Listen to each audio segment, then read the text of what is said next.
my beat. From Times Square to Columbus Circle, the gaudiest, the most violent, the lonesomest mile in the world.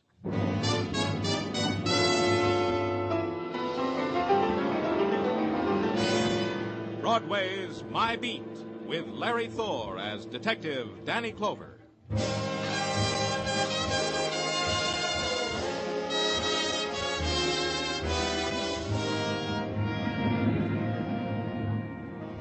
Broadway. It's a tinseled wilderness of steel and of stone, and the foliage of darkness is thick and unyielding. You make circles and pretend you're not lost. You make circles and walk and try to break through. Then you get the message. It can't be done. Because it's a cage, a big cage. The animal cries you heard were your own. It's Broadway, my beat.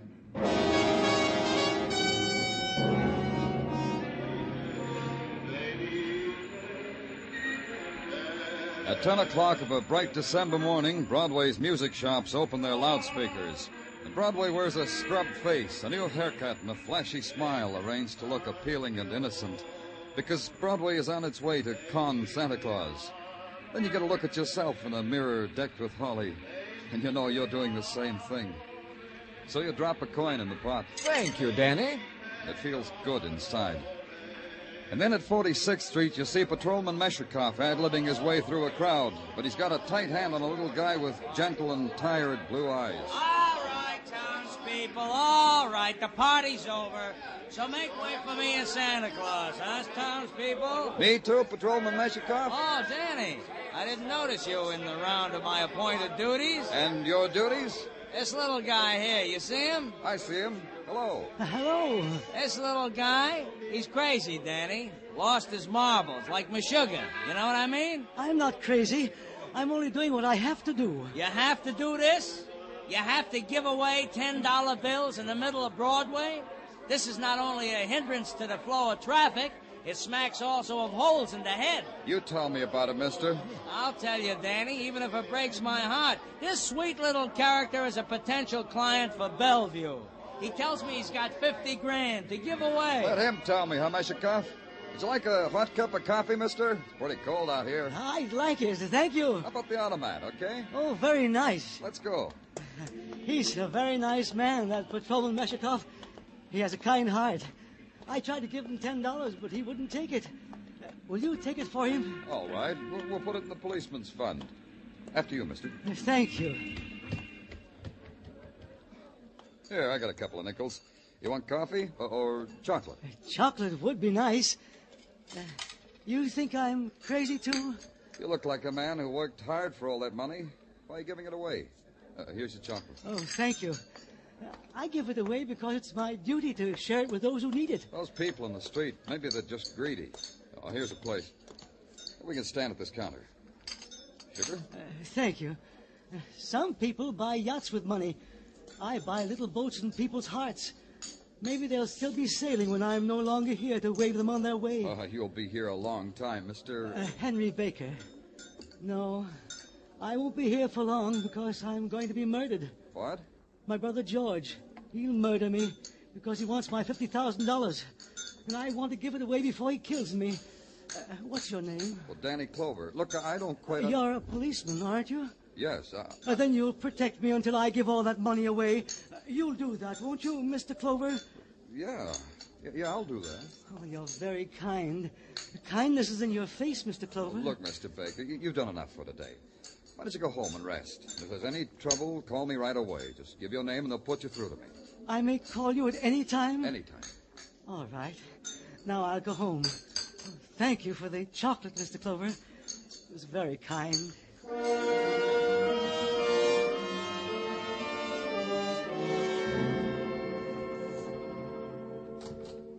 Danny, there's Mr. George Baker wants to see you. Oh, well, show him in. Okay, Danny.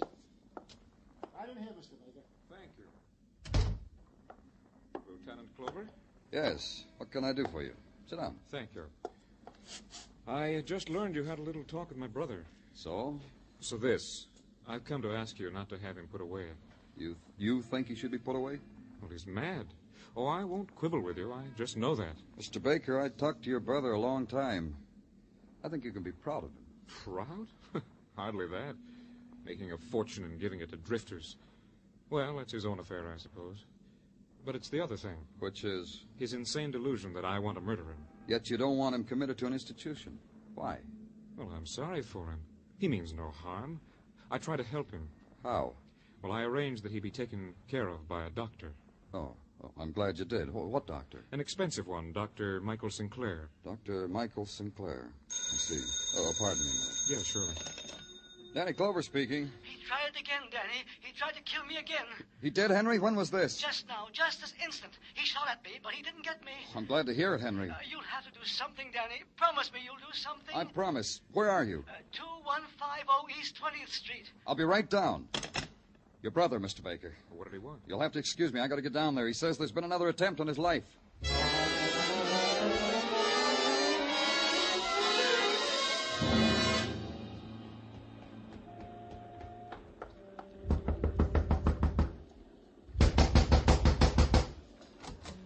A gentle knock does it, Mac. Shall we try again? If you got time to play, you got nothing important to do here. Point yourself north, kid. Yeah. Now we stop rubbing noses, huh? Now we discuss our problem. You think so? I say we play some more. Copper. Huh? Blush to my shoes when I say it. I'm from the police.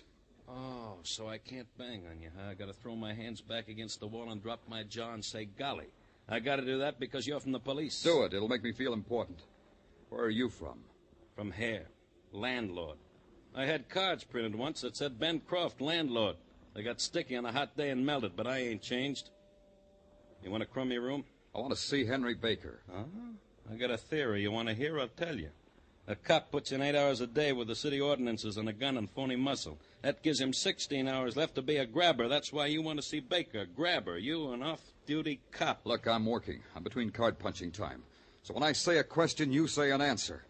What's your interest in Henry Baker? I like him. Answer.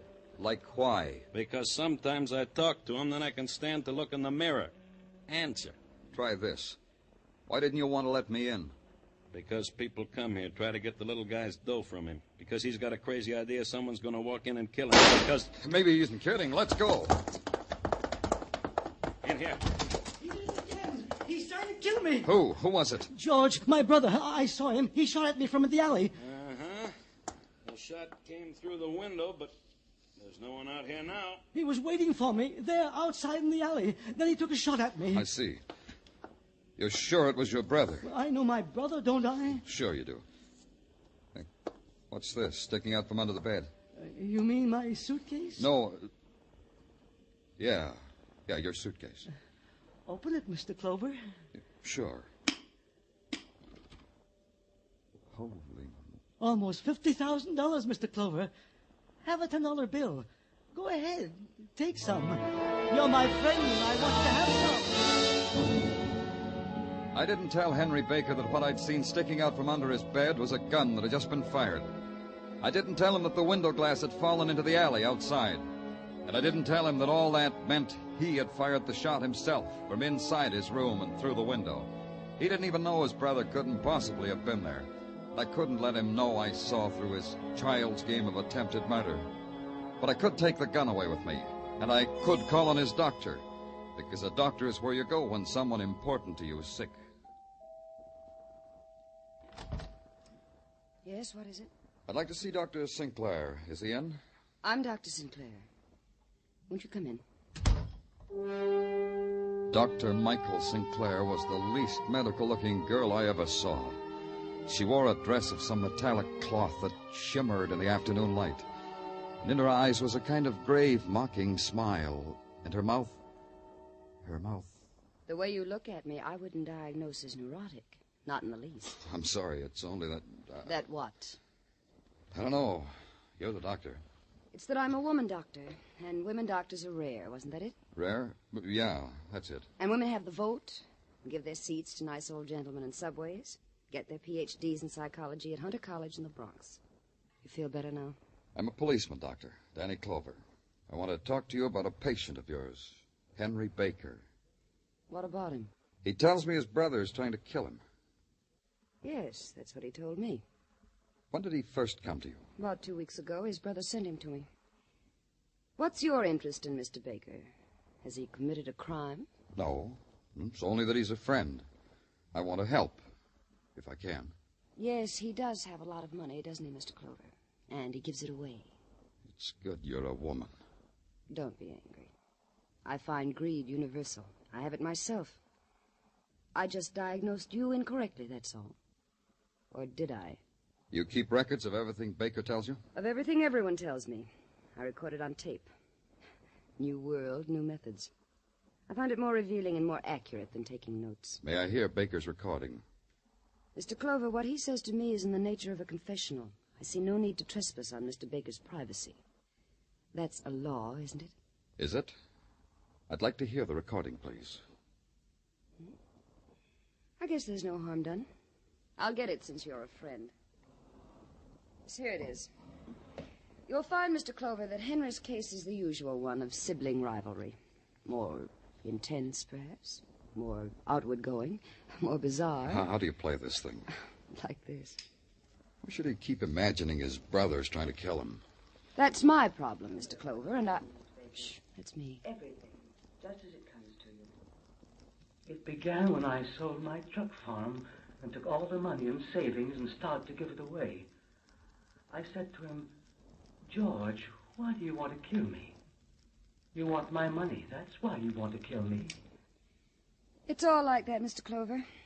A recurring aberration. You think it's only that, eh? There couldn't be any truth in it. I strongly doubt it. How often do you treat him?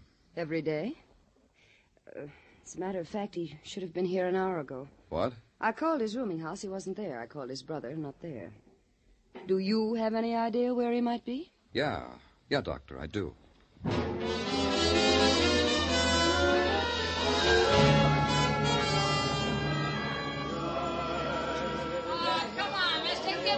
You go away. I gave you $10 this morning. I remember your face.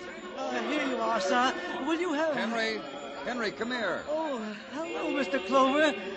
Oh, you're angry at me for giving away money again, aren't you? No, I'm not angry, Henry. Shall we have another cup of chocolate? Oh, that would be nice. All right, Henry. Oh, but I can't. I just remembered. I have an appointment with Dr. Sinclair. Would you like to come along? All right, Henry. Oh, she's very pretty.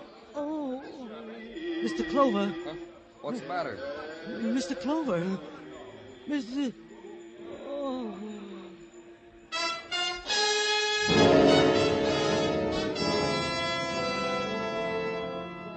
His body slumped to the pavement and his face stared up at me. It was a face from which everything had fled. Terror, the waiting, the protest against pain, the slender knife between his ribs, the blood that nudged from the corner of his lips was the shape of his dying. Suddenly the crowd was aware that death had touched him. The confusion welled out from near the dead man, eddied, then broke itself into the fragments of people shopping for a happy Christmas. And with them, inside the sudden spasms of shock and motion, and lost, was a person who had just killed a friend of mine.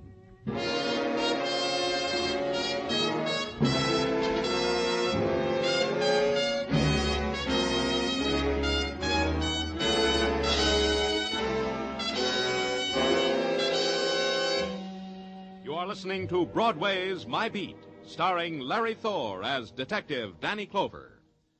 Did you know it was Buster Keaton playing Sing It Again's phantom voice these last few weeks? Well, now there's a new phantom riding the airwaves on Sing It Again. For identifying him tonight, some CBS listener can win $50,000 in cash prizes, radio's largest jackpot. Phone calls go out from coast to coast. Be ready when Sing It Again comes your way over most of these same CBS stations later tonight.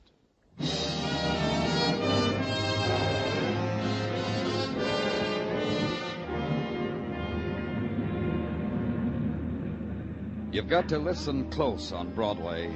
That's the only way you can tell if the sudden sound you just heard was laughter or anguish. Not that it makes a lot of difference. Broadway reacts to clowns and dead men in pretty nearly the same way. And the dead man you saw lying in the blood of his death on a holiday pavement, you tell your family about. How the policeman pushed you back, but you saw anyhow. But you didn't tell how somebody came and swirled a mop over the sidewalk, because somehow you knew that was his final recognition. The Requiem for a man who had just died. But I saw it. I had to stay till the end. Until Henry Baker was shrouded and carried away. Until Henry Baker was made a matter of official concern. Then I left. I had to go to a place.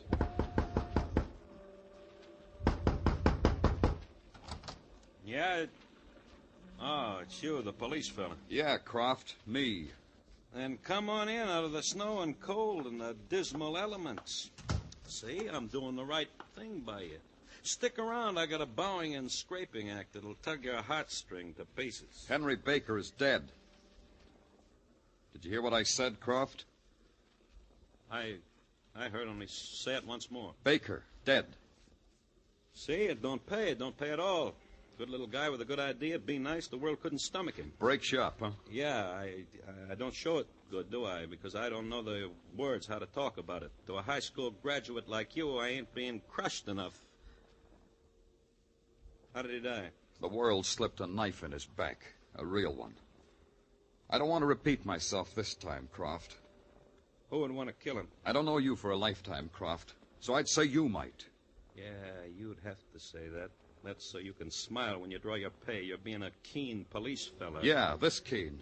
How come you got a hat and muffler on? The temperature's fine in here. I've been out. Smell my breath, you'll see. Around Broadway and 46? Nowhere near that. Stick around, Croft. I'm going down to Baker's room. A matter of $50,000 in a suitcase. Keen police fella. Where's the light switch? Oh. Better. Under the bed. No suitcase. Maybe he found another hiding place.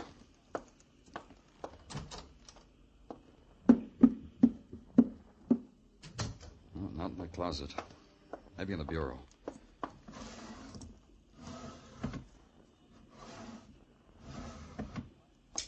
Hey, who turned out the light? Oh.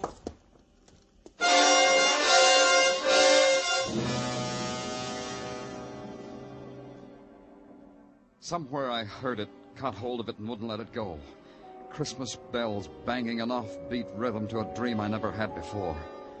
I was in the middle of a room, which was in the middle of a room, which was in the middle of a room, and far away, far, far away was a little man with a blood-red $10 bill tucked in his coat lapel. Then he did a clever thing. He did a backflip. When he stood up, it wasn't him at all. Her name was... It didn't make any difference. She was dressed in metallic cloth, and her mouth said I'd better get up. So I did. I looked for Ben Croft, and he wasn't there. So the thing for me to do was to get back to the office. So I did.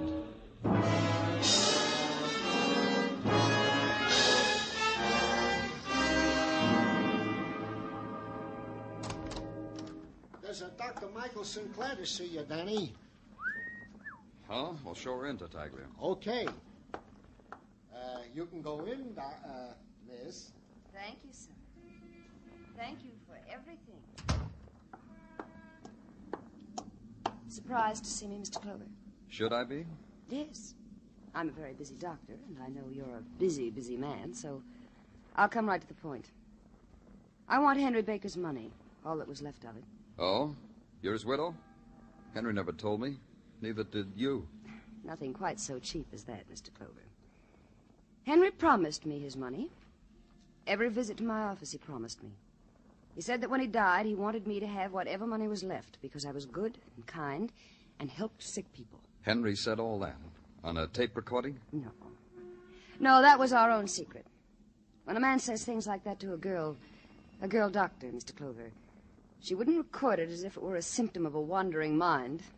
Now, would she? I wouldn't know. And I wouldn't want to keep you from your appointed rounds, Doctor. So many people must be crying out for you. You're saying I don't get the money? I'm saying we haven't got it. I'm saying a girl with a bright, shining mind like yours can make her own way in the world without robbing the dead. I'm saying... Quite enough. And all of it insulting. Ain't it the truth? Thank you, Doctor. Happy neurosis, Doctor. I was glad when she went. Anyhow, she ruined the decor of my office. I made a note to splatter the place with wax roses, then have her in again. which constituted the mixed-up daydream for the day. Right now, there was a man I had to see. George Baker, loving brother and sole living heir of a murdered man. I wondered how he reacted to the news. At his home, I found out. I have nothing to say to you, Mr. Clover. You don't understand about policemen, do you, Mr. Baker? When they intrude upon grief, they're intruders. I started to talk about you not understanding policemen. We got a right to make a nuisance of ourselves, Mr. Baker. The public demands it. What do you want to know? You thought your brother was mad, didn't you? I told you that. Of course Henry was mad. He gave away money. Money? What money? Money that was in a suitcase under his bed. Do you have the suitcase? Me? You have it. I don't have it. Then find it. It's mine. I'm his only living relative. Take it easy. Take what easy? I want that money. It's mine. See what I mean, Mr. Baker?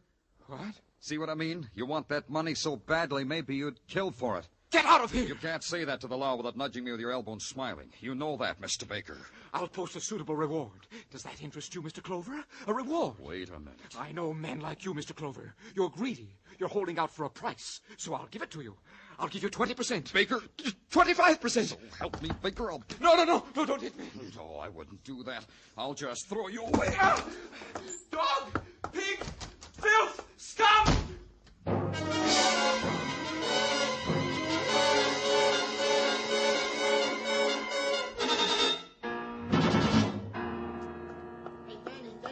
You're back. Patrol and Meshikoff picked up Kraft. They're in your office. Hey, Danny, what's the matter? Oh, Danny, I picked up Croft here at the Eagle Tavern. He was spending money like a drunken sailor. Yeah, get out of here, Meshikoff. Okay, Danny.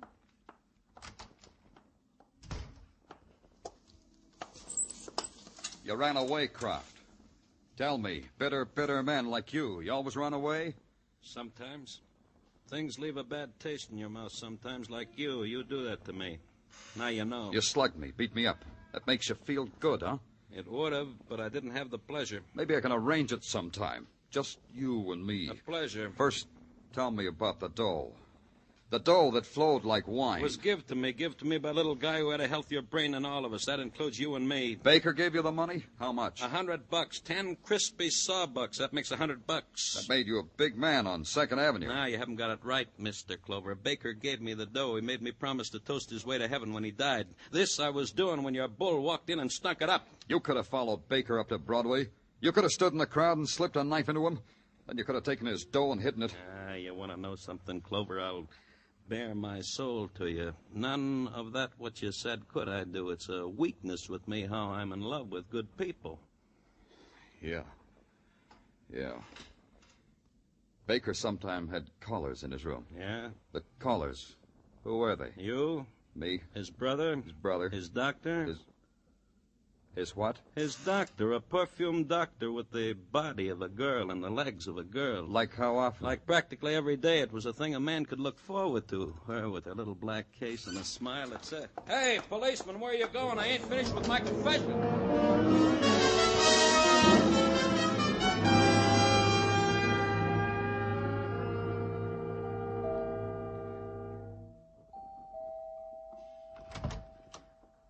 Oh, Mr. Clover. What an exciting surprise. For both of us, Doctor. Professional visit or social? Perhaps we could combine them, you and I. But not out here. Inside, Doctor. You won't mind if the place is a mess. Not at all. You know, Doctor, I've a problem. I miss my old friend. That's my laboratory. I allow no one in here. But, Doctor, how can I get well if you keep secrets from me? Yeah, what are all these little cardboard boxes? The recordings of my patients. Here's Henry Baker's. Mind if I listen to it on the recorder here? Maybe Henry said something on this tape I didn't hear before. You heard all that was important. Not everything, Doctor. Like how it was you who visited him and not vice versa like you told me. Practicing psychologists do that now? They visit the patient? I lied, didn't I? Uh-huh. Oh, closet full of test tubes and bottles. Very medical for an unmedical doctor. Are you always nosy like this? Call it an occupational disease. What do you think happened to Henry's money? As a psychologist, your guess might be better than a cop's. Don't go in there. Pretty bedroom. Planning a trip, Doctor? No. That's good, because this suitcase, it's kind of shabby for a career girl like you. Leave it alone, Mr. Clover. And the initials, HB. What do they stand for, Doctor? Michael Sinclair in code? I have bad habits, Doctor. I open other people's mail and suitcases marked with the initials of Henry Baker.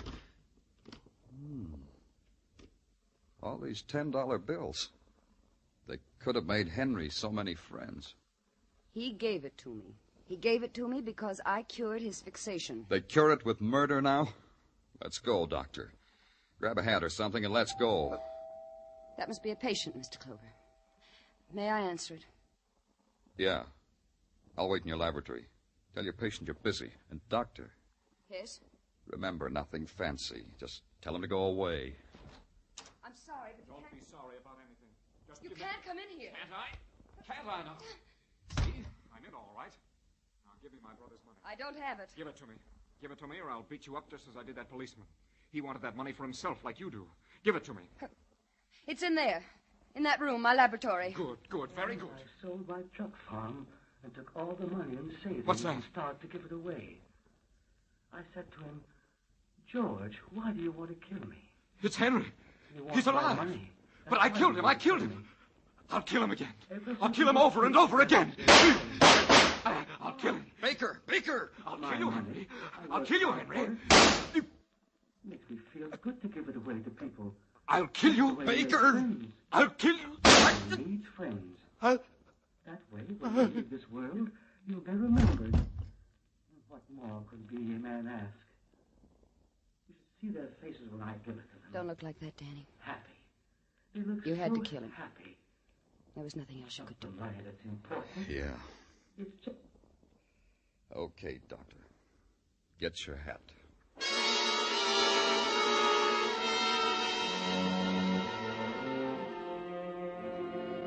And so it was over. Done. A little man had given away pieces of his heart in kindness until it was shattered finally by violence. And his murderer, his brother. 2 bullets had fixed the mask of greed on his face. Michael Sinclair? She had the money all the time. She cried when we took it away from her, but it didn't do her any good. Not a bit of good.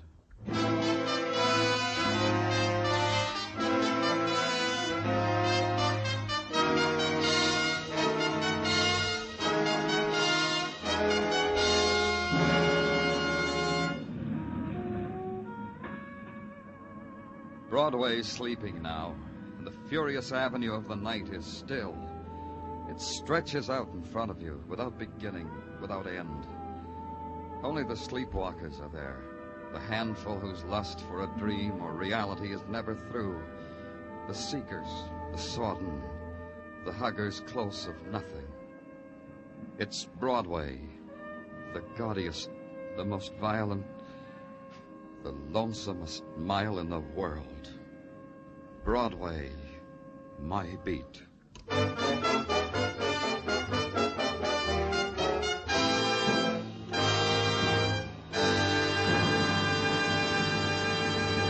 Broadway's My Beat stars Larry Thor as Detective Danny Clover and is written by Morton Fine and David Friedkin. The musical score was composed by Alexander Courage and conducted by Wilbur Hatch, and the program is produced and directed by Elliott Lewis. The cast tonight included Charles Calvert, Jerry Hausner, Rolf Sedan, Byron Kane, Lou Merrill, and Joan Banks.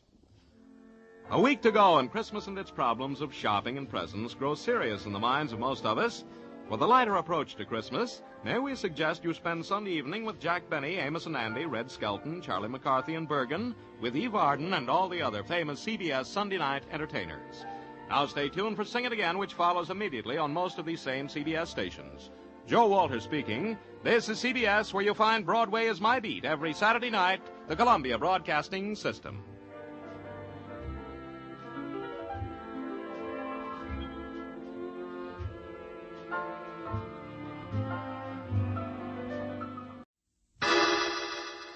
Personal notice. Danger's my stock and trade. If the job's too tough for you to handle, you got a job for me, George Valentine. Write full details.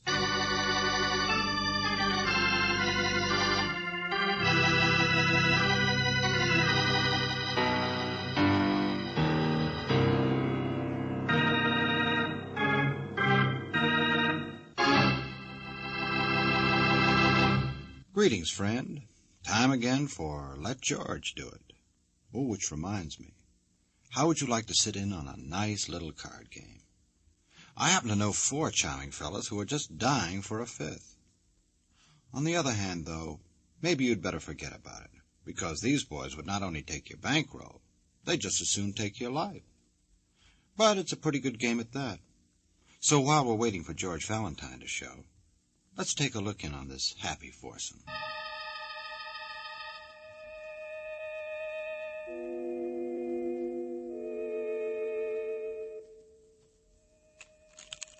Well, it's 10 o'clock already, gentlemen. Shouldn't we... I mean, my watch says 10. Chester has the cards and... Sure, what are we waiting for? We're going to do it, let's get... No! No. Ames, Salto, this is crazy. It's insane. It was your idea, wasn't it, Norton? Yes, but a man's guilt is no more to be bandied about. Oh, get off the words. There's the good name of the man to be thought of afterwards. Let's get it over with now, now! All right. Need a piece of paper. Envelope here in your jacket. Do you mind? Of course I do, if it's got my name on it. Valentine. George Valentine. What? Oh, your wife's letter. From somebody named Valentine. If I'd know her friends. Here's a blank sheet, club stationery. Couldn't we get on with the... Dear Mrs. Ames, I am so sorry to hear of your concern over your husband. Naturally, I will do whatever I can to help. Sincerely, George Valentine. You mean concern? How do you For like... heaven's sake, stop the stalling, both of you. Will you get... All right. I draw one. Go on, draw a card. Me? Go on, Salto. All right. 9 of diamonds. Yeah. Norton? 9 of clubs. 9 again? Give me one of those. Jack. Diamonds. All right, Chester. Chester. Huh? Your turn. Draw. Oh, I'm all right. Draw? Oh, yes. King. King of Hearts, look. Chester drew the King of Hearts. Shut up. You understand, Chester. High card. Yes. Yes, the paper. Here. You can use the pen there. I'm all right. I, Geoffrey Chester, hereby confess 1 year ago to this date it was I who murdered Miss Dorothy Fullman. It is after 10 o'clock now, Chester. I'd like to have a drink or two. I'll have to run down to my boarding house. There's a bill I should pay. The watchman's spare gun is in the locker room, and it would look better if you did it at the same place that... Leave him alone, Salto. I'm all right. I could run downtown first, then come back, have the drinks, if I could borrow your car, Mr. Ames. Sure, Chester. Let's go over and get you my car. Sure. Thank you. You can mail my confession of guilt to the police. I got the high card. I'll be dead by midnight.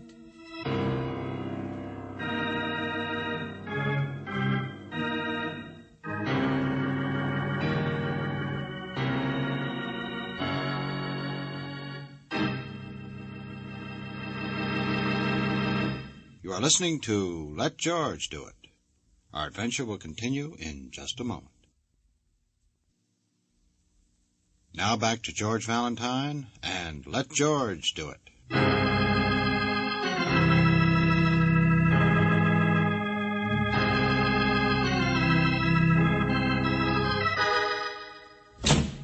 Where are you, Sylvia? It's the big idea, that letter in my coat pocket. This Valentine, who is he? Honey? Oh, there you are. So sorry to hear of your concern over your husband. Of all the meddling... Please. Hello? This is Mr. Valentine. Miss Brooks, my husband, Mr. Ames. Oh, how do you do, Mr. Ames? With my foot in my mouth. Just who are you? Did you have a nice time, darling? Where have you been? Huh? Oh, over to the club. Yeah, they let me in. Just playing a little cards, that's all. Look, Mr. Ames, I had a letter from your wife. My wife I'm is only... leaving me. What difference does it make? Go on, get out. She's hired snoopers before, my friend. You can't. Oh, shut up. Listen to me. You were beaten up the other night. Get them out of here. Get yourself out of here. Oh, no, you won't. Stop it. Will No, you? listen. What's the matter with you, friend? Victor, that was your car, wasn't it? Driving away? Yes. Yes, I loaned it to. Somebody needs it for a while tonight. He's got some things to do. Mr. Ames, I know I'm butting in, but your wife has been worried, and I'm only Please. here. I'm going back over to the club. There's nothing anybody can do now except to make things worse. What? Darling! Send him home, Sylvia. I'll take care of myself. I put your letter in his pocket on purpose, Mr. Valentine. He'll never listen to me or believe in it. It was certainly an understatement when you said he was upset. Yes. But you haven't said why yet. Now, just what's going on tonight, Mrs. Ames? Where's your husband really been? I don't know. Playing cards, I guess. He doesn't generally, but no harm could come out of that, could it? Maybe not. You said he'd been beaten up. Oh, yes, I know he's in danger. Go on, go on. Your husband's a lawyer, isn't he? He was until a year ago. His practice disappeared on him. What do you mean? Suspicion, distrust, whispers. This is a small town, Mr. Valentine. A very nice town. My husband used to be a very nice person. What happened? Have you ever heard of the Dorothy Folman murder case? Well, yes, I think so, only I don't remember the It was details. never solved. She was murdered, beaten up. It was horrible. They never even found the weapon. Police, experts, everyone's been over it 1,000,000 times. It was a whole year ago. They'll never get a confession from anyone. Mrs. Ames, was your husband... My husband was very nearly tried for that murder. Oh, I see. But then if he weren't tried, then... There are people in this town who really believe that he killed her, who will always believe it. There wasn't any actual evidence. But the circumstances, horrible, sordid, awful. Mrs. Ames, just tell me one thing, will you? Do you think your husband killed this Dorothy Folman? Mr. Valentine, I don't want anything worse to happen. That's all.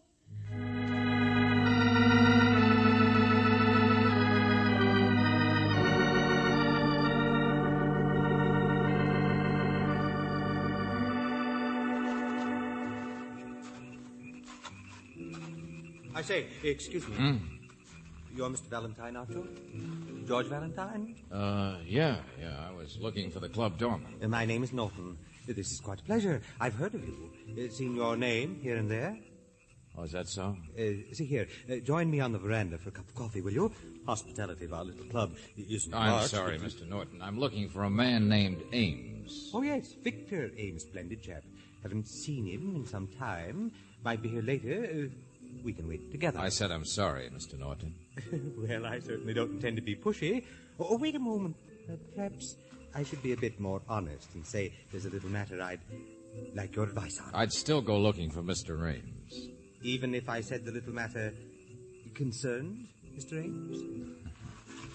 You twist my arm. Then we can do better than the veranda, I think. People there. There's a lounge in the locker room. All right. Through here? To your left. Generally closed at night, but there we are. Okay.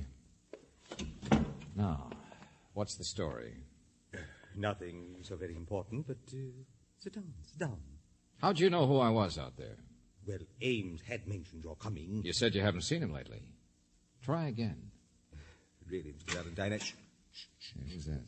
Hey, anybody in here? Walking up. Blue shirt. Private police? Just a moment. Yes, he is, Mr. Valentine. Let go of me. Well, what are you doing here? What do you mean? Stop it. Who are you? Hey, what is it? Jimmy, I found this man. Break it up. Break what up, John? I found him in here. I left my wallet in my locker. All right. Oh, it's you, Mr. Norton. He was snooping, Jimmy. Now my wallet's gone. He took it. He must have. Oh, brother, if What this am is... I supposed to do? Search him. Oh, but he won't have it, will he? That's not the way they work. But he's trespassing. You can lock him up for that. I'll see the steward. Prefer charges. I'm sorry, Mr. Norton.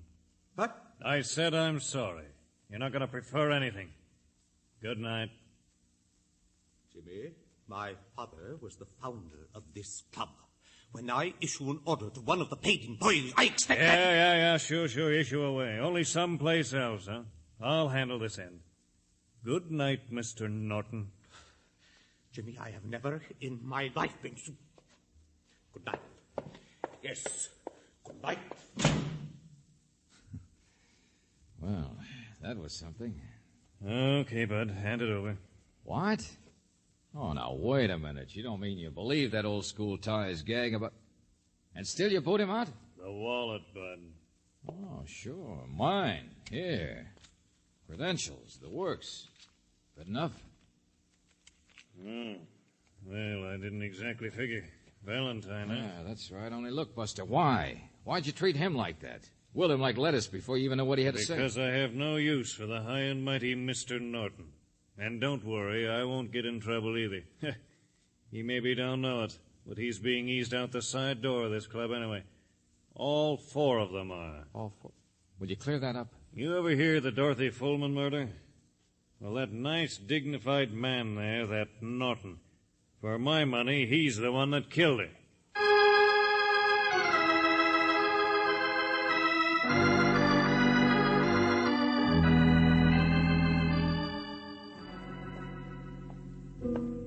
All right, so you've got your opinions, Jimmy. It's just an opinion. I'll stick to it, Mr. Valentine. But there wasn't any concrete evidence against either him or Victor Ames. And what did you mean, all 4 of them? And why did Norton want to stall me like that? That's all he was trying to do, keep me away from something. You're the detective, mister. Excuse me. Huh? Yeah, hello, Mr. Chester. Oh, Jimmy, just standing here having a couple of drinks. I was downtown. Yes, that's done. Looks like you've had enough. Oh, no, I'm all right. I'm fine. I'm all right. Sure, Mr. Chester. See him? Oh, that guy? He's one of them. Say it faster, will you? One of the 4. Dorothy Fullman was murdered in her house just over the bluffs across the golf course. Yeah? They never got enough evidence. They never will. But the police did prove that it couldn't be anybody else. It had to be one of the 4 men mixed up with her. Who are they? Mr. Norton, Ames, big fool, always in trouble. Another man named Salto. He asked me he couldn't have got to first base with her. And Chester there. Oh, I get it. Not much left of Chester, is there? All of them have changed. But he don't even know what he's doing anymore. Nobody will confess, no evidence. Oh, Jimmy, come here. Now, excuse me, Stewart, back to business. No, I'm right behind you. Huh? That's Victor Ames with him, isn't it? With the steward? Sure it is. Valentine. Yeah, we catch up again, friend. It's a busy night. Excuse me, gentlemen. Jimmy, there's trouble in here. What? The card room, the one with the back entrance. I put those cards in there myself just this evening. Valentine, I've got to see you Wait a minute, alone. hold it, will you? Go on, Stewart. This deck of cards. Some men have been playing in there, apparently, or drawing high man or something. Well, what is it? What's the matter? Well, sir, it's more puzzling than anything else. At a club like this, someone was being dishonest. Rather hasty job, but here you see, this deck has been marked.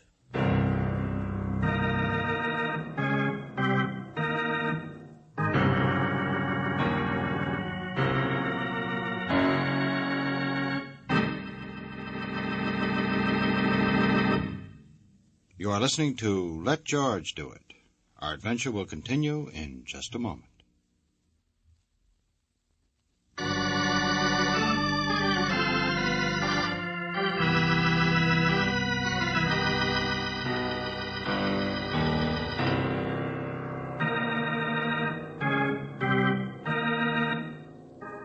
And now back to George Valentine. 9 of diamonds. 9 of clubs. Jack, diamonds. Your turn, Chester. Draw. Yes, I'm King of Hearts.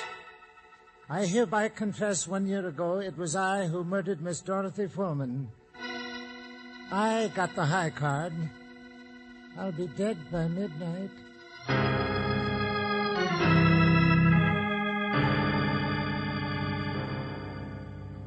if your name is George Valentine, all you know is that Dorothy Fullman murder case has never been solved. That there were 4 suspects, but the police have despaired of ever finding out who her murderer was. Yes, all you know is that Mrs. Ames was worried about the strange behavior of her husband, and more recently that 4 men have been playing cards in the back card room of the local club, and that the steward says the deck of cards is marked. No, they can't be. Give me Hey, take it easy, Mr. Ames. Let's see, Stewart. They're not marked. What's bothering you so much, Mr. Ames? Kind of a crude job. Yes, Jimmy, little ticks on the edges, like this. But the person who did it could tell the cards, all right. Get out of here, both of you, Jimmy, Stewart. Hey, slow down, Buster. Look, I've got to see you, Valentine. I've got to see you alone. Have you been sampling some of that stuff Chester uses, Mr. Ames? What's so important about Chester? Hey, where are you going, Miss Ames? He was downtown. He's back now. Look, Buster, will the you bar. please? He's here in the bar. He's having those last 2 drinks. Well, there you are. Oh, hello, Angel. Oh, Mr. Ames, I saw your wife to the station. She said to tell you... Yes, of course. Where is he? What? Little guy, Brooksy. He was in here a few minutes ago. He was having a couple of drinks. Yeah, he's gone now. Well, I did see somebody leaving just when I came in.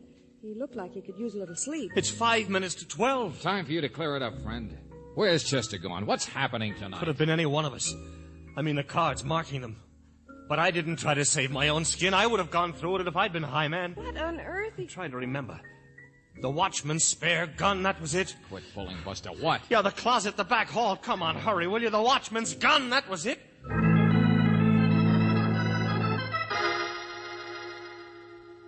Only the cupboard was bare. He's taken it already. Chester. Certainly no gun in here. We drew. High man. He had the king of hearts.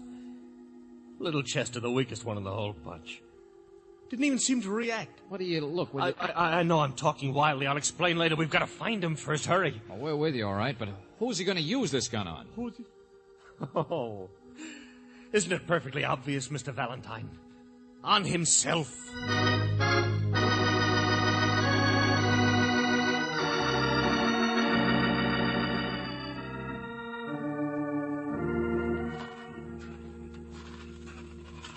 It's just like Jimmy said. House over by the bluffs across the golf course. Certainly deserted looking. For sale, for lease. Chester must be here. It's where he'd come. It's Dorothy Fullman's house, huh? Where she was killed? Yes, in the living room. Found her body there. Beaten to death. Door's open, you see. Chester? Chester! Well, he's not here. The fall guy. Well, we're a long way on the outside of that old crime now, aren't we? Perhaps we beat him here, missed him in the dark. Chester! What do you mean, George? Ames here knows what I mean. This is where it happened. It wasn't a pleasant crime.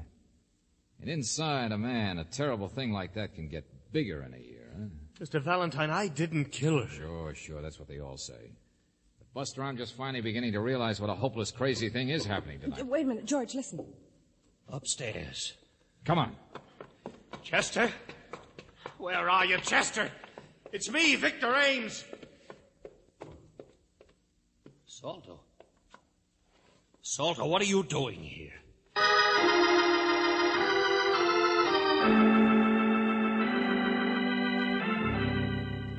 Mr. Valentine's all right, Salto. He knows the whole story now. But I didn't mark any cards. It wasn't me. Then what are you doing here, Salto? Hiding? Leave him alone, Ames. Leave him alone. And never mind who marked the cards. But what do you think, Brooksy? 4 men actually drawing to see which one would be a fall guy. Which one would confess to a murder? I don't believe it. Oh, yes, it's very easy for the 2 of you to talk like that. I told them it was ridiculous. Same as Russian roulette. Spin the cartridge wheel. See who gets the bullet. Yeah, they couldn't stand to be pointed at. The suspicion, the shadow of guilt. The crime that would never be solved otherwise. Yes, I told them that, but Ames and Norton kept saying... You were willing enough, Salter. You didn't have any solution anyway to keep yourself from going insane. Maybe you can't believe it, Miss Brooks. Why should you? You don't have a private hell to live in. I don't think that's exactly what she meant, Ames. Sure, I know it's not like in books where people just forget about murder. But to try to dig yourself out of a swamp by drawing, taking 1 chance in 4 of being tapped for guilt, just to lay all the ghosts for the others. If we did it, so what? We did it. We've nearly killed each other trying to make each other confess anyway. I was thinking about the second part of the bargain. Suicide for the elected guilty one. Yeah, to make sure the police would accept that confession. Mr. Ames, you might have gone through with it. You're that kind. But I just don't believe that most men Check, would... Angel. All right, how about it, Soldo? That's why you're here, isn't it? To see if Chester would go through with something that you wouldn't do yourself. That I'm sorry, Victor. I wouldn't have. I couldn't have. I went along with it, of course I did. If I'd been high card, I don't know what I would have done, but... Okay, there's one down. Wet feet. By this time, Chester must be aboard the nearest freight train headed for parts unknown. Chester? He signed the confession. But he wouldn't do it. I know he'd been At drinking, the last but... moment, it's a little hard to pull the trigger. Is that so? You're so sure, aren't you? Huh? Moonlight out there. Window, come here. Look. It's him.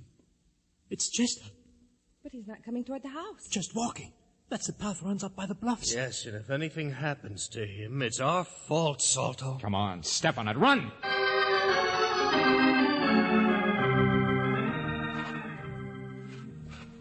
Chester! Chester!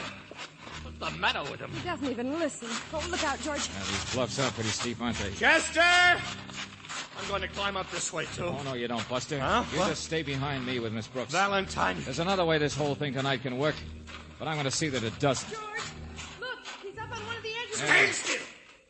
Oh, What in... Norton. Get out of here. Leave him alone. Norton, wouldn't you know? Stand still! I'm warning you, I have a gun. Oh, yeah, sure. The one from the watchman's locker? He didn't take it. Chester didn't take it. hey, what's all this? So you did. Sure. You guys wouldn't just make a deal for somebody to commit suicide. You'd get him to write a confession and then murder him. He killed her. He killed Dorothy Fullman. He confessed. George, he's up on the edge. Look at him. Leave him alone. He'll jump, I tell you. Look at the way he's acting. I just followed him. To give him the gun he didn't take. Ames, listen to me. It will all be over. For all of us. Oh, you inhuman old... Let it happen. If you don't, it'll be the same thing over and over and over again. Yeah, look. We can't stop him from here, and he does look like he wants to jump.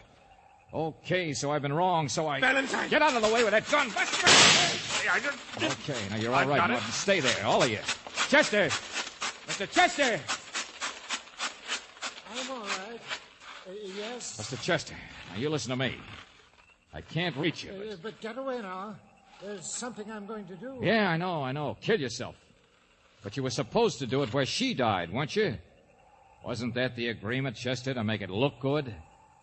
Can you understand me, Mr. Chester? Oh, I'm all right. That's it. Just keep looking at me. It should have been the living room, though. Or were they always wrong? She was beaten, bruised. I remember they said they never found a weapon. Was it really up here that she died? Was she thrown? It would have looked the same if somebody then carried her body back to her house. I'm going to jump, you know. Get back. No, you're not. You're too curious, Chester. This year, since Dorothy Fullman died, must have been the worst for the one who really killed her. Don't you think so, Mr. Chester? What do you mean? But admitting it is worse. Some people can't ever do that.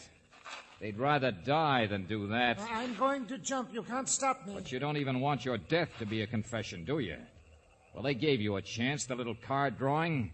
You knew the masked deck, the marked one, would be found sooner or later. You deliberately left it behind. No, go away The now. world would say your confession was a fraud. You were a poor little patsy. Well, any of them could have marked the cards. Norton, Salto, Ames. The high man marked them. The guilty man, Chester. All I've said is built on that. When there's a drawing, a man can't make another man take a certain card. So if he marks them, he only marks them for himself. Check? Yes, I understand, To but... pick his own card. But the lowest card picked tonight was a 9. If a man wanted a low card, that's not very safe, is it, with 52 cards in the deck? You know, it baffled me for a while, until I saw that you really did want to die. She was faithless. She was bad. Get out of my way! Oh, no, you don't. Now, just hang on. You're going to live, Buster. You're going to write a real confession.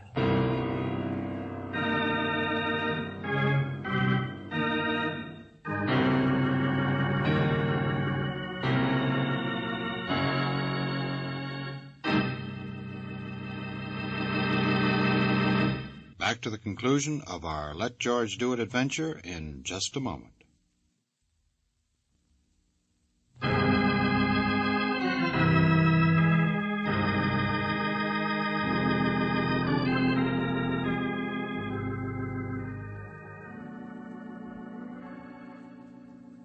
George, it did work out that way, didn't it? Yeah, Brooksy, they pieced it together again. That's why Chester went up to the bluffs instead of taking the gun. That's how he had killed Dorothy Fullman a year back. And if the first confession had gone through, if he'd shot himself, nobody ever would have believed it. Well, the other three would have always thought they railroaded the poor little Punchy. Trade their private little hells for new ones. If Mrs. Ames weren't still in love with her husband and called you here. Mm-hmm. George, isn't it remarkable what a woman will do for the man she loves? Remarkable. Forgive, forget, protect. I'll remember that. Darling. The very next time I'm suspected of murder. Oh! Good night, Brooksy.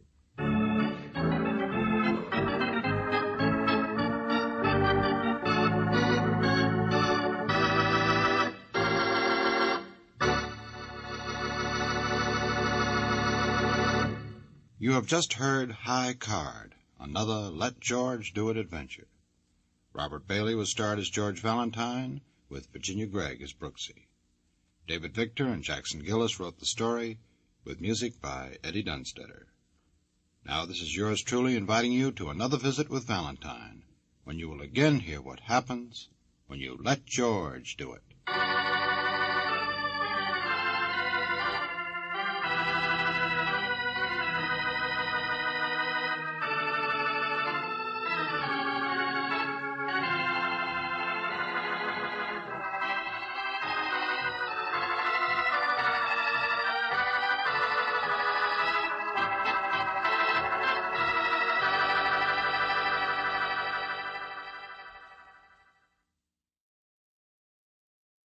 Broadway's My Beat, from Times Square to Columbus Circle, the gaudiest, the most violent, the lonesomest mile in the world.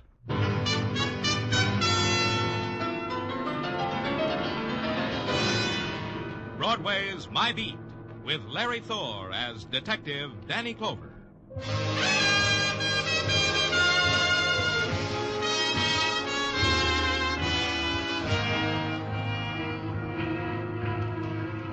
Broadway. It's the end of the dream and the start of a wilderness, the dumping ground of odds and ends and beginnings and leftovers. It's a place to stop and take the kind of pleasure you need.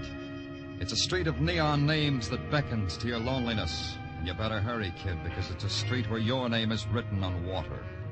It's Broadway, My Beat. At 11:45 on a January night, you look down on Broadway and watch it generate its own heat, like I was doing from my office window at headquarters.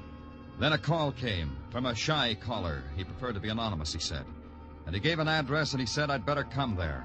He said not to knock, to walk right in. And his disguised voice couldn't disguise the urgency in it. So I went. The address was on 116th Street, just off Amsterdam, a section where the posters are in Spanish and furtive laughter mixes lightly with a dimly heard tango rhythm. The street was dark and there were no house numbers. I beg your pardon, where's number 212? Thanks.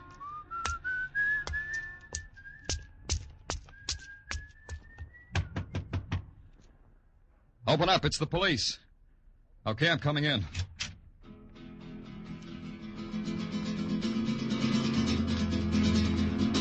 She sat there, like death almost. Only her fingers moved, whipping the strings of a guitar. Black hair spread over her shoulders, and frozen eyes, and a single tear.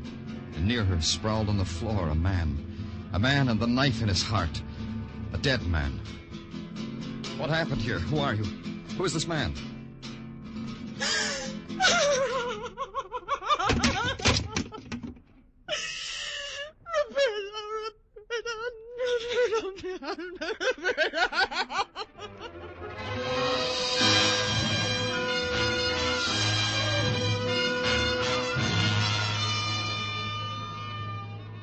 Her hands lost the guitar, searched for it, then her body twisted slowly to the floor.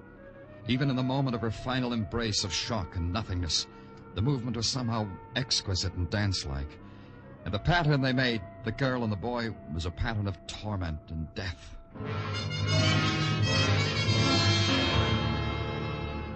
Then the cold cycle of murder began. The dead boy's wallet established him as Roberto Segura, and this room was his home. Dr. Sinsky reported that the boy had been dead for 3 hours, probably killed at about 9 o'clock. The girl was Cristina Perez. She was in extreme shock and should be taken home. She was. I waited until morning to go back to her.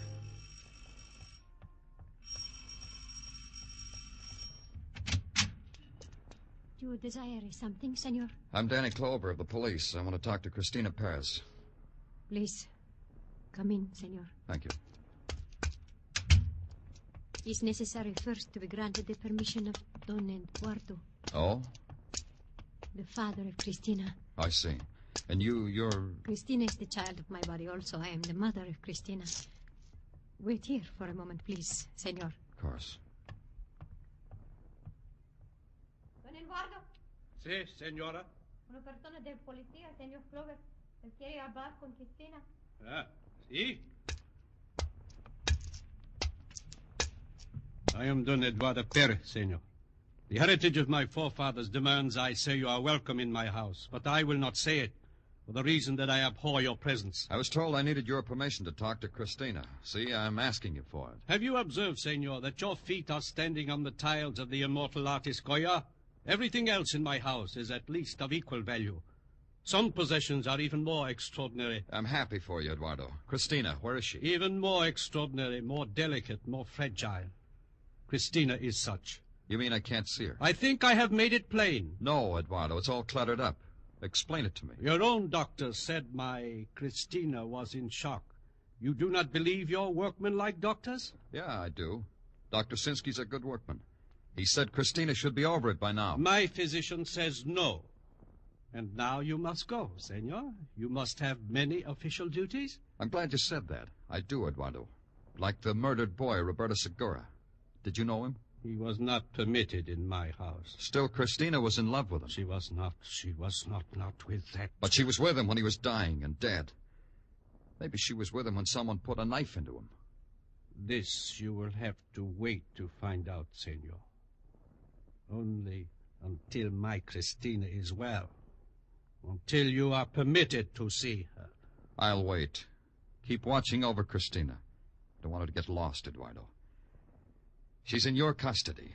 Is that plain, Eduardo?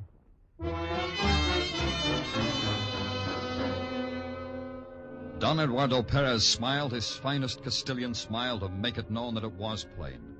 He made it even plainer by looking my hat onto my head, then staring me out of the door. I called headquarters. They had a couple of things for me. They'd searched Roberto's room and noted that the only bright spot in the otherwise drab walk-up was a color photograph of Cristina Perez. And then they made the important thing.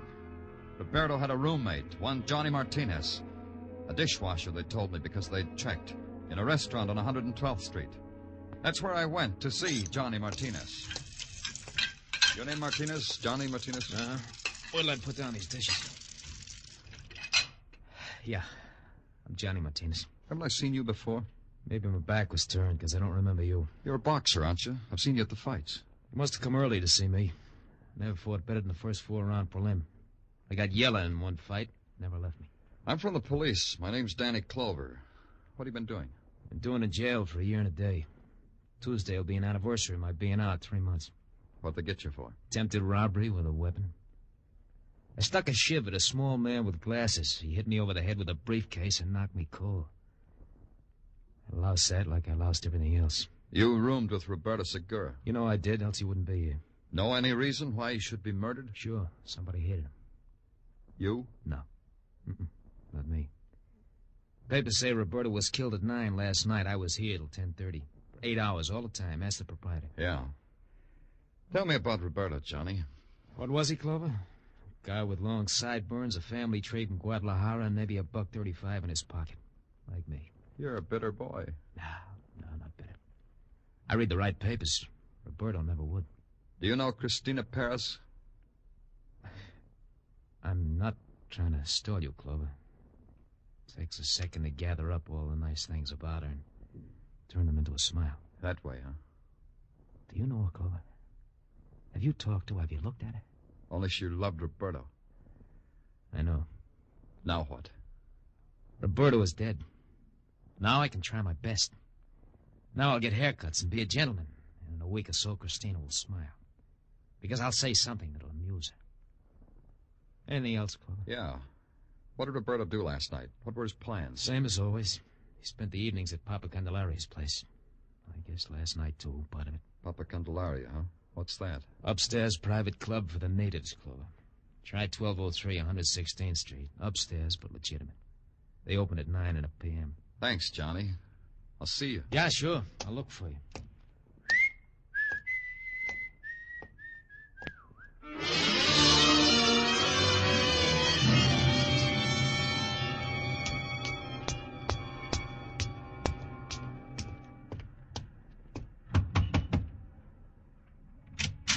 Hello, kid. Who sent you? Hello. What's your name, kid? Joe Candelaria. I am 11 years old. I am in the 7th grade. And when on a case, I am allowed to stay up until 12 o'clock at night. What's your name, kid? Danny Clover. Danny? I like that name. Then you won't mind that I'm from the police, huh, Joe? Mine? I am delighted. You are my brother. Huh? Positively my brother. I myself am a private ojo. What? Private ojo. Is Spanish for private eye. Oh, I'll bet you're good, Joe.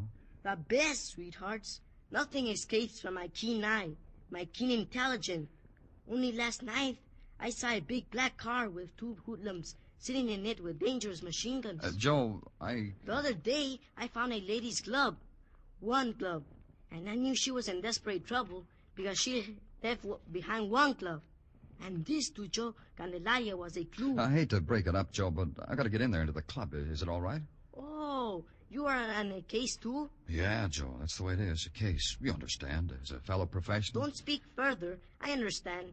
It's a room at the end of the hall, brother. Thanks, pal. Good luck, sweethearts. I'll go back to my post. The room at the end of the hall was without windows. Its walls whitewashed to better display the posters of gypsy dancers in scarlet, of bullfighters in gold, and of wounded bulls on yellow sand. The shadows of the men that filled the room were black and of great depth. Over it all hung a veil of cigar smoke and the odor of licorice. And in the center, in a cleared space, dancing to savage music, was Cristina Perez, like some animal in fury. Watching her at a little marble-topped table was her father, Don Eduardo. Your position, Eduardo. He prescribed this for Cristina? Quiet, fool. Cristina is dancing. Flee. Take her. Look at her.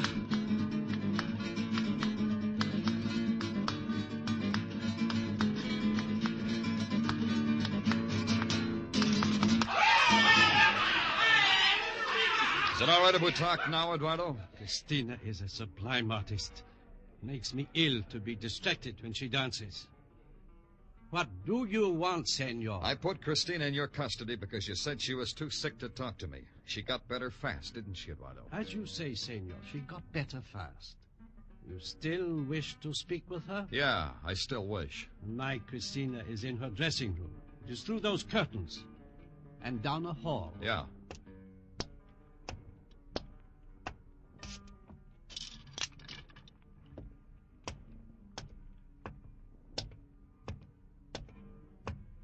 Hey, what?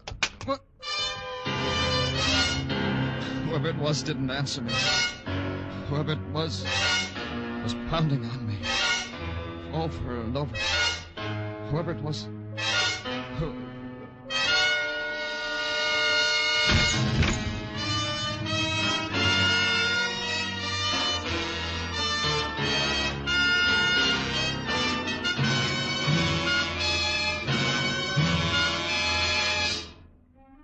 You are listening to Broadway's My Beat, written by Morton Fine and David Friedkin, and starring Larry Thor as Detective Danny Clover.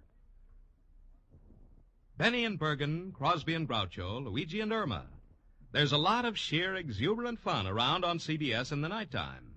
But don't forget that every weekday, Monday through Friday, some fellas who are very good at being entertaining are right here.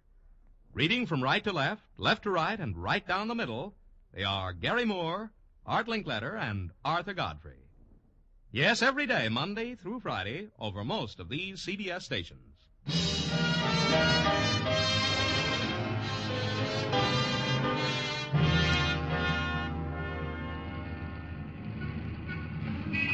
Broadway is a place that hardly ever gets excited. It takes the winning of a war to do that, or the opening of a musical comedy. The best response you can expect for a murdered boy in a cheap room is polite applause. This for maintaining the violent death rate of the city. And a man can lie in an alley in a tortured, painful sleep, and Broadway tiptoes right by him.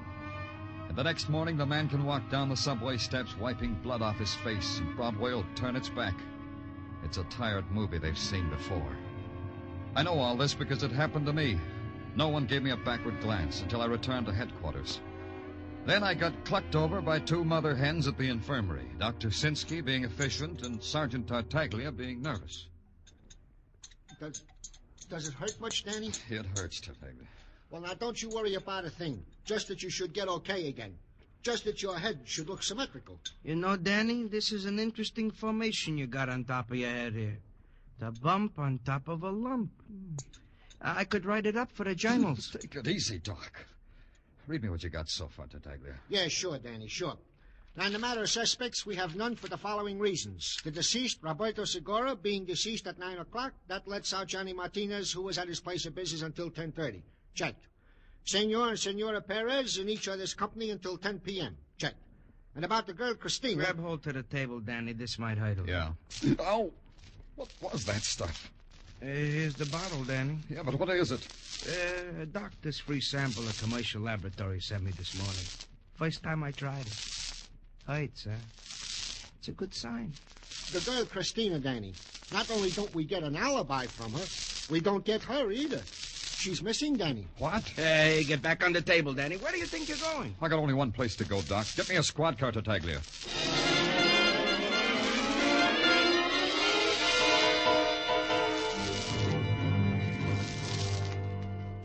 Papa Candelario? Sí, señor. ¿Qué quiere? I was here last night. You must have seen me. You know who I am. No entiendo, señor. You mean you don't understand English? No inglés. No entiendo. Try hard, Papa. I'm of the police. Police, understand? No entiendo, señor. Try this. I was beaten up here last night. This could make trouble for Papa Candelaria. Big trouble. Papa Candelaria. Yo soy Papa Candelario. ¿Qué quiere, señor? Christina Perez, Papa. What does that do to you? Christina Perez. Muy linda mujer. Yeah, Papa, yeah. Christina Perez, that's right. Where is she? She was here last night. She's disappeared. Oh, look who is here. My brother, Danny Clover. Joe, am I glad to see you. And I am glad to see you, sweetheart. You know that big case I was working on? That big black car with the gun souls? I think it is all solved. Joe, listen. I want you to do something for me. Anything, Danny. You are my brother. I want you to translate for me. Huh? I have to ask your father some questions. He doesn't understand English, so I want you to translate for me. Papa, please. Danny is my brother. Please speak to him. All right, Jose. I will tell him. Oh, then you do. Si, senor. I do speak English. I only tell you this because it is the wish of my son, whom I love. You will find Christina Perez with her mother at the convent of Santa Cecilia. That is all I can tell you. Oh, Papa, you are my brother. Papa is now a brother to both of us. Huh, Danny? Yeah, Joe. Thank Papa for me, and you too, kid. Thanks, brother.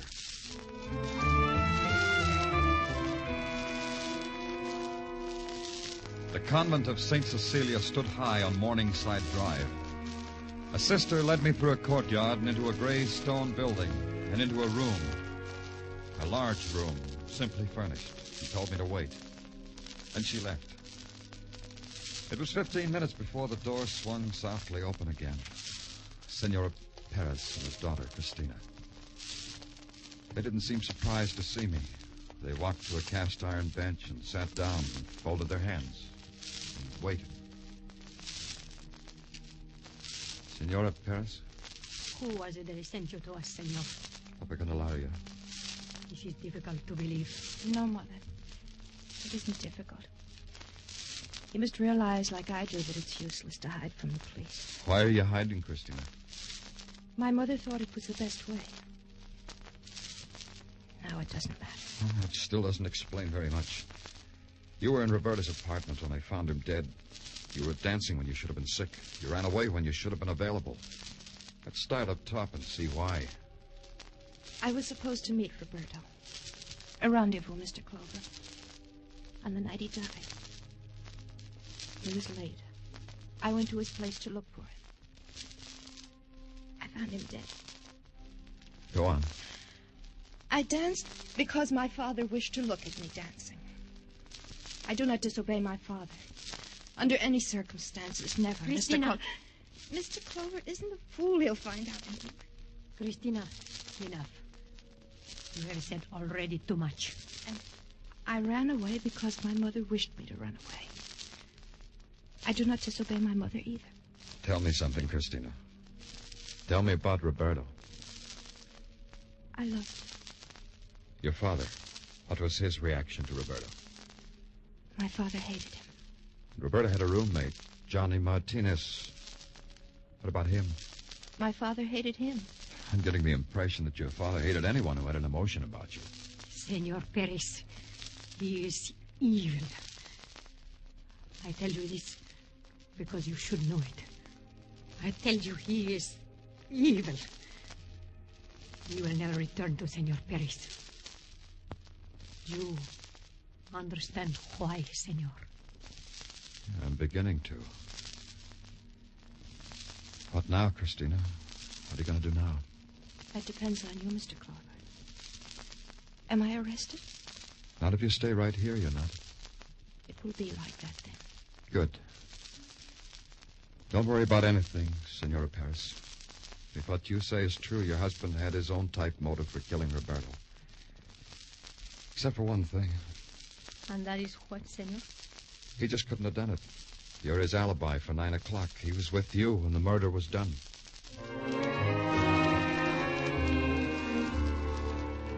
Maria Perez sank to her knees, drew the black lace shawl close about her head. With the fingers of her clasped hands moving endlessly in a kind of torn pleading, began a voiceless prayer. Christina looked at me for a long time, her eyes empty and staring. At the door, I turned back for a moment, and Christina had not moved, had not changed. It was hard to believe that this was the girl who had danced with fury and like flame.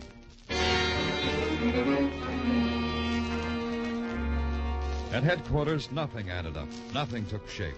Motives were there, but alibis were there, too. Hard, cold, unbreakable. No one, it seemed, was around when Roberto Segura was murdered.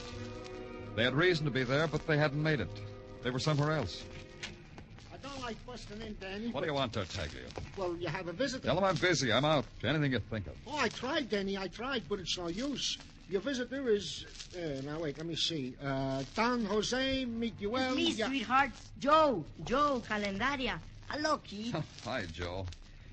Look, kid, I'm pretty busy right now. Oh, sure. Okay, Danny. But look, Joe, how would you like to have Sergeant Tartaglia show you around police headquarters? Oh, that would be super keen.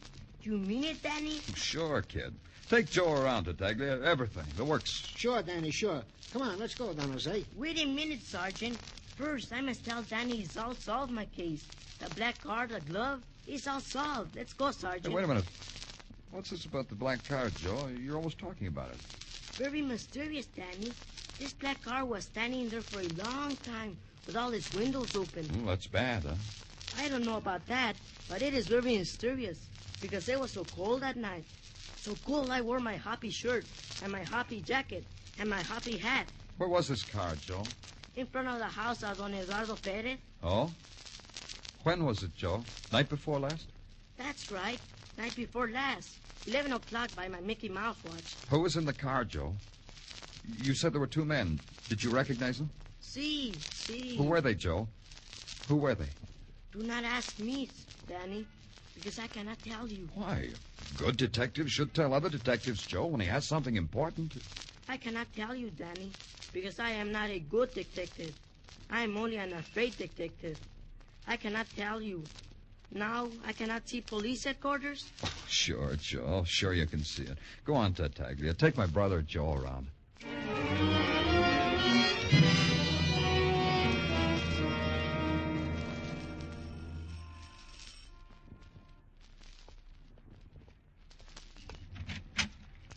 Oh, Senor Clover. Yeah, Eduardo. Senor Clover. Invite me in. You have come to tell me you have found my Christina? Yeah, that too. Let's go inside, shall we? It's warm in here. Not cold like outside, Eduardo. Where is she, senor? You have no right to torment me. It can go badly for you. For all of us. You and me. Where is she, senor? I must go to her. She's at the convent of St. Cecilia with her mother. Ah. Don't bother with your coat and hat, Eduardo. You won't need them. What? You won't need them. We'll bring Christina to you. If she wants, we'll let her visit you in her cell. What are you trying to tell me, senor? I'm not trying, Eduardo. It's easy to say. You're under arrest for the murder of Roberto Segura. You are insane. It had me fooled, Eduardo, for a long time. Such an airtight alibi. All because we thought the boy was murdered at 9 o'clock. You have a reason to believe it was at another time? Yeah. Say around 11. That was neat, Eduardo, killing him, then letting his body sit in your car in the cold air so that rigor mortis would set in quickly. You talk with the mouth of a babbling idiot. And you brought him to his room, and because it was warm there, Dr. Sinsky figured the boy had been dead for 3 hours. Because that's how long rigor mortis might take in a warm room. But in the cold, in a car with open windows, it doesn't take so long, huh, Eduardo? No. You are right, senor. It is a good way to kill. A good way to deceive the stupid ones of the law. Yeah. Yeah, we're pretty stupid, Eduardo. We don't understand how it means to possess things like Goya tiles or a daughter like Christina, your Christina. You killed her to keep her to yourself, didn't you, Eduardo? No one good enough for Christina but you. It is as you say, senor. No one good enough. So I had Roberto killed. You had help? Of course, I do not soil my hands unnecessarily, senor. Johnny Martinez helped me. Why should he do that? Because I promised him Christina. But you, senor, for you, I need no help. I will kill you with my own hands. Give me the gun, Eduardo. It frightens you, brave, senor. Yeah, it does that. Give it to me. Drop it. Now I've got the gun, Eduardo. What does it do to you? Frighten you, huh? You will not kill me. You will not. Let's go, Eduardo. You got to be booked for murder. I can get to Johnny Martinez later. You got to him already, Clover. Well, Johnny. Welcome. Eavesdropping, huh? No. Don't turn around, Clover. Now that you've peeked at my gun, just keep it in mind. Sure, I've been eavesdropping.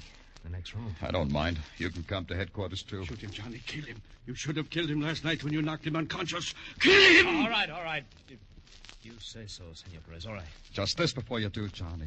Eduardo would like to know about it. Know about what, Senor? The gun I'm pointing at you. If Johnny shoots me, I'm just liable to react. I'm liable to grab onto something when Johnny's bullet hits me. The trigger of this gun, maybe. Then you're liable to be shot, Eduardo. Killed, maybe. You've got a point, Senor Perez. Well? Johnny! Do what? What do you want me to do? Drop that gun! Drop it! Drop that gun! Like I was saying, let's go get booked for murder, huh?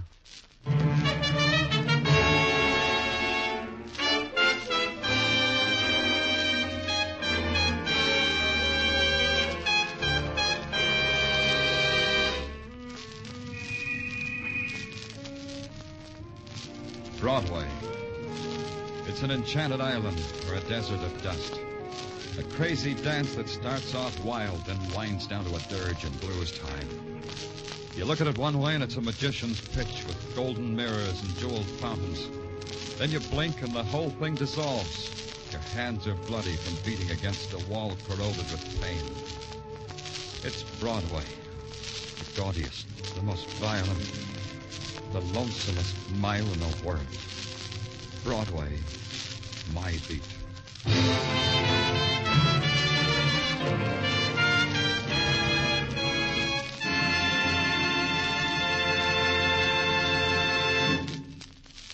Broadway's My Beat stars Larry Thor as Detective Danny Clover with Charles Calvert as Tartaglia. The musical score was composed by Alexander Courage and conducted by Wilbur Hatch, and the program was produced and directed by Elliott Lewis. The cast tonight included Tony Barrett, Jeanette Nolan, Herb Butterfield, Jack Crucian, Michael Ann Barrett, and Armando Corral.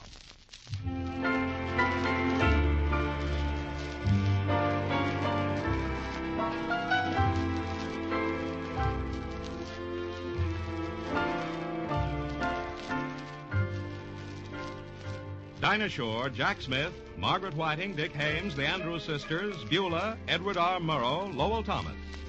These top names in radio are all on CBS regularly. Not once, but 5 times a week. Top news, top color, top reporting. Lowell Thomas and Ed Murrow each are heard for 15 minutes every Monday through Friday in the early evening hours. And then there's the wonderful comedy of Beulah, the Tops and Pops with the Jack Smith, Dinah Shore, Margaret Whiting Show, the grand singing of Club 15's Dick Haymes, the Andrews Sisters, and Evelyn Knight. You can hear them all on most of these same CBS stations Monday through Friday evenings. Listen tomorrow night. This is Joe Walter speaking. This is CBS, where Wednesday night is Bing Crosby night, the Columbia Broadcasting System.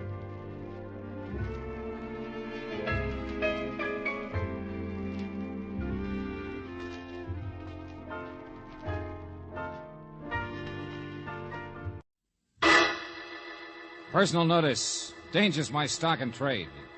If the job's too tough for you to handle, you got a job for me, George Valentine. Write full details.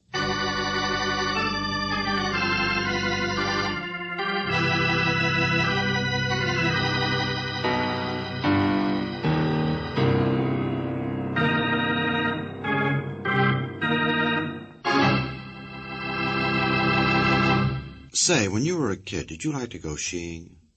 Now, by that I don't mean chasing the girl next door around the block, but rather the manly art of climbing the nearest snow-capped hill and then returning down said hill on a pair of skis. Of course, you probably know them as skis. Oh, but that's become a peasant term. Now, if you were to use that outmoded expression around the Sun Valley set, they wouldn't know what you were talking about. On the other hand, George Valentine had never heard of skiing, as you will find out in our Let George Do It adventure. It's called Red Spots in the Snow, and you can take it from me, it wasn't borscht.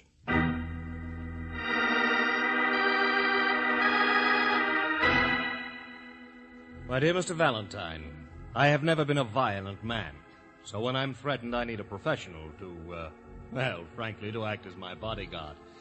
I don't expect you to follow me around ostentatiously with drawn revolver, but I will expect continuous protection night and day. You will fly to Snow Valley Lodge, where you will be my guest. Oh, George, did you hear that? Snow Valley. Yes, I heard it, Brooksy. Snow Valley's fabulous. The latest, most up-to-date resort in the whole country. I've read the circulars, too. Angel. Oh, we could have a wonderful time there. Well, you'd better finish the letter before you start packing. Oh, where you will be my guest. Uh-huh. I don't think you will find your duties too arduous. There's skating, skiing, dancing, and entertainment. Oh, George, it sounds heavenly. Yes, it does. Who's it from? Oh, it's signed Herbert Judson. Oh. George, do you think it could be... Only one Herbert Judson, I guess. Oh, who'd threaten a famous picture director like Herbert Judson? Probably not over half the population of Hollywood. Well, he's handsome, he's famous, he's clever. And quite a lady killer. I was reading about his latest heartthrob in one of the gossip columns. Well, then you don't want to take the case. Oh, I didn't say that. If you'd like a vacation... Oh, come to think of it, I'm not invited. The minute Judson sets eyes on you, I'm sure you will be. Oh, thank you. That was a compliment, wasn't it, George? No comment. Well, write him we'll be there. I'll telegraph him. Hey, I'm not made of money. Collect. Oh, George, it'll be wonderful. Skating in the moonlight, dancing under soft lights. Yeah, and Herbert Judson in person. All right, go home and pack, Angel, and don't forget, plenty of woolies.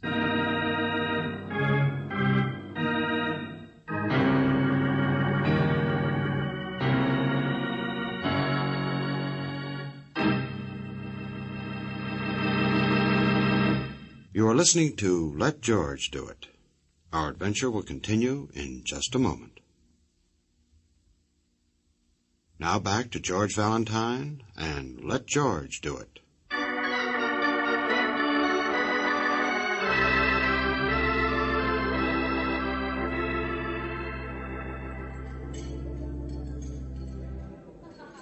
Good of you to take the morning plane, Valentine. and to bring Miss Brooks. Oh, thank you, Mr. Judson. After lunch, we'll go out and try the she run.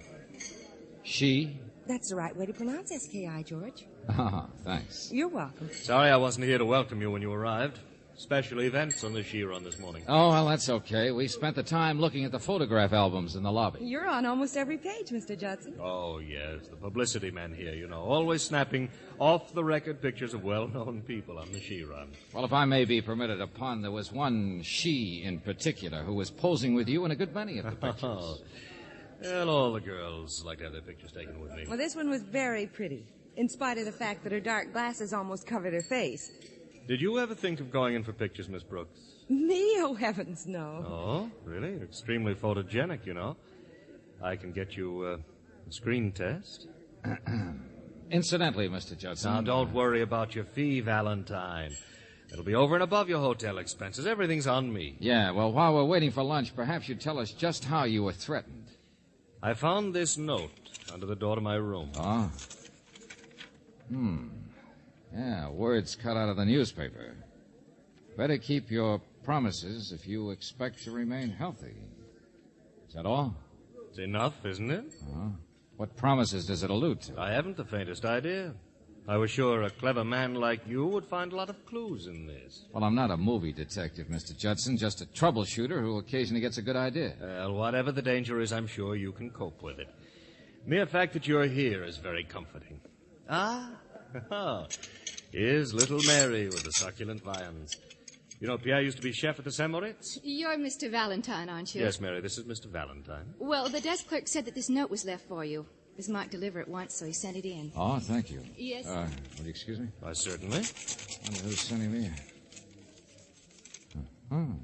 Look at this. What is it, George? Just like yours, Mr. Judson. Words cut out of a newspaper. With your advertisement at the top, George. If this is you, you're wasting your time. A man must pay for his sins, and you can't stop it. Better leave here at once. I won't warn you twice. Well, whoever's sending these threats isn't wasting any time, is he? Say, tell me, have you had any disagreements with anyone here? Why, no, nothing of any importance. I had a little argument with Jacques, the she instructor. Maybe you'd better tell me about it. I might find it more important than you think. No, it really isn't anything. Little Mary, the waitress here, is quite a she expert. Their help, you see, are allowed to use the hill back of the lodge. Jacques and Mary are great friends, or at least they were until the girl who sings arrived. Hey, wait a minute. You're going too fast. The girl who sings? Her name is Jill Drew. She sings during cocktail hour. Hasn't anything to do with the argument I had with Jacques. I mention her because, Jacques is infatuated with her, and Mary is crazy about Jacques. Quite a little triangle. Well, this trouble you had with Jacques... Well, Mary's quite pretty, as you may have noticed. I have always been on the lookout for photogenic faces. I asked her how she would like to have a screen test. Jacques didn't seem to like the idea. But now that his interests are elsewhere, I'm sure he doesn't care. I'd like to meet this Jacques. Oh, you'll meet him, yes. We'll go up the mountain right after lunch.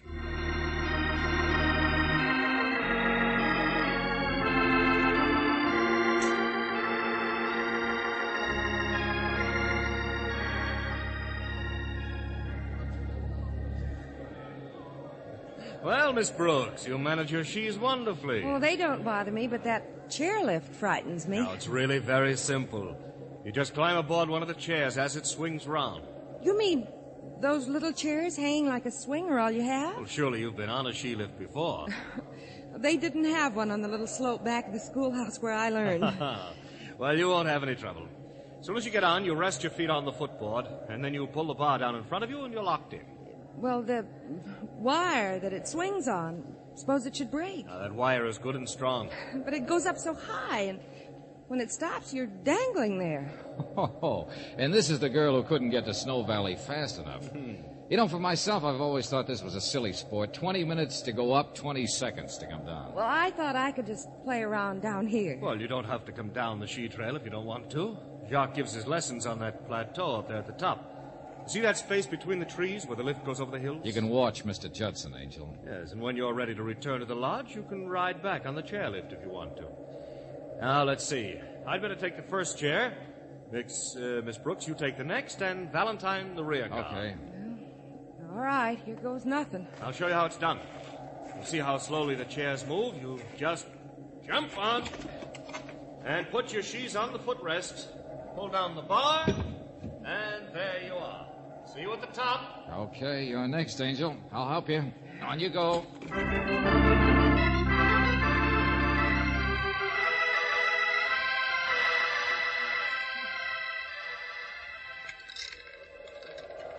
We're awfully high up, George. Yeah, it's a beautiful view, though. I'm afraid to look. I get dizzy. Surely you're not frightened now. We're almost there. And did you ever see a clearer day? Yeah, it is pretty, but those treetops down there look awfully sharp. Well, don't look down. Look ahead toward that opening between the trees. When we get through there, we'll be only a few feet off the ground. And just beyond, you'll be able to get off. Hey, look back and see how far we've come, Angel. I wish I were an angel. With wings. What's that? Someone in the woods must be hunting. I didn't know they allowed it. They must have hit something, George. Look down there. Red spots in the snow. Hey, that's blood. Hey, good night. Look, Angel, Judson slumped over the bar. He's been shot. Mr. Judson? Someone in the woods there to the left. Hey, Brooksy, look down there. What? Yeah, going down the far side of the hill out of the woods. Someone skiing awfully fast. Yes, and not on the regular ski run. That must be the person who shot Mr. Judson, a blue sweater with a yellow band. Too far off to see what he looks like. Oh, I wish this plane contraption would move faster. I'll phone down the minute we get to the top and see if we can head him off. Hey, you up there. Help Mr. Judson off. He's been hurt. Yes, sir. What happened? Someone shot him from the woods. All right, I'll get him off the chair. Well, someone will have to help me, too. Just a minute, lady. Wait till I get him on the ground. Well, wait now. Don't try to jump off. There you are, ma'am. Oh, thanks. George, he seems to be hurt badly. Yeah, okay, I'll be there in a second. All right, give me a hand. There you are, sir. Okay. All right, let's have a look at him. Now, phone for the police. Tell them to hold anyone wearing a blue sweater with a yellow band around it. Yes, sir. Shall I send for a doctor, too? Too late for that. Mr. Judson is dead.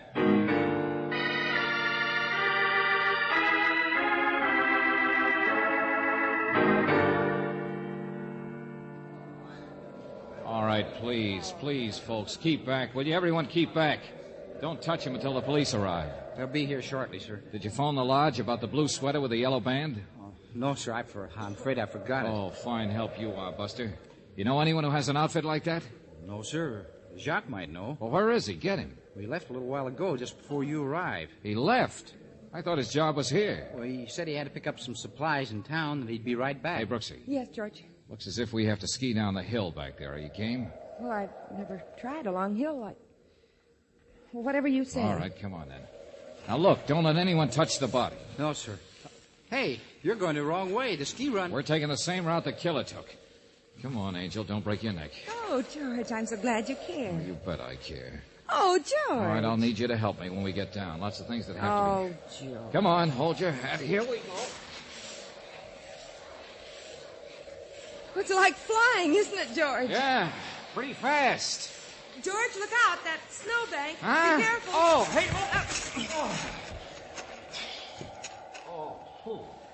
Hey, Brooksy, help me out of this, will Are you all right? Yeah, I guess so. Half the snow in the country went down my neck. Are you okay? Yeah, I'm fine. But it was certainly bumpy. The man must have been an expert. Yeah, but he slipped up. Nice of him to leave a trail in the snow for us to follow. Yeah, that's right. Well, come on. What are we waiting for? He's way ahead by now. I know, but we can tell the way he went. Duck down, Angel. Get behind that snowbank. We've caught up with our friend, the killer.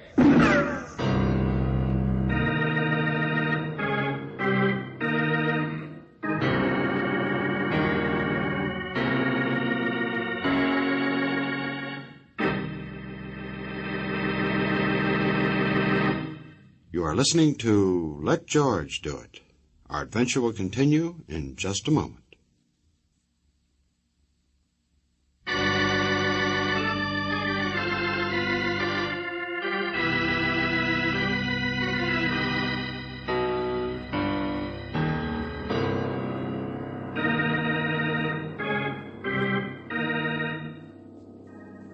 Now, back to George Valentine. You are invited to Snow Valley Lodge to act as guardian for the well-known Hollywood director, Herbert Judson. And now Judson is dead, shot while riding on the ski lift just in front of you and Claire Brooks. And now that you've followed the suspected killer's trail, you find yourself hiding behind a snowbank, trying to avoid being a target. Well, if your name is George Valentine, that's only going to make you more anxious to catch the person who's been doing the shooting. Okay, Angel, according to my calculations, that's the last shot in his gun. Be careful, George. Okay, I'll take a look. No sign of anyone. From here on, he followed the road, and there isn't any more trail. Yes, road's too cut up by automobile chains. Well, let's get to the hotel. I want to check a few things before the police begin their inquiry. You check the drawing room and ask about blue sweaters and yellow stripes. I'll phone Hollywood and get the latest dope on Judson.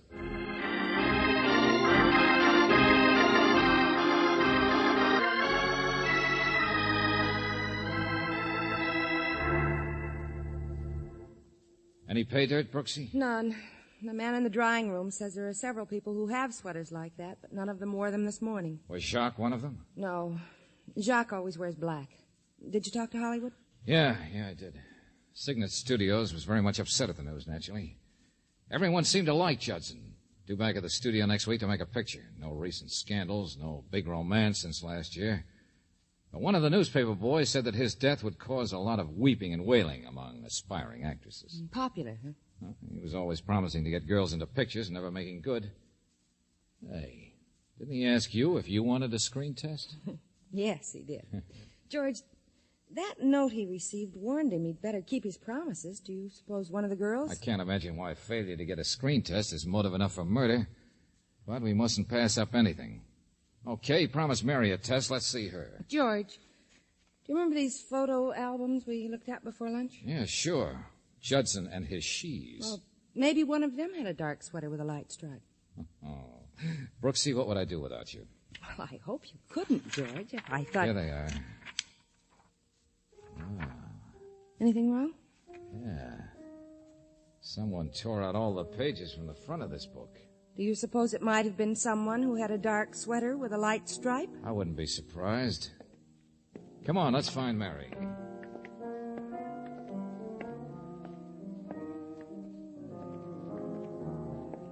I beg your pardon. I'm looking for a waitress named Mary. Have you, Well, you wouldn't find her here now. She's off in the afternoons. Oh, I see. You're Jill Drew, the singer, aren't you? Yes. My name is Valentine. This is Miss Brooks. Hello. How do you do? You heard about Mr. Judson, I suppose. Yes. Well, I'm asking a few questions before the police arrive. Would you mind telling me if you were one of the girls Mr. Judson promised a screen test to? I hardly knew Mr. Judson. By any chance, do you have a ski outfit? A blue sweater with a yellow stripe? No, I don't ski. I'm engaged to sing and play the piano. Where would I find time to ski? Now, if you don't mind, I have to practice. Yeah, the show must go on, I see. Oh, I'm sorry. I knocked them over to the floor. Sounds like a junk cart. Here, I'll pick them up. They're beautiful bracelets you have, Miss Drew. Rather heavy, aren't they, when you're playing the piano? Oh, I never wear them when I play. But I don't like to leave them in my room. It's marvelous what they can do with costume jewelry these days. My dear young lady, those are real. They're from Elwood's in Beverly Hills. Oh. Singing for your supper must be profitable. Oh, I have admirers. I don't doubt it. Now, if you don't mind... Oh, sure. Sorry to have interrupted your practicing. If you're looking for Mary, you might find her in her room. And where is that? In the annex, back of the main lodge. If she isn't there, she may be skiing on the hill, back of the annex. She's very proficient.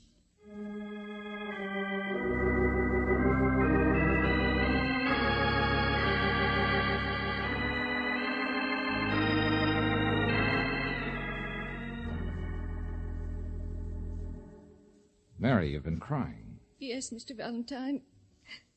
Poor Mr. Judson. You liked him a lot, didn't you? Well, he was always so kind and generous. Next week he was going to take me back to Hollywood with him for a picture test. Well, look, Mary, murder is a serious matter. You're in the dining room a lot. Did you ever hear Mr. Judson in an argument with Jacques? What? No, Mr. Valentine. Well, Jacques would Mary, never... there will be an inquest. You'll be asked questions, and you'll get yourself into a lot of trouble if you hide anything. Mr. Judson admitted he and Jacques had an argument about you. Well, he only warned Mr. Judson not to make any promises he couldn't keep. And Mr. Judson was going to give me Jacques the test. threatened Mr. Judson? Oh, no, Mr. Valentine. It wasn't a threat. Just a friendly warning. Don't you think you'd better tell us all about it? Well, Jacques and I... Well, he used to be kind of attentive until Miss Drew came. I wanted to make him jealous, so I told him about Mr. Judson promising me a chance in pictures. And he warned Mr. Judson not to make any promises he couldn't keep. That was all. Where can I find Jacques when he isn't teaching? Well, if he isn't with Miss Drew, he's usually in his cabin. And that is? Back at the lodge. Jacques doesn't live in the lodge. He has a cabin of his own. It's number 26. Okay, thanks. I'll see you later.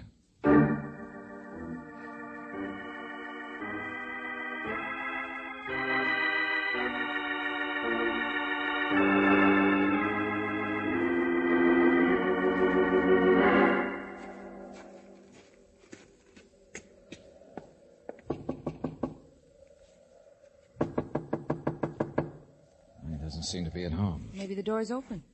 We can try. A man who leaves his door open can't have anything to hide. Usually. Well, that's a nice cabin. Fireplace and everything. Yeah. Quite cozy. Oh, I'd like to have time to look at all the pictures he has on the walls. Well, go ahead and look. Let's see what else there is. These must be his pupils. Oh, publicity stills. Well, let's see now. The table. And there. Scrap basket. What is it, George? This newspaper. I haven't the slightest doubt that both Judson's message and mine were cut right out of this. George, if he wanted to hide it, why didn't he burn it? I was thinking the same thing, Angel. I'll keep it anyway. Now let's have a look at the pictures. Well, Jacques seems to have had his picture taken with every well-known star in Hollywood. To Jacques, who helped me stay on my feet, Grant Cooper. To Jacques, the best there is, Norma Lewis. And here he is with Mr. Judson and Jill Drew. In memory of a happy vacation. George, isn't this like one of the pictures from the book? Uh-huh. Only she isn't wearing the dark glasses here. She was prettier then. She wasn't posing when we saw her. Well, her sweater has a stripe. Only it's a light sweater with a dark stripe instead of the other way around. Thought she couldn't ski. Doesn't mean you can ski just because you're photographed with them on. George, do you smell something burning? Yeah, it smells like cloth. Hey, it is, here in the fireplace. I wonder we couldn't locate the missing suit. Where are you going? Well, to get some water to throw on the fire. Hasn't been in the fire very long. I'll get it out with a poker. There we are. Now, it's a shame to spoil this Don't rug, burn but... your hands. I'm getting the water. No, I got it, Angel. Just have to stamp on it a bit more. Look out, George. Huh? Oh, good. Well, what do you know? Blue sweater and yellow stripe, all right. I'm glad we found it before it had time to burn completely. Let's see if there's anything in the pocket. Nothing but what's left of this handkerchief. Hey, his initial, too. Well, that sort of settles it, doesn't it, George? Yeah, perhaps. We'll hold it for the sheriff when he arrives. What are you doing in my room? Oh, hello there. I suppose you're Jacques. Didn't think you'd be back so soon. Evidently, you did not. I ought to turn you over to the police. Well, for the moment, I represent the police. You're lying. Now, listen, Buster, maybe you don't know that you're the #1 suspect for a murder. What's that? Good imitation of a man indicating surprise. You think I killed Mr. Judson? Now, look, your ski suit... Oh, that isn't mine. I never had one like that. Your handkerchief was in the pocket. Oh, that isn't mine either. It's none of your business. Now, will you get out of here, or Look out, George. Oh, another bit of evidence, huh? All right, put that gun down, Buster. Drop it, I say. Drop it, Buster. It isn't loaded. What? Yeah, don't you remember? You used up all the bullets shooting at us. Okay, pick it up carefully, Brooksy, while I hold our friend here. All the shots have been fired, George. Yeah, I thought so. Come on, Buster. We're going to find the sheriff.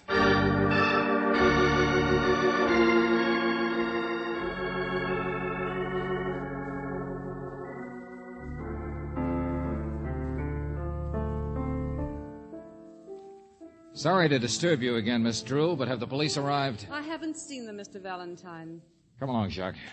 Jill, Mr. Valentine, where are you taking Jacques? We're on our way to the police, Mary. This fool is trying to say that I killed Judson. We found the gun and the ski suit in his room. He tried to burn it. We got there in time. Jacques says the suit is too small for him, and I'm inclined to agree with him. But it wasn't Jacques. He didn't do it. I know it. Mary, be quiet. He didn't do it because I did it. Huh? It does look like a girl's sweater, George. And what's left of the handkerchief looks like a woman's. Mary, are you trying to protect Jacques? No, She might have done it, George. She knows how to ski, and the sweater could fit her. Okay, motive, Angel? Mr. Judson promised her a test in pictures. He hadn't kept his promise. Look, not a very good motive for shooting a man, as I remarked before. Would you say so, Miss Drew? Please, can't you discuss this somewhere else? I have to... Oh, yeah, sure, I know. You have to rehearse. We'll only be a minute. And you might be interested in this. Do you think failure to give a girl a screen test is good and sufficient reason to... Mr. Judson made fun of me because Jacques had fallen in love with Miss Drew. Please, leave me out of this. You say you shot him, Mary, huh? Yes. And then came down the other side of the mountain and reached the hotel in time to go to work? That's it, George. And then planted the suit and the newspaper and Jacques' gun back in his room? She tried to burn the suit.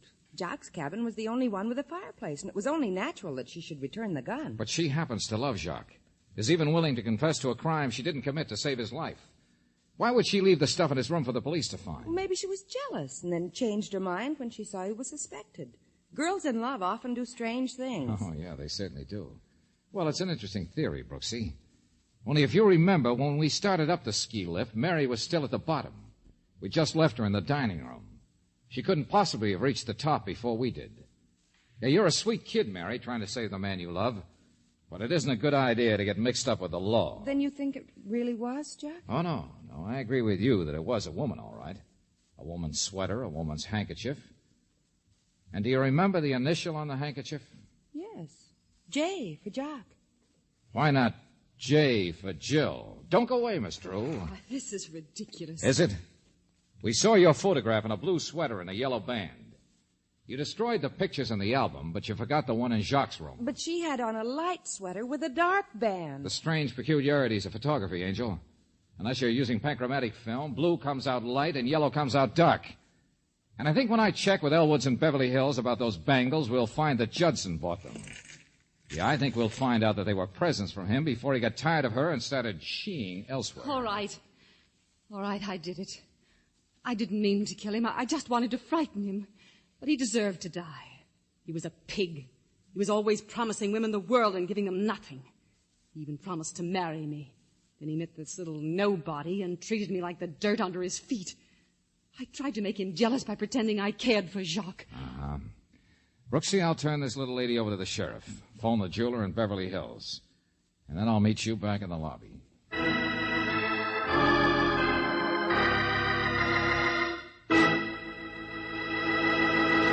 Back to the conclusion of our Let George Do It adventure in just a moment.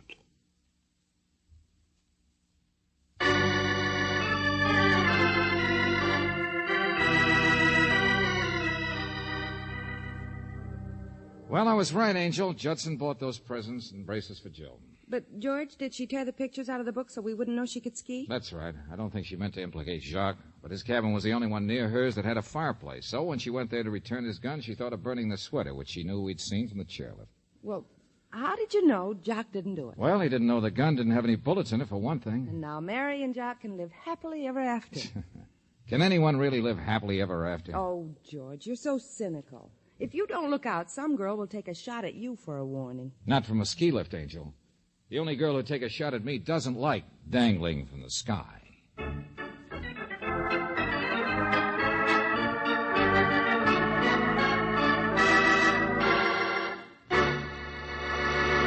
You have just heard Red Spots in the Snow, another Let George Do It adventure. Robert Bailey was starred as George Valentine, with Virginia Gregg as Brooksy. Davis Kent wrote the story, with music by Eddie Dunstetter. Now this is yours truly inviting you to another visit with Valentine, when you'll again hear what happens when you let George do it.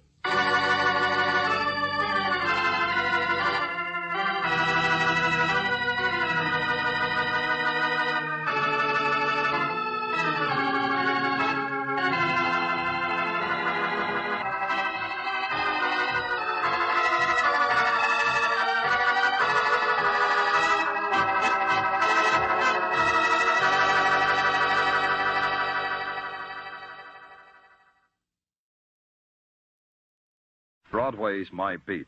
From Times Square to Columbus Circle. The gaudiest, the most violent, the lonesomest mile in the world.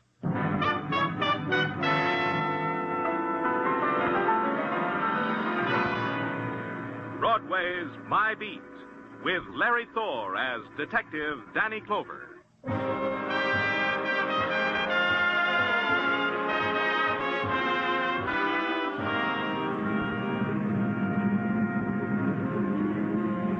Broadway, where the nighttime explodes into the canyon streets like some passion, screaming to be rid of the day. The night is a backdrop for a million fragments. Neon and roar and melting shapes and shocks and the clots of crowd. It's a fury that sweeps you up and holds you close, then throws you in the gutter of your own choice. It's Broadway, my beat. At 2 o'clock in the a.m., Broadway is laughing itself to death. It's a time for doing either one of two things. You nod to the bartender for another one, or you buy the papers and go home. Me, I bought the papers, but I didn't go home.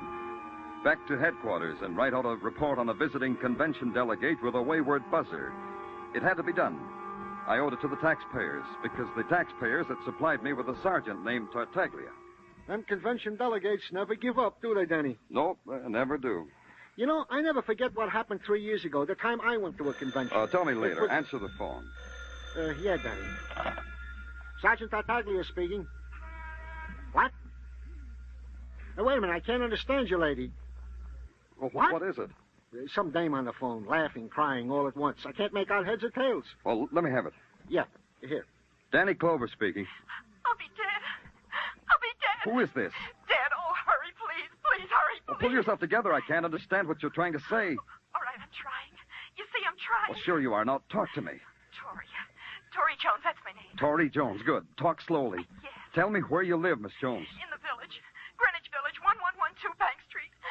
Please. Don't say it again, Miss Jones. I'll be right there.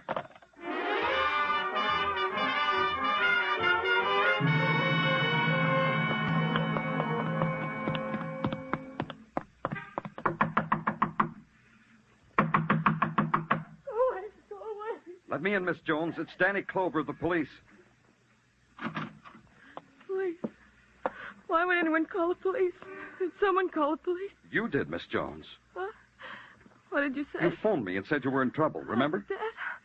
I don't remember doing that. Get out of here! Get out of here! Easy, Miss Jones, easy. All you need to know is that I've come to help you. Do you hear me? Do you hear me, Miss Jones? Why do you do that? I didn't mean to be rough. I didn't mean that. I mean, why do you call me Miss Jones? Aren't you Tori Jones? No, I'm in there. The beautiful Tori Jones. The girl most likely to... She's in there. Behind that door. Oh, want her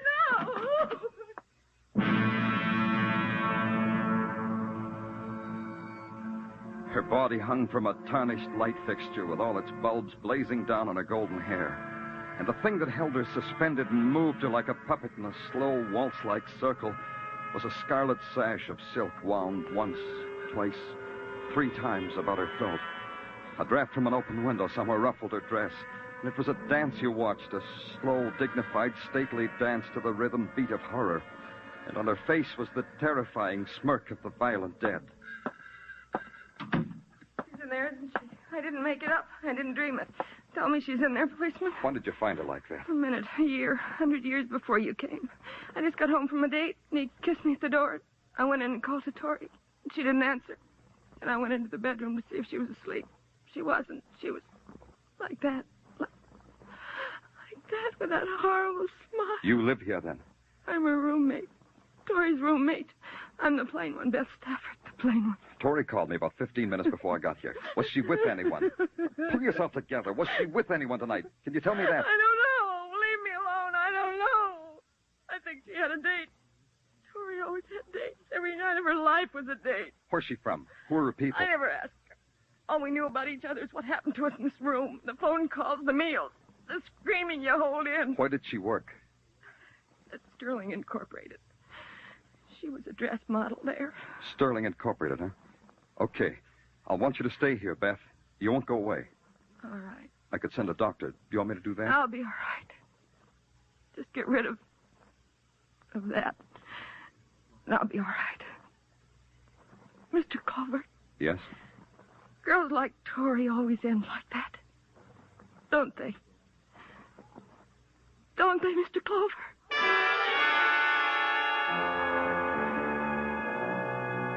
You can call it an advantage that a policeman has. He doesn't have to wake up from a nightmare and scream. He nuzzles the pillow and knows that the dream of a lovely girl hanging by silk from a light chandelier is only a projection of his workaday life. Yeah, it's quite an advantage. When he gets up the next morning, he gets dressed, has breakfast, and goes to work trying to find out who made him have a dream like that. And in the morning, the world of Sterling Incorporated, manufacturers of ladies' dresswear, was simply sterling efficient. The long lines of cutting tables, sewing machines, and the faces that went with them. Faces that wouldn't get weary until another hour or so. The face of the office force goes with the company's product. It sees your badge, bites its lip, and announces you into the office of Lionel Conrad. He owns the joint. All of it, Mr. Clover. And just think, 20 years ago, I was peddling elastic bands on Broadway. Yeah, that's... Horatio stuff, eh? That's what you were going to say, Horatio. Still read the stuff. Finest literature a man can lay his hands on. Smoke? Cigar? No, I just... But you won't refuse a gumdrop now, will you? Here, have one. Been eating them since I first read that Ned, the fun-loving rover boy, always nibbled them before a big game. Go ahead, have one. No, thanks. You wanted to see me about something, Mr. Clover? Yes, about Tori Jones. Tori Jones? Lovely name. Lovely model. Was. The girl was murdered. Read it in the morning papers. Pardon me. Lionel Conrad speaking. Yes, dear. Yes. But you know you have trouble getting into a size 42. All right, I'll bring it home with me. Goodbye, dear. My wife, Mr. Clover. We were talking about Tori Jones. I don't know anything about her, Mr. Clover, except she modeled our clothes. That's the extent of my information. Our designer sketches the dresses. We make them. Models like Tori model them. Well, I got my tip, Lionel. See you later. Second, Martin, I want you to No meet... time for a salesman. I'm late now. Who was the racket man? My shop manager, Martin Driscoll. Only he don't spend a lot of time in the shop. I gotta talk to him about that. It worries me. You got worries? Plenty. Somebody's stealing my designs, Mr. Clover. Somebody's stealing exclusives and peddling them to two-bit mass production dressmakers. Yeah? How could that be done? I wish I knew. Ira makes the sketches. I okay them. They turn up in basement stores at $12.95 per line. Who's this Ira that sketches? Ira Getz, my designer. Uh-huh. Where do I find him? In the village. That's where his studio is. You'll get the address from the girl at the desk. Will there be anything else, Mr. Clover? Nothing. Thanks a lot. For what? I don't know. Maybe a motive for murder?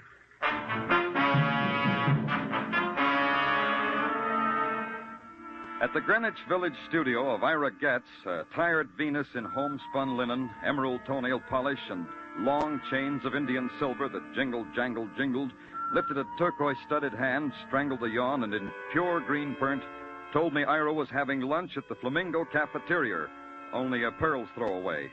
She fell asleep while she was talking, so all I had left was the Flamingo Cafeteria. The Flamingo, 7th Avenue's haughty answer to the left bank. The delicate poets eating chopped herring like it was snails and wine. The girl athletes lobbing Freud and insults across their littered trays. And the fellow who's learning French off a phonograph record. You are looking for someone or something, mon ami? A man named Ira Getz.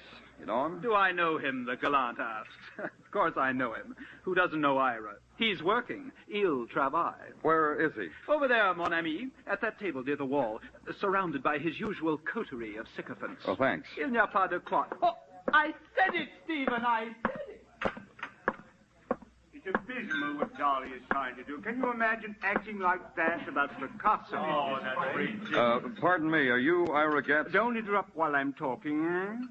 Dolly, stunning craftsman, but by what right... I'm Danny Clover of the police, Mr. Getz. Maybe you want to talk to me, Police?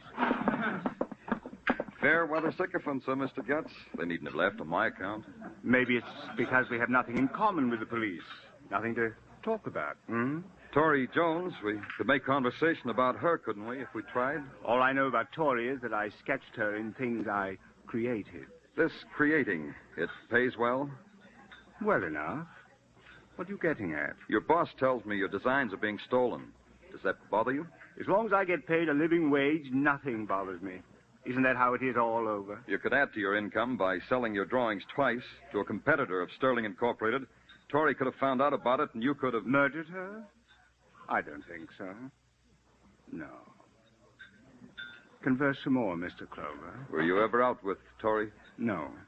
It can be checked, Mr. Clover, was it? Who passes in your drawings at Sterling? Lionel Conrad? No, Martin Driscoll does that. As a matter of fact, I gave him my spring collection only a little while ago. Oh? Where is he now? Philadelphia, probably. Business trip. Don't look so sad, Mr. Clover. He'll be back in time to dress for the opera tonight. Anything else? No. Tell your coterie to come back, Ira. They'll love it. Now you're a martyr. It became a matter of routine. I grabbed a loose detective named Muggavan and gave him a detailed description of Martin Driscoll, planted him at Penn Station, and had him check all the incoming trains from Philadelphia. Muggavan was conscientious. He called in every 40 minutes with no word. He got sadder all the time. But at 5:40, there was a lilt to his voice. Driscoll was back in New York. In fact, he was in his apartment, and Muggavan was waiting outside. In 10 minutes, I was outside, too. Hi, Danny. Hi, is he still upstairs, Muggavan? No, that's him getting in that cab over there. The guy in a top hat, white gloves, and tails. Well, he's a little early for the opera. Mr. Driscoll! Mr. Driscoll! He didn't hear you, Danny. Maybe not. Thanks, Muggavan. Go home. I could have stopped him with my siren. I could have, but I didn't. If Mr. Driscoll were going to the opera, he was going too early, and he was going by way of the third act overture. His cab headed downtown and east toward Greenwich Village, so I followed. It swung into 8th Street. Me too. Then it stopped in front of the studio of one Ira Getz. I passed it, parked a half block further down, and waited. A 2-minute wait, enough time for Driscoll and Getz to have a long handshake. Then I entered the doorway of the apartment house. It was that 2-minute wait that ruined everything. The shots came from Getz's apartment. When I got to the door, all I could hear was a lot of pain. I'm hurt. Yeah. Not too bad. Help me. Help me. What happened? I don't know. Ira and I were talking, and someone... See, through that open window. Somebody shot through. Yeah. Where's Ira Getz? There, at the piano. There.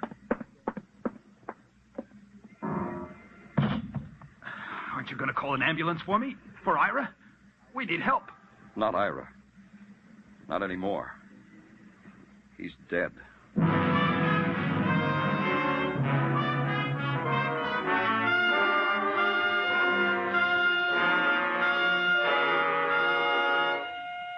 You are listening to Broadway's My Beat, starring Larry Thor as Detective Danny Clover.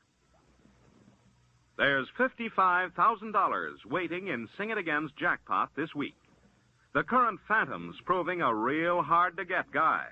And $30,000 in wonderful prizes awaits the CBS listener who can identify him. Be around listening hard when Sing It Again comes your way again tonight on most of these same CBS stations. Dan Seymour may call you.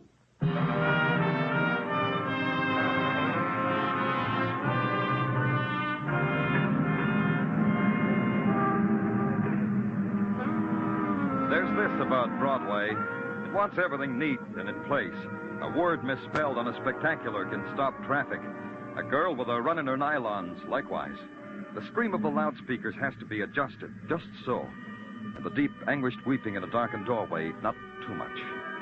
Even death and violence have to meet Broadway standards.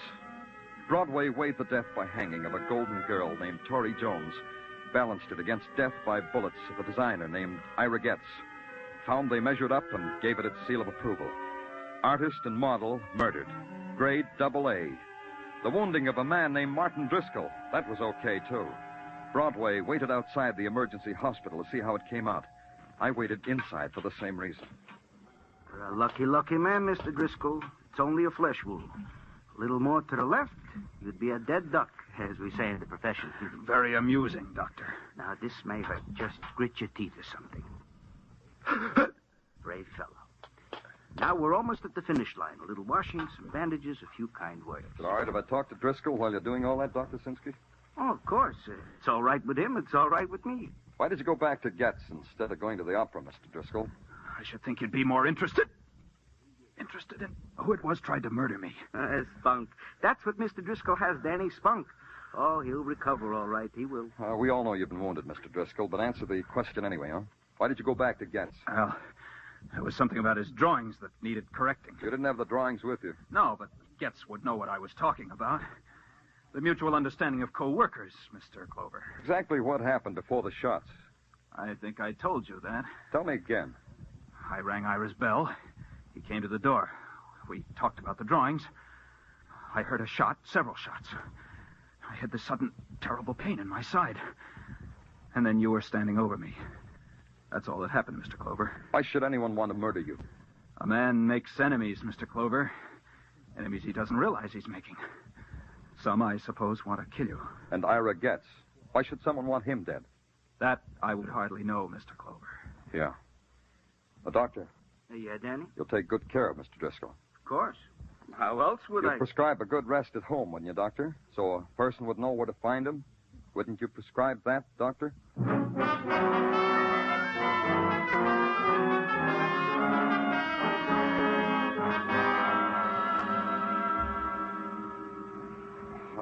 Confusing, huh, Tartaglia? It's a cookie. A what? What I'm holding under your nose, a cookie. Mrs. Tartaglia whipped them up on her mixmaster. A bagful. Have some, Danny. Everybody offers big goodies. Oh, yeah, thanks, Tartaglia. Real good. Danny, now that you have indulged yourself with Mrs. Tartaglia's confections, I myself have something to brighten up your otherwise drab day. Another cookie, Tartaglia? Just put the bag on the desk. Yeah, Danny. It's about the gun. Well, tell me about the gun. The gun which did in one Ira Getz was found in the bed. The bed of frozen geraniums, Danny, which was underground beneath said Ira Getz studio. Go ahead. The bullet, which also grazed the side of Martin Driscoll and was recovered from the woodwork, also was fired from said gun. Conclusion. The hand behind the gun that pulled the trigger that shot Ira Getz was also the hand behind the gun that pulled the trigger that nicked Martin Driscoll. Well, get off the dime, Tartaglia. What about prints? No prints. White clean. Okay. Guns registry. Tell me about them. Foreign make. Probably a war souvenir. So? So, if it was war loot that was registered, we'll trace it. Well, like we're trying to do now. Was that all? That's all, Danny. That's the news for me to you. Great. You did a fine job on my otherwise drab day. Give me a squad car, Tartaglia. Yeah.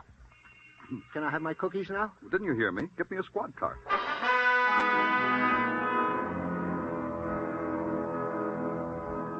You drive slowly back to Greenwich Village. Slowly, because you want to think. But the images of violence dance in your brain, and you can't think. You breathe a sharp December wind, and it cuts a pain in your lungs, and it brings you back. And you know that violence walks the streets of the city. And the shape of violence is weird and grotesque. Stolen designs. A man lying near a piano and the blood flowing out of him. A girl with a scarlet sash deep in the flesh of her throat. And finally you're there to talk to a hysterical girl. And you hope the hysteria is gone because something has to make sense. It's good to have someone to talk to, Mr. Clover. I haven't talked to anyone since Tori.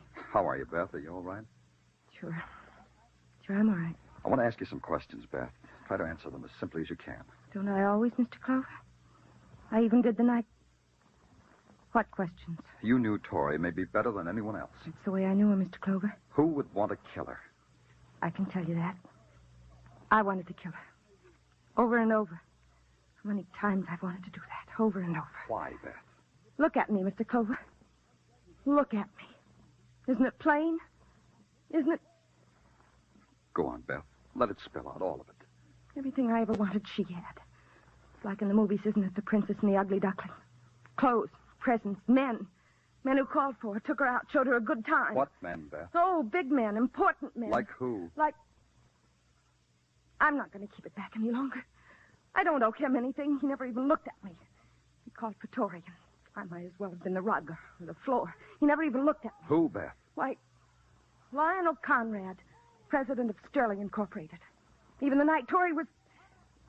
He hardly spoke. Conrad took Tori out the night she was murdered? Yes. It's all right if I tell you that, isn't it, Mr. Clover? I don't owe him anything now, do I? Where's your phone, Beth? Over there, under the doll. What'll they do to him, Mr. Clover? Sergeant Tartaglia speaking. Danny Tartaglia. Get Lionel Conrad. Bring him to my office, quick. Got that? Yeah, Danny. Lionel Conrad, your office. Quick. Got it.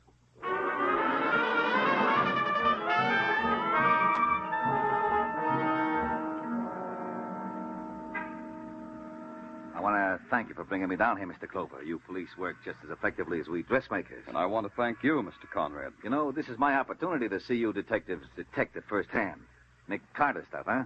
Got a show full of Nick Carter. Broadens the mind like Latin. I want to ask you some questions. Questions, eh? Fine. Great. Just fire when you're ready. You're married, aren't you, Mr. Conrad? 22 years.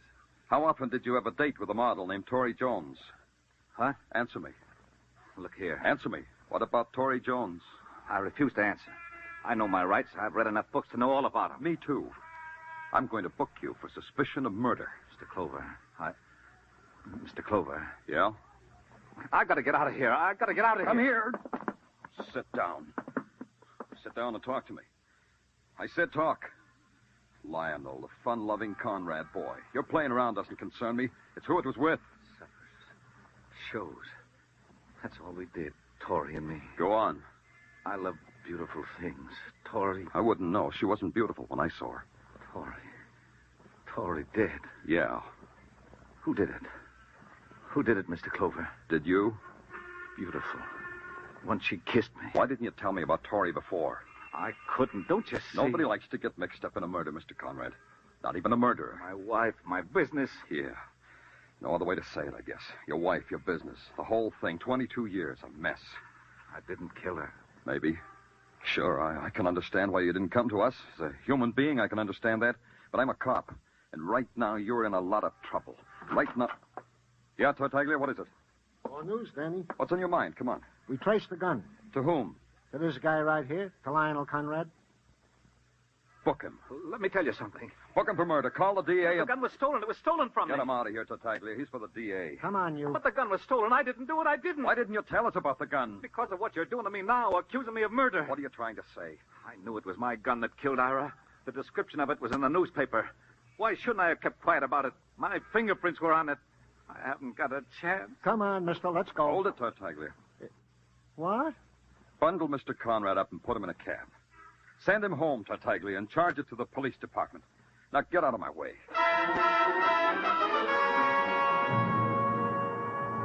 I made a fast exit past Tartaglia's open mouth. Conrad had confessed that his prints were on the gun. His confession saved him. The gun had been wiped clean before the murder, because the killer didn't have time to do it after the murder. And that added up to my last call. When I got there, Detective Muggervan was being part of the street scene. He was heaving snowballs at a snowman. I brought him inside the apartment house where it was warm. Danny, I've been watching him all day like you told me. He just came in a little while ago. Yeah. Open up, Driscoll. He's in, okay. I saw him come in a little while ago. Yeah. Come on, Driscoll, open up. Who is it? Danny Clover, I want to talk to you. You've already talked to me. Go away. Come on, open it up before I break it down. Should I? Wait a minute. What about it, Driscoll? You seem anxious, Mr. Clover. Is it about that murder? About exactly that. Just a second. Hey, watch it, Muggervan. Yeah, he ain't playing. Me either. Driscoll. Maybe you got him, Danny. Let's go, Muggervan.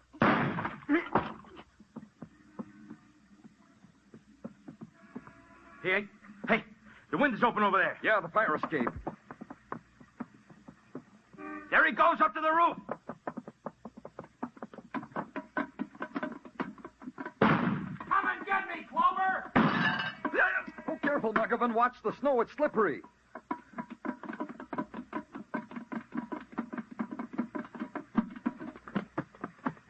There he goes, Danny, near the chimney. I missed him. You can't get away, Driscoll. Come on out with your hands up. Cover me, Muggervan. Yeah. I'm coming after you, Driscoll. Come on! You coming, Driscoll? You coming? Well, Driscoll? Okay, Mr. Clover. Okay. Okay, Driscoll, now we'll talk. Talk away, Mr. Clover, talk away. It isn't finished between you and me.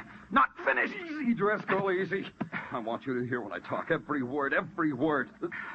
That's good, Driscoll. Let's keep it that way. I'll kill you yet, Phil. Like you killed Tori Jones, like you knocked her out and hung her by the throat. You're dribbling at the mouth, Mr. Clover. You waited for her, didn't you, Driscoll? You saw Conrad leave and you waited. And she saw you and called me. Then you walked in and murdered her. Why would I do that, Mr. Clover? Why? There has to be a motive in murder, doesn't there, Clover? I got that, too. You killed her because you knew. She knew you were stealing the designs and peddling them to Conrad's competitors. That was easy for you, wasn't it, Driscoll? The important man, the loyal employee, the manager. You left out a thing, Clover. Who tried to kill me? Who tried to murder me? The man who shot Ira Getz. That was you. I think you're insane, Clover. You asked someone in the office who I was, so you knew it was a policeman tailing you to Getz's apartment. So you killed Getz because he wanted in on your little larceny. And then you shot yourself and heaved the gun out the window. How do you know that? Because you wore gloves to go to the opera. Only you wore the gloves to hold a gun to kill a man. That's why there were no prints on the gun. None at all. It's a tricky one, huh, Danny? Yeah. Yeah, that's how it was, Mr. Clover. Exactly. Put the cuffs on him, Muggerman. I don't want to hold him anymore. He makes my hands dirty. Okay, Danny. Hey, let go of me, Driscoll. Let go. If you try to shoot me, officer, you'll kill your detective, too. Danny, he's right. I can't get at him. Driscoll. All right. I'll let go. Catch me, Mr. Clover. Catch me. Let's get him, Muggerman. Driscoll, what?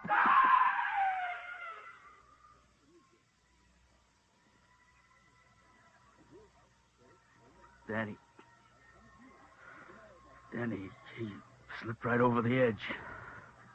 Snow. Yeah. Let's get off the roof, Muggerman.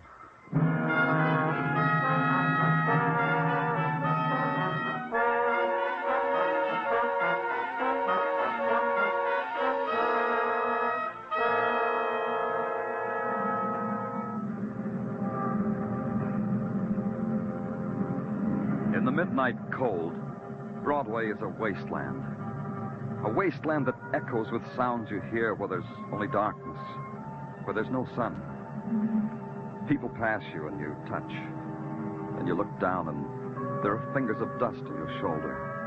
It's phantom, but it's real.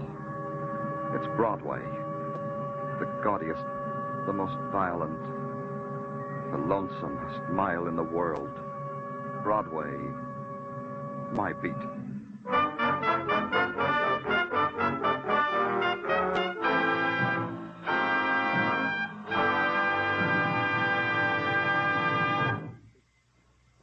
Broadway's My Beat stars Larry Thor as Detective Danny Clover and is written by Morton Fine and David Friedkin. The musical score was composed by Alexander Courage and conducted by Wilbur Hatch, and the program was produced and directed by Elliott Lewis. The cast tonight included Charles Calvert, Michael Ann Barrett, Virginia Gregg, Ed Begley, Elliott Reed, Jay Novello, and Jack Crucian.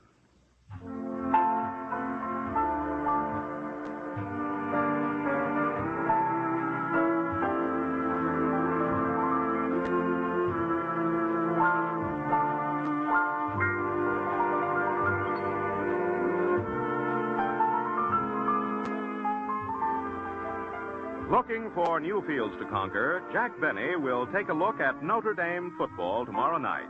For Notre Dame's brilliant coach, Frank Leahy, will be Jack's guest. And who knows, Jack may end up as Nickelback next season. Mary, Dennis, Don, Phil, and Rochester will also be in the lineup. So don't miss Jack Benny's show with Frank Leahy as guest on all of these same CBS stations tomorrow night. Stay tuned now for Sing It Again, which follows immediately on most of these same CBS stations.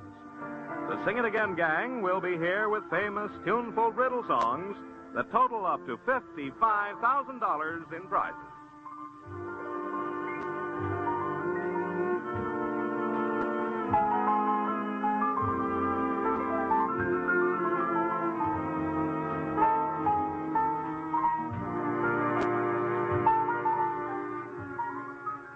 This is CBS, where you'll find Broadway is My Beat every Saturday night. The Columbia Broadcasting System.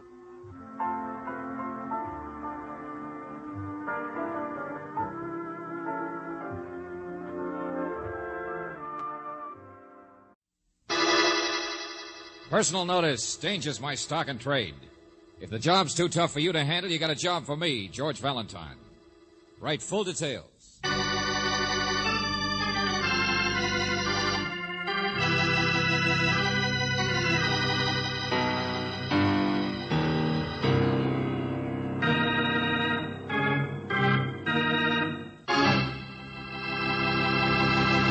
Well, greetings as usual, friend.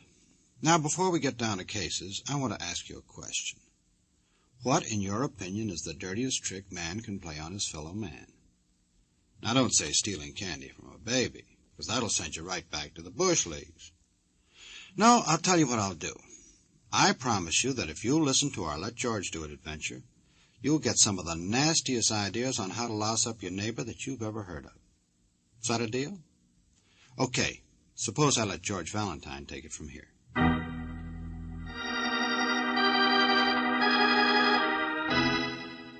Dear Mr. Valentine, first letter I ever written 17 years, since the last time I filed a gold claim in Nogales. Name's Tioga Tom, only honest man left in the West. If you ever heard of the castle I live in out by the desert, then you know what these railroad tickets are for. To come see me, but you don't know anything else, understand? Trouble, you fellas, you jump on conclusions. Think nobody else is smart but you. If you think I need help, then you're crazier than the people in Cactus Junction, and I ain't spit in their direction since WPA. But I do need a mite of assistance regarding the arrest of a culprit. I'm a man everybody tries to pester, on account of how rich they think I struck it. But me, I like my privacy, and I aim to maintain it. P.S. The culprit I make reference to is the one who stole or made disappear or killed my dog. Only botheration is, it was my C&I dog.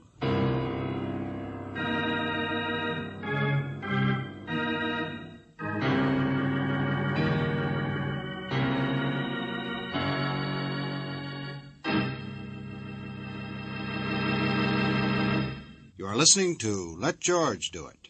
Our adventure will continue in just a moment. Now back to Let George Do It and George Valentine.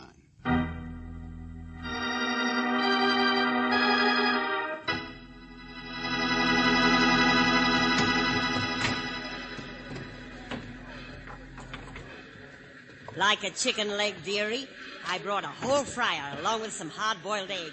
You know how trains are. Oops. Excuse me while I just get my valise on the rack It's here. all right. I'll move my coat, only this Guess seat you is... came all the way through from the city, huh, dearie? Claire Brooks, it says on the baggage thing. Oh, my, that's a nice name. I had a boarder named Brooks once, but he died with his kidneys, poor darling. How you like our town, Cactus Junction? It ain't much, Look, is it? Please, excuse me, but really, this seat is taken. There we are. Guess there's no room for my hat, though. Have to jab it in across the aisle. Mind me to keep my eye on it. You never know. So now let's eat. Well, I'm awfully sorry, madam, but I'm trying Go to tell on, you that... dearie. There's plenty of chicken for both of us. Oh, but I had the most awful time wringing its neck. Oh, you should have seen me. I chased him all around the yard. Oh, no. I said, will you please not sit down here? The seat is taken. Oh, George. Yeah, here I am, Angel. Well, if I'd known you was that type. Oh, that's all right, lady. Sit still, sit still. But, George... Going out for a smoke. Have a nice time, Brooksy. Oh, George! Isn't he sweet after all? Now, my name's Carmichael, dearie, and let me tell you about this chicken. Let it go, Jake. Well, here we go, Mr. Valentine. Last stop before Emery Switch. Emery Switch. That's where we get off, huh, conductor, for Tom's? Yep. 2-3 mile walk, I guess, up the hill. But there's a moon tonight. Road around the back way, but of course it's its father. Uh-huh. Kind of a lonely spot for a blind man, isn't it? Yeah, desert rat with money. Probably never let a doctor touch him in his life. Seen him out there once just a couple of weeks ago. He was fumbling along, hanging on to his dog. Doesn't like people, huh? Oh, there's an old Oriental been with him for years, if that's what you mean. Po Sing, cook and bottle washer. Richer in creases, Tom is. A whole fortune might have paid in his castle, they say. I can't feel too sorry for him. Tioga Tom, last honest man in the West. Says him. Well, you'll be the first visitor up there for a long time, I guess. Maybe you can get your hands on some of that gold. Underway now. Hey, save me a nugget. Hey, wait for me! Hey, stop it! Oh, conductor, there seems to be a guy out here who wants to Never get make it, will he? Always somebody too late for a train. Huh? Ridiculous. Shows a man's got no efficiency. I'm never late. Come on, let's give him a hand. Drinking, too. Can't even run straight, you see? Help me, fellas, will you, please? Here, let me reach him. Now, here, I can reach him. Oh, gee, thanks. Easy there. Couldn't even hang onto my hand. Don't know why we bother. He's liable to fall. Get out of the way, friend. I'll get him. Here we go, boys. Come on out. Here we are. Oh, gee. Oh, thanks. Sorry to be in trouble. I was in the bar. Everybody's so nice they couldn't get away. Okay, friend. You made it all right. Oh, yeah. Wait a minute. Here's your hat over here. My name's Loosefoot. Want a drink? What? Loosefoot. It's a name. Somebody just give it to me, I guess. I don't remember. Come on. Have Wait a minute. scepter, Your ticket, huh? too. Don't you want Hey, it? look, it fell off your hat. take it. Here, give me that. Yeah, well, it's sure nice of you, Hey, pal. Emery Switch, it said. Yeah, didn't it? Oh, sure. I'm a necktie salesman. Got a few samples for the switchman who works there, that's all. Well, thanks again, and you too. Where'd the other guy go? Back in the car, I guess. Oh, well, thank him for giving me a hand, will you? I mean, thanks. I sure appreciate Yeah, sure. Only didn't you notice, Loose Brain? What that other guy tried to give you was a shove.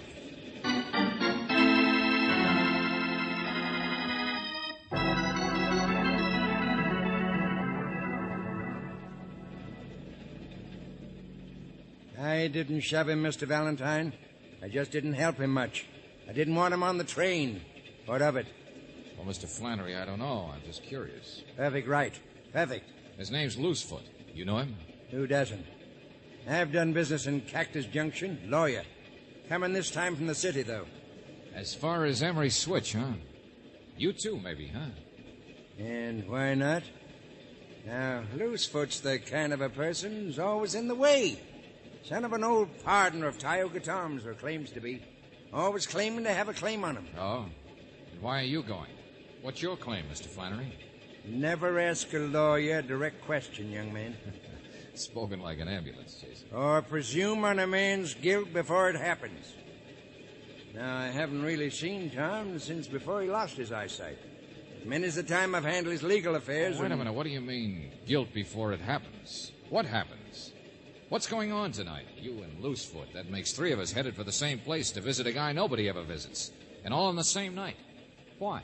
Oh, you too, eh? Well.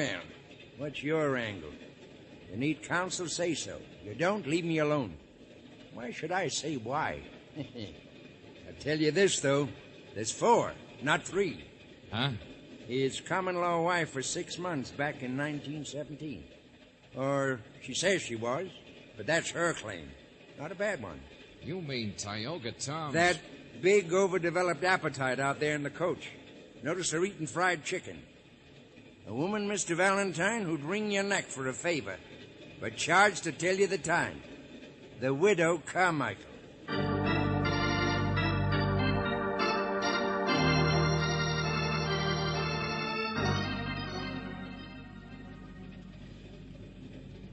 My lands, yes. That's where I live in Cactus Junction. Just to be near the poor dear. 33 years I've waited. The one true love of my life. All right, so you're going to see him too, but would you... 4 of us? 4 of us? My, I think it's just friendly. That's what I think. Only even with my shoes on, it counts to 5 to me. Ain't that so, Cousin Henry? Ah, whose cousin? Well, I guess it does, widow. Oh, George, he's some sort of a cousin of Tioga Tom's. Mother's side 'twas. Never very close, but blood's always thicker than water. That's the way I was raised. If you count Miss Brooks. Here it's 6 of us, ain't it? Tioga, he never liked crowds. Family trait. I told them we were going up to do a magazine story on him. Oh, yeah, that's right. But the rest of you, Mrs. Carmichael, will you please... I don't hold no secrets. I'm sure you don't. I ain't afraid to speak up. Remember, blood's thicker than strangers, too, widow. And to whom is bereavement a secret? What? Oh, but he'll be well again. I know he will. I brought along my nursing things. It's my opportunity as well as my duty. It's the telegrams, Mr. Valentine. We all got 'em. Even that Loosefoot up in the bar car. We're Tom's nearest. Bless his adorable old soul. Now, widow. Telegrams, but I don't know Got why... 'em this evening, miss. From Po Sing, that heathen up the castle. Yeah, read for yourself. Oh, thanks. Boss, very bad. Fall down, very bad. Come quick, please. Signed, Po Sing. Boss, very bad. A blind man, and he's already had some kind of a fall. Emery Switch. 10 minutes stop, Emery Switch. Come on, Brooksy, I got to get to a phone.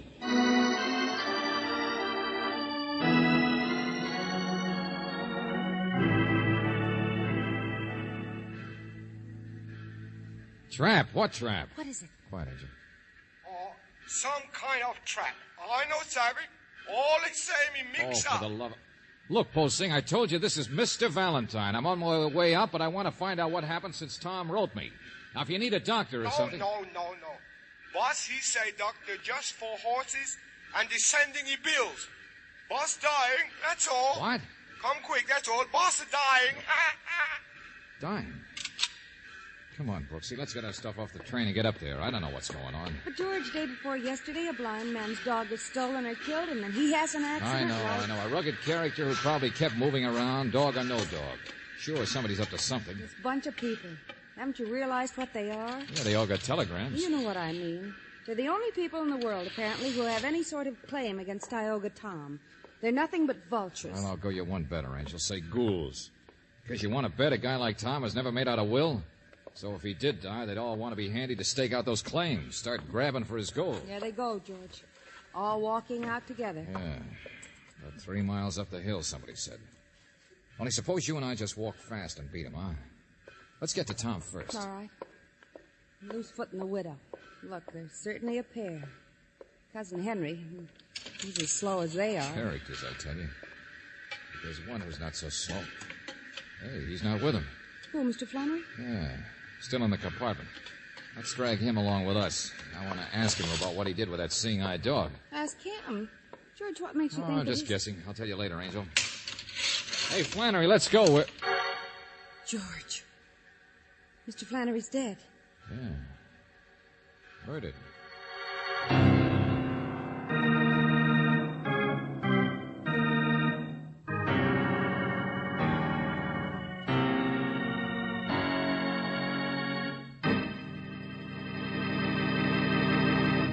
You are listening to Let George Do It. Our adventure will continue in just a moment.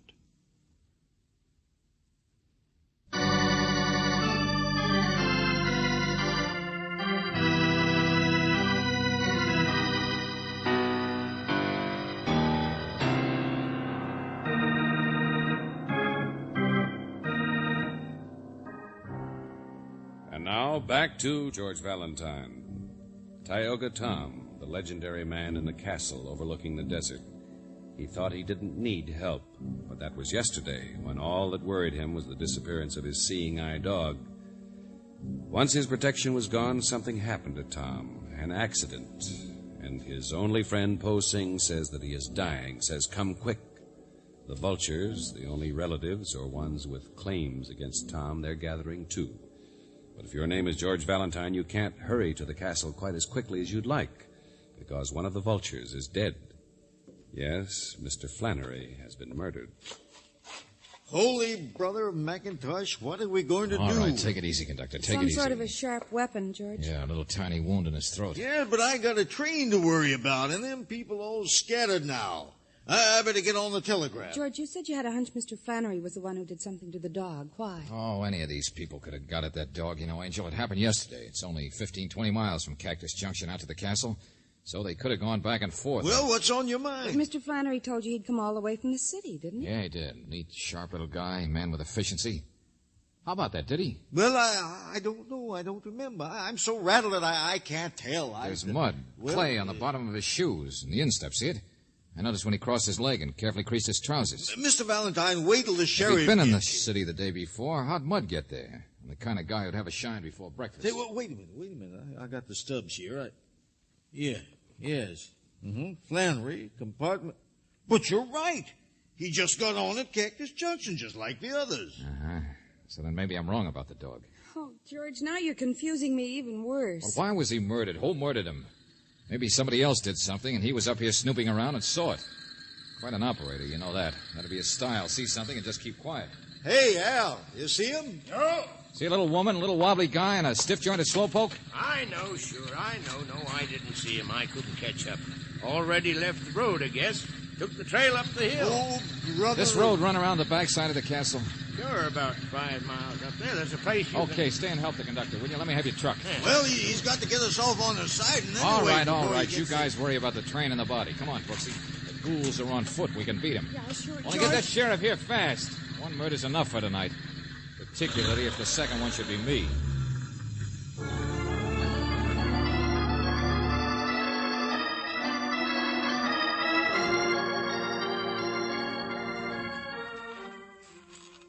Fits the description. This door, I guess. Don't see anybody inside there. At least we're ahead of the others. Yeah. Uphill, it'll take him another half hour. Only George, the murderer, if he's one of them, wouldn't stay with the others. Wouldn't he run away? Oh, maybe whatever this is all about isn't finished yet. Here we are, Angel. I guess we walk right in. Oh, it's a kitchen. A living room in here, apparently. Yeah. Hello?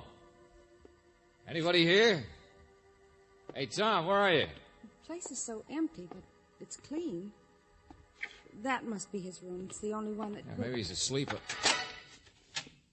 George. Hey, a man dying, but his bed's empty. He's gone. Yeah, he gone. Huh? What? Oh, Mr. Valentine. Hello? Hello, miss. You're posing, but where's your... Tom gone. Yes, gone. Now, look, friend, what is this? A man who takes a bad fall and is dying doesn't just disappear like that? Oh, Mr. Tom safe. Mr. Tom gone. Now, excuse me, Hey, please. wait a minute. Where are you going? I get a cleaver knife. A what? Meet the cleaver. You sorry? Mr. Tom say you must stay. Oh, he does, huh? The boss. Old honest Tom says we should stay, huh? Suppose we don't. You gonna use that thing? More better, I think you stay. Oh, sure. Okay. No. Stay outside.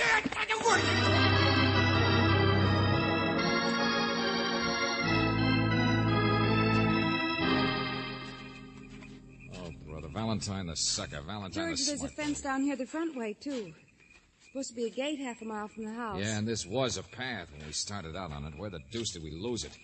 Valentine the Pathfinder, the Boy Oh, Scout. George, you don't know yet. Hey, look out. Now, easy there.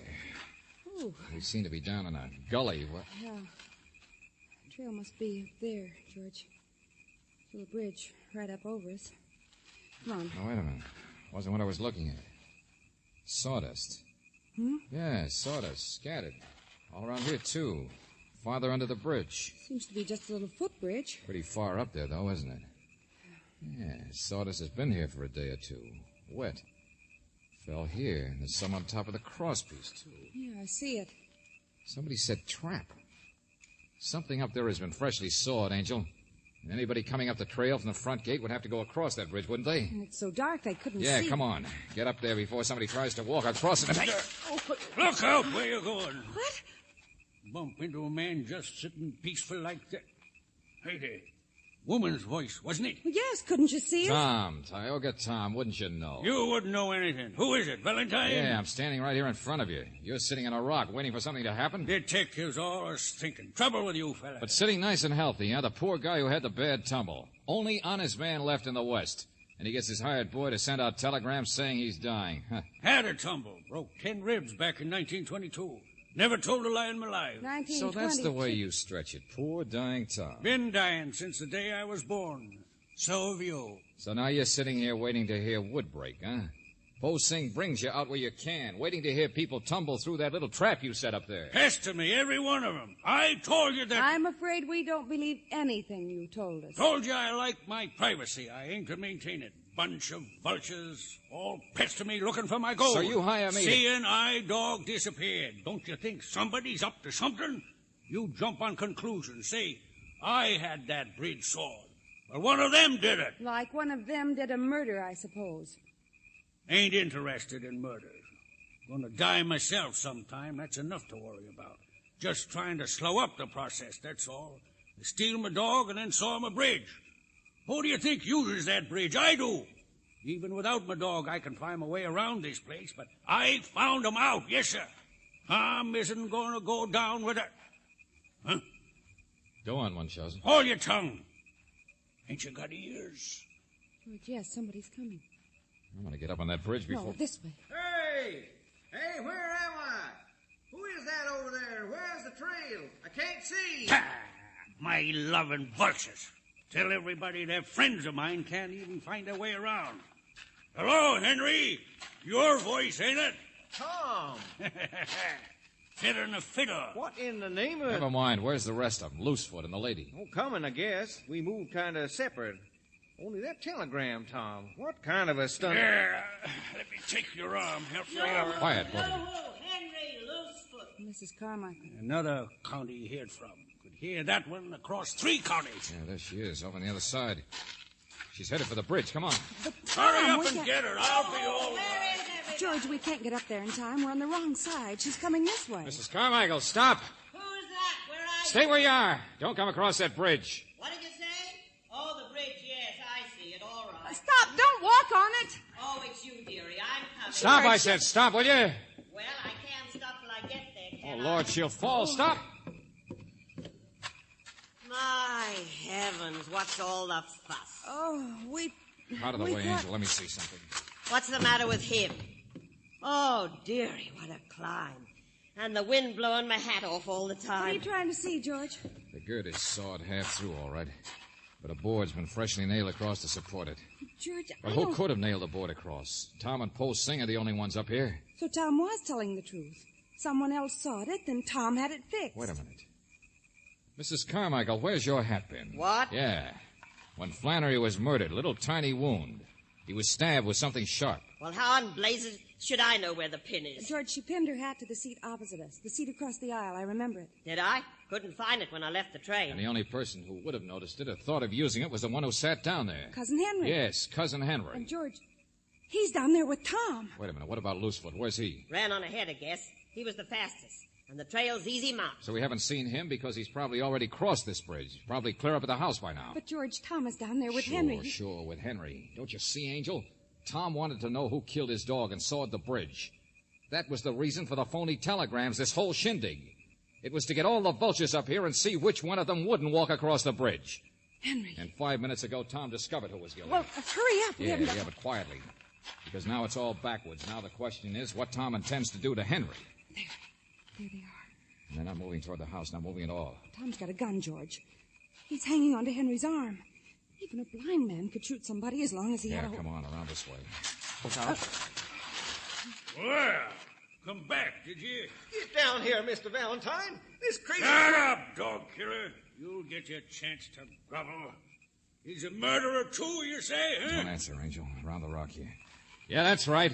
Now, come on. He's crazy. You're both crazy. Everybody comes pestering me. Well, it's going to stop once for all.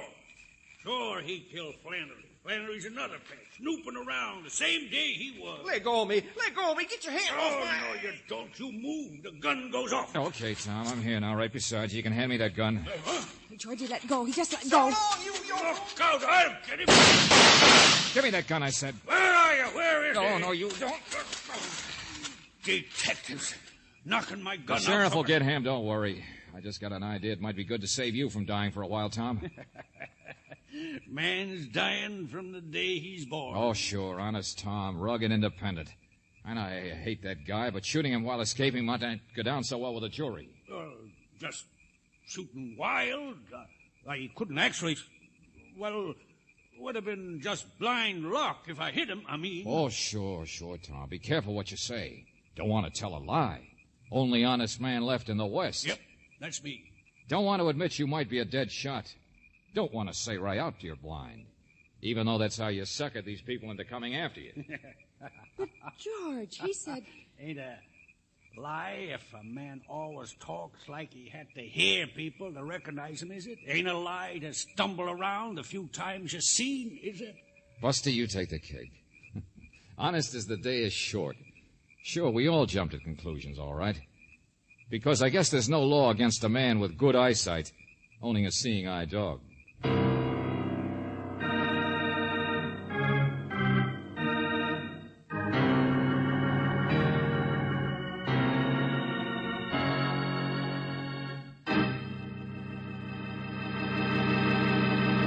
Back to the conclusion of our Let George Do It adventure in just a moment.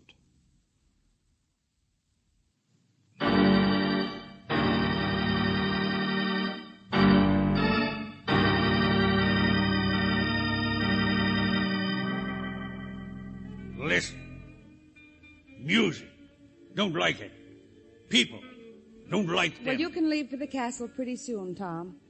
Taking down your cousin Henry's confession now. Worthless bunch of vultures. Won't be pestered anymore. Sure, Tom. You've got your privacy. You know, we did stop you from doing the one thing that really would have been wrong. Do I appreciate it? Obligations ain't for me, young lady. Well, the reason people pester you is because of your gold. And I thought maybe you'd tell us what... Tell you a secret. Sure, I got barbed wire and fences, but I never actually said I have gold, did I? What? Oh, for the love... Oh, George, come on, let's get out of here. Jump on conclusions like everybody else. Oh, that awful man. George, I want to go out someplace and go dancing and forget about him. Okay, spend my gold. Well, at least I know you haven't got any. I'll tell you something that'll worry you for years. You notice? Tom didn't say he didn't have any either.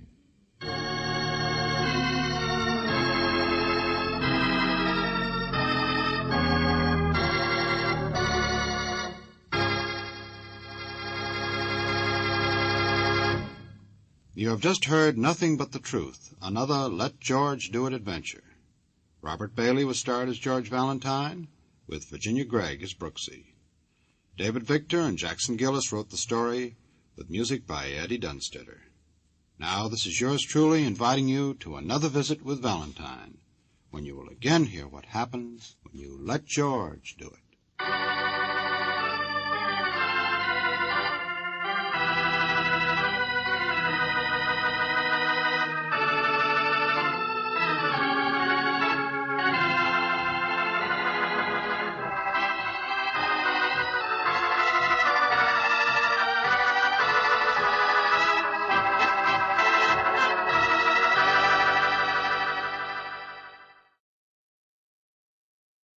Broadway's My Beat. From Times Square to Columbus Circle. The gaudiest, the most violent, the lonesomest mile in the world.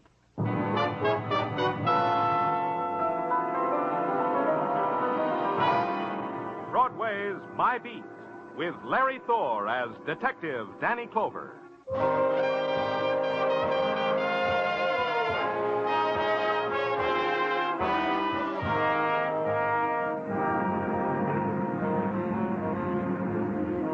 Broadway. It's the glittering center of a glittering universe that's propped against the shadows and its desolation. A gaudy ruin with a lie in its teeth. And the lie is in gorgeous technicolor, and the screaming of trumpets and the dancing on the streets. And there's silence, too. So still, so empty you can hear a teardrop. Whatever it is, it's Broadway. My Beat.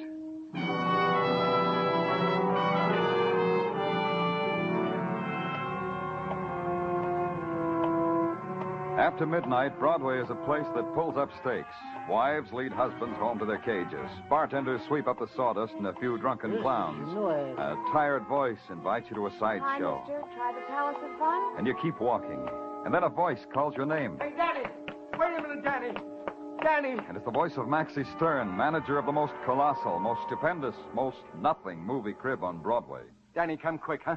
Real quick. Hi, Maxie. Hi, Danny. Come quick, please, huh? Well, what's the matter? Somebody doesn't like the picture? Worse than that. He's sitting in the loge and he won't go home, and the picture is long since over. Well, maybe he's waiting for the prices to change. I don't think so, Danny. No? No, I think the gentleman who was occupying my loge is dead. Come quick, huh, Maxie? Yeah. The way we discovered him, Danny, is one of my charwomen who sweeps out the dump, the theater, was sweeping out the loges. This gentleman she can't politely budge, so she calls a private. Huh? A nasher who's at the bottom of the rung of success. The private calls a corporal. Corporal calls... Oh, nuts. Finally it gets to the head usher, and he calls me. And I verify their opinion that the loge seat is dead. But this I have to have official, so I called you. Where is he? Up these Persian carpeted stairs, Danny. $30 a square yard. Wait, Danny. Danny, I'm out of breath. Where is he? In here. Through this Renaissance door that opens out onto a luxurious loge. Hi, Danny. I'm glad Maxie found you. Danny, I took the liberty of first calling our house doctor, Dr. Jeffrey Connor, the house doctor. Well, it's all right, Maxie. Why are you glad Maxie found me, Doc? Because this man's been poisoned. Oh? Dilated pupils, tinge of blue on his lips, all the usual symptoms. Suicide, maybe? Maybe, but I hardly think so. People don't take poison and go to a movie. Not this poison. The pain is excruciating. How long has he been dead? I'd say an hour, maybe two. Well, he must have cried out. He must have made... The picture's hilarious, rib-tickling. It's a comedy, Danny. Maybe the other schmoes in the loge thought he was laughing. Some people laugh in such a way, you know. Yeah. Let's see who he is. Wallet, name stamped in gold. Sherman Gates. Cigarettes, hotel key, Carnegie Hotel. And his umbrella, Danny, lying wet on the carpet. A man commits suicide in the loge, Danny? Suicide or murder. I had to know which. So I had a call to make. The Carnegie Hotel on 2nd Avenue was an institution that had never received an endowment, but its educational possibilities were infinite. The signs walking up the steps from the street made you know that. You could hold a seance with Madame Astarte, 7th daughter of the moon. You could buy magic tricks from Professor Novotny. When that was over, you could buy a Swedish massage from a brother and sister team. At the top of the steps was a man seated behind a cage. He was looking down at a glossy magazine. I looked down at him. He kept looking, and I kept looking. I got tired first, so I rang the bell on his desk. I heard you when you hit the 3rd step coming upstairs. That's a loose one. And why don't you pay attention to me? Paying attention to something else right now, Mac. You want to see? See what? This magazine. Get it every month. Here, look. Picture of Phyllis in again this month, wearing a hat. First time I ever saw her wearing a hat. Last month it was stockings. Cute, huh? All I want is some information. About Phyllis? No, I can't do that. I wish I could. But we can both dream, can't we? Information about a guest, Sherman Gates. You got the information. He was a guest. He's dead. People die. Say, who are you that wants to know what you want to know? I'm Danny Clover, police. Oh, so I'm Lee Crandall, clerk. So? So what about Sherman Gates? He was a guest who guested at room 12 down the hall. He made a couple of phone calls early in the day through my switchboard. Went out, didn't come back.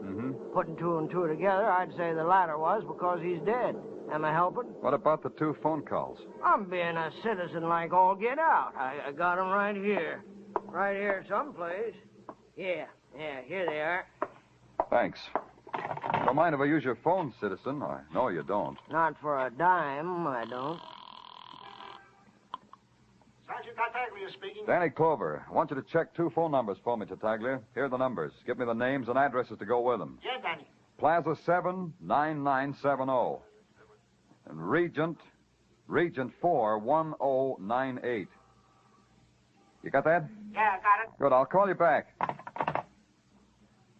Here's your dime. Thanks. Now I guess you want to look at Mr. Gates' room, huh? Yeah, I want to do that. When you're finished, I got something to show you. More art studies at Phyllis?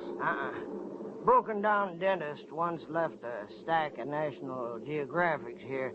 Maybe a guy like you gets his kicks from stuff like that. It made him happy to say that, and he was being a good citizen, so I let him be happy. The room of Sherman Gates, guest, deceased, revealed a bed and a table, beat up, broken down. Not much else. Mr. Gates' other suit and a change of underwear. I leafed through the National Geographics to give Tartaglia time to check on the phone numbers. I learned little-known facts about the Pygmy people of Mozambique, then called headquarters. 2 phone numbers. One listed to Irene Vincent in the East 60s. The other, a photographer's shop on 10th Avenue. It was midnight, and neither place answered to my call, so I waited till the next morning. Called in person.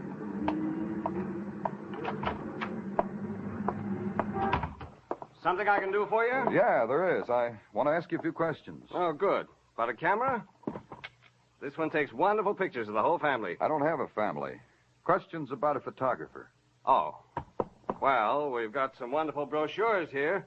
The tricks of all great photographers. Weegee Lou Jacobs Jr., Steichen... Not about them. About Sherman Gates. Gates. Don't know him. If he were a photographer of note, I'm sure I'd know him. This photographer was also a customer. Try that. Gates, huh? Gates. Sherman Gates. Sherman Gates. I'll give you a big fat clue. He called you yesterday. Gates. Maybe I ought to rack your brain for you. Gates, of course. He called me yesterday. Maybe you'll have a better memory if I tell you I'm from the police, Mr. Quimby. Junius Quimby.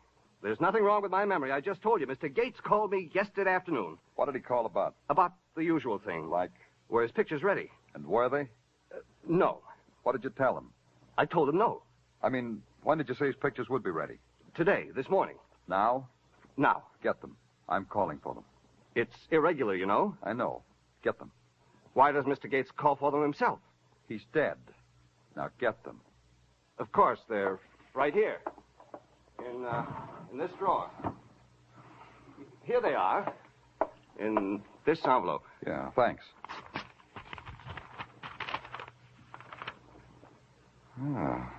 What do you know? Cats. pictures of cats. Aren't they lifelike? So real. Here, pussy, pussy, pussy. I'd never heard a man say that to a picture of a cat before, so I tiptoed out, pointed myself to East 60th Street, and took off.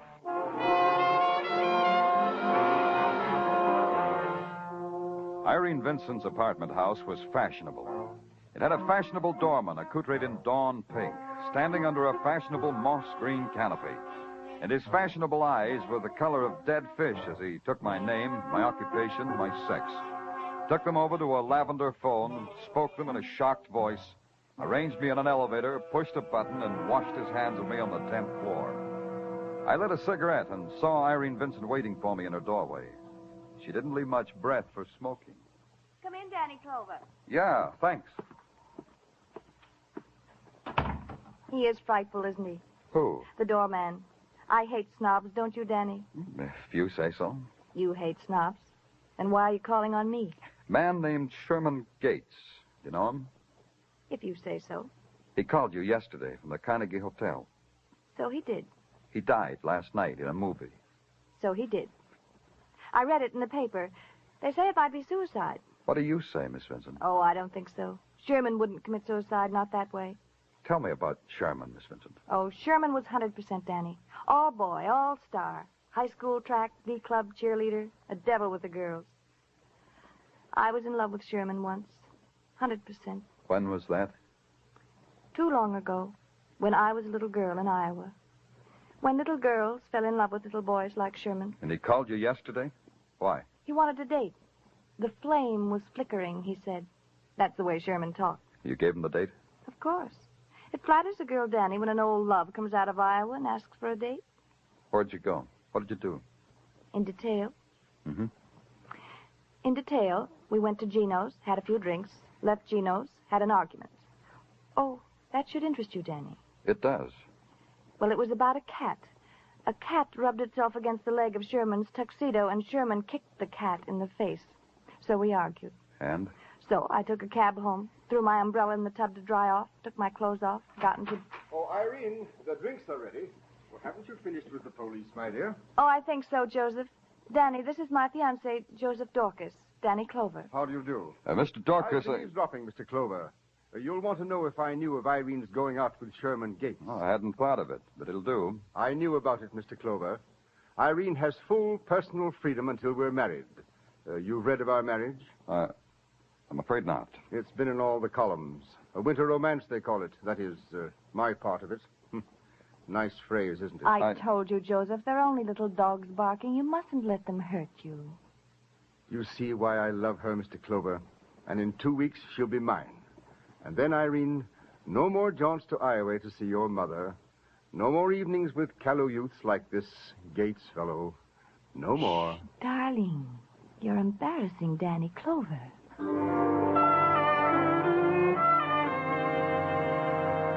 They clinched. And I got out of there. I checked in at headquarters, grabbed a cup of coffee, and then went back to a man named Quimby, who had pictures of cats for a dead man who hated cats. Oh, I see you're back. You remember me, huh? Of course. You said you were a policeman. You told me that this morning. Right. I'm a policeman, and I'm still working. I got some new questions to ask you, Mr. Quimby. Please ask him in a hurry. I got some pictures in the tank. This won't take long. Those pictures you gave me this morning. Mr. Gates' pictures? Those. Are you sure they were the pictures he left to be developed? Am I sure? What do you mean, am I sure? I mean, are you sure? Of course I am. Now, if you'll pardon me. One more thing. Please, those pictures in the tank, they'll spoil. All right, but hurry up back. I'll only be a minute. Just look around. Browse.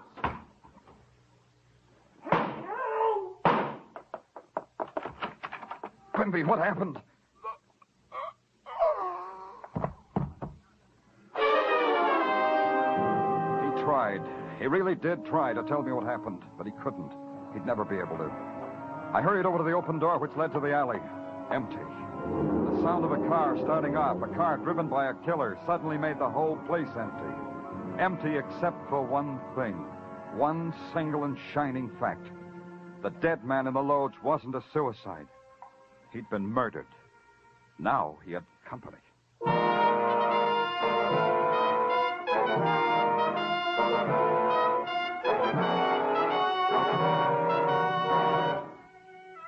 listening to Broadway's My Beat, starring Larry Thor as Detective Danny Clover. A whale of a Christmas present for a few moments brain scratching. Could be there's $54,000 in the Sing It Again jackpot now. 25,000 of it in cold hard cash and the rest in wonderful prizes.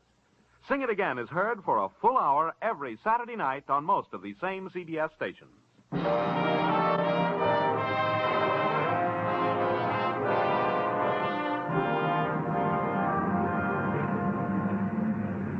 In the afternoon, Broadway is a place of regret.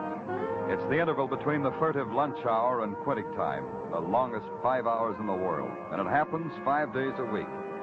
It's also the time to dust the coconut husks at papaya stands, to dodge the cloak-and suitor for whom nothing exists except the clothing rack he's pushing, and it's a time for window shopping. For me, it was a time for homework, and headquarters is where I study. There's a sergeant there who helps me. His name is Tartaglia, and he tries real hard. Or, as he puts it... I try real hard, Danny. I know you do, Tartaglia. So tell me what you found on Junius Quimby. Oh, that little photographer was a naughty boy, Danny, with a record. Not a long one, but naughty. Pictures, huh? Photographs. Pictures, Danny. Photographs. That all? Yeah. Oh, wait a minute. I almost forgot, Danny. There's a guy outside to see you. Joseph Dorcas says he's the fiancé of one Miss Irene Vincent. Well, show him in, Tartaglia. Yeah.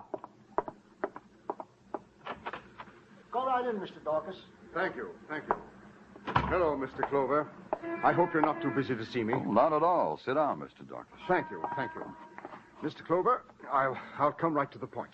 I'm a very rich man. I'm happy for you, Mr. Dorcas. It's a fact that doesn't need a comment, Mr. Clover. I only tell you that because, well, you should know it. I'm in a position to buy off any trouble that Irene may be in. Your fiancé's in trouble? Yes. She just came back from a vacation with her mother in Iowa. And since she's back, she's being blackmailed. Aha. That'd fit. I don't know how exactly, but it would fit. I can't guess what you have in mind, but I think I can help you. Well, frankly, Mr. Dorcas, I could use a little help. What have you got to offer? Some pertinent facts. Good. What are they? Well, the day before yesterday, a man called her. Said he had some information that he was going to take to me. Mm-hmm. He was going to take it to me unless Irene paid him $20,000. What kind of information? Mr. Clover, Irene swears to me she doesn't know. She got a phone call from a man. The man set up a meeting place, but the man never showed up. Go on. Yesterday, the same thing. Another phone call. Another man. And this man didn't show up either. What else? About an hour ago, one more phone call. Still another voice. This time, the man told Irene to meet him at 1 o'clock tomorrow morning at the 23rd Street docks, Hudson River. Was that all he said? No. He mentioned the names of Junius Quimby and Sherman Gates. Oh? He told Irene that what happened to them would happen to her if she didn't appear with the money. Does that suggest anything to you, Mr. Clover? Yeah, it does. It suggests this third caller is our killer. He's got some piece of information to blackmail your fiancée. Some piece of information that belonged to 3 men. Now it belongs to only one, the killer. Well, what shall we do, Mr. Clover? We'll do this. Tell Irene to get the money and meet the man. Yes, but Don't worry, I'll be there. Tell her I'll be in the doorway at the port agent's shack. Tell her to walk past me so I'll know she's there. But above all, tell her not to talk to me. Got that? Of course, Mr. Clover. I have it exactly.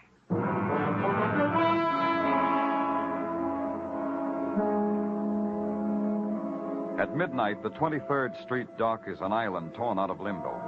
The mist, the vapors rising out of the dark river, the sob of distant turbines, the almost silent hiss of the sea. It's all there. And you stand in dark space at the edge of a universe and wait and hope you're doing the right thing. Across oil-black water, you watch an electric sign in New Jersey arrange itself in numerals of time. And then a sound brings you back. It's a simple sound, the sound of a woman's heels on wood. So you're back, and you remember why you're there. Danny Clover, are you there? I told you, don't talk to me. Keep walking. But I'm frightened, Danny Clover, 100% frightened. He sees you talking to anyone, he might kill you, like he killed the others. Yes, Danny. And remember, talk to him as if you were alone. No outcry, no hysterics, nothing. Understand? Now, keep walking. Yes, Danny Clover. Here goes a pretty girl.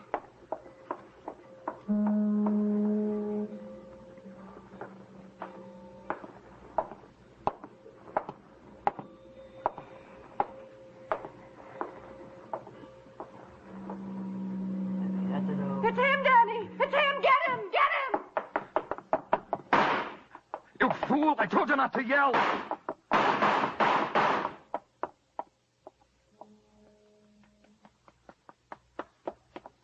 He got away, didn't he, Danny? Yeah, why did you cry out? Why? Because I'm a girl, and girls are unstable. Yeah.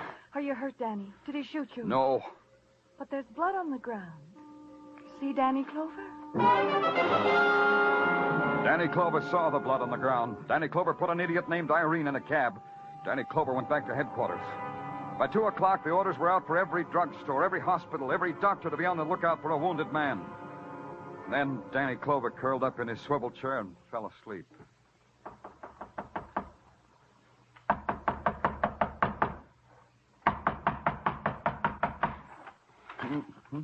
Are you decent, Danny? Oh, of course I'm decent. What are you talking about?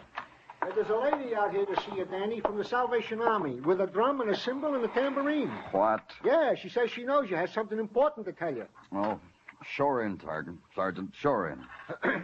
Yeah. Go right in, miss. Ma'am. Thank you. Good morning, Danny. Oh, it's a glorious, glorious morning, isn't it? Glorious, Opal. How are you? Glorious. Why don't you put the drum down? Tartaglia, help Opal. Oh, sure. Allow me, Miss Opal. Thank you. Tartaglia said you had something important to tell me. Well, it may be. I don't know. It just may be important, and then again, it may not. Strange the way things are one way or another, isn't it, Danny? Tell me anyway, Opal. Well, last night at the mission, it was my tour of duty. You know, helping the poor wandering souls. What happened at the mission, Opal? Well, about 3 o'clock in the morning, this man came in with a terrible wound in his shoulder. Oh, a terrible wound. I dressed Where is he now? Well, back at his hotel, I suppose. The Carnegie Hotel. You see, Mr. Crandall's one of our steadies. But, Danny, where are you going? I haven't finished.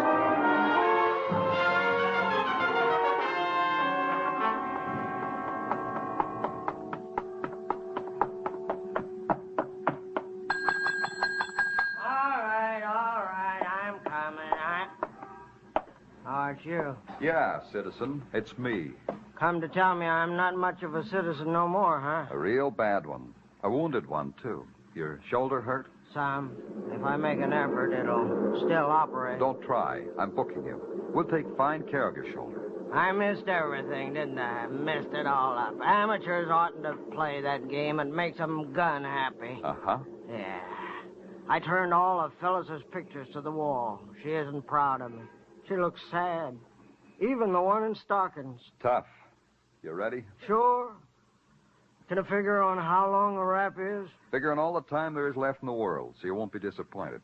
After all, you killed 2 men. Killed 2 men? What are you talking about? Sherman Gates, 1 man. Junius Quimby, 1 man. Wait a minute. 2 men. Wait a minute. You're talking too fast. Words are going by me. I think I hear, but I don't know what they mean. Let's go, Lee. I'm telling you, all I did was try a blackmail stunt. I lost it, that's all. You're talking for the record now, Lee. Sure I am, and this is a record. A letter comes for guest Sherman Gates after he's deceased. I open it, pictures in it, blackmail pictures to a guy with brains. More brains than me. So you called Irene Vincent? Sure. Her picture's been all over the paper on account of her marrying that millionaire. Sure, I called her. Where are the pictures? Right in my back pocket. They never left there. I'll take them.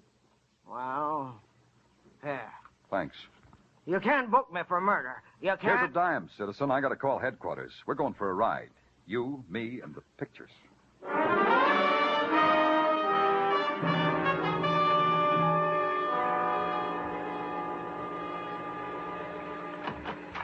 You sent for me, Danny? I was just on my way to home. I phoned Mrs. Tartaglia. That's a little early, isn't it, Sergeant? Well, what with the rain and all, by the time I get through the traffic... Take off that slicker and stick around a while. I want you to look at a picture. Okay, Danny. Well, where's the picture, huh, Danny? Here. What do you see, Tartaglia? Well, I see a gorgeous dame in a swimming suit by the name Irene Vincent. I see a guy also in a swimming suit by the name Sherman Gates, deceased. And they're leaning up against the new Nash. Looks like the 1950 model. Did I see everything, Denny? Where are they? Well, to me, it looks like Miami. I've never been to Miami, but to me, it looks like Miami. Palm trees, ocean, swimming suits. Yeah.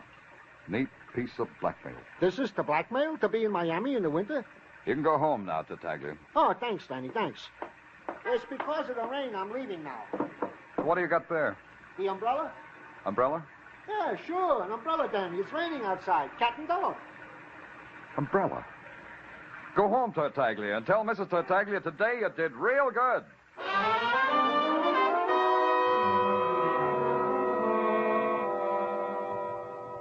I want to apologize for Irene's not being here, Mr. Clover. Oh, that's okay. You're here. After all, Irene and I are engaged, and the fact that you found me in her apartment shouldn't cause you to lift an eyebrow. Oh, not the merest wisp of an eyebrow. Maybe you'll react, Mr. Dorcas. I know why Irene was being blackmailed. Good for you. So you found the blackmailer. You understand, whatever Irene did before we're married doesn't concern me. Oh? That was a part of her life that I didn't belong in. It was hers under whatever circumstance she wanted. What if it happened 3 weeks ago? Oh, impossible. Look at this picture, Mr. Dorcas. Does it tweak you? Irene, come in here. Well, you mean you've been out clevering me. Irene's been listening all the time. My. I don't like to subject my fiancée to the police. Now, come here, Irene. Yes, what is it? A picture. I want you to look at it. Were you in Iowa 3 weeks ago, Irene? I told you I was, dear. That means I was. Irene, you're not looking at the picture. I'm looking. It was taken 3 years ago in Miami before I met Mr. Dorcas. You're lying, dear. You're doing just that, Irene. They didn't have 1950 cars 3 years ago. They had them just about 3 weeks ago. Irene. So I went to Miami. So what? So what if I did? Irene, tell us. Tell us what happened the night Sherman Gates died. I've already done that, 100%. The part after you left him. Do it again. All right, I will. I came home in a cab, undressed, went to bed. Happy? The part about the umbrella. What did you do with it? Throw it in the bathtub. Happy? Yeah, but you're not. A guy comes to call for you to take you out for an evening. He brings an umbrella, like a 100% gentleman. I know because it was found with his dead body. Poor him. So? So you carried an umbrella, too. When a gentleman carries an umbrella on a date, a girl never does. But you did. You know why, too. Throw him out of here, dear. No, I don't want to do that. Because you knew you were coming home alone, Irene. So you poisoned his drink and left him. That took care of blackmailer number one. You mean Irene killed someone else? Did you, Irene? You're both crazy. You killed Quimby, too. The nasty little photographer who developed a few extra blackmail pictures for himself and wanted in on the blackmail. Poor Irene. You're crazy. But still another man got in on the blackmail. A hotel clerk who opened Sherman Gates' mail and figured you'd been cheating almost up to the altar. Don't listen to him. Don't listen So to you him. dreamed up a story, Irene, and told it to Mr. Dorcas here. A story that made the hotel clerk look like he murdered the other two. He didn't. You did. Irene, put down that gun. Get out of the way. I'll kill him. Irene, don't. Irene. You fool. You stupid little fool. I'll take that gun. I said, give me that gun. That's better. Irene,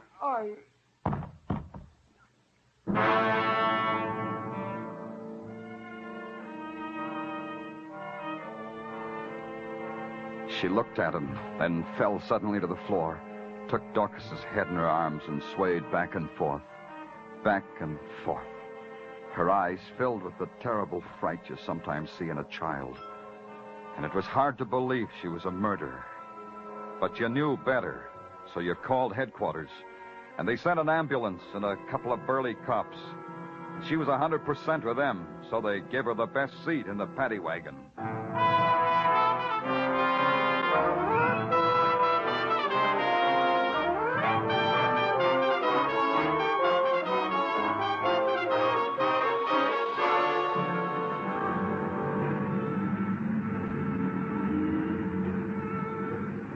Broadway looks clean. It's been washed by the rain. It smells good, and everything looks sharp. Sharp like a knife at your heart. And you walk against it, and it plunges deeper and deeper and deeper. And finally, there's no pain. It's Broadway, the gaudiest, the most violent, the lonesomest mile in the world.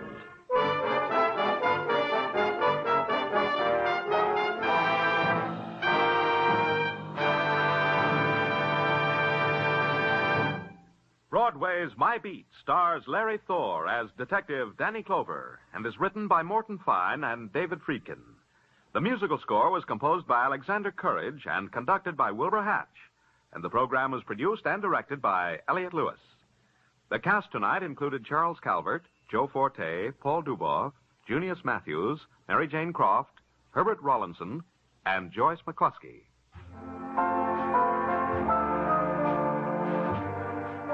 One step to curing a disease is recognizing it and treating it. Hate is a disease. It's recognized as such by patriotic citizens who refuse to spread the doctrine of hate by speaking against a fellow American because of his race, color, or religious creed. The treatment to cure the disease of hate is to accept or reject people on their individual worth, and to speak up wherever you are against prejudice and for understanding. Stay tuned now for Sing It Again, which follows immediately over most of these same CBS stations. This is CBS, where you find Broadway is My Beat every Saturday night, the Columbia Broadcasting System.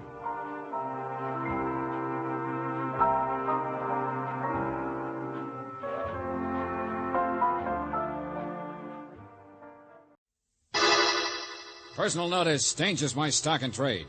If the job's too tough for you to handle, you got a job for me, George Valentine. Write full details.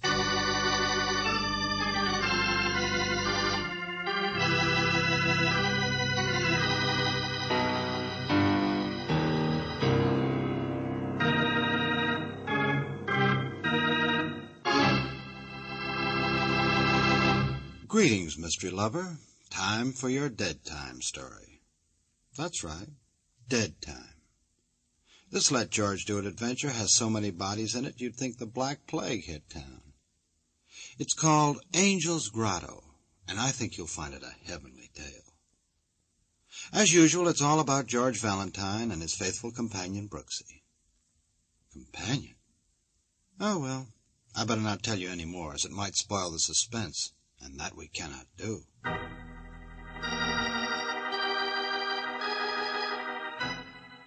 Dear Mr. Valentine, you are fired. I know that's a clumsy way to put it, but I've been a nurse too many years to learn parlor diplomacy. Besides, you've been here at the Grotto farmhouse for almost a day now, and you haven't found anything. Not a single thing. Not that you should have. Perhaps I was just hysterical this morning when I called you out here. But now even the police seem to agree, don't they? Mr. Moraga's death last evening was an accident. Yes, an accident. And so much as I appreciate your coming to help, why should you stay on? Sincerely, Emily Flood.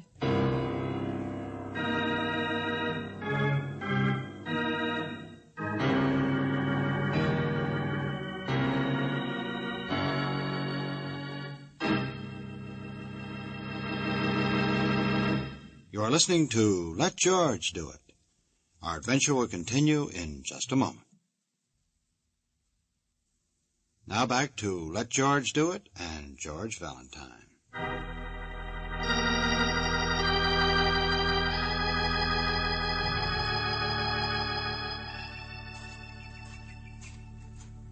Oh, Miss Flood.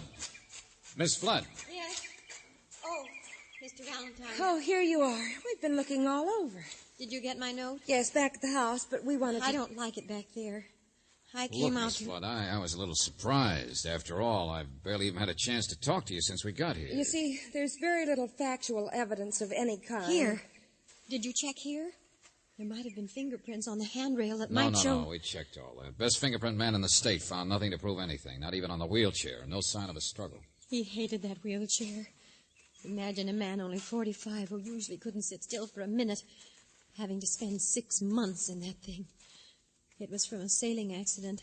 The bone wouldn't heal. Uh-huh. Most of the nurses were scared to death of him. But he liked me, because I wasn't good looking and I didn't have an eye on his purse. And he had told me about this grotto. The Angel's Grotto. It's beautiful, isn't it? All that moss and the ferns. Yes. I saw it first about this same time yesterday. I just brought him out from the train, and he had to come here first thing, even before supper. Did you try to find the angel like we did? Oh, it's just a legend. Indians who used to work at the mission across the ranch. An angel of stone, they say. Crossed by the waterfall, I guess. Yeah. Only it's like all those things, huh? The face in clouds, the mountain shaped like a man's head. You can never really see it. Angel of death. He used to come out here and just sit when he was a little boy, you know. It was all so different then, he said. A farm, I mean. Just a place in the woods. And an exciting, scary grotto for boys to tell stories about and dare each other to come close to the edge. They were lovely boys, I guess. Herman hadn't met the bottle and the blondes yet. And that whiny stepbrother who still lives here was just like the real brothers. And John hadn't taken up sailing or broken hips, or even gone out to the city to build his steel mills to become the richest man in the state. Why? All been murdered. Mr. Valentine. All right, lady, we're sorry. We know you're upset. Anyway, there aren't any facts. But last night at supper, well, those guys aren't boys anymore, are they? He hated his family. He said this was the last time he'd ever come back. You want the rest of it? If you're going to fire me, you want my report, why I say murder? Go on. Well, you were there. You and he and the boys last night, remember? You were all sitting around the table. No, I don't want to talk business tonight. I don't want to talk anything. I'm tired. Emily, have you done my unpacking yet? Well, I thought as soon as supper is over, while you sit outside for a while. Sure, your nurse will take care of things, John. Here, have another glass of wine. It's special. No, I said. Well, the farm isn't business. I only waited till you came, John, to talk about buying a new tractor instead of riding. Oh, for the love Leave of him alone, Jake. He's tired. Can't you hear what he Well, I said? got a setter coming around tonight. Got to get out there, help her with the pups. I only thought if he could spare $1,000 or so. Leave him alone. Jake, you'll just never understand us businessmen. Well, farm's a farm. You can't operate Stop on it, both of you, stop it. I came here for a one-day visit, that's all. That day starts tomorrow. Oh, sure, Johnny, sure, we understand. I don't come out to the old place often myself, but a little reunion is different, huh? No. I wish I'd stayed in Florida. Don't blame you. All those classy nurses. Please, Mr. Moraga. Well, Johnny, I know the farm isn't very important anymore to you, but all I wanted to say was... Oh, get out to your barn. Go be a midwife, whatever it is. Now, you nurse, see if you can't give the cook out there a hand with the dishes. I notice Mary's not as speedy as she used to be, Jake. Stay where you are, Emily. Herman, for your information, I'm sick and tired of the steel business, too. Huh? You heard me, Mr. Vice President in charge of gas and wind? Oh, yes. Get everybody out. Leave us brothers alone. Have some wine. You don't want to talk business, not old Herman. Herman, the diplomatic sponge. Well, I wrote you I'm going to retire, didn't I? In the prime of life, and why not? And that means for my family, too. I'm here to cut all strings at once. Lazy relative steel mills, old family homesteads, the works. I'm sick and tired of supporting a worthless bunch. Please, don't. You're tired. You'll upset yourself. You said everything could wait till tomorrow. Everything you have to say to him. Yes. All right. I'm sorry, Emily. You two fellas. Wheelchair doesn't make a guy like me very friendly, but I mean it. I'm moving to Florida for good. Only, we'll talk tomorrow, huh? Sure, Johnny, sure. We understand. No, you don't. You're going to work for a living, Herman. Well, what's the matter with you, Jake? Huh? Earn your own tractor. Me? I'm tougher than all of you, I guess. Well, what's the matter? Want to murder me or something? Well, come on, say something. Want to murder me or something? And then, Miss Flood, you brought John Moraga out in his wheelchair to sit in the evening air. You went back to do the unpacking and clean up the dishes for Mary, the cook, who was out helping Jake. Brother Herman, he went to his room, so the testimony says, where he drank that wine all by himself. Jake, he came out and smoked a cigarette for a while with the impatient invalid. Then went to the barn and was busy for some time delivering a litter of puppies. Your testimony's very complete, Mr. Valentine. So what? So 10 o'clock, you came out to bring Mr. Moraga in for the night. And he was missing. Because around 9 o'clock, according to police reports, the doctors, his wheelchair parked here overlooking the grotto where you left him got a little bit too close to the edge. Look out, George! Oh! But there wasn't any evidence. You couldn't find anything. No, evidence to show whether the brakes just slipped and the wheelchair rolled over, or whether Mr. Moraga was pushed off the edge. 200 feet down to the rocks. All those hatreds and everything. even motives. But everybody's story seemed to check. Yeah, that's it. Nothing so far can be proved. Mr. Valentine, you kicked that rock just now to see how I would react. Maybe. Well, I think you should understand there won't ever be any evidence. His death was an accident. I believe that now. So get out. Get out. Please, go away.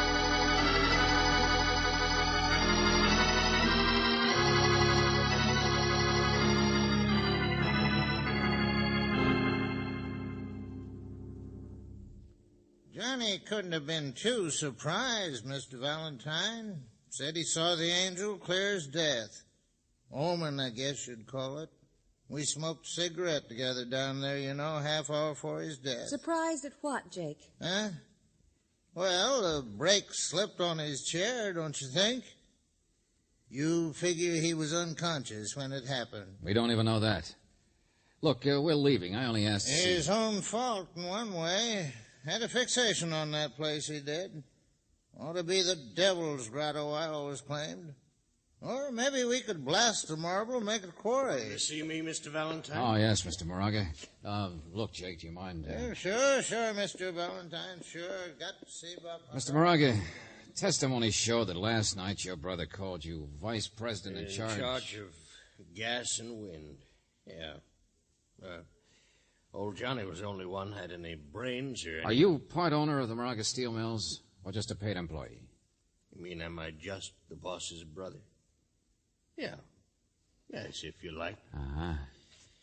And now that he's dead, Weren't you leaving, Mr. Valentine? Oh, no, don't get me wrong. Jake and I, we appreciate what you've done. But also we're tired of everybody looking cross-eyed at the guys who benefit.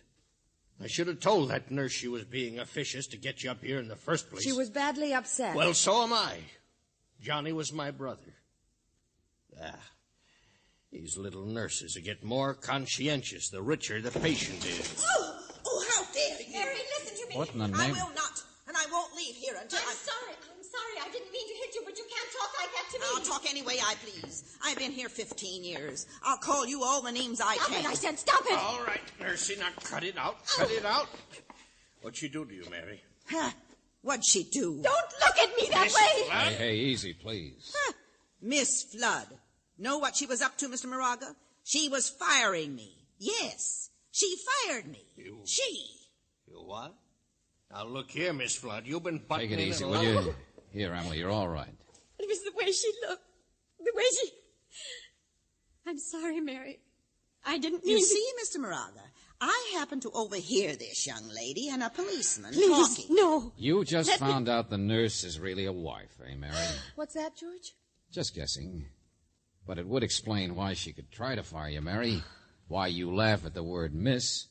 Not to mention some things John Moraga said last night. Or why just a nurse should be so curious and hire me You and mean pry... this mousy little flat-heeled... Yes. We were married a week ago in Florida. I did tell the police, Mr. Valentine. I wanted to tell you, but I wanted to wait until... Oh, just because I'm his nurse and he was wealthy. Just because... Stop looking at me like that. Nobody's looking any way they shouldn't. I wondered what his big announcement today was going to be. What made that hot-headed sucker want to sell his business, cut us off, go gallivanting off? Get out of here! Every one of you! This is my house now. Get out! So you married a week and now he's dead. Yes, he's dead. He's dead. Don't look that way. Can't you understand? I loved him. And he loved me. Don't give me that Oh, hug. I wish I were dead, too. Leave me alone or I will be! Yes. A good act. Good act, Mr. Moraga? Are you changing your mind? I thought you were so sure your brother's death was an accident.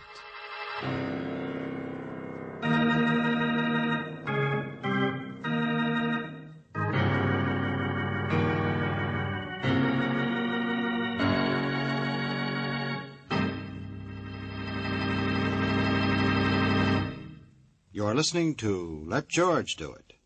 Our adventure will continue in just a moment.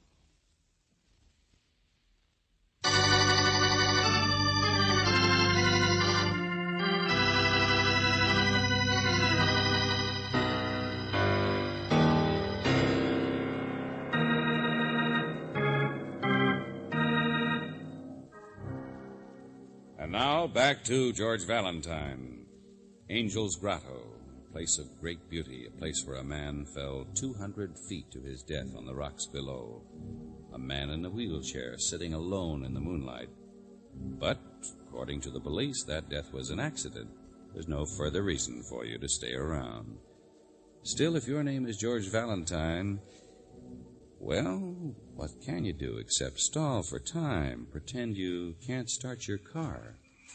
Say, look, Jake, is there some rope around here? I may need it when the mechanic comes to give me a tow. Yeah, in the shed over there helps out. Oh, okay, thanks. Get out of the way. Good idea. So that fool Emily won't hang herself. Ha! There's a good one. Come on, Brooksy. Let the rest of them think we've gone. You realize how short our time is? You mean what he just said about Emily? George, I want to go back in and talk to her. No, Brooksy, we got to find evidence before somebody else gets murdered.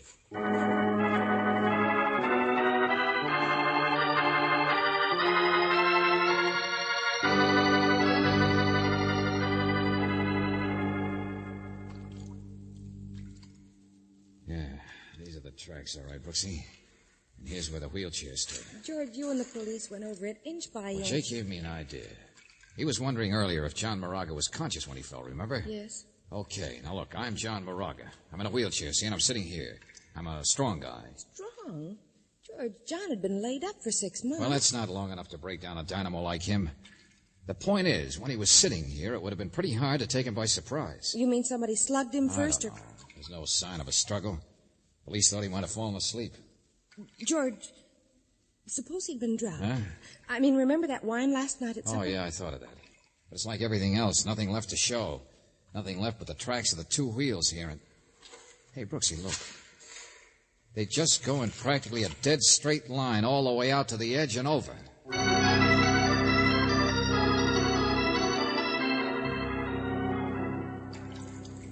Okay, Brooksy, throw me that rope there. Oh, George, it's all right now. It's all right. This tree will hold me. George. Just take it easy, will you? There we are. This is one thing we didn't check. But they combed every rock down below there. When I kicked that rock loose this afternoon, remember what happened? It bounced. Okay, I'll find out what happened last night, and I won't bounce either. I hope.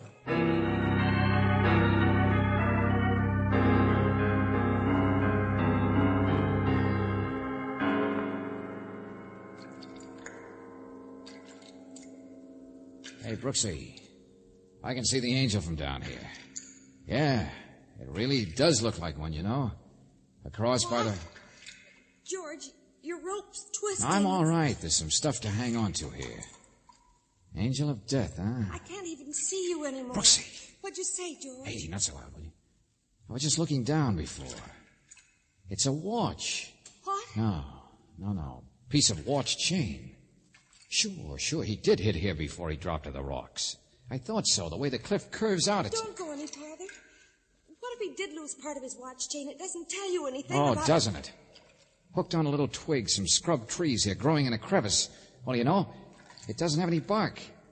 Yeah, that's right. 2 places here, no bark. I'll tell better in the daylight. But, Brooksy, there are kick marks, too. He grabbed here as he fell. Must have hung on for some time, several minutes maybe, before his strength gave out. Somebody's coming, George.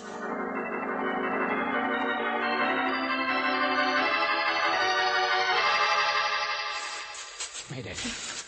Hey, I called you, but I didn't hear you answer it. Well, I went to see George. Listen. Listen to what? Oh, it's gone now. Okay, come on. Get this rope out of sight. Here, duck back here. Yeah. In the bushes. Yeah, that's better. Oh, George, I hate high places. You're crazy. But I learned something, Brooksy. The fact he clung there proves John Moraga was conscious. He couldn't have grabbed on there unless he was perfectly all right when he went over. He wasn't slugged, doped, anything. Just pushed. But those straight line tracks... Well, I can think of a person he might have trusted. Never guess what was going to happen until the last minute. Oh, George, any of them could have come down here without being seen. His shouts when he was hanging there wouldn't have been heard. Oh, Brooksy, look, stop evading it. You know who I'm talking about. All those tears don't hide her motive. George, I just can't believe that a girl would... Yeah. You see what I see? Little Emily. George, she's crying. That's what I heard before. Yeah. Walking like she didn't know where she was. George, She wished she were dead, too. She was hysterical, but she said I'm like Jake. I didn't take it But seriously. she's going where we were. George, grab her. No, She's no, going stop. Emily? Oh, you startled me. Oh?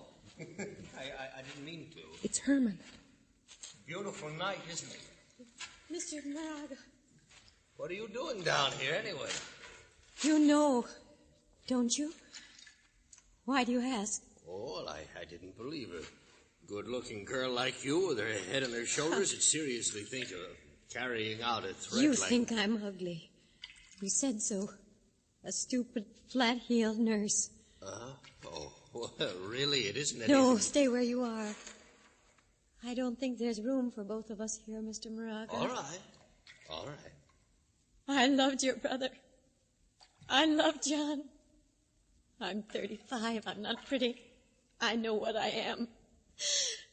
But he loved me, too. Now. Please don't touch me. Don't come any closer. Oh, it's all right. I know how you feel. It was an accident. Leave me alone. Well, just an accident, that's all. I told you, don't touch me. Well... You big fat fool! You walked right into it, didn't you? Look out, my arm. I've handled patients 10 times as tough as you are. My arm. Look out, the edges. Believe what I said, didn't you? Believed I'd come down here and be thinking of jumping when it's you who's going to go. Come on, Bessie, step on it. He's the one who's liable to be killed. I'll get you!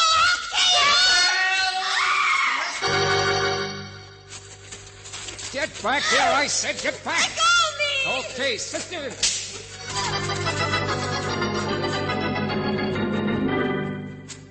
Hey, what happened? What is it? All right. Oh. Take it easy, all of you. Good Lord, what's the matter with She's her? all right, George.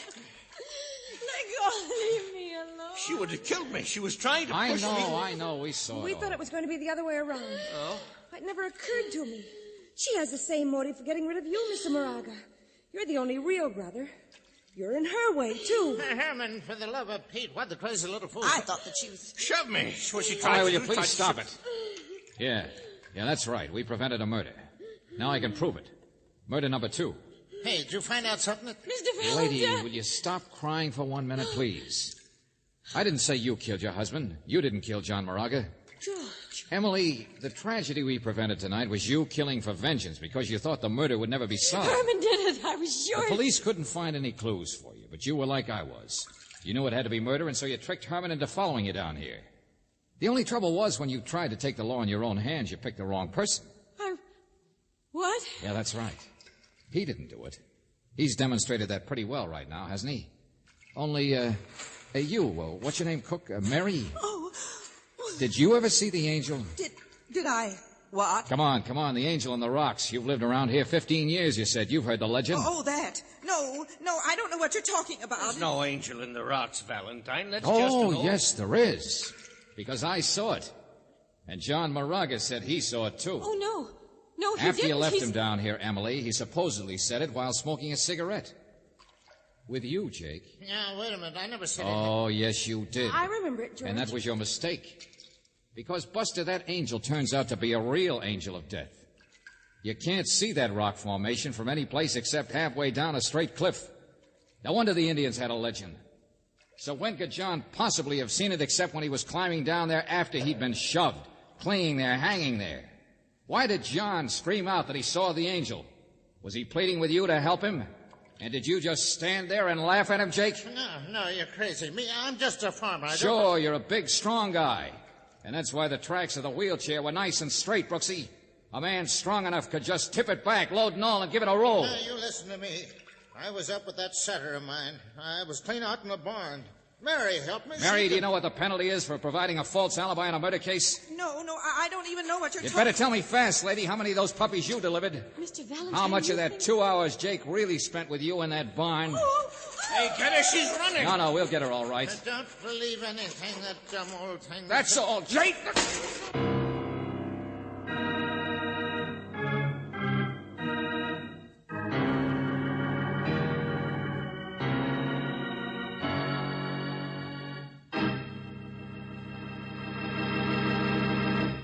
Back to the conclusion of our Let George Do It adventure in just a moment.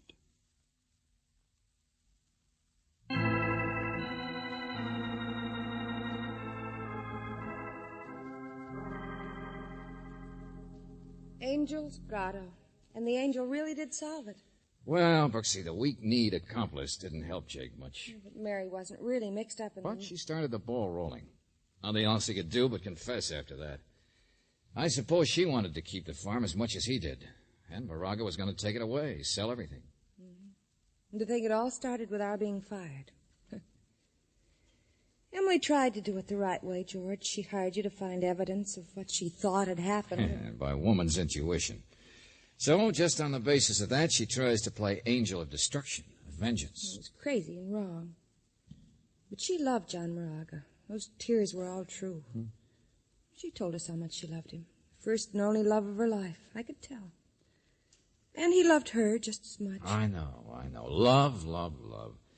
Hey, how come you're such an authority on the subject, Brooksy? With you around, I'll be darned if I know.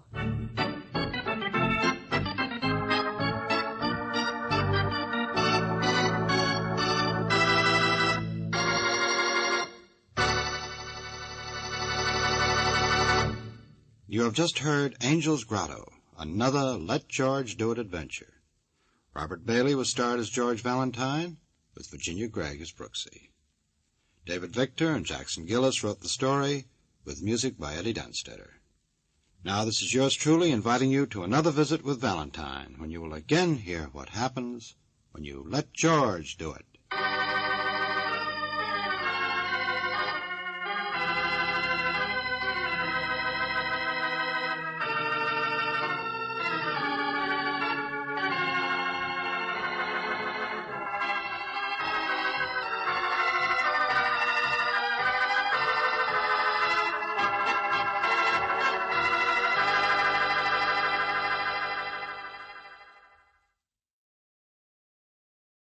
Broadway's my beat. From Times Square to Columbus Circle. The gaudiest, the most violent, the lonesomest mile in the world.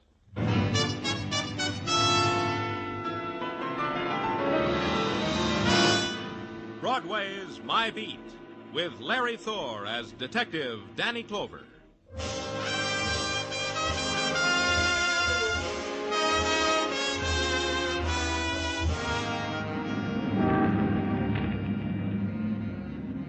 Broadway.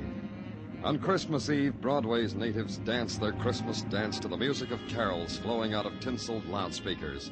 The kids mash their noses against plate glass, lick it, and watch the mechanical clown, the mechanized tour army, the tin man dancing a jig on a tin box. Their eyes are dark with desire and hunger.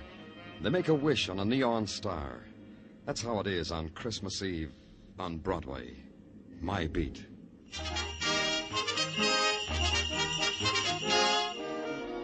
On the morning of the day before Christmas, creatures are stirring at police headquarters.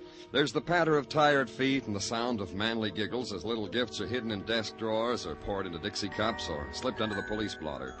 And in my office, there's a kid I knew, name of Marty Wednick. Danny, I don't like to disturb you at this unmentionable hour. 10 o'clock in the morning, unmentionable? You kidding? Sleep has not yet fled from my starry eyes.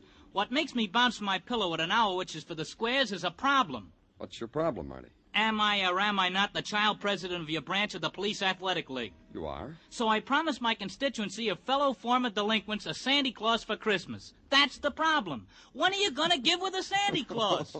Don't laugh, Danny. A former delinquent shouldn't be disillusioned. Could make him a neurotic. So I repeat, on behalf of my constituents, where is Santa Claus? Oh, he'll be here in a minute, Marty. Sergeant Tartaglia... Oh, here he is. Come on in, Sergeant. Jingle bells, jingle all the way. Oh, what This fun. guy's a sergeant? Huh? Hey, Tartaglia, this is Marty Wednick. He wants Santa Claus. Oh, he's coming, Danny, he's coming. Come on in, Sandy. Everybody, make way, everybody, for Santa Claus. And what's your alias, name, little boy? Ho, ho, ha. Hey. This guy's a Santa Claus. Who's the kid? The punk, Danny. Who is he? Marty Wednick, that's who I am. So you're Santa Claus, huh? Audition me something. What? Why, you crummy Take little... your hands off me, Santa Claus. Is this the Christmas spirit? I'll give it to you in the mouth, fresh kid. You and how many Wait a minute, you two. Marty, this is Nick Norman. Nick Norman, the ex-con? How do you like this monster? For 15 years, I've been playing Santa Claus at Sing Sing with no complaints, mind you. The first day I am a free civilian playing me old part, the squirt gives me the hook. I resigned from Sandy Claus. I didn't get treatment like this even from the guards. Take it easy, Nick. Marty didn't mean it. Did you, Marty? How was I to know that Santa Claus here was the world-famous light-fingered safecracker? Ex-light-fingered, world-famous safecracker, you. Does he meet with your approval, Marty? Well, the costume is sloppy, the beard's moth-eaten, but yeah, he'll do. Don't do me no favors, punk. You want to know something, Nick? What's something? I like you. I think you are the best Santa Claus it has ever been my privilege to present to my constituents of the PAL. This is from the heart, Nick. Oh, that's better. You gotta show respect for Santa Claus.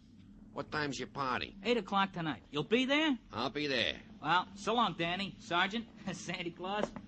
See you at the party. Merry Christmas. That's a good kid.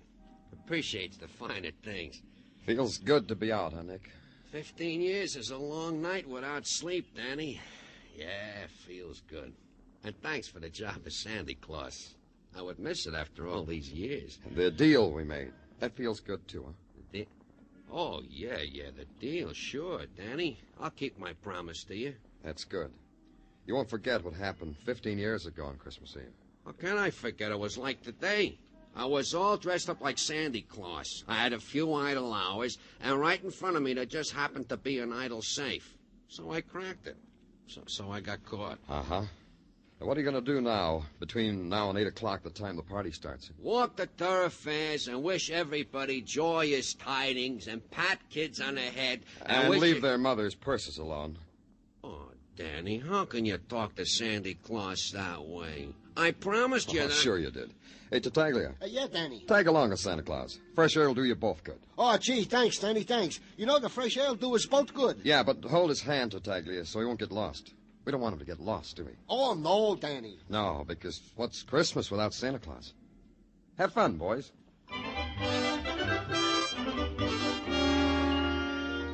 So everybody was happy, and that was good, because it was the season for it. Sergeant Tartaglia was happy because I had not only given him permission to leave the room, I'd told him to go out and take a walk with Santa Claus. And everyone knows that Santa Claus is always happy, even if once upon a time he had to spread his glad tidings around Sing Sing. I considered it a while, and then I decided to inhale the bloom of Christmas as it filtered through police headquarters. And it made me feel happy, too. It lasted for 2 inhales. The sign on the door says Lieutenant Danny Clover. I don't believe in signs. What's your name? What's yours? I came prepared for a question like that. Here's my card. Thanks. Simon Larrabee, real estate and rentals. You renting something, Mr. Larrabee? That would give you the upper hand. 2 questions to my 1. And you haven't answered it yet. Danny Clover, like the sign says. That's my name. You're quite right. I am renting something. Go ahead. Rent away. I like to watch. I'm doing it now. Just looking at you.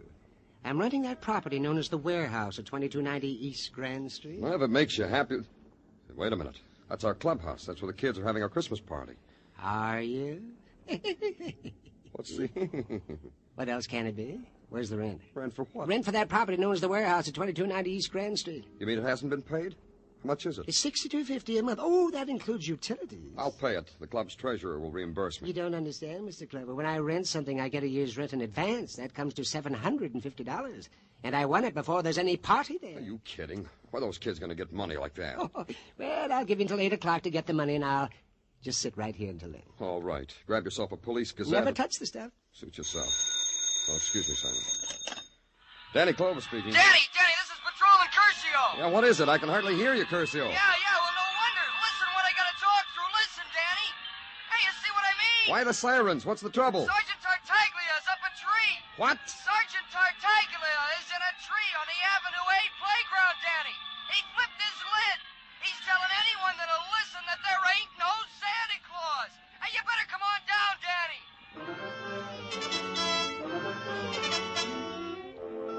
When I got down to the Avenue A playground, it was having the Christmas party of its life. A 30-foot tree, complete with tinsel, candy canes, colored popcorn balls, firemen, and a scared sergeant policeman, forlorn and lost, pinned to its top branch. The fire department finally convinced Tartaglia that a ladder was a safe invention for getting down out of tall trees. At the bottom rung, he almost believed it. When his feet touched the ground, they gave him a blanket because he was suffering from shock. He was about to tell the newsreel boys his ordeal when I faced him. Oh, Danny, I was about to tell the newsreel boys my ordeal. Well, just tell me first, Tartaglia, because I hardly ever get to the movies. I'll be with you in just a minute, sir. Oh, Danny, it was awful. It was something awful. I only ask this because there's so much about you I don't know, Tartaglia. Why do you climb trees? Oh, I don't, Danny. The height scares me. When I was a child, a tree threw me on the ground. Still, you climbed this tree. Why? Oh, because I'm a policeman. That makes sense. But how? Well, sure it does, Danny. The kids see me, I am a policeman. They need to put a star on top of their Christmas tree. They ask me because I am a policeman and can do such things. I couldn't let the department down, Danny. So you leave Nick Norman alone, all by himself, because you don't want to let the department down. Oh, I knew you would say that.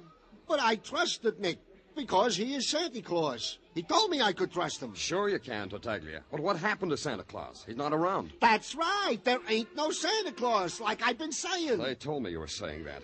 What happened to him, Tartaglia? Well, Danny, whilst I was up in the tree pinning the star, below me I saw a big black bulletproof sedan.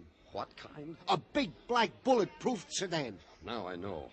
Then what happened? Well, this big black bulletproof sedan stopped by Nick, our Santa Claus. 2 men got out, talked to him for a minute, then took them one by each arm, deposited them in the car, closed the door, and away they sped, careening on 2 wheels. I yelled to them to stop, Danny. But I guess they didn't hear me on account of the hustle and bustle. Our Santa Claus, Tartaglia. Where is he? Where'd he go? Well, if I was Santa Claus, I know where I'd go.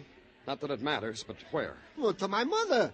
On Christmas Eve, she deserves something like that. I'm sure she does. So we have you now, Sergeant Tartaglia? Oh, make good in the newsreels, Tartaglia. This may be your big chance.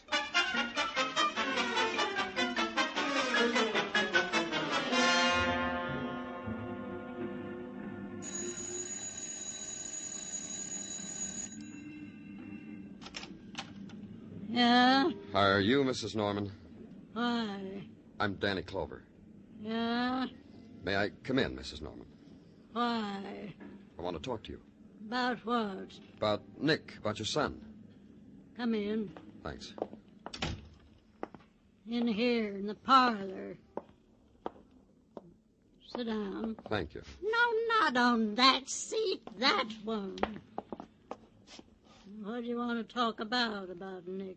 Do you know where he is? No, you don't tell me no more. One day when he was 9 years old, Nick said to me, he said, "Ma, don't ask me where I've been no more, 'cause I'll lie to you." That's what he said. Then you don't know where he is. Don't make me go through that again, Sonny. Say, who are you to ask me questions? I told you I was... Yeah, you did. You said you's Danny Clover. That don't mean nothing to me. Oh, you must be the guy come about, I am. That's why I came. Well, you tell me what you come here for. For, you know, just as you said. Oh, this I like. This lets me play cagey like in the old days. What are you talking about? You know your son, Nick. You gotta squirm more than that, kiddo. What about Nick? We want him to be our Santa Claus. Bingo. That's good. Oh, it must be a good feeling, a young man like you. Big, strong, looking for Santa Claus. Me? I just sat here in my rocking chair. Mrs. Norman. Thinking about the times we had, me and Big Ed, my husband. The time... I have to go now, Mrs. Norman. Where's your son? Oh, you made me go through it again. One day, when he was 9 years old, Nick said to me... Yeah, well, thanks, Ma, Mrs. Norman. don't ask me where I've been.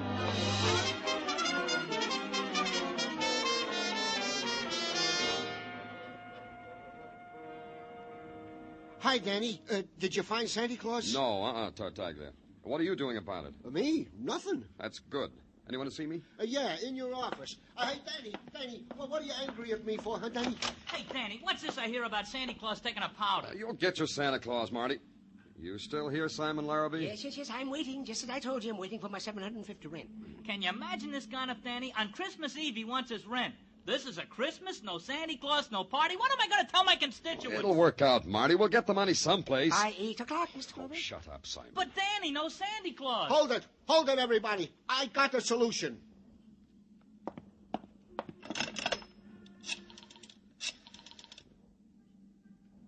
Communications, this is Sergeant Tartaglia in Danny Clover's office. An all-points bulletin. Pick-up man. Description as follows. Height, 5 feet 11. Weight, 235.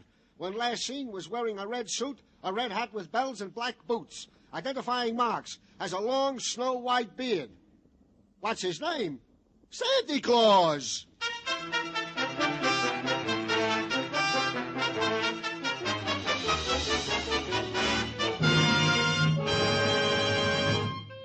You are listening to Broadway's My Beat, starring Larry Thor as Detective Danny Clover. $51,000 in cash and wonderful prizes. Danny Seymour might play Santa Claus to you tonight, and he might fill up your stockings with that 51 grand if you can identify the phantom voice. Listen in just a little later tonight to Sing It Again.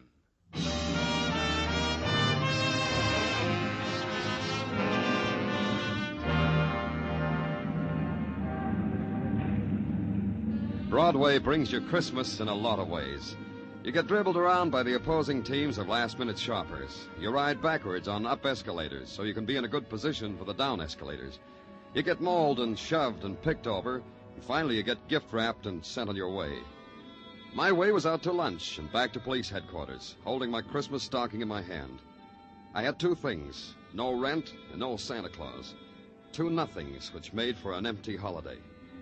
Sergeant Tartaglia wasn't enjoying himself either, and he expressed himself with sentiment. Ah, humbug. What did you say, Tartaglia? Bah, humbug, Danny. That's a Christmas expression I picked up to be used when you wished it was the 4th of July instead. Yeah, me too. You seen the afternoon papers, Danny? Yeah, take a look at it. You look at it for me. What does it say? Well, first it has got a picture on the front page of a tree. In the tree is me. Mm-hmm. Then it says under it, Officer Gino Tartaglia. Yeah, hey, Danny, they spelled it right. Well, Officer Tartaglia spent the afternoon cavorting in a tree to the delight and applause of all the little... Well, it runs on like that. Oh, forget it. It wasn't your fault. Then that's what I tried to tell Mrs. Tartaglia. Doesn't she believe you? Danny, she called me on the phone. I said, hello? She said, Signor Tarzan. Then she started laughing, hysterical. I can't get her to talk. Every time I pick up my phone, all I hear is Mrs. Tartaglia laughing. I got my problems, too. Yeah, this is probably the first time in the history of Santa Claus that he's ever heisted from his appointed rounds. Maybe. Hey, did you get in touch with Nick's mother again, like I told you? Oh, Danny, she ain't nowhere to be found. The old day must have skipped. And the 200 Santa Clauses that the boys investigated, not one of these is Nick Norman under the beard. Oh, I'll get it, Danny. Thanks. Sergeant Tartaglia. Huh? Yeah, he's here. It's for you, Danny. Thank you. Danny Clover speaking. Danny, this is Maxie. You know, Maxine Riddell. Yeah, how are you, Maxie? I'm in lingerie, Danny. Come on down. What? In the lingerie department at Fletcher's department store. Working. I got news for you. News about Nick Norman. You interested, Danny? Yeah, I am. Hold on to everything, Maxie. I'll be right down.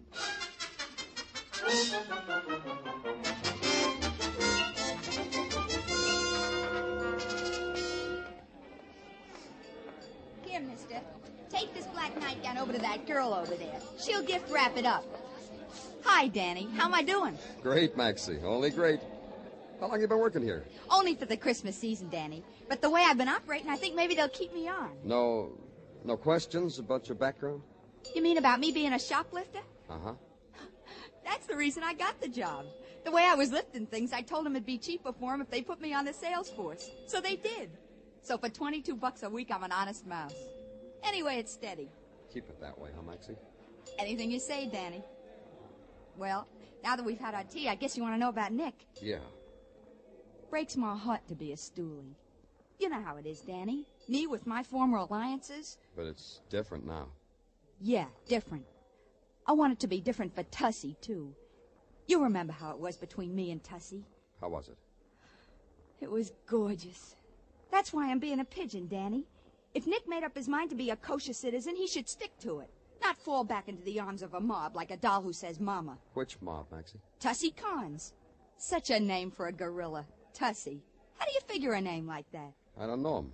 Where do I find him? Tussie just got back from Chicago. He bought the Domino Club. I happened to be passing there on my lunch hour, and I saw Nick in a Santa Claus suit drinking grape juice with Tussie. Oh, excuse me, Danny, a customer. Yes, madam. Something for yourself. Thanks, Maxie. For what? We have some gorgeous outside girdles, madam, for everyday wear. They're right over here.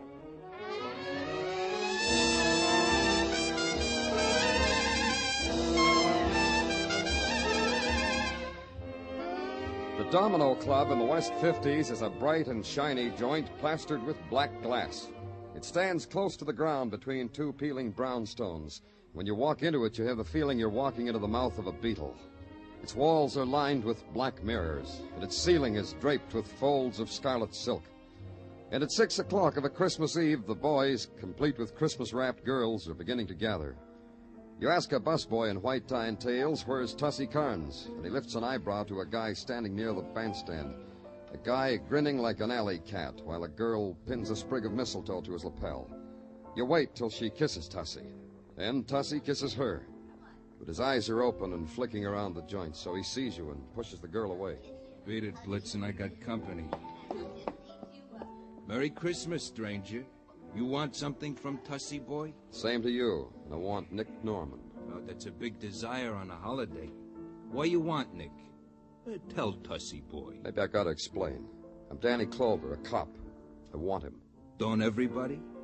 Come with me, Sonny. Santa's right down at the end of this hallway.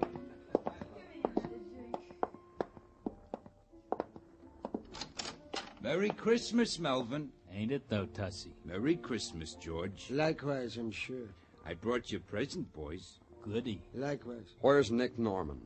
This fella here, he says to Tussie boy he wants Nick Norman, our Santa Claus. Uh-oh. What big eyes you have, mister. And you know something else that's plain precious, boys? No. Do tell us, Tussie. The fella says he is a cop. Isn't that cute, huh? I could die. Yeah. So show the fella Santa Claus, huh, fellas? Merry Christmas, Danny Clover. Oh, Tussie boy said that, didn't he? Stay away from me. But first we want to wish you on a star, like this. You too crazy. Stay away from me. I think that was not enough stars. I'll give him another package. You know that Tussie is good to us. He gave us the best Christmas present two fellas could ever have. Don't be greedy, Melvin. Leave some for me. Oh, look at that. It's all gone.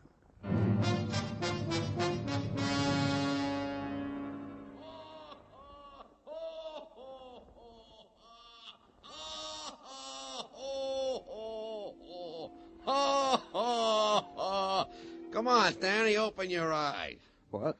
Yeah, open your eyes, Danny. It's getting late. Ain't you heard? Christmas is coming. Hey, it's you, Nick Norman. Oh, Danny, call me Sandy Claus. That's the nicest alias I got. Now, look, Nick, I'm going to... Oh, here, I'll help you up, Danny. Yeah, sit on the edge of the sofa there. Yeah. Sandy Claus, Danny. Santa Claus, huh? Sure. So help me, Nick, where I'm going to put you, you'll spend the next 94 Christmases in solitary. Take it easy, Danny. Come on, let's get out of here. I'll be late for that kid's party. Come on. You mean let's get out of here just like that? I don't have to beat my way out of here? What for? What's all this about, Nick, Santa Claus?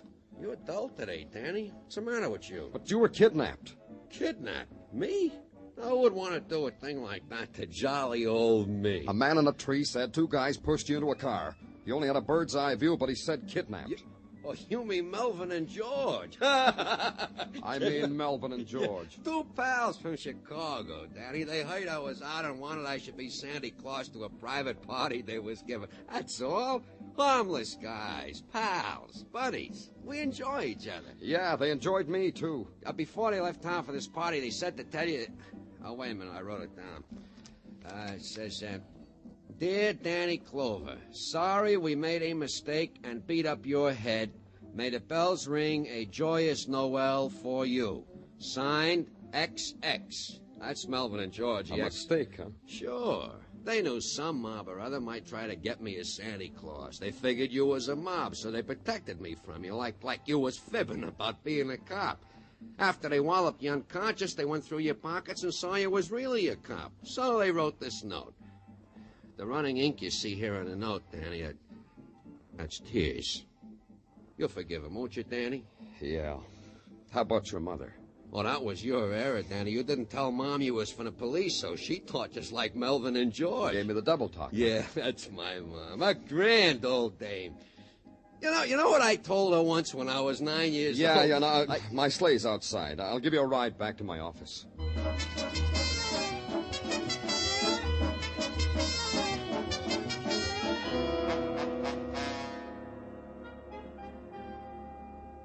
Well, that means the whole thing was an error in identification and motive, as they say, huh, Danny? That's right. Isn't that right, Santa? Sure. I'll tell it to you again if you want. Never mind.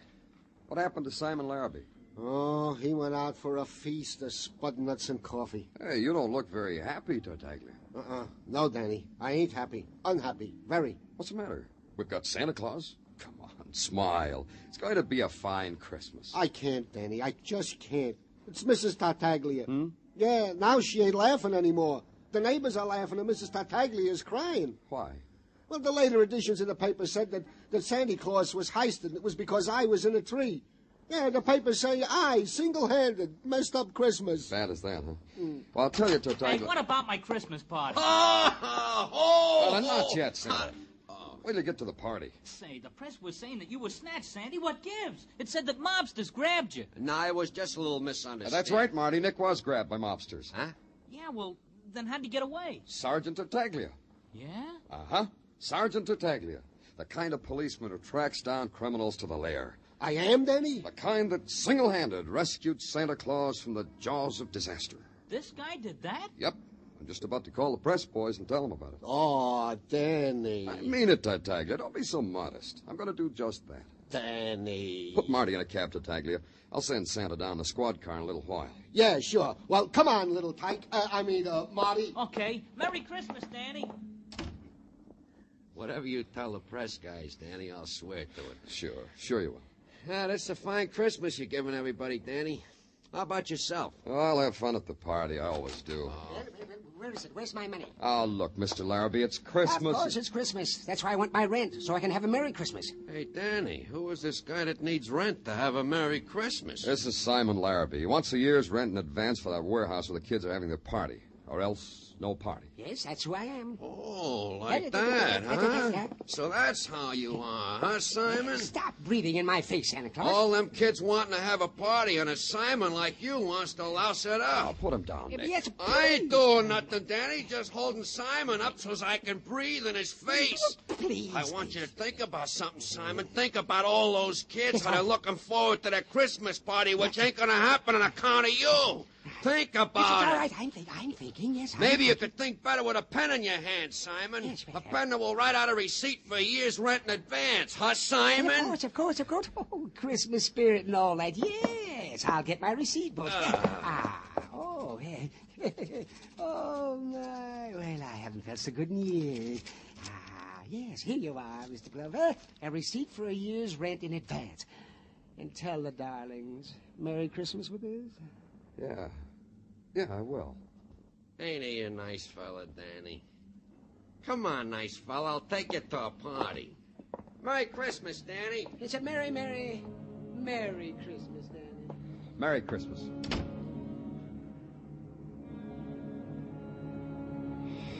Yeah. Merry Christmas.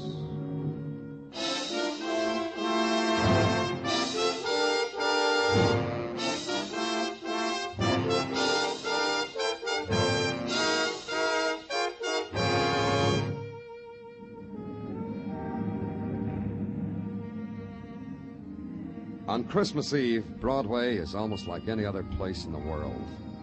The bells ring out, the horns blow, there's laughter. The Mazdas on the Translux spell out slowly, word by word, peace on earth, goodwill to men. And you read it, you believe it. Because on Christmas Eve, you believe a miracle.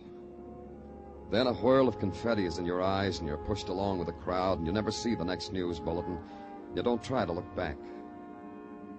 It's Broadway, the merriest, the shiniest, lonesomest mile in the world. Broadway, my beat.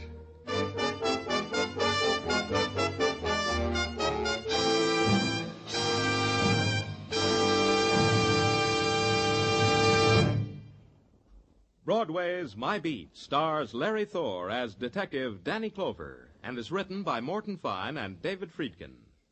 The musical score was composed by Alexander Courage and conducted by Wilbur Hatch, and the program was produced and directed by Elliott Lewis.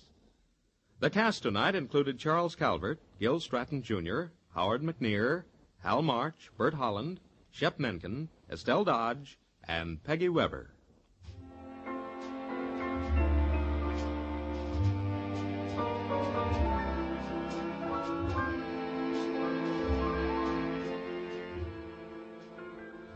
On Christmas afternoon, Jack Benny will be heard as guest star in a full one-hour version of the comedy The Man Who Came to Dinner. Charles Boyer, Gregory Peck, Rosalind Russell, Dorothy McGuire, Henry Fonda, John Garfield, and Gene Kelly will be starring alongside Jack in this special holiday hour. Then an hour later, Jack will be back with his own Sunday night gang for 30 more minutes of holiday hilarity. In fact, the best idea really is stay tuned to CBS all day Christmas Day. Now stay tuned for Sing It Again, which follows immediately on most of these same CBS stations. Joe Walters speaking. This is CBS, where you'll find Broadway is My Beat every Saturday night, the Columbia Broadcasting System.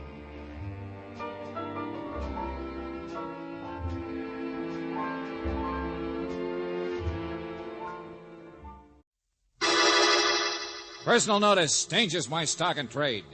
If the job's too tough for you to handle, you got a job for me, George Valentine. Write full details.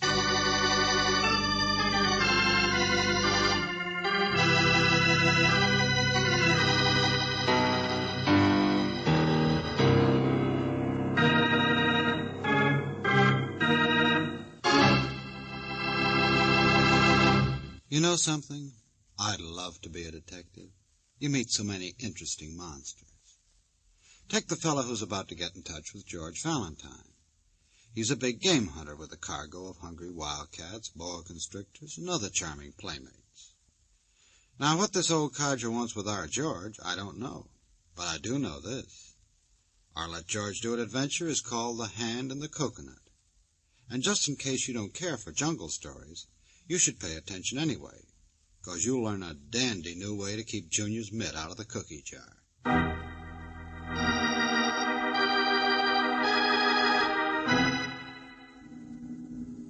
My dear Mr. Valentine, this is a letter about monkeys. My name is Derek Stang, the same Derek Stang whose exploits in the jungle you no doubt read as a boy. Yes, I'm still as alive as an old battleground of scars and fevers can be alive. And today I'm writing my letter on the deck of a sweltering ship, a South African freighter tied up at the port in your town. There's a little capuchin monkey trying to untie my shoelaces at the present moment. Monkeys are strange animals. They're greedy like human beings. I have trapped them many times by the simple expedient of placing a shiny, desirable object inside a hollowed-out coconut to which there is only a single small opening. An opening just big enough for a monkey's hand. Of course, the monkey reaches in to grasp the object. Inside the coconut, he grasps it, his hand makes a fist. But then, Mr. Valentine, he can't pull his hand out. The fist is too big. His greed is greater than his fear of the approaching hunter. Mr. Valentine, will you please come to visit me this evening? I need your help to complete the capture of a monkey whose hand is already trapped, a monkey by the name of Lars Mikkelsen.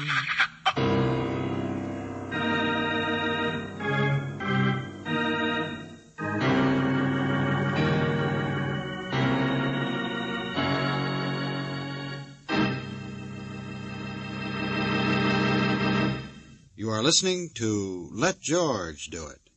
Our adventure will continue in just a moment. Now back to Let George Do It and George Valentine.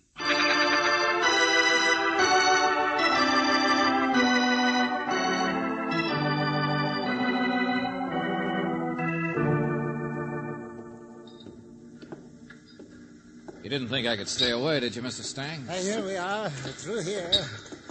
I'm supposed to be in bed, you know. But I was afraid you couldn't find your way from the pier. And so few people pay any attention to an old man. I've heard of you too, Mr. Stang, only somehow I always imagined you as... Taller, yes. More hair in my beard. Perched astride an elephant, perhaps. Isn't it wonderful? The romance there is in those old National Geographic pictures. Yeah, the greatest hunter in the world. Why, I remember when you... Oh, but I still am. Yes. Indeed, there's no one who can approach me. My exploits will never be... Wait a minute. That red sign back there, what did it mean? Quarantine, Miss Brooks. Ah? Animal quarantine. 10 days I've been stewing here because of some ridiculous, nonsensical... careful there. Oh, yes. Gangplank runs straight into the ship, into the hold. I'm all right. But quarantine for what? It's a plot against me, that's what it is. No lights on, the captain disappears. Oh, yes, he's ashore. He's having fun. I have matches. Here, the ladder to the... Oh! What in the... Steady, it's all right. It's a panther. Very rare specimen. Tore a couple of native boys to shreds when he got him. But he's in a cage now, aren't you, old boy? Yes, they're all in cages. Animals. A ship full of wild animals. Here, look here, see? It's a constrictor. 33 feet.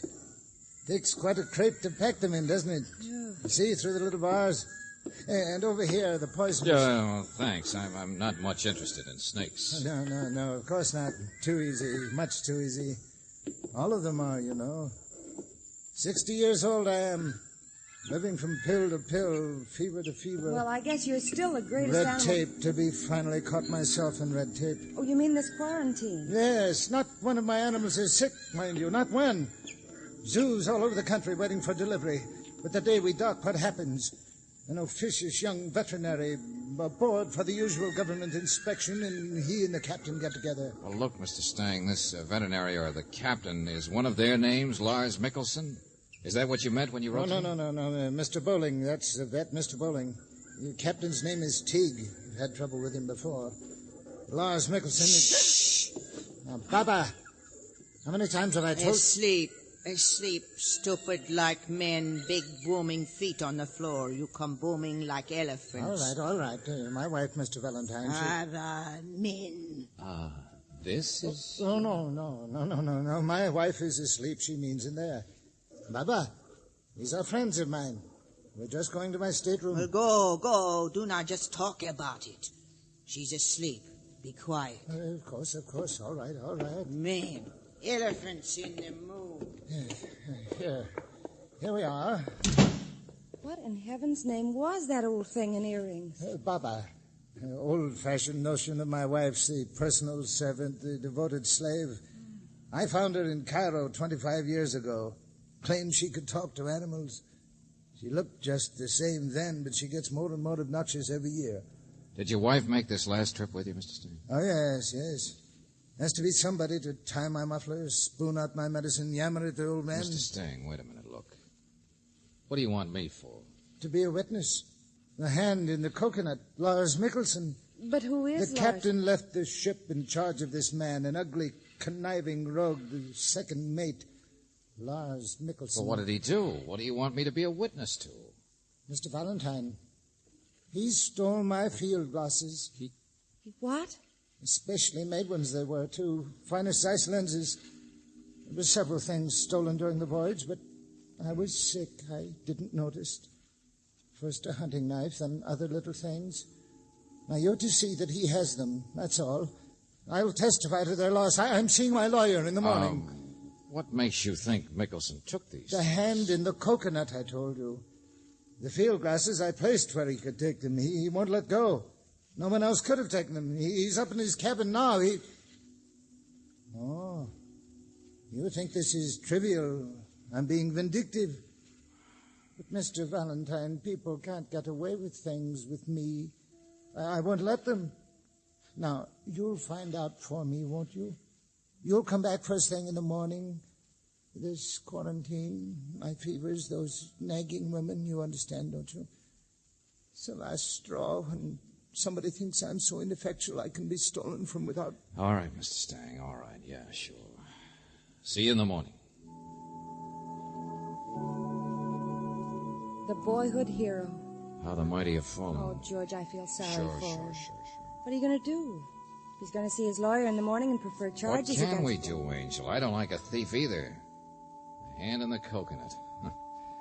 Poor, worn-out, suspicious old guy. Well, least we can do is find out if he's right.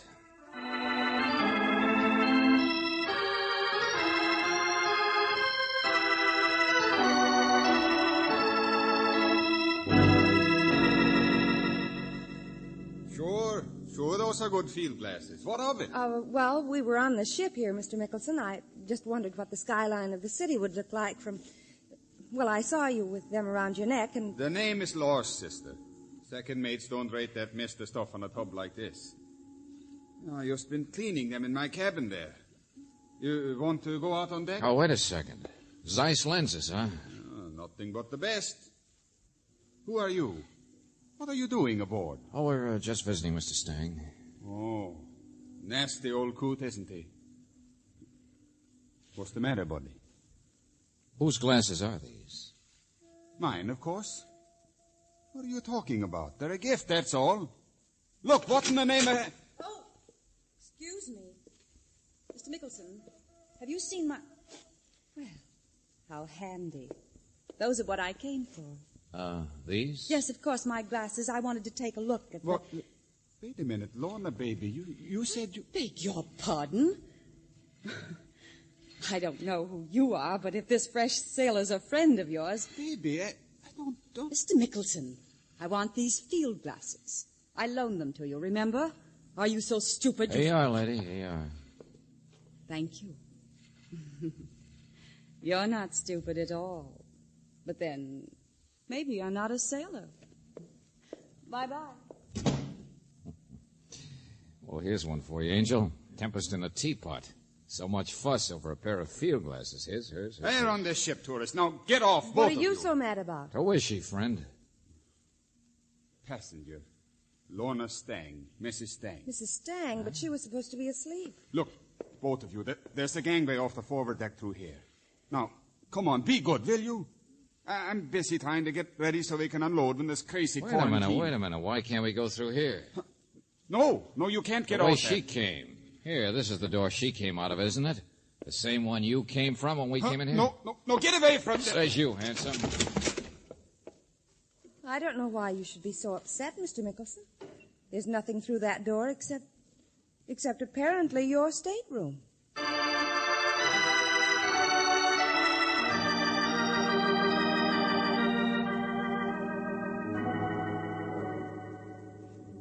I don't know what goes on that ship, Mr. Valentine. I'm just a veterinarian. Strange bunch of people being cooped up together for a long time. Mr. Bowling, I tried to get hold of the captain. The captain went ashore the day they landed.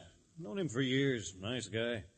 Besides, that second mate, Mickelson, offered to stay aboard and keep an eye on things. That's not surprising. Huh? Oh, well, yeah, I know what you mean. They're about the same age, I guess. I mean, Mrs. Stang. Yeah, we know what you mean. I'd like to help the old guy, too. He's one of my heroes. I guess if his wife is giving things away to her sailor friend, your evidence might at least help him get a divorce from her. She's no good, I can tell you that. Stang says there's something funny about the quarantine. There is. When the ship docked, we got an anonymous note from one of the crew. Said a couple of the animals had been suspiciously sick during the voyage. Going to take the quarantine off tomorrow. Let them all in. False alarm. Anonymous letter from one of the crew. Made sense at the time. Doesn't now. Will you clear that up? Well, George, after all, if Mrs. Stang is the kind of woman who'd pull the wool over her husband's eyes in one way, Not exactly what I meant either, Miss Brooks. Oh, yeah, she might have written the note. To finagle a couple of more weeks with a sailor? That's not likely. It's Derek Stang who's sick, Mr. Valentine. We know that. He keeps alive from medicine to medicine. Old fevers, something tropical. Medicine in blue wrappers? Huh? Yes, as a matter of fact. Tablets of some kind. Something pretty strong, I should imagine. But his wife... His wife is also his nurse, Miss Brooks. He depends on her. Aside from his money, she's all he's got. Only, Mr. Valentine, why did you say blue? Oh, because I noticed a stack of blue papers in Lars Mickelson's cabin. George. The greatest hunter in the world. Suppose he's the one walking into a trap. Yeah. Suppose it's his hand in the coconut.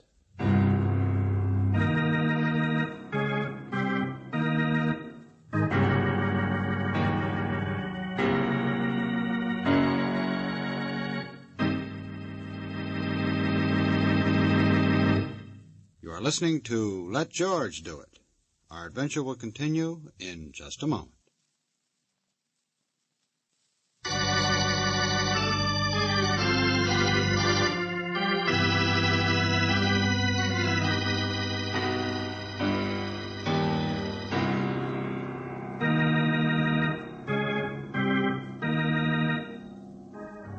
And now, back to George Valentine. The Hand in the Coconut. You meet one of your childhood heroes, the greatest hunter in the world, Derek Stang. You find that he is still the greatest hunter when it comes to animals, but his observation of human beings is a little less acute. He thought you would trap Lars Mickelson for stealing a pair of field glasses. Instead, you have trapped him for stealing Mr. Stang's wife. Or is it the other way around? If your name is George Valentine, you have begun to suspect that the person who is really in danger of being trapped is the hunter himself. I don't know what I can do in this situation, Mr. Valentine, dragging me down to the waterfront. I know, Doctor, I know. I'm sorry we had to get you out of bed. Oh, look at that fog. Stang must have his own position, you know. I can't interfere. Mr. Stang's stateroom is right here. Don't see his wife's watchdog around any place, do you, Angel? Come on, let's slip into his cabin. We'll wake him up.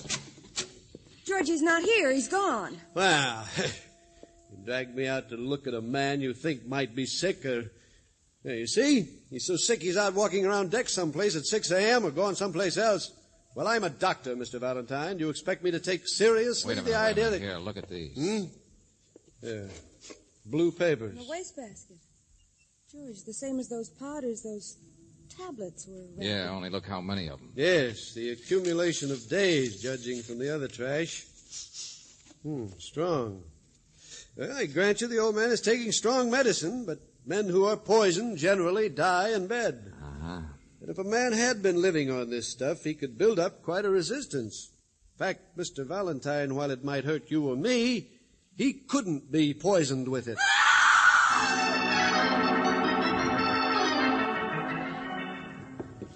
There's a Stang. George, here she is. Hey, what's the matter? What happened? Hey, lady, snap out of it. Snap out of it. I'm all right. Lorna, what is it? What are you doing to her? What's the big idea? Oh, take it easy, Buster. Take it easy. It wasn't me. She's just staring at something down there in the fog. Baba, she screamed. I heard her, but I can't see. Stang, where are you? Mr. Stang, look out! Look out!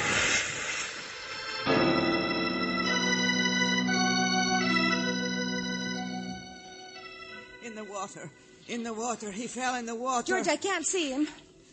There's his cane, but it's so far from the wharf. Not there. He's not here. He's gone down. I could see him go down.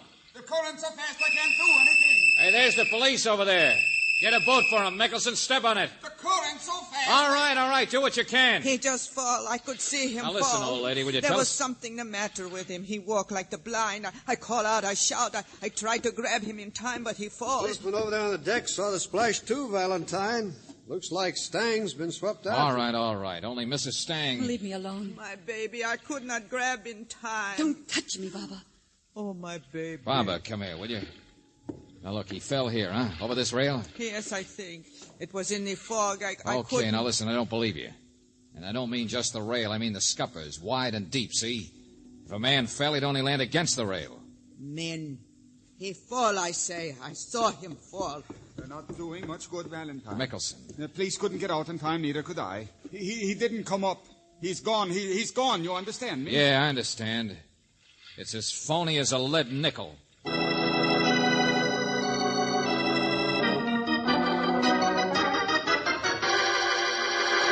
They're lying. Of course they're lying. But there's nobody aboard the ship except the three of them, was there? Riley, suppose that old harridan gave the poor guy a shove. Of course she did. What else? You already saw how Baba was covering for Mrs. Stang, didn't you? The good, faithful old Duena helping out in all kinds of cute ways. No real witnesses. You'll never get a conviction. I'll get a confession, my friend. You were with the other two, so they couldn't have shoved him. All right, Mrs. Stang, let's go inside and... Mrs. Stang. Oh, I'm sorry. What? Leave her alone. Still staring at nothing, huh? But you ought to stop shaking, Mrs. Stang. I'm all right. Oh, sure. You're fine. Just a little upset because you're going to get all of Stang's money at the expense of your stooge, poor faithful old Baba, who'll be locked up for murder. She told you he fell. She told you, didn't she? She told you. Well, go on. Oh, Doctor, what's the matter? Medical convention, Lieutenant. That other man over there with the bag, colleague of mine, Dr. Morrison, just got here. Says a woman called him from the ship almost an hour ago. Before we came aboard, Valentine. No. Had to hurry all the way across town. Woman identified herself as Lorna Stang. No. Said she'd just gone into her husband's stateroom to give him his regular medicine, only he wouldn't wake up for it. She was afraid he was dead. Oh.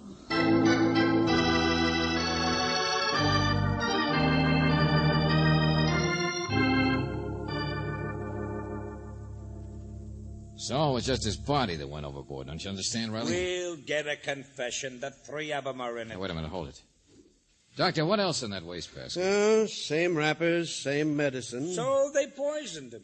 What difference does it make? Will you ever prove it? I don't have to. No. Even if you had his body, you wouldn't either. Tablets are gone from the mate's cabin where I saw him, aren't they? Huh?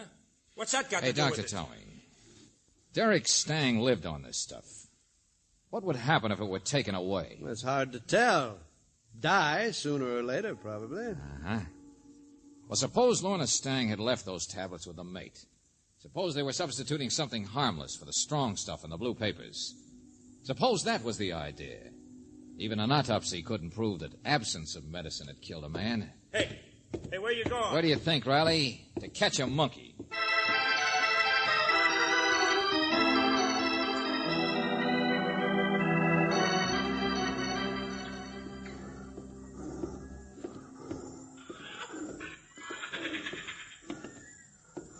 Mr. Stang told me you talk to animals. Is that right, Papa? Why not?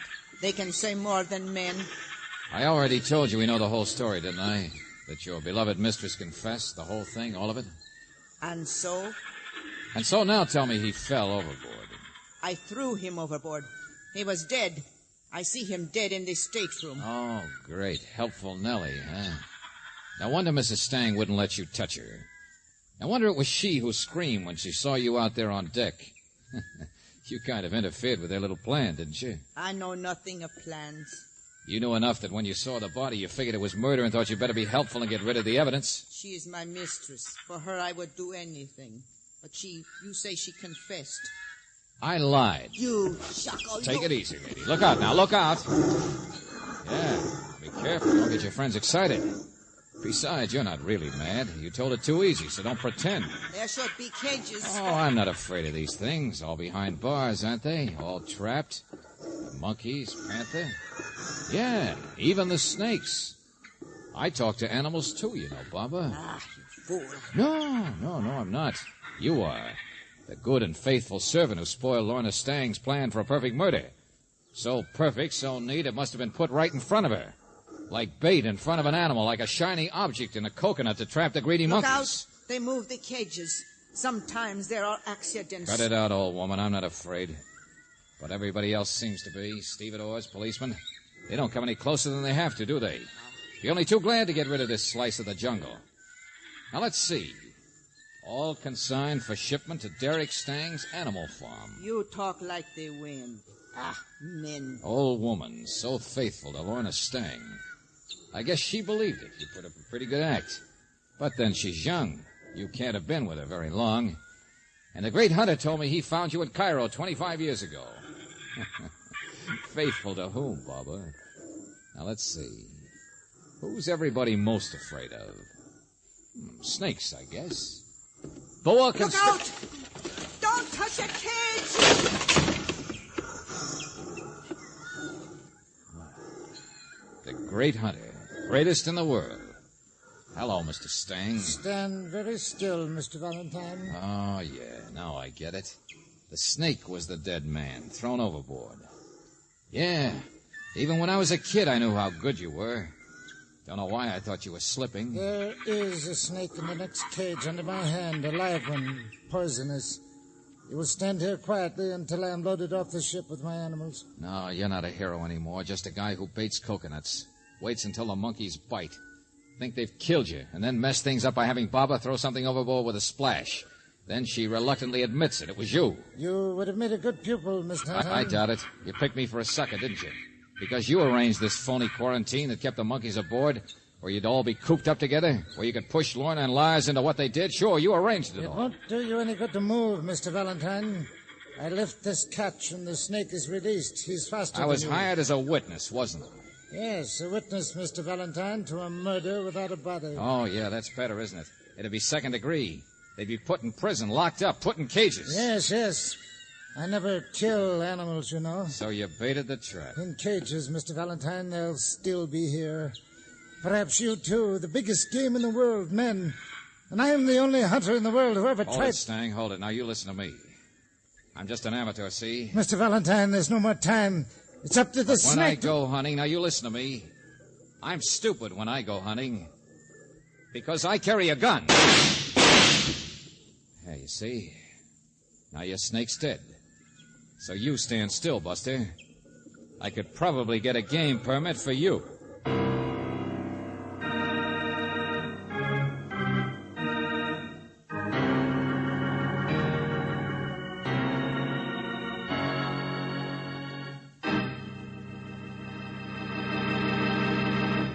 Back to the conclusion of our Let George Do It adventure in just a moment.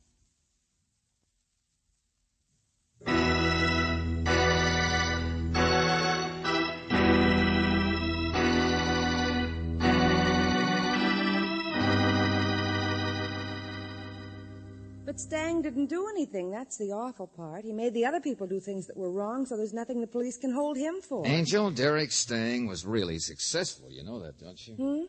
Yeah, he kept trying to get bigger and bigger game all his life. And then he tried to trap human beings into a spot where they'd be caged. Yes, Until he finally trapped himself, don't you understand? Now, one look at that guy, and what do you think any court would decide? Well, don't worry. He'll be in a cage, all right, a padded one. Oh, George. Let's forget this nightmare.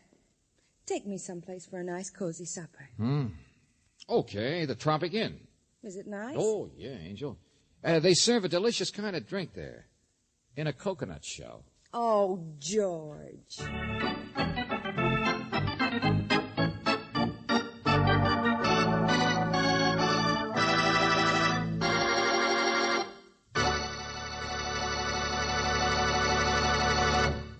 You have just heard The Hand in the Coconut, another Let George Do It adventure.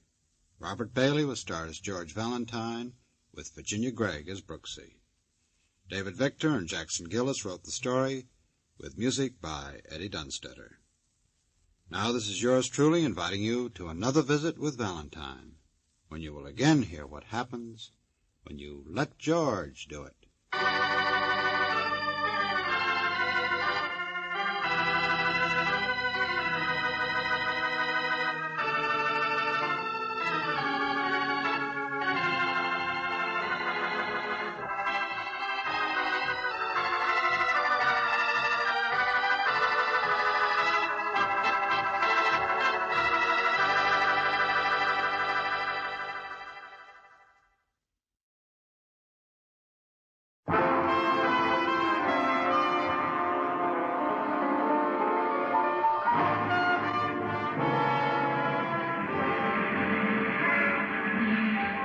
Broadway's my beat. From Times Square to Columbus Circle. The gaudiest, the most violent, the lonesomest mile in the world.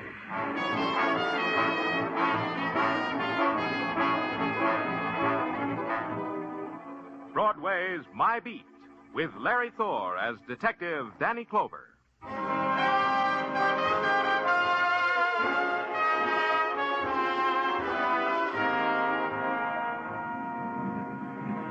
Broadway. It's a neon-lighted revival meeting that screams for the joy and the salvation. and it's a lonely path that sighs down into darkness. It's a fury of voices and stamping feet, or a cry that wanders and waits to be heard. It's Happy Alley with happy talk, where a hot trumpet plays background music for a panhandler. However you want it, that's how it is. It's Broadway, my beat. The November twilight filtered into my office at police headquarters, and I sat there looking at it, pushing away the time for the filling out of my daily report. There were other diversions.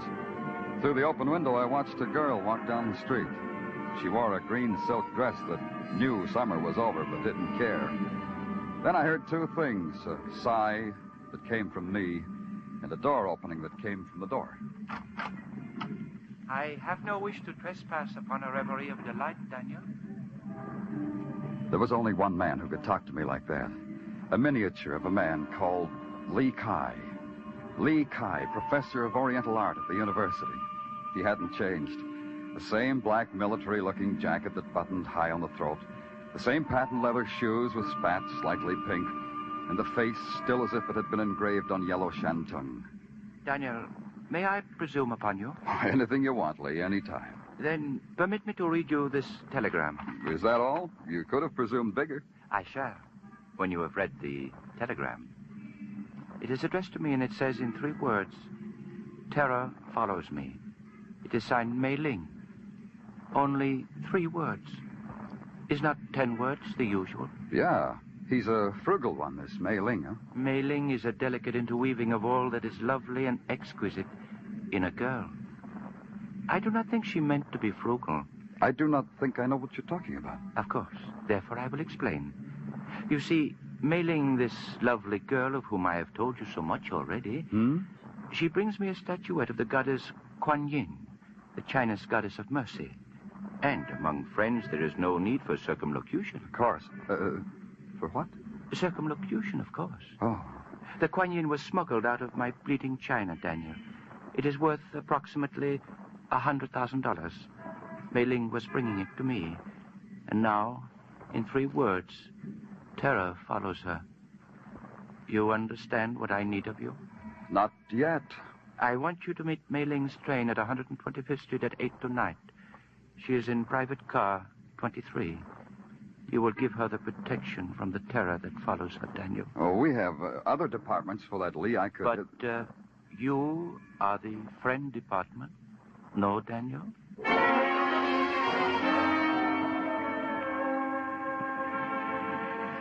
In the nighttime, the 125th Street station hangs over the edge of a glittering world. Arrival and departure have a special meaning in the dark. There are shadows between everything, and the talk is always whispers. I walked out on the concrete platform toward the light on the bulk of the train, and I saw him, the man in a conductor's cap, holding a lantern and looking down at his watch. I asked him a question. 23, next one down through this empty coach. Oh, thanks. Hey, wait a minute. Can't get in 23, private coach. That's all right. I just wanted... Nope, can't let you on. Nope. Sorry, but nope. Orders. Want to see something? Huh? Look at this for a second. Oh, hold it up to the light. Yeah. Police badge, huh? Yep. Yeah. Train pulls out in 7 minutes, mister. Oh, bury me not on a lone prairie. Oh, excuse me, mister. I didn't know where... Hey, you big enough to come from Texas. Are you from Texas? No, now, if you'll let me through here... Well, city fella, huh? You know how I can tell? City fellas are always in a hurry. That's how I can tell. Yeah, now, one side, friend. Now, in Texas, it's different. People are friendly. Just folks down in Texas. I'll show you what I mean here. You have a drink. Maybe you didn't understand. I said one side, friend. Hey, you meaner than a shote with a cut snout. No drink, huh? Well, Texan don't prejudice a man because he ain't no drinker. Let me tell you about Texas. Hey, I gotta prove it to you. Out of the way. Oh, you got the idea. Sure, I got the idea. See if you can get this one through your head. What are you...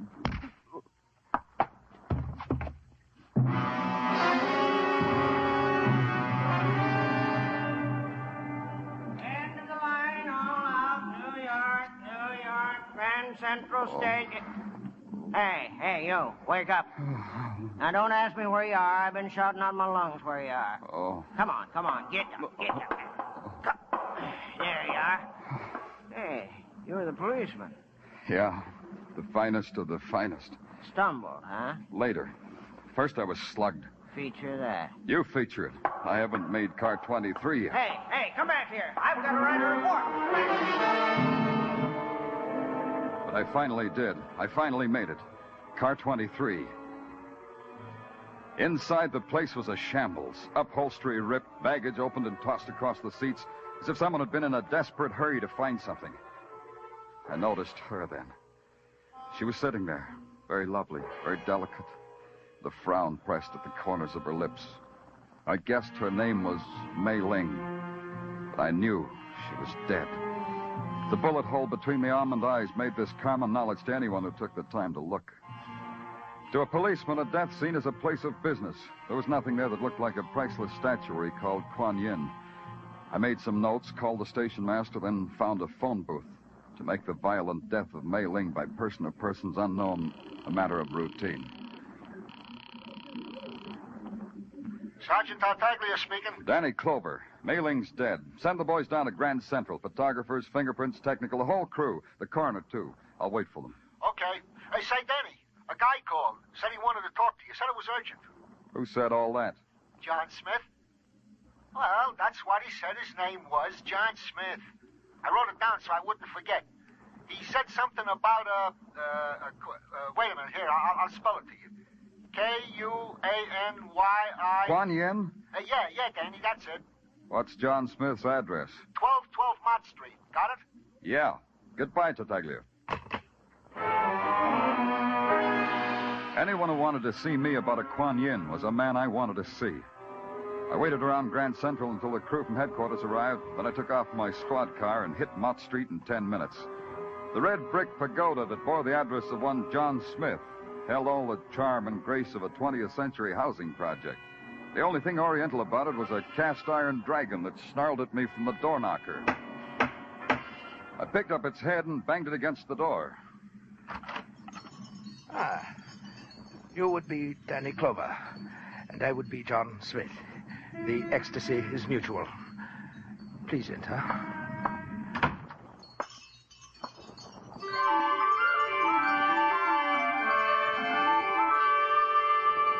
The thing that stood in front of me I didn't believe. It was a mound of flesh wrapped in a scented mandarin's robe. Perched on its shoulder was a small white monkey with enormous eyes that loathed me with an enormous loathe. John Smith looked like a fat crock of Ming pottery, but he talked as if he'd spent a lot of time tilling the good earth around Harvard. You admire my monkey, Danny Clover. Rest assured, he admires you. I hate him. Get him out of here. You are frank, Danny Clover. We shall get along splendidly. Now, run along to bed, Max. It's way beyond, you know. I'll tuck you in later, Max. Now go. Revolting beast, isn't he?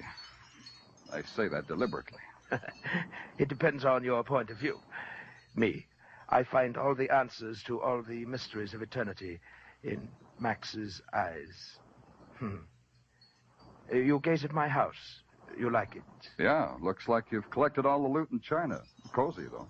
Spurious loot, Danny Clover. It's all fake. These statuettes, for instance, tourist stuff. And all this rubbish, nothing so delicate or so desirable as the Kuan Yin image, an evanescent image, a will-o'-the-wisp image. You don't say. Tell me more. I shall. A most intimate source in Hong Kong has revealed to me that the fabulous, the priceless Kuan Yin has vanished. Do you have a theory as to where she might be? Should I have a theory? I thought perhaps the eminent Oriental art expert known to both of us as Li Kai may have helped you formulate one. Your most intimate source operates in New York, too. I have other intimates. Besides Max? Try one from Texas. Texas? What is that, a person, place, or object? You know I wouldn't know. Exactly. And now, Danny Clover, a word of caution. The Kuan Yin is a legend among my people, a fairy tale. Fairy tales are sometimes bloody. A most discerning observation.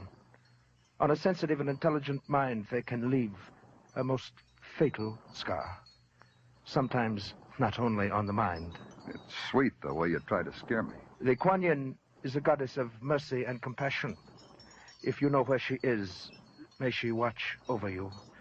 If you don't, we have nothing further to discuss.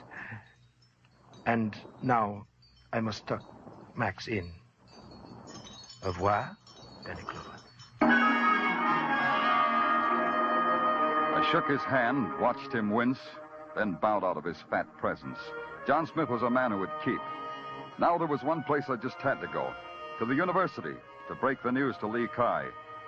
It was at this time in my life that I exploded the myth that the thirst for knowledge never ceases. The door to the Arts and Science building was locked.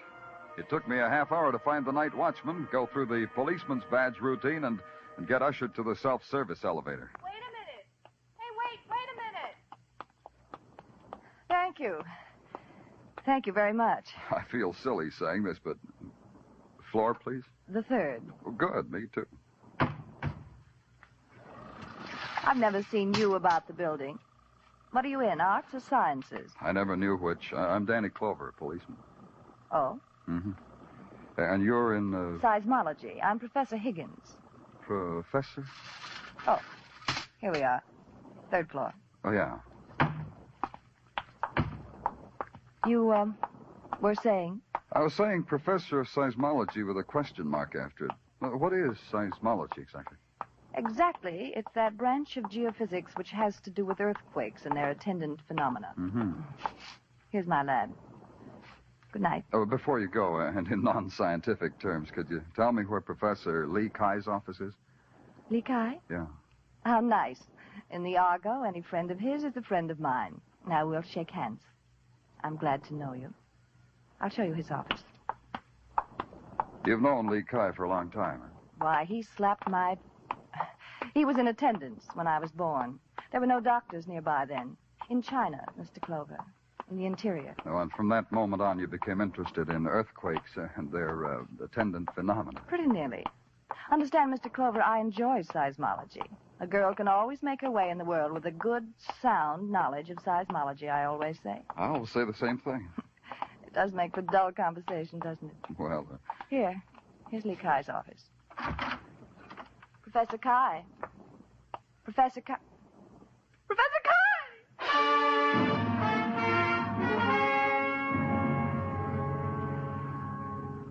There was only one man who could lie on the floor like that, a miniature of a man called Lee Kai. He had only changed a little bit. The patent leathers were the same, and the spats, the crinkled face. But the small change made a big difference.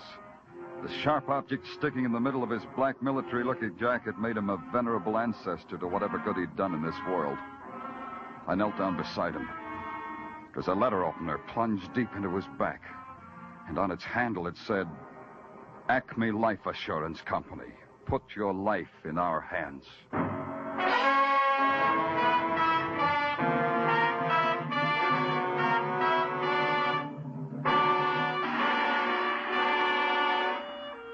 You are listening to Broadway's My Beat, starring Larry Thor as Detective Danny Clover.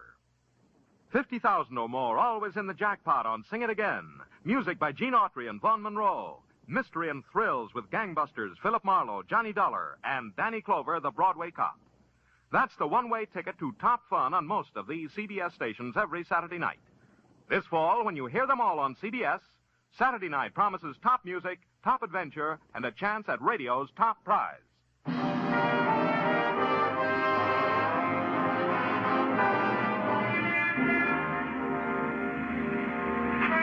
There's this about Broadway.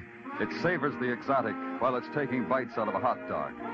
The deaths of Mei Ling and Lee Kai were duly reported for the next morning's newsstands, were scanned by the crowd while reaching for their respective mustard jars. Then Broadway went about its business. You can't blame Broadway. It's got too many other things to consider, like T formations and mass substitutions, the weather, and making a buck. But a policeman with a murder in his hands has to make a world outside all that. Mine revolved about a specific Chinese statuette called Kuan Yin, and incidentally worth $100,000. It also included paying final respects. I took a ride down to a twisted alley off of Mott Street. The festivities for Lee Kai's funeral had already begun.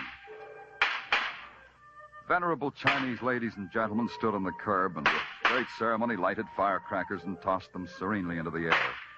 As the body of Li Kai approached, others tossed money into his open coffin to ensure his price of admission into heaven. Walking directly behind was a lady by the name of Higgins, Professor Kate Higgins. She was dressed in a mandarin robe, and her tears were the tears some enchanted princess might weep. There were only two, one under each eye, and each one a jewel. And then across the street through the procession, a face that I had seen once before in a train station brought me back. Pardon me. I'm sorry. Pardon. Tell me what Texas, kid. I got more time now. Who are you? Why leave a great place like Texas just to strong-arm a city fella? Take off, friend. They warned me about talking to strangers. In here, friend, in this alleyway where we can be far from the city's rattle. In here where we can be pards. In here. Take your hands off of me. Talk to me, pard. Who told you to slug me on that train? I can do it now without nobody whispering in my ear. Do it. Yeah.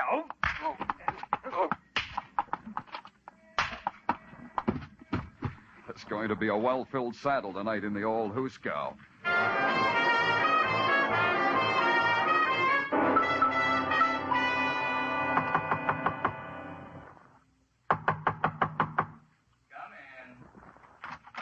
I was looking for Professor Higgins. This is her laboratory, isn't it? Yes. The professor isn't in. I'm John Scarn, her assistant. Danny Clover, police. Social or business? I only ask because Kate has such various callers. Last week it was a gentleman peddling hot Persian prayer rugs. I got quite a seism out of him. Seism? You're not hep, are you? Seism. Earthquake. A big bang. Tell me, what do you do around here when you're not having seisms? Well, I'll explain it to you. See, these things here are seismographs. They're connected to another machine embedded in concrete below this building. Oh. If there's an earth tremor, it's picked up by the machine downstairs and recorded on these. I see. And this needle here, writing on this rotating drum, records the time of the shock. Precisely. Interesting. Mind if I take a closer look? Well, take it easy, Mr. Clover. We don't need a tumbler to disturb the needle, you know. It's very delicately balanced. It'll even record footsteps that come too close to it. What do you do with these recordings after you've got them? File them. Each recording is for a 24-hour period. Unfile yesterday's reports and send them to my office. Well, but... And do you get reports from other stations that do this work? Yes, every day, but... Send yesterday's, all of them, down to police headquarters. Now, see here. Mr. Scarn, you had your seism today? I'll send everything down just as soon as I can get them together. Good. And quietly. No one's to know. Another thing, Mr. Scarn. Who has access to this lamp? Why, just Kate and me. And, well, yes, the night watchman. Yes, we three. We have the only keys, I believe. Thanks. And Kate, Professor Higgins, where would I find her? Perhaps at her apartment. 125 Morningside Drive, I believe. Thanks again, Mr. Scott.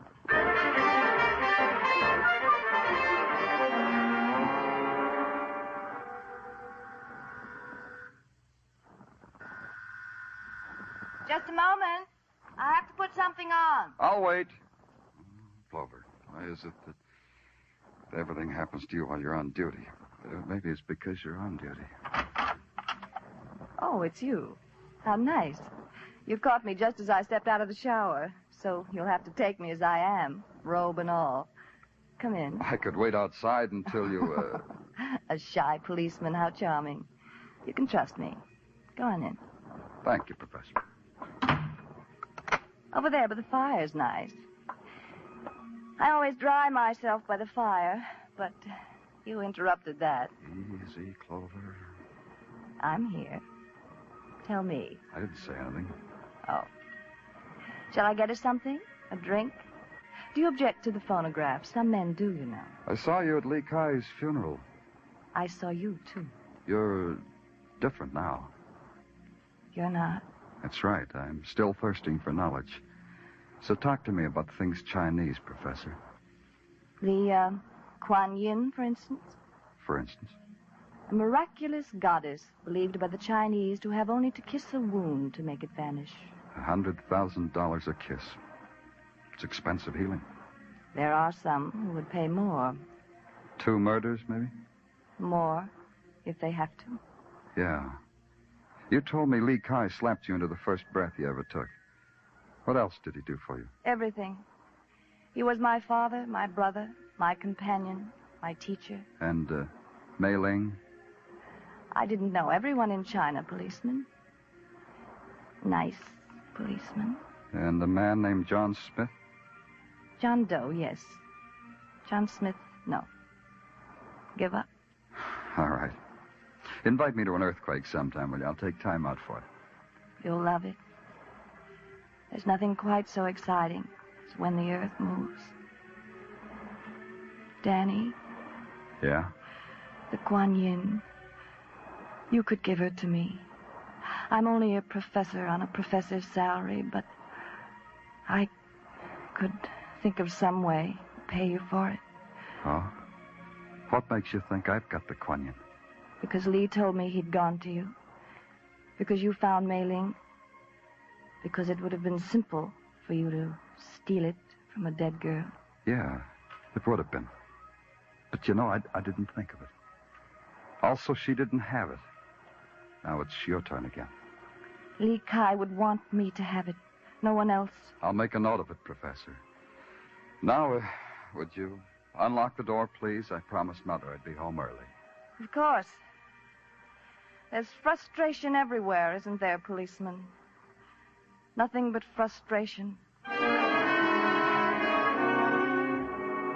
I think I remembered to tip my hat. I know I remembered to get back to police headquarters. I hustled Sergeant Tartaglia off his fat comic book and sat down at my desk to go over the sheaf of seismographs I had Scarn send down. Not only were they dull reading, but for a long time they didn't make sense. I kept trying. You can talk, Tartaglia. Item 1, Danny. I've questioned the Texas cowboy in his cell. Mm-hmm. McGrath won't talk, won't open his mouth. Hey, in a Texan, this must be some kind of terrible disease. Okay, physician. Item 2. Item 2 is alibis, good and indifferent. At the time of Lee Kai's murder, John Smith was giving a dinner party. Assistant Scarn was calling a square dance. Hey, you know, Danny, they're fun. You ever been to one? Ask me sometime, Tartaglia. Yeah. Item 2 continued. Professor Higgins was to a movie. The night watchman checked in at a station the other side of the campus. Item 3. San Francisco Customs reports this Mei Ling never had no Kuan Yin. Tell me that again. The Kuan Yin Mei Ling was supposed to have. She never had it. Danny, this means 2 people was killed for something they didn't have. Huh? You said something, Tartaglia? When San Francisco Customs reported they had no records on the Kuan Yin, something clicked into place.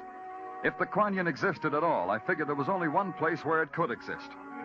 So I went there, back to the university in the office of Lee Kai, lecturer and collector of Chinese art, now deceased. Oh, it's you, Mr. Clover. We thought perhaps we would meet you here. The place was a mess. Standing in the midst of the debris was the monkey-owning poet John Smith. And in a corner with a soft light playing with the amber of her hair was Kate Higgins. Danny Clover, it's always a delight to be where you are. The policeman is a meddling, stupid fool, Kate. Yeah, you warned me, didn't you? First to the hired thug, then during a lecture on spurious loot. Mr. Clover, I'm afraid I must dispense with you. Let him talk. I like to watch his mouth. Thanks. So I'll talk. Lee Kai was a wise little man. He had the Kuan Yin all the time. All he wanted was to find out who was trying to get it away from him. He came to me because he knew his enemies would follow him to me. And it backfired, shall we say, in his face. His and Mei Ling, the girl with whom he planned the whole puppet show. You have talked enough, Mr. Clover. Quite enough. I'd been watching Smith, but where that knife came from, I'll never know. He held it low, slanting upwards for ripping, and then he lunged at me. I sidestepped and reached back, grabbed one of Lee Kai's art figures, and threw it at his head. He ducked, and the statue shattered against the wall. Kuan Yin. The Kuan Yin. There it was, an ebony image shining with some inner light. It held us in a kind of suspended trance. Lee Kai had been clever. He'd encrusted the Kuan Yin in a cheap plaster cast and set it alongside the rest of his art. One of the oldest tricks in the world. I came out of the trance faster than John Smith did. He lay there with the rest of the crockery, just as pale, just as broken, just as unconscious. He can no longer harm you, Danny. He was an evil man. Yeah, and tricky. Hiring that hatchet man McGrath to kill May Ling and slug me on the train. Kate. Yes, Danny? Maybe I shouldn't ask you this, Kate. But how come you were with Smith? I knew his greed would finally lead him to Kuan Yin, as your curiosity led you to her. And to me. To me, Danny. Kate, do you always repay kindness with murder? What are you talking about? You killed Lee Kai. Danny, you're insane. Why do you talk like that? Because the seismograph in your lab registered a disturbance at 9 o'clock last night, the time of Lee Kai's murder. How do you know it wasn't the recording of a minor shock someplace in the world? Because no other laboratory picked it up. That's when you stabbed him, Kate, at 9 o'clock. You said you were at the movies. Nobody could prove that. Danny. But you weren't, Kate. You weren't at the movies. You were in your lab. You stabbed Lee Kai and dragged his body down the hall to his office. He was a small man. You could have done that. Yes. It's no use. You would deprive me of the Kuan Yin anyhow. 2 killings for the goddess of mercy. Doesn't add up. I would kill anyone who would deprive me of the Kuan Yin. Yes, you too, if I could now. Danny? Uh-huh. Let me hold the Kuan Yin, Danny. Kuan Yin? Yeah. Here. Kuan Yin. Fabulous. Kuan Yin.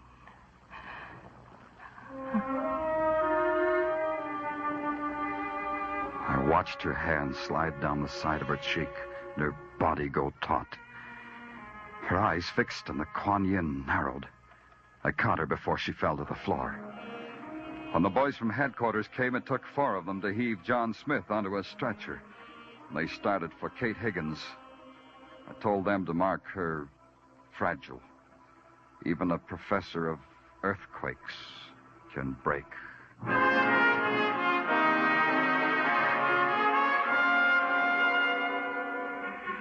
In the November sun, Broadway shimmers like some frozen city rising out of a frozen lake. It's clear, crystal clear, and its air is fresh and clean. You close your eyes because you know it's a lie.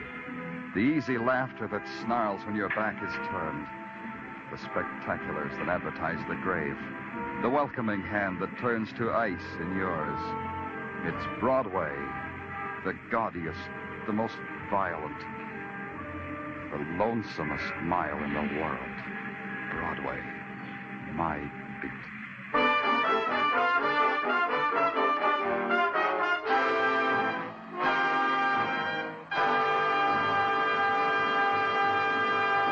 Broadway is My Beat stars Larry Thor as Detective Danny Clover and is written by Morton Fine and David Friedkin. The musical score was composed and conducted by Wilbur Hatch, and the program was produced and directed by Elliott Lewis. The cast tonight included Mary Jane Croft, Charles Calvert, William Johnstone, Barton Yarborough, William Conrad, Junius Matthews, and Jerry Hausner. Stay tuned for Sing It Again, which follows immediately over most of these same CBS stations. This is CBS, the Columbia Broadcasting System. Personal notice, changes my stock and trade.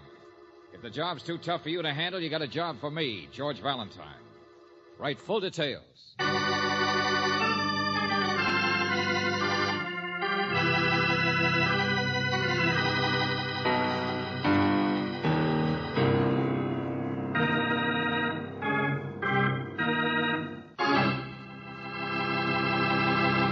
Greetings, mystery lover.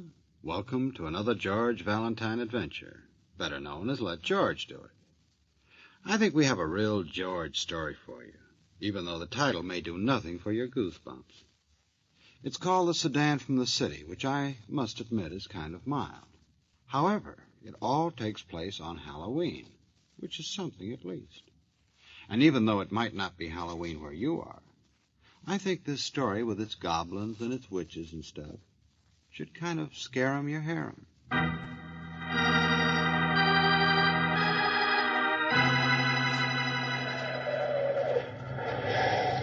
Hey, you! Hey, Roo! You want Want some gas, mister? Better drive closer to the... Take joint Broomville. What? Yeah, this Broomville. The way you're headed, though, is Timber Corner. But hey, look out! Holy smoke, mister, where do you think you're going? It's 'cause you drive a fancy sedan from the city.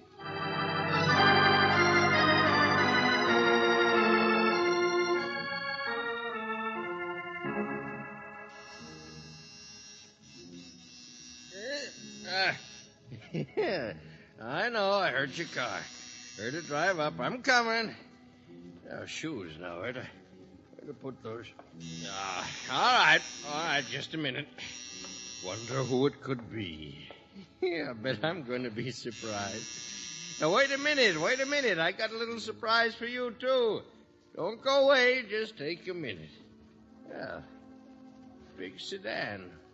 Whose car is that, for God's sake?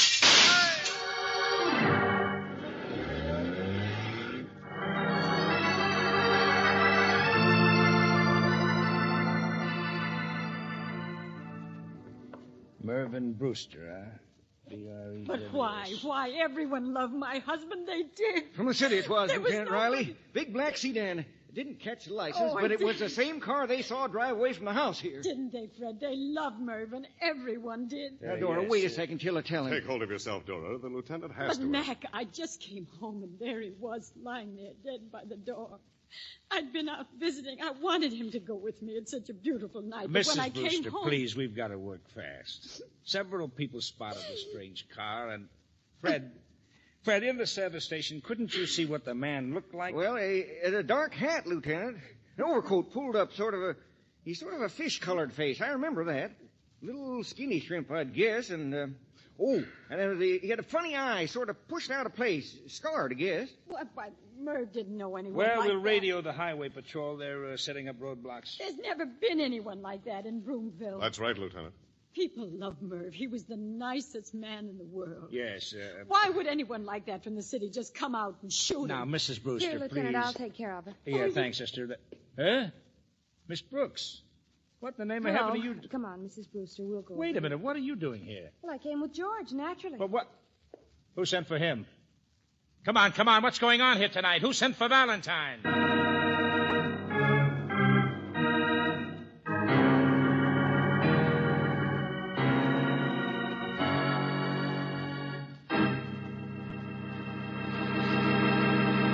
You are listening to Let George Do It. Our adventure will continue in just a moment. Now back to Let George Do It and George Valentine.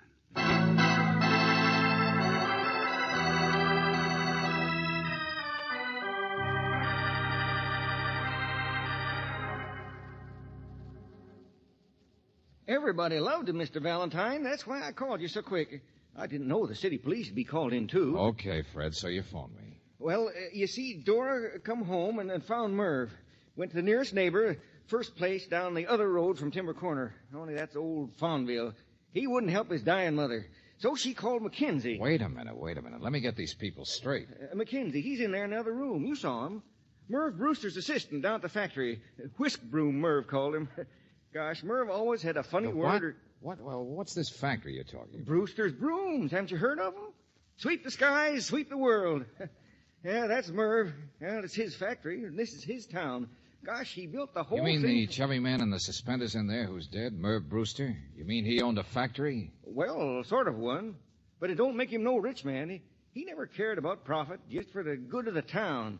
See, practically everyone here works in the... Okay, I understand. Brewster's Brooms. But you didn't work for him. You own a service station, so where do you fit in? Well, but Merv's my cousin, don't you understand? Gosh, I'm the only relative he had. Always a joke for everybody. And you should have seen how the kids loved him. And then an hour ago comes a big sedan from the city, and this stranger... He didn't know anyone in the city, Fred. Huh? This is McKenzie. You saw him. Hello, Mr. Valentine. I suppose it's confusing when you... Yeah, sure, of course it is. Every murder is. Until it's solved. Merv was a genius in his own way, you know. He drew his own labels. Witch riding on a broom is the trademark. Made up his own slogans. Rebuilt a barn for a factory all by himself. Sort of a rustic one-man band. Okay, I get the idea. But that's the real mystery, isn't it? The town Santa Claus gets murdered. A man you say everybody loved. Do you blame us for being surprised? Being shocked? Yelling for help? There's no one in Broomville with a fish-colored face and a bad eye who drives a big black sedan. It looked like one of them armor-proof jobs you see in the movies. Mr. McKenzie, your boss or your partner, whatever it was, he must have done business in the city. Maybe he had enemies there. No, he didn't. Murph was born in Broomville, Mr. Valentine. Born and raised. Married 27 years. Didn't no children himself, but 20 times a godfather. Now, look, somewhere there's got to be somebody who didn't No, like I this tell guy. you there isn't. That's why you're here. To solve a riddle that's impossible. Uh-huh. Impossible. But it happened.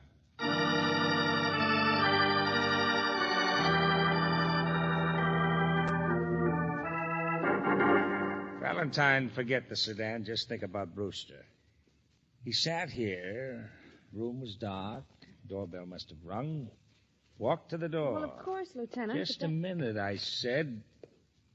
Little alcove by the door, see? Did Brewster go straight to the door? Did he flip on the porch lights like a friendly guy in a small town would do? He was shot from the porch through the alcove window. That I know. He was peering out to see who was ringing the bell. Now tell me Merv Brewster wasn't afraid. Now tell me he didn't expect a strange collar in a big sedan. And the person saw him through the glass and shot him. Shell casings, 2 of them, and they checked with the slugs.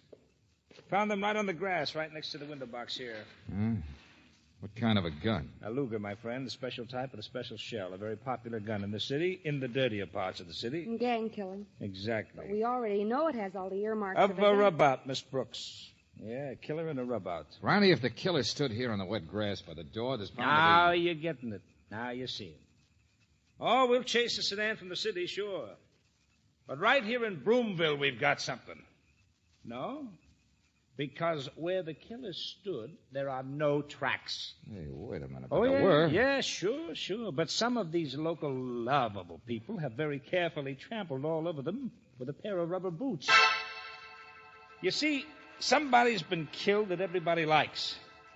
Then we find that he really sneaked to the door like a rat in a trap to peer out.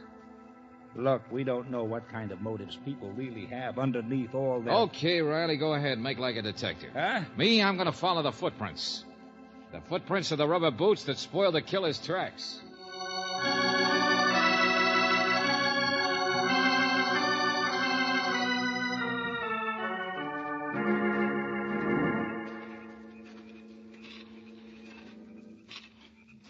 Here, George. They turn in here. Yeah, across the road. Broomville, so innocent, so shocked. A sedan from the city, and to them it's like a man from Mars. You can't kid me what's going on right here. Okay, here we are. White House. Tracks turn up the drive. You see it? Yeah, come on. Hey, wait a second. Huh? Yeah, number 3, Cedar Road. Mailbox says... Everett W. Fonville. Wow. Fonville, huh? First place down the other road from Timber Corner. What's the matter with... Oh, well, somebody said that, that's all. The house is dark. Yeah. The neighbor, Mrs. Brewster, came to for help, only he wouldn't help his dying mother. What in the devil was... It's a bell. Oh. Like a homemade burglar alarm. Yeah, it's a tripwire. Here it is. Well, that does it. Oh, these rubes. They don't expect trouble. Oh, no. Imagine running a tripwire across your lawn. Riley. Huh? Straight up the driveway. See it? George, in the shadow by the garage, something moved. Yeah, well, here's where we get our answer to what's going on in this nice... There we are. Hey. There's a barrel full of birdshot for the first one of you that moves. That's not from the garage. Someplace overhead, George. Back there. I saw you. Oh, yes, I saw you. And grown up, every one of you. Well, you ought to be ashamed. Hey, now look, friend, what do you mean? No lights. You think I'm asleep. Well, I've seen every one of your little games around here tonight. You'll get old fonder, you say. Kind of forget a man might keep a watch out of his attic window. Well, it's private property you're trampling on. Trespass, malicious... Hey, slow down, Buster. If this were any place but Boomville, I'd have every one of you arrested. You'd what? Climb down from that attic.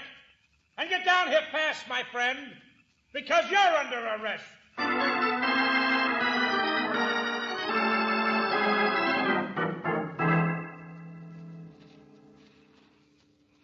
So Mervyn Brewster was murdered. Huh. That's too bad. But I don't know anything about it. Is that so, Mr. Fonville? I've hardly met the man. You what? But everybody in town... I'm not from this town, lady, though sometimes I wish I were. Far from it. Brewster's brooms. That's all you hear. What a funny thing Mr. Brewster said. Well, I've had enough of it. I retired here for my health and let For me your tell you- health? And a lawyer, too, huh? From the city, no doubt. And your doctor says, surround your house with burglar alarms and sit up nights with a shotgun across... Hold it, Riley. You're barking up the wrong tree. Huh? He didn't trample around in rubber boots. George, can you still... Yeah, still by the garage, Angel. There's somebody else here, all right, Riley. What? No, wait a minute. I'll do this. I don't want you embarrassing yourself anymore, barking at all the wrong things at the wrong time. what are you- Saying the small town must be up to something mysterious tonight. Broomville, where the trademark is a witch on a broomstick. George, right there. Uh-huh. Know who it is, Riley? Wearing great big boots and sneaking around? Oh, I know. We've still got a crime to solve. Only tonight it's going to be a lot tougher than you ever figured. Well, who is it? Who is it? Just Take it don't- easy now. It's only a little short guy carrying his head under his arm. Huh? But the head is a pumpkin. And the rubber boots are his father's. What? It's all right, Sonny. Come on out. The man here comes from the big city. He just forgot the date, that's all. Trick or treat, sir. Yeah, Riley. It's Halloween.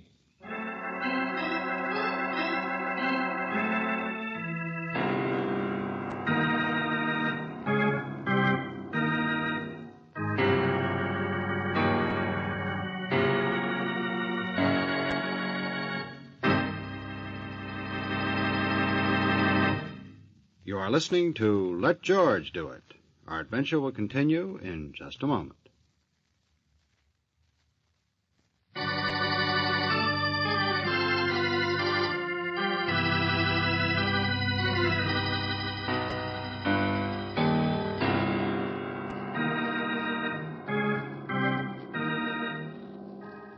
And now, back to George Valentine.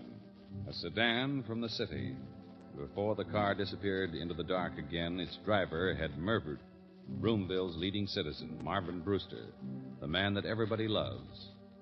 Well, naturally, the highway patrol is out frantically searching for the big black sedan. But if your name is George Valentine, your problem is right here. Your problem is why. Why would anyone even think of killing a jovial man like Brewster? And needless to say, Lieutenant Riley is not so jovial when he is reminded that tonight, whatever clues there are, may only be the work of goblins or witches. That tonight is Halloween. All right, Mrs. Brewster, so none of it makes sense. Well, this part does, Riley. Donuts. What? Oh, yes, those. I fried them myself just this afternoon. Donuts. Now, look. There was cider, too, on the little table, see? Poor Mervyn always liked to have something ready for the kids. It was sort of his day, you know, Halloween. We built this factory out of a witch's broom. He was so full of fun himself, you know. He wouldn't let anyone interfere, the police or anyone on Halloween. No, sure, a big joker. Only Valentine... Look, the donuts mean this, Riley. He wasn't sneaking to the door when he was shot into the alcove to peer out. He was just reaching for some donuts to give to the kids. That's what he must have thought the doorbell was, a trick or treat. So he wasn't scared. He didn't expect a stranger from the city tonight. Oh, brother, the man that nobody hated. So maybe it's true that... What? No, everybody loved him. That's what I told you. Until I heard about the telegram, Yeah? I still don't believe... What's this What telegram? Well, didn't Mr. Mackenzie tell you? He's the one who took the message from Priscilla. Maybe he told the local police. Priscilla, what are you talking about, Mrs. Brewster? Well, she's down at the telegraph office. It's really a part of the post office, and that's part of the general store. Priscilla's a lovely person. What telegram? A carbon or something that came through. The telegram somebody in Broomville sent today to somebody in the city. Somebody who came out here in a sedan.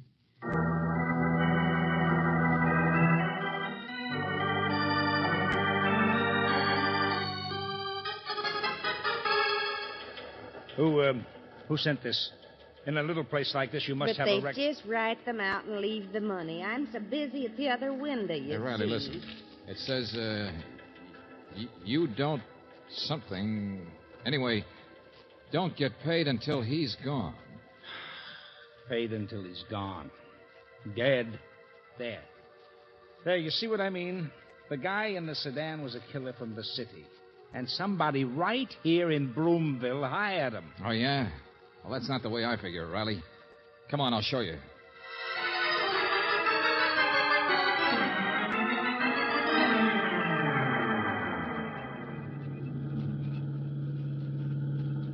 Okay, here we are, Timber Corner. Now, give me your flashlight. What in the world? Riley, what's the Brewster's address? Huh? Well, the house on Cedar Lane beyond the corner. That's what I phoned my crew and wrote in the report. Sure, but you've never been here before. You came out with a native cop. He wouldn't notice. But look at the street sign, you idiot. Take a look at that. Wait a minute. Get out of the way. Huh? Right here, Miss Brooks, cutting out paper dolls. You check at the newspapers, Brooksy? George. It's true he's a lawyer from the city, sort of a big-time ambulance chaser. Uh-huh. Now, Riley, I said there was another way. Even the telegram could work. It didn't have to be sent by somebody from town, did it? Huh? Gangland stuff. Somebody might have spotted the victim and wired the killer how to find him. Hey, I'm beginning to get you. Yeah. And this street sign is loose, all right. Don't you remember Fonville's mailbox? It said Cedar Lane. George, the street sign... Sure. It turns. Now, which street is which? First house beyond the corner. The oldest Halloween trick in the book. Changing street signs. So maybe Merv Brewster didn't have any enemies. Just a big, loud, lovable guy who was so crazy about Halloween that by some kid's prank he died for it. Fonville. He was the one they meant to kill. Come on!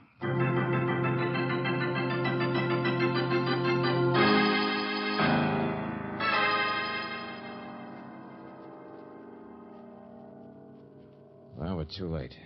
He's dead. That was the same gun, same empty shells. It all must have been the same. Came to answer the door and... Yeah, that's right, 2 shots. George, he was the kind of a man some gang might want to get. Retired criminal lawyer who didn't pick his clients too well. Yeah, that's it, all right. The killer's set out to get Fonville, only tangles up with a Halloween prank and picks the wrong house. Kills the wrong man. Then finds his mistake and comes back. Riley, this couldn't have happened very long ago. No, I know.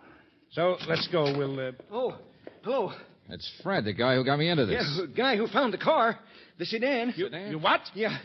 Killer ditched it down the woods. Engine's still warm. Come on. It's all over but the shouting. We found it.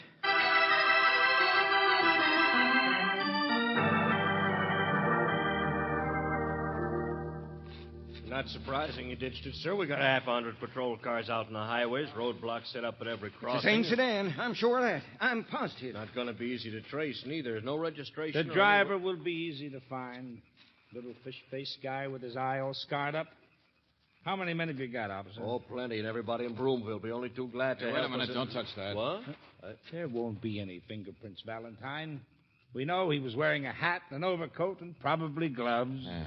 Well, I was looking for something else, but I can't find it. Oh, now, don't you start playing detective. We'll get him. This is Broomville, and we're going to sweep the woods for a killer. All right. But remember, it's still Halloween.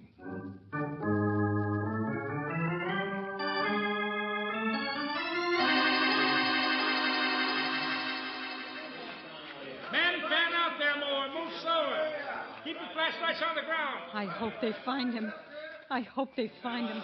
Yeah. Mind if I take a look at something inside your house, Mrs. Brewster? Oh, no. Miss Brooks is already in here someplace, I think. Well, hello. Remember me? Oh, yeah, Mr. Mackenzie. I thought you were out on a manhunt. I thought Dora might need me. They're coming closer, you know. Yeah, looks like he's hiding right around Timber Corner here someplace. Right close.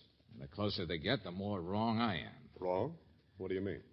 Oh, something Lieutenant Riley said earlier. And he was right. When you investigate a case this fast, you don't know what kind of motives people really have underneath. Motives? Everyone around here knows that old Fonville was mixed up in all sorts of things. Back in the city, that is. Halloween. Gosh, if Merv hadn't always been so considerate, telling the cops to lay off and everything, then the kids never would have even thought of twisting that road sign. George, what's happening? What? Oh, excuse me. It's all right, Angel. What'd you find? Well, I looked for it. I've been upstairs. She's what? It's all right. But I didn't find it. And it wasn't around the car anyplace. Someplace in between, I guess, huh? Hey, how you doing out there? Hey, Lieutenant, detective yet? George, he's leaving. No, Brooks, it's all right. Fred's a tall guy. Let him go. It's a false alarm anyway. They haven't found the killer yet. They won't. Mr. Valentine, will you please tell me what in the name of blue blazes... Yes, I'll tell you, Mr. Mackenzie.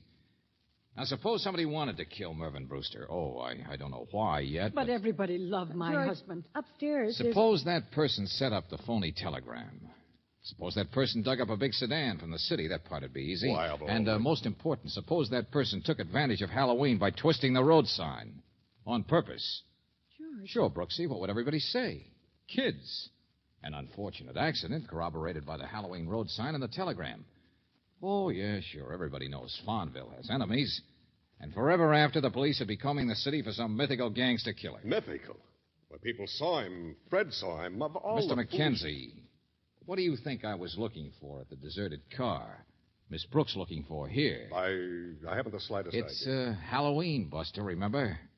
Well, what's been the greatest boost to Halloween since the Headless Horseman? The rubber mask. The skin mask. The rubber horror mask. You've seen him. And think back, Mackenzie. Fish-colored face, a funny eye, sort of pushed out of place, all scarred. Oh, no, it couldn't possibly have been anyone. Those guys outside are getting closer and closer, lady. And I'm getting more and more sure all the time. It was somebody from Broomville, changing his voice and wearing a mask and an overcoat. It was somebody in this room. Mr. Valentine, I think you're forgetting Farnville. He was murdered, too, you know. The killer made a mistake and then killed Farnville. Yes, but Mr. Farnville told us he'd been watching from his attic. He'd seen every one of the little games around here tonight and the pranks. Exactly, Angel. And he could have, from that attic, very easily seen who changed that road sign. Mr. Farnville? As I remember, there's only one person who's been over to talk to Farnville since Brewster's death, who might have guessed and been told that the old coot had been watching from his attic, who would have known that he had to be killed, too. I'm afraid You, that Mrs. Brewster, when you went for help. No, what are you trying It was dark. If a stranger from the city came out and did get mixed up by road signs, how would he know it was your husband or even a man behind that darkened glass in the alcove? How would a stranger standing at the door think to look in that window and see him? Stop it. But if you heard Stop him it. trapping around, you'd know what he was doing, you and nobody else. If he stepped aside to get a surprise for the kids, some donuts maybe, you'd know where to look for him, wait for his shadow to fire at, because you were the one who put him in the alcove with the cider. Put your hands up, all of you. Oh. Yeah, sure. He loved Halloween. The Brewster broom, it's built around Halloween. You know, even the trademark. Oh, he was such a funny man, my husband. Everybody loved him. Except you, huh, lady? All right, now, come on. Give me that gun. Give me the Luger. There's a lot of policemen getting closer all the time, and you can't get away with it. Stay where you are. I'm going. I can go past those policemen. They know me. I'm just a meek little housewife. There's Fred coming on the lawn. There's a side porch to this house. I can see you from there. I have my own car. If you move, I'll kill Dora, you. please. No. Don't move. Let her go. But it's Halloween. The police won't pay any attention to it. George, what happened? Some kids piled trash cans on the porch. Brooksy, it's Halloween.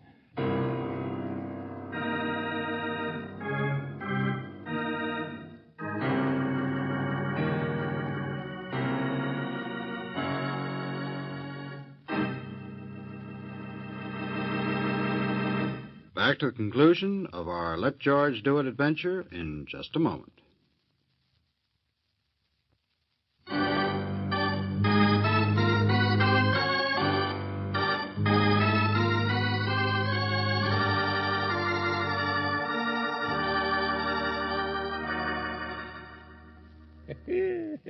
So I was right.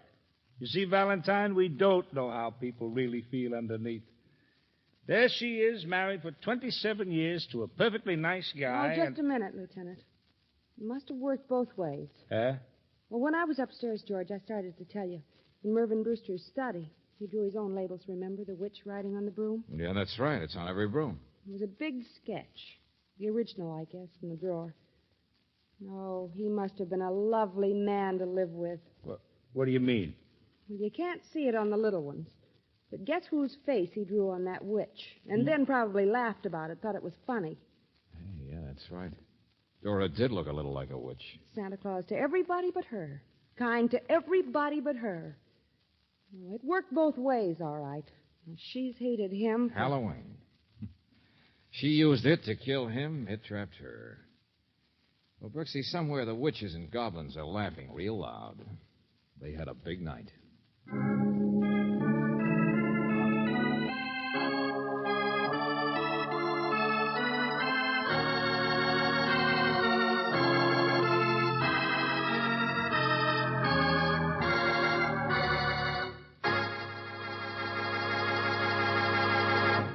You have just heard The Sedan from the City, another Let George Do It adventure. Robert Bailey was starred as George Valentine, with Virginia Gregg as Brooksy. David Victor and Jackson Gillis wrote the story, with music by Eddie Dunstetter. Now this is yours truly, inviting you to another visit with Valentine, when you will again hear what happens when you let George do it.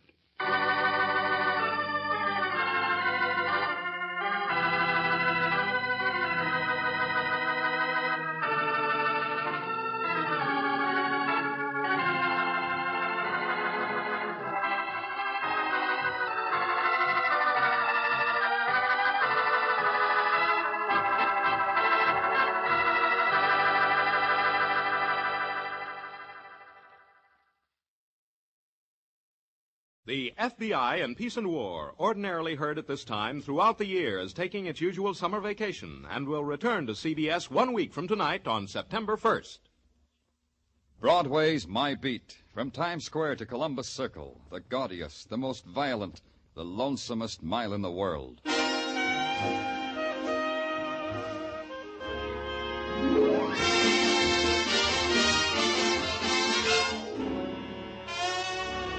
Broadway's My Beat, with Larry Thor as Detective Danny Clover.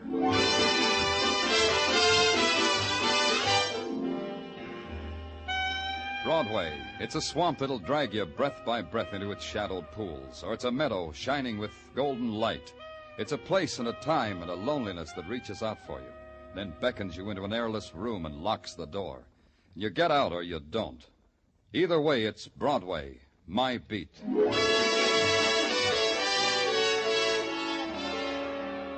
A man dies in silence and in dark, and the city sets up a shrieking clamor, and you're part of it.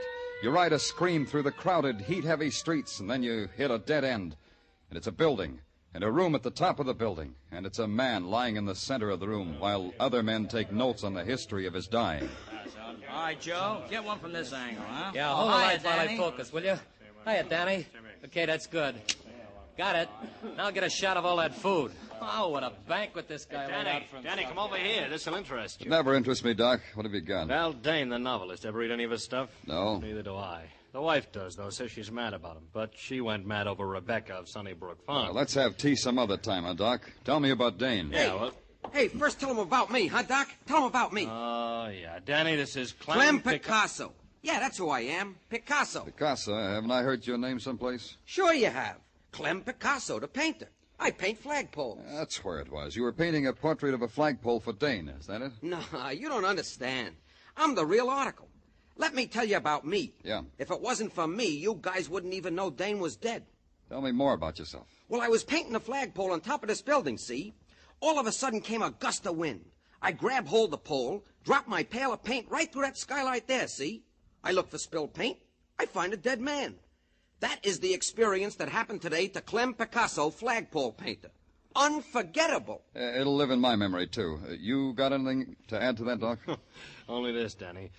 This room is a fortress. Dane must have built it on top of his penthouse for a retreat. It's ventilated by an air conditioning system. The only source of outside light is that skylight, and that's at least 30 feet from the floor. Mm-hmm. There's no phone, and the room was locked and bolted from the outside. Dane couldn't get out. This place is bare. No writing materials, nothing. Yeah, like a tomb. Maybe he needed this kind of atmosphere to think. Maybe. All the boys found when they broke in here was Dane and that table, loaded with food, all jarred. Fruits, chicken, all sorts of good things to eat. What's the matter, Doc? You hungry? Just tell me how Dane died. He died of starvation, Danny. Huh? Yeah, all that food, and he died of starvation. Curious man, this Val Dane. Huh, Danny? I could have dropped it right there. Val Dane, I told myself, had committed suicide by starving himself to death, thereby obtaining new material for his next novel. That's what I told myself. That's how much sense it made. And that's why I couldn't drop it. In New York, hardly anybody dies in a vacuum. A man as famous as Val Dane never does. There has to be a close friend or relative to break the news to, and in a case like this, to question. It wasn't tough to find out that Val Dane had a wife, now divorced, and a city directory said she lived on West 79th Street. It was apartment 105. As simple as that.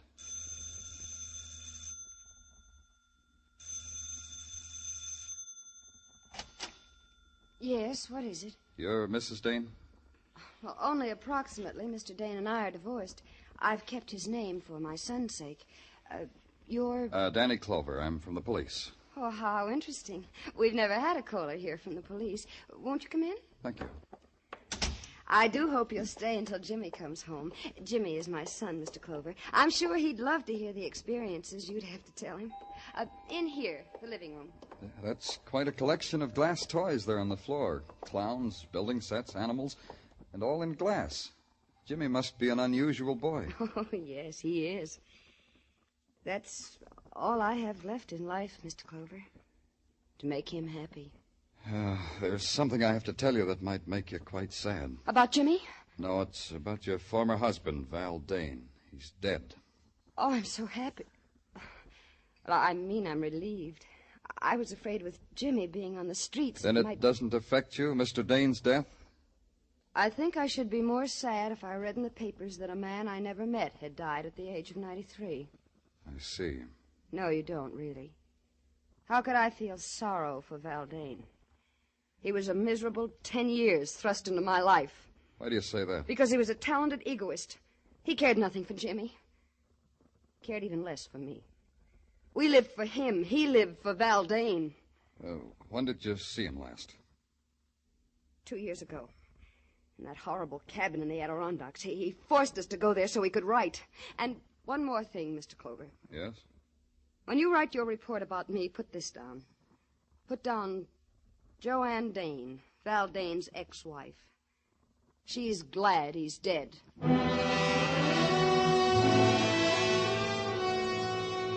I didn't bother to tell Joanne Dane that her former husband had starved to death. I had a feeling she would have enjoyed that too much, and death doesn't need laughing at. But when I hit Broadway again, death was screaming at me in big black letters. Val Dane had become public property for a nickel a copy. You got the funny papers, too. I called headquarters and asked Sergeant Tartaglia if anything new had turned up. Something new had. Get back to your office right away, the sergeant said. There's a guy who wants to see you. He's hysterical. The sergeant wasn't kidding. Something in my office makes you laugh like that? The pollen, maybe? I can't help it. It's rich. It's the richest one I've ever heard. Okay, come out of it. Who are you? My name's Brooks, Lyle Brooks. Lyle Brooks, huh? Tell me gently, what's so rich? Oh, if I think of it again, Lieutenant, I shall roll on your floor in continued convulsions of hilarity. And think of something real sad, like a right to the jaw, and tell me what's on your mind. Why, Val Dane starved to death. Don't you think that's funny? No? Well, I think it's funny. What tickles you about a man's death, Brooks? About Val's death? He was such a pig, and he starved to death. Well, that, Lieutenant, is humor. Category ironic humor. What's your interest in Val Dane's death? I'm his ghost. Ghost, huh? Battaglia. Yeah, Danny. Now, what do you want? Book this guy for impersonating a human. Hey, that's a serious... Right now, Tartaglia, book him. Well, sure. For impersonating a human, huh?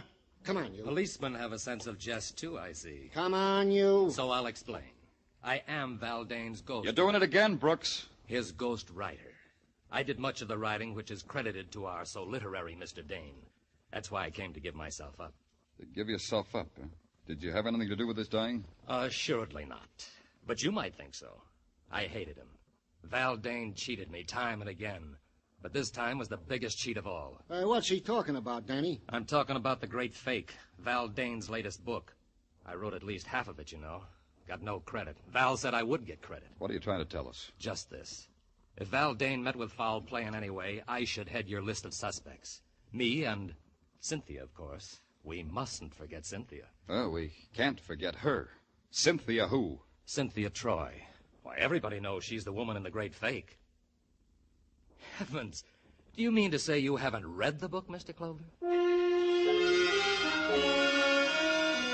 Mr. Clover hadn't, but Mr. Clover did. The Great Fake, new novel by Val Dane, available at your favorite bookstore, $3 the copy. I bought it, noted it carefully on my expense account, and went home and curled up with $3 worth of vitriol. Because that's what the novel was. A book of hate, a sneering book, a book without humor. There wasn't a person in it, only caricatures dipped in acid. And the leading woman of the novel had been dipped deepest of all. It tweaked me. The next morning, I just had to see her. I'd been expecting a call from the police, Mr. Clover. Drink? No, thanks, Miss Troy. Then you won't mind if I do. No. I realize it's before noon, but then I haven't had my breakfast yet. You sure you won't have a drink? Yeah, I'm sure. Just why had you been expecting a call from the police, Miss Troy? Because I have no doubt about your intelligence. One thing you must know in my business is never to underestimate anybody. You mind if I ask what your business is? The same as in Val's novel. I give parties, Mr. Clover. I arrange that the unfortunate rich be impressed by their leisure and their wealth. By opulent and clever parties, Mr. Clover. For an opulent price, Mr. Clover. Now the question, Miss Troy. Why Why were you expected, Mr. Clover?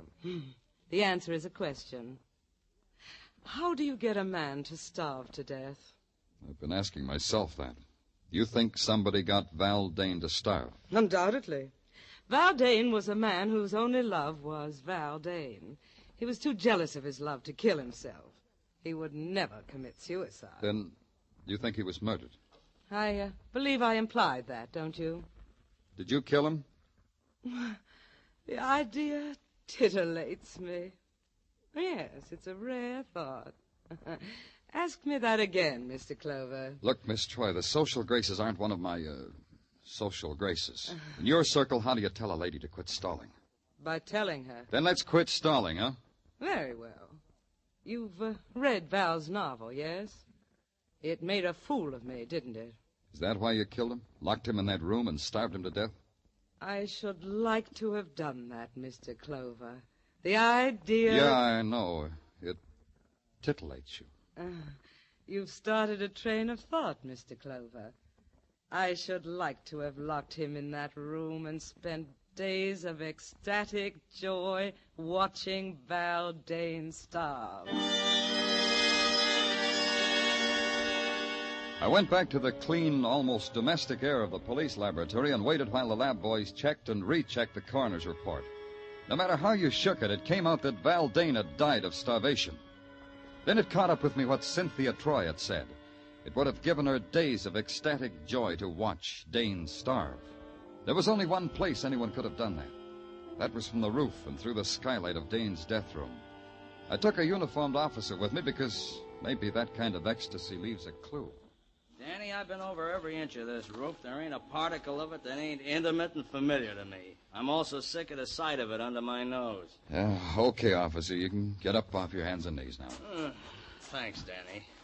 You know, Danny, maybe it'd help if you told me what it is we're looking for. I don't know. Thread of cloth, a cigarette butt, the smell of hate. The smell...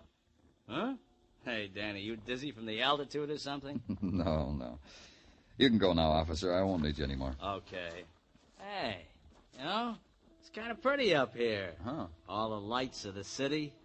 Gee, that reminds me. I think I'll take my wife to the top of the Empire State Building. It'll be like a second honeymoon.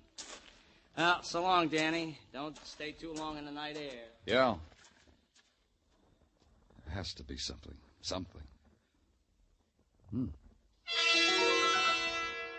Didn't make sense what I saw. A piece of Scotch tape stuck to one of the panes of the skylight. I leaned down to examine it. And then there was something that did make sense. The sound of someone moving toward me. And then I whipped out my gun and ducked behind the jut of the skylight. And then it found me.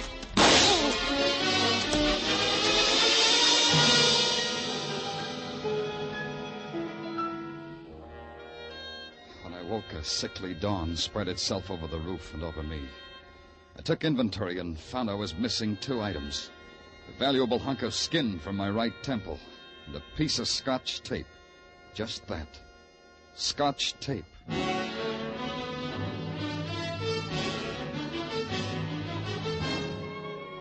You are listening to Broadway's My Beat with Larry Thor as Detective Danny Clover.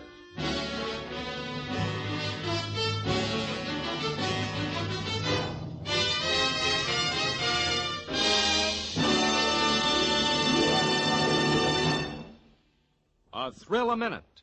High-tension suspense from the word go. Dramatic excitement that builds and builds until it explodes in a smashing climax.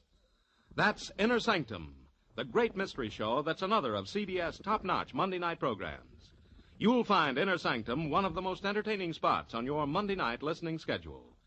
And remember, Lux Radio Theater returns next Monday, August 29th, for its 15th year of great dramatic presentations. Inner Sanctum, Lux Radio Theater, every Monday night over most of these same CBS stations. Now back to Broadway's My Beat.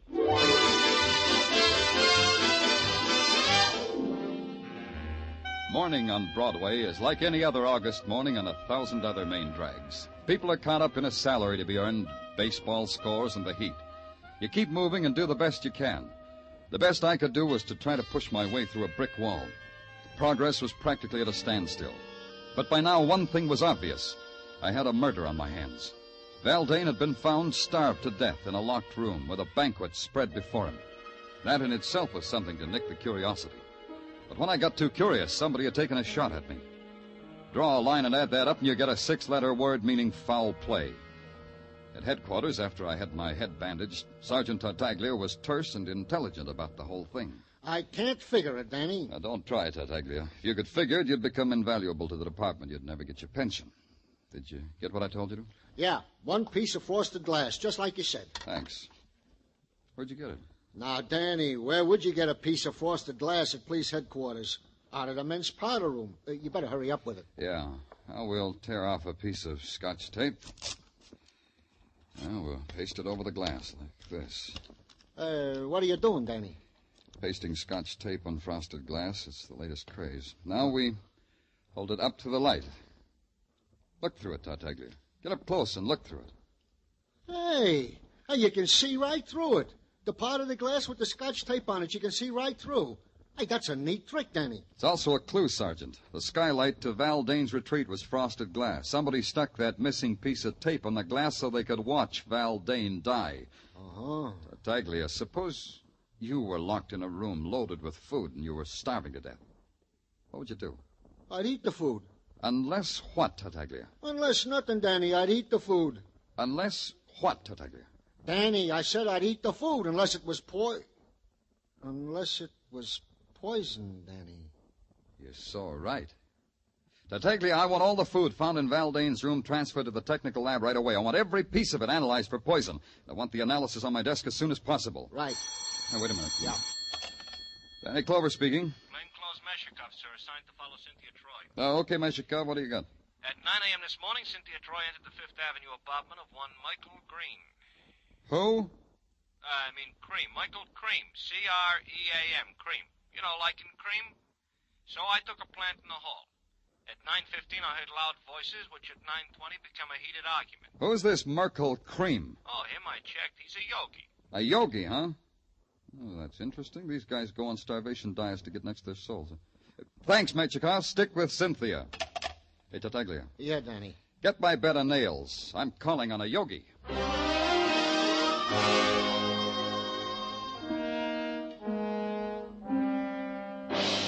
The yogi with a homogenized name, Merkel Cream, lived in a rich, creamy Fifth Avenue mansion with a high money-fat content.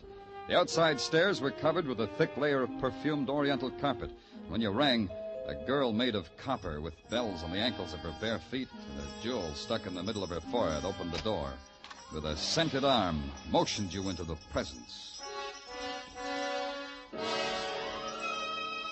The presence was a muscular man with the body of a professional football player, wearing a plumed turban and an imported English tweed loincloth. He sat in the middle of the floor, bathed in the celestial glow of a baby-pink spotlight. And then the presence spake. You have come... Yeah, Mr. Cream, Speak not when I speak. You have come... You said that. You have come to attune yourself to the eternal harmony that lies 6 fathoms deep in the cosmic sea. You will go into the cleansing room. Huh? You will go into the cleansing room and there cleanse yourself and attire yourself in a loincloth. You will find a suitable array hanging from pegs. The panther skin for you, I think. Look, Mr. Have Cream... no fear. They are sterilized after each use. Now go, tortured one, go. Look, Cream, I'm not here to cross your palm with How silver. dare you speak to Merkel Cream thus? How dare you, savage? That's me. Look into your crystal ball and tell me why you should scream at a tortured one named Cynthia Troy and vice versa. How did you know? Don't answer. I will answer for you. You are omniscient, clairvoyant, Like the me that is the true me. Like the me that is Danny Clover, New York police. I got a hunk of protoplasm named Meshikoff who floats under windows and soaks up things like a fishwife's brawl between you and Cynthia. But you are clairvoyant. The Cynthia underneath Cynthia is a fishwife. She pays you to tell her that? Cynthia Troy is a disciple. Disciple fall out sometimes, as you know. I've heard. Val Dane, he was a disciple, too. What did you do to Dane, Yogi? Put him on a starvation diet for his eternal harmony? Then you've read his book. Yeah, he gave you a paragraph. Let's see if I can remember the exact words. The Yogi, a vicious parasite, a jeweled vampire, a stinking phony. Did I quote the exact words exactly, Yogi Cream? Dane died in a way that pleases me. He died in an agony of hunger. What does it matter if his exact words are remembered? To him or to me, what does it matter? Yeah. Get up, Cream. You're coming with me. I got a feeling you can give me better answers with your pants on. You believe that I'm a fake. You believe what Dane said of me. To put it bluntly, Cream, yeah. Sorry, but yeah. Maybe Dane killed your lush racket with his bestseller. Maybe you knew it would. Maybe you arranged for him to die. Let's go. Help me up, Mr. Clover. Yeah, cosmic harmony makes you weak. All right. You know I can't afford to go to jail. It would ruin me. Let go of me. If you move, Mr. Clover, I'll break your back as if it were a stick of wood.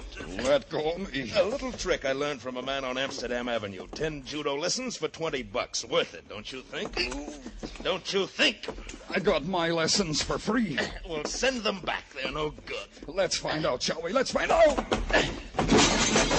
Now, my way, Cream. Let's do it my way. Oh.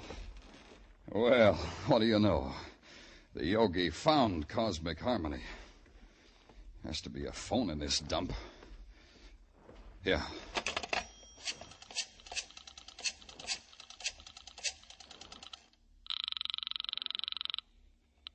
Headquarters, Tartaglia speaking. Tartaglia, this is Danny. Send a stretcher to pick up Yogi. Mr. Merkle Cream? Yeah, he spilled out of his bottle. One stretcher coming up. Hey, Danny, we got a report on that food. Yeah?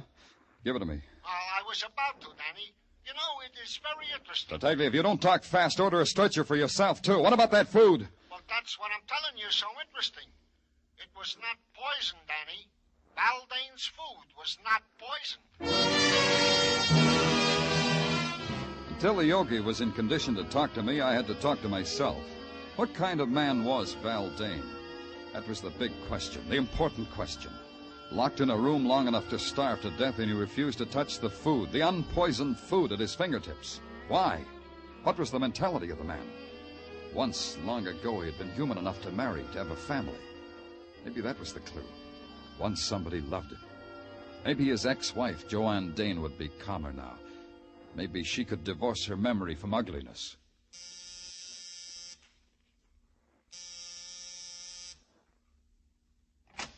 Yes? Who are you? I'm Danny Clover, police detective. Who are you? I'm the landlady. What can I do for you? I want to see Joanne Dane. Joanne's not in any trouble. She's a fine girl. What kind of trouble would she be in? No, I didn't say she was in any trouble. I just wanted to talk to her. Well, she ain't in. Where is she? Oh, Joanne's out for a walk. With Jimmy? Jimmy? What are you talking about? His son, Jimmy. Mister, you got the wrong address. Joanne's got no son. Nobody lives here by the name of Jimmy. Say, what kind of a detective are you anyway? Yeah. What kind, Clover? Let's go find out.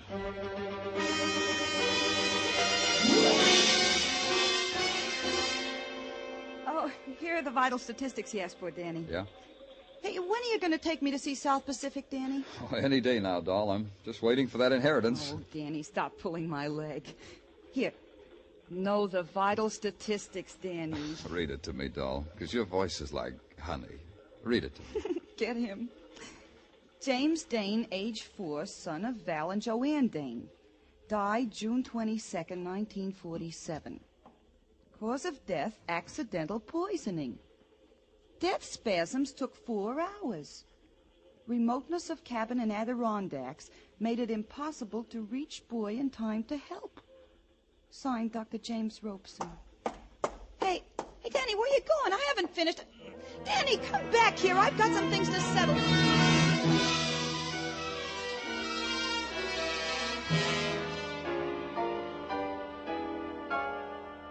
I was out when you called before, Mr. Clover. Yeah, I know. Joanne, your landlady said you'd gone for a walk. With Jimmy. Jimmy loves to walk on a sunny day like this. Where's Jimmy now? Out playing. Joanne, I asked you before. Now, don't lie. When was the last time you saw Valdane? I won't lie. A few weeks ago, as I told you.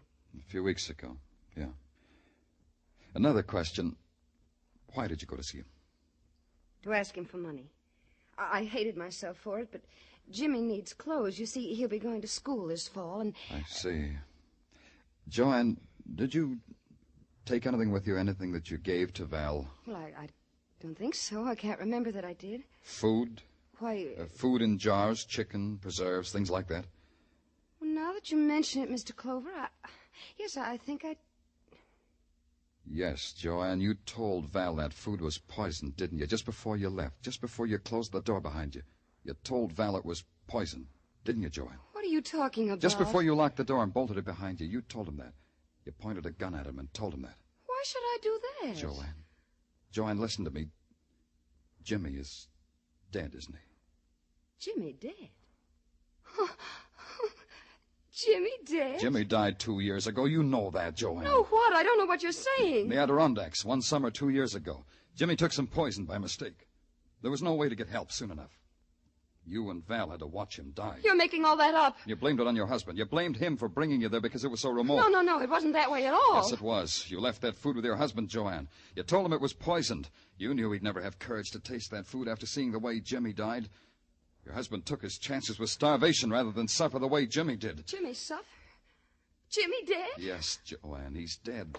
These glass toys are only a lie that you're making yourself Put believe. them down. They're Jimmy's toys. Your final revenge, Joanne. You had to watch Val die. Yes. You came back each night to look through the skylight. Yes. And finally, when he was dead, you came back to remove that tape. That's when you saw me. Yes. And I wanted to kill you because I was frightened of you, Mr. Clover. That's the only reason. I didn't hate you then. You've got to believe me. I didn't hate you. Joanne. But I hate you now. And I've got to kill you now, Mr. Clover. I've got to. Joanne, put down that gun. I'll kill you.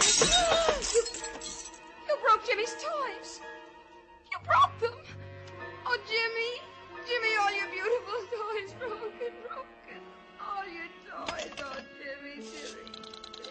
How can you forgive me, son? I'm sorry. Oh, you're... Hello. Give me the police department. This is Danny Clover. No, I don't want a riot squad. I want an ambulance and a doctor.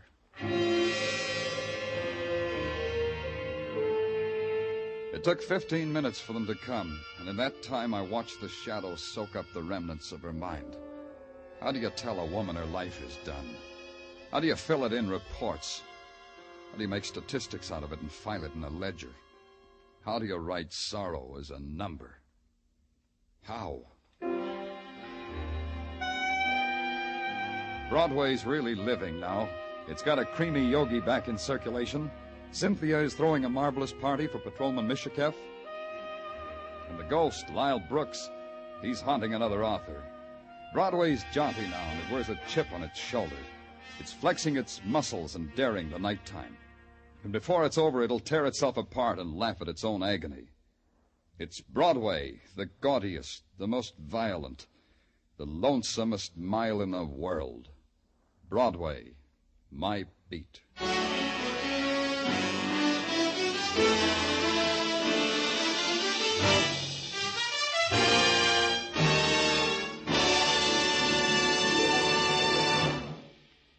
Broadway's My Beat, with Larry Thor as Detective Danny Clover, was directed tonight by Cliff Howell, with script by Morton Fine and David Friedkin. Musical direction is by Lud Gluskin.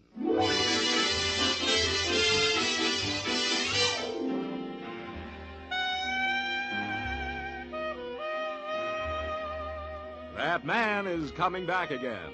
Yes, Arthur Godfrey is returning from his vacation, and he'll be helping some promising young performers up the ladder of success when Arthur Godfrey's Talent Scouts return to the air next Monday night over most of these same CBS network stations. Along with the Talent Scouts, you can hear such great shows as My Friend Irma, Inner Sanctum, the Lux Radio Theater, and the Bob Hawk Show. All on Monday nights and all on CBS. Stay tuned now for Mr. Keene, which follows immediately over most of these same CBS stations. This is CBS, where you hear Lux Radio Theater every Monday, the Columbia Broadcasting System.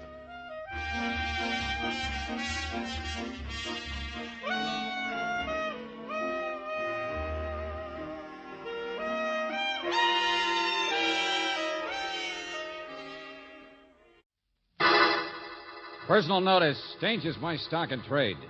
If the job's too tough for you to handle, you got a job for me, George Valentine. Write full details.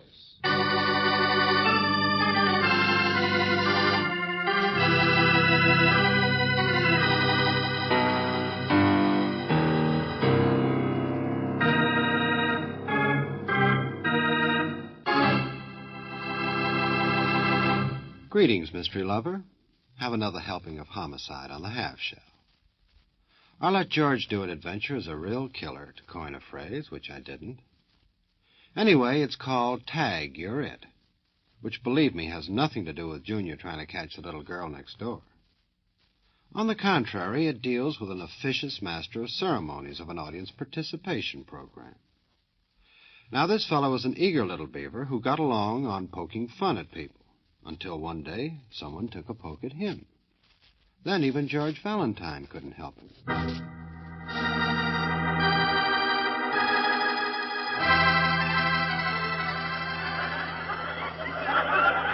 Well, here's a lady with a letter. Yes, sir, she's got one. Right here in her purse. Give me that. Give it back. No, lady. Wait a minute. Here's your letter. Now, what's the matter? Don't you want me to read it? Oh, you wrote this. That's it. You wrote it and haven't mailed it. You probably mad at the postman. He only rang once. Uh-oh.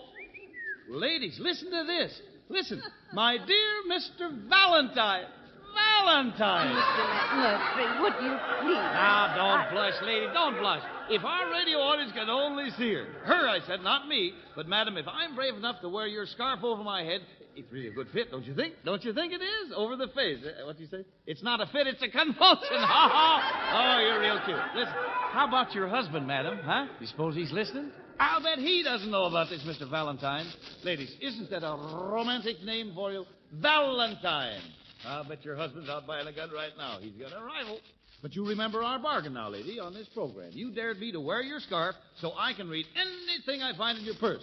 Shall I read it, ladies? Yeah! All right, that's right. All right, ladies, here goes now. Dear Mr. Valentine, I've got to see you about a telephone call. A telephone call, huh?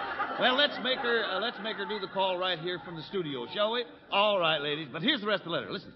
I've got to see you because I'm not sure, but I think somebody is trying to murder me. Murder?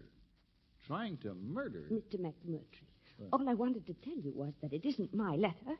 It's not my purse. A large woman. She got up and left in a hurry. She must have taken mine. It's her letter. Mrs. Oscar Pettyman, 432 West 16th Street.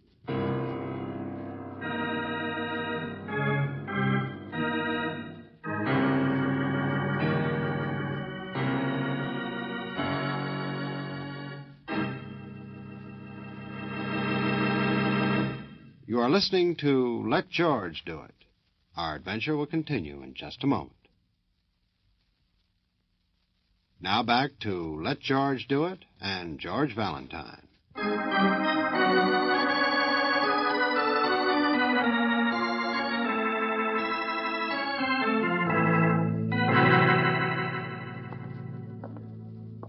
All right, I'm coming. What do you want? Mrs. Oscar Pettyman, this is 432 Ain't West. here. You her husband, friend, Mr. Pettyman? He's in Chicago. Can't stand her. Leaves every chance he can get.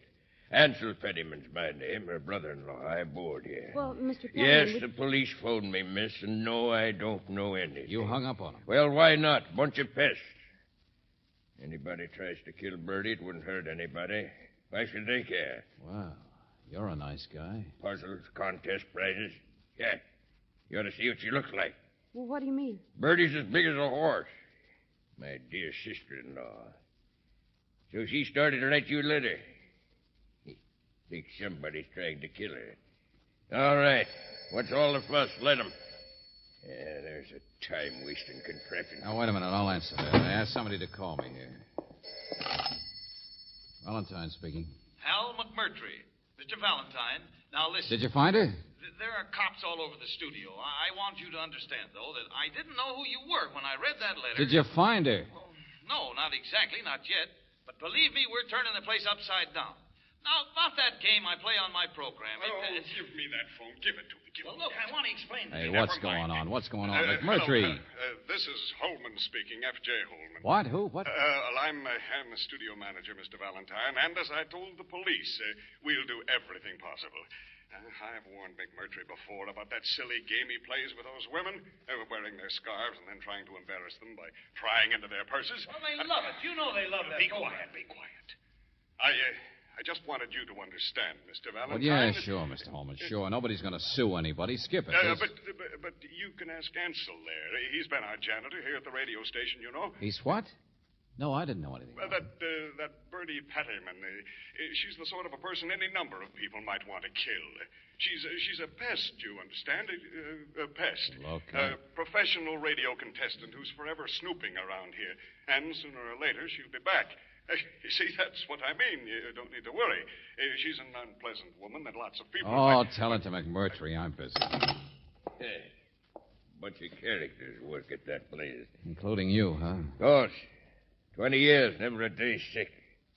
How else do you think my sister-in-law get all the broadcast tickets I get them for? Keeps her away out of my brother's hair. Look, I just want facts. Never mind the double talk like that Holman gives out. Because he's scared his radio station will get involved. Hello from Tag. You're it. You're wealthy. What? Huh? Letter she started said something about a phone call, didn't it? That's right. And when the police asked you about Trying it... to remember. Only a phone call I know anything about happened yesterday when I was home for lunch. Bertie stepped out to look up something for a newspaper contest. Voice says, hello from Tag. You're it. You're wealthy. What? I'm not fooling. That's the kind of crazy stuff goes on around here. No greeting, no nothing. I remember every word. If you look in your mail today, you'll find you're a winner. We hope you enjoy your award. And that's all? Look in your mail. Hope you enjoy your award. It happens all the time. She don't do anything for a living except that. Puzzles, contests, coupons are always ringing up, delivering things. You ought to see her stuff. She's got 5 vacuum cleaners in this house, and she doesn't use one of them. What was in it, the mail? What was the award that they... Search me, friend. I wasn't here. I work for a living. Okay. Hey, Brooksy, phone Riley. Get him to check the mailman. Sure, George. So you don't like your sister-in-law, huh? Nobody seems to. Doesn't do anything. I know, yeah. Nut on contests. Well, sometimes I like contests myself. But I suppose it's a little different if that's all she does. Always trying to get something for nothing. Well, that's not the point. The idea is she was worried, wrote to me. It is the point. How worried could Bertie be if she went gallivanting off to a radio studio to have fun before she mailed your letter? Well, I'll grant you that it's... I don't take it seriously because neither did she. Murder. Yes, it's just another idea to waste time with. You ask me, she's out someplace now. Forget all about it. Wait a minute now. Tell me, what kind of a voice was that on the phone? That Tag, you're it. Man or woman? Man, I guess. I don't know. It lisped. It what? Lisped. Like this. Soft voice. Just barely hear it. Lieutenant Riley? Well, this is Claire Brooks. Oh, wait a minute. Here, let me have it, Angel. Hello, Riley. Listen, Valentine. We haven't found that Pettyman dame yet, but we just put out a bigger alarm on her because... Riley, look, now, wait a minute. A quick angle. Her husband's out of town, so he Yeah, doesn't but I like wanna- her. Yesterday, she got a phone call, and later on, some kind of package Yeah, in wait, the mail. wait, will you wait? Are you trying to accuse my I brother already of... got in touch with her husband. He's in Chicago. He's got nothing to do with it. Oh, Riley, everybody seems to think this is just a false alarm. She's just some kind of a crackpot. I want to... All right, maybe so. But if there's 1 chance in 50 of our preventing a real I murder... said wait, will you? It's already happened. Huh? I'm busy, I told you, with a blonde. And I don't mean Mrs. Pettyman. The exact opposite. Beautiful, young, real diamond. Riley, for the love of My heavens, will you... boys will keep on helping you look for Mrs. Pettyman, all right, but don't bother me. This one's a real case, my friend. This blonde, see, and the only clue I've got to go on is a note in her purse which says, Tag, you're it. You're wealthy. Ah, she's wealthy, all right. She's dead.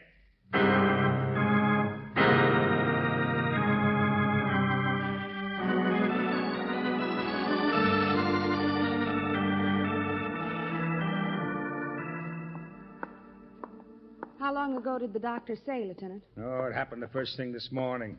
The traffic officer found her body in the car packed up an alley. Girl was shot, huh? Yeah, that's right. Nobody would have noticed it for hours. The best place in the world. Right in the middle of town, an alley in commercial district. But, oh, brother, how you get a connection between Mrs. Pettyman and something like this? Maybe you don't, Riley. This girl certainly lived in a fancy apartment house. That's what I mean. What was she doing in the commercial district? 3A to the left, I guess. What's she doing with a note in her purse that says the same thing as... Huh? Yeah, there we are. It's Dorothy Cheever, huh? I got the housemaid. She can never stop crying. Oh, Lieutenant, she was such a lovely person. Yes, Such a lovely person. George, Yes, I she know, really I know. did Now, do all please, right, take didn't it she? easy. No one hated her. Yeah, you can say Simply that again. no one. I can't understand it. But She I'll was bet so the popular. bald-headed guy in Now, that did you have photograph any isn't her family? father. No, she was alone, I think. So F. well liked, J. so H. lovely. Yes, yes. Well, so you said. Well, now, take hold of yourself, see? She's done so well. She's... I'm sorry, lady. I'm sorry, but here. Here, take a look at this. Tag, you're it. You're wealthy. Yeah, that's right. We found this note in Miss Cheever's purse. Now, the handwriting doesn't check with the signature on a driver's Well, license. of course not. It's mine. I wrote it. Oh? Well, then you better start drying your eyes, lady, and explain what in the name of I wrote that note for her, so she'd remember, that's all, after the phone call. The phone call? Oh, no, not Wait the a same. minute. Go on, please, go on. Well, there was this phone call first thing after breakfast. I was in to clean up. A voice says, Tag, you're it. You're wealthy. What else? Well, an address. I took the message for Miss Cheever. An address of what? I'm trying to tell you. It said she should drive a car and park a car in that alley. It's the back entrance of Benson's first store. Hey, wait a minute. Sure it is, and it's the most expensive place in town. Yeah, sure, go on. The voice says she's picked for a chance at a mink coat. You know, one of them giveaways or something. I guess they take your name from a phone book. Well, of course, she went right away. Wouldn't you, miss? A chance at a real mink coat? Huh? Free? Just 'cause you're lucky and your name's been picked for... Say, tell me, what kind of a voice was it? It lisped. It was, hello from Tag, you're it. You're wealthy. Soft like that. Miss Dorothy Cheever hath been selected for a chance at... Some crackpot. No. Some absolute nut. Sergeant, get hold of whoever runs that program and the radio station. You haven't heard the worst of it, Riley. Huh? Go ahead, tell him, Brooksy. Tell him what kind of a case he's got, what kind of a connection there is between Mrs. Pettyman and this. Well, we already did call the radio stations, Lieutenant, and the newspaper contest editors, all of them. There isn't any such thing as Tag, you're it, you're wealthy. They've never even heard of it. Oh, brother. Well, that does it. You mean Mrs. Pettyman will turn up dead, too, huh? And anybody who's tagged will jump for it, just like the poor girl here did. Oh, my friends, we're up against a phony giveaway. Somebody just calling people up and giving away death.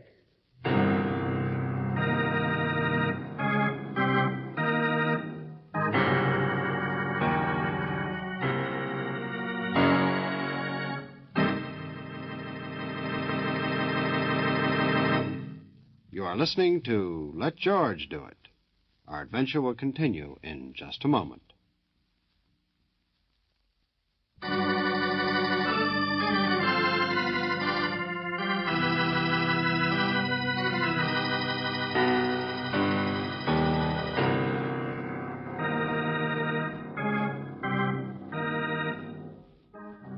And now back to George Valentine. Yes, Tag, you're it, you're wealthy, and the lisping voice on the telephone really means that you've been selected for death. A fictitious giveaway, a contest, and you're the winner. At least that's what happened to Miss Dorothy Cheever. She went to collect on a chance at a mink and was shot. And earlier, a message came from Mrs. Oscar Pettyman promising a prize in the mail. And no sooner had she written her fear to you than she disappeared. Well, if your name is George Valentine, you'll have to agree with Lieutenant Riley, as back at the radio station, he puts it so mildly. An absolute madman is calling up everybody, taking anybody's name from the phone book. And we'll never find Mrs. Pettyman. She'll probably walk into something just like the blonde did. Like everybody else. Hey, wait a minute, listen. Huh? Mr. Russell, you have won. Your name has been selected. Hey, You will just stay in the your lisp. office wherever you are. So it wouldn't happen again, Hey, huh? it's from this way someplace. Here, come on, in here. All right, whoever you are, put up your hands. Hey, what goes on? Who are you? You were whispering just a second ago. Why don't you ring the bell or not? Uh-oh. The law, huh? Stand still, I said. All right, I'll take it easy. I didn't do anything. Here. Hello from Tag. You're it. You're... See? Just a gadget. I like gadgets.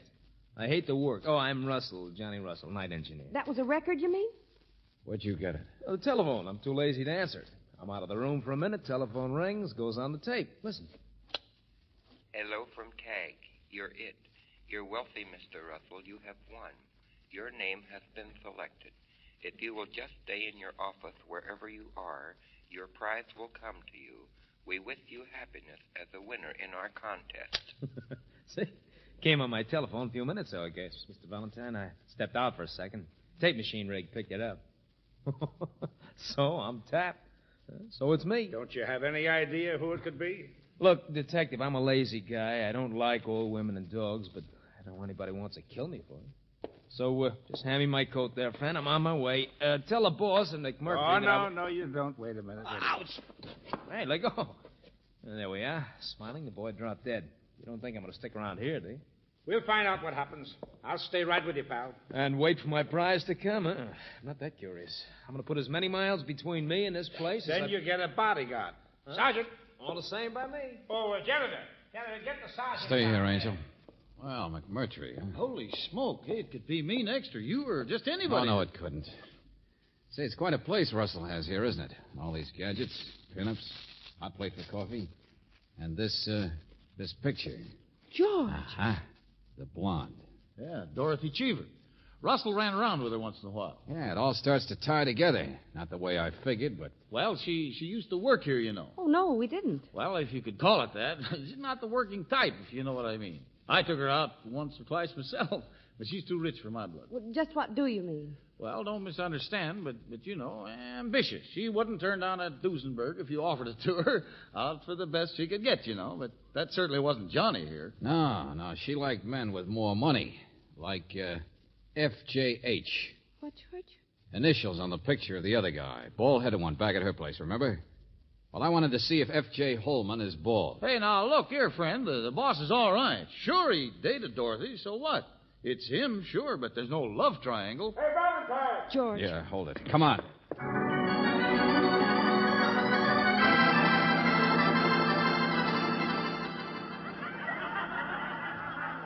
Busman's holiday, my friend. In a radio station. What do they listen to? Other radio stations. Don't you understand? We found her, my sister-in-law. Bertie's all right. She ain't even halfway dead. Listen to her. Well, I don't see anything to laugh at. Well, I don't. I answered the question right, didn't I? Back to the microphone, please, Mrs. Springer. Oh, excuse me. But I'm going to get a prize, ain't I? I mean, oh, my goodness, I'm so embarrassed. Yeah. Told you what she's like. Might have known it. Ran out in McMurtry's program this afternoon because she remembered she had tickets to this one. She was just telling them over there. Well, we'll have her under protection, too, Valentine. Yeah.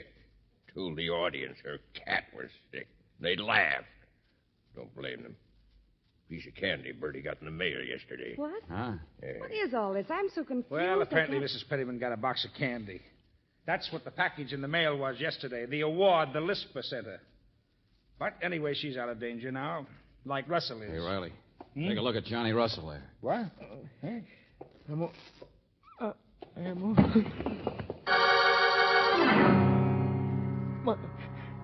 My arm. I can't move. Get him to the hospital. Come on, lift him. Come on, step on it. Fast as we can, sir. George, his coat. That's what it was. He said ouch when he put it on, remember? Let me see that. Yeah, you see that needle there hooked in the lining? You put on your coat, you get a scratch that you don't even notice. Oh, brother, how fast you have to work in this three-ring circus to keep people alive.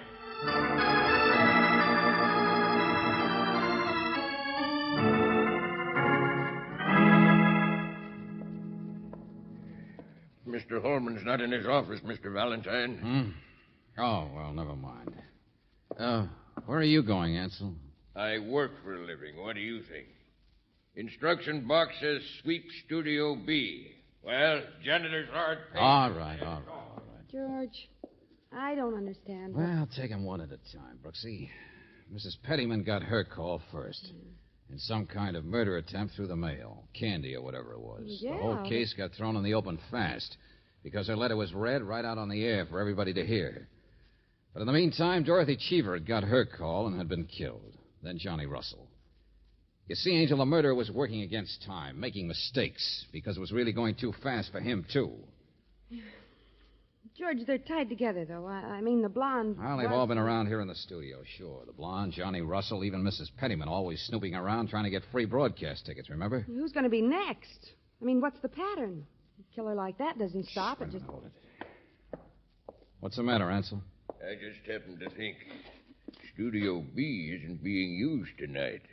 It's a spare down in the basement with the reserve switchboard. What? Yeah. Supposed to sweep it out for a broadcast, you said. The note told me to do it. It was in the instruction box. Just a type note. Only now it's not there. Ansel, you're the janitor. You see everything that goes on around here. Logically, you'd be the next person that... Hey, Brooksy, get Riley back here. I'm going to be the next person. What? Yeah, stay up here, Ansel. I'll take a look at Studio B for you.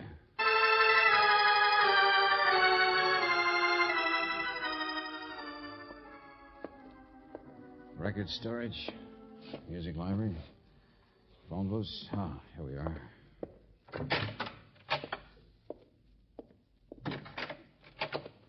It's a pretty good-sized studio. What? All right, come on now. Turn them on. Turn the lights on. Come on now. There's a master board around here someplace. What's the matter? Can't you see? Look, it's too late to play games, friend. Put your lip back in shape. Where am I? Yes. Where am I? You can't tell in the dark, can you? Where am I? Oh, now, look for the love. Music stands set up for an orchestra. Did you hurt yourself? Not half as much as you're going to be, friend. Come on, tell me. I know where you are. You haven't moved, so you're still somewhere by the big control switchboard. Mr. Valentine. Look, now, I won't hurt you. Yeah, I'm on your side. In fact, I'm almost on you. Hey, let go of that gun. Get away from those switches. The wrong switch, Mr. Valentine. No, what a madhouse. No, you don't, Buster. Get away. I'll get the lights. Get over there. And I still have the gun. Well. Hello, Ansel. You couldn't shoot me in the dark, could you? You guessed who I was. It wasn't a guess, Buster. You made a mistake. But skip that part of it. I'm on your side. Forget it. Of course you're on my side. But I was fired.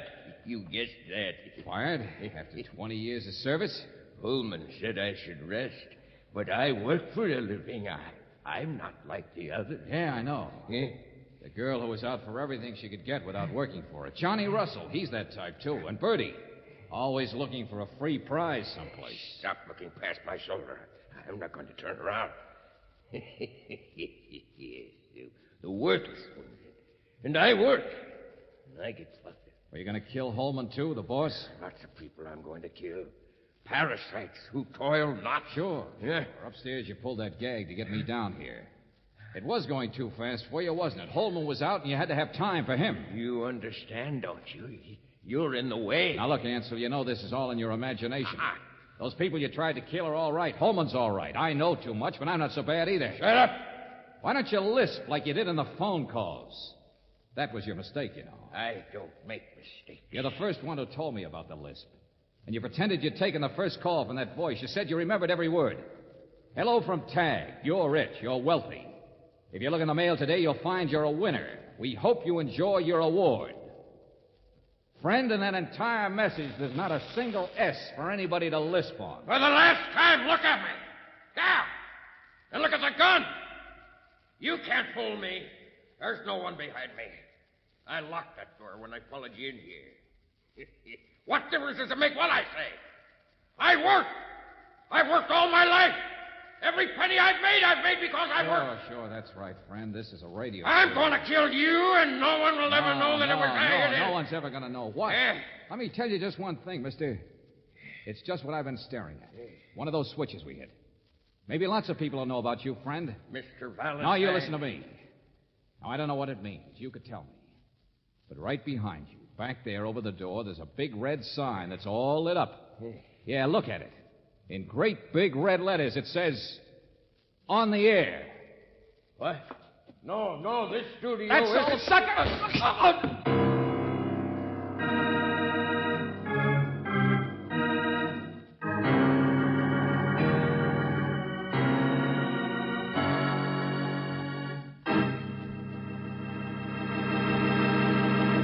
Back to the conclusion of our Let George Do It adventure in just a moment.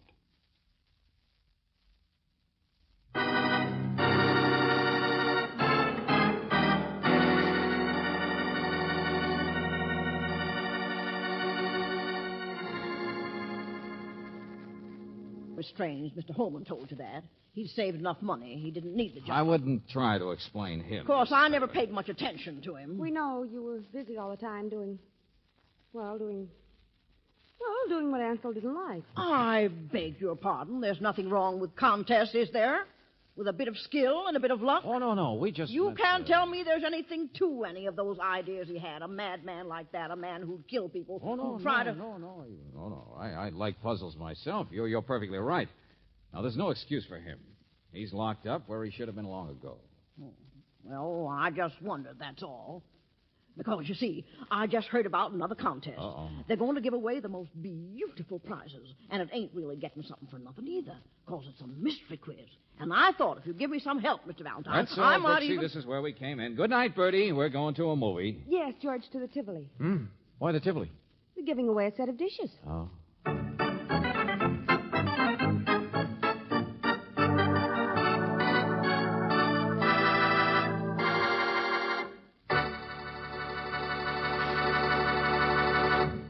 You have just heard Tag, You're It, another Let George Do It adventure.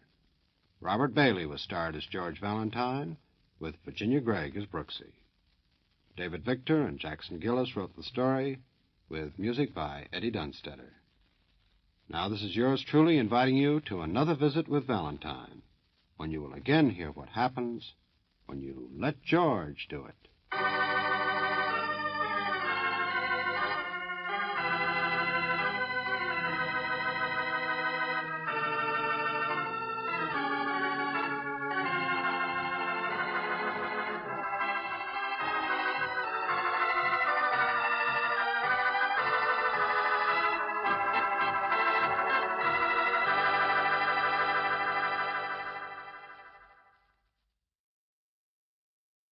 The FBI in Peace and War, ordinarily heard at this time throughout the year, is taking its usual summer vacation and will return to CBS 2 weeks from tonight on September 1st. Broadway's My Beat, from Times Square to Columbus Circle. The gaudiest, the most violent, the lonesomest mile in the world.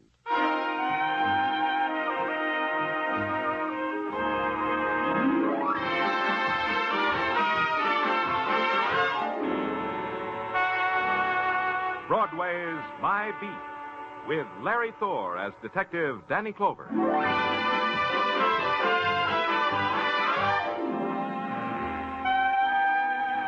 Broadway, where you can take a bus ride into the summer evening and make believe it's a dreamboat. Then, Broadway's as innocent and nostalgic as carousel music. But if you walk, you can get hit in the face by a guy fishing for nickels under a grating.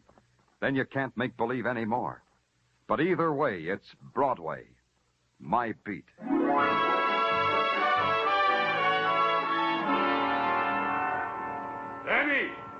Danny, come in here.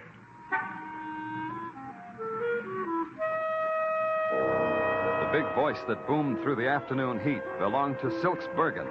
Him the heat couldn't bother. There wasn't enough of it. Silks was a jockey, about 5 hands high, and with a wet saddle he might have scaled 110. He waved to me from the doorway of a haberdashery store. In here, Danny, in the store. Yeah, Silks, sure. I've been waiting.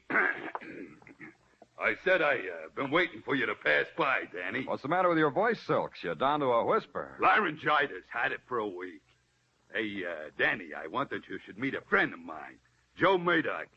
Say some hello to Danny Clover, Joe. Hello, Mr. Clover. Joe? Joe's 6'6" and speaks like a tenor. You should know about things like that, Danny. Is it possible? Joe, go buy me a shirt over there. I got to talk to Danny. Sure, Silks. The lavender or the polka dot? The dots, Joe, the dots. Can you hear me good, Danny? My voice has got so far to go from down here from me to up there to you. I'll listen close. What's on your mind? I want you to, I said, do me a favor, huh? About the key. Why didn't I think of it myself, about the key? What key, Silks? Well, I'm riding a race down to Maryland tomorrow, you see. I don't know how long I'll be gone. Now, you understand? Oh, that key. What key, Silks? The key for the locker at the LaGuardia plane terminal. Oh, now I know. That key for that locker. Huh? I got a parcel check there. I ain't got time to run down for it now. It begins to dawn, Silk. Yeah, sure. So if I ain't back tomorrow night, how about having one of your boys who's on duty down there pick it up, huh? Yeah.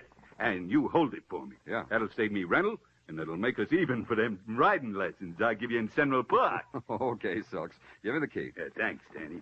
Here. And now, don't lose it. Don't worry about it. I'll put it right here on my ring. By the way, what's in the parcel? Just some of my riding silks, Danny. What else does a jockey own?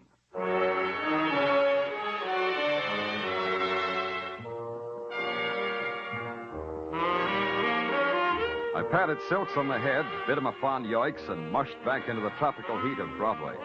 Tropical was an illusion that wasn't hard to believe. The crushed pineapple and papaya stands, the coconut milk in real whiskered coconuts, the sly, grinning beat of the native drums heard through wilting loudspeakers, the girls, the luminous girls in their grass sandals and 14th Street sarongs. And then one whose lips looked as if they'd been painted with wild strawberries stopped me and kept me from my appointed rounds.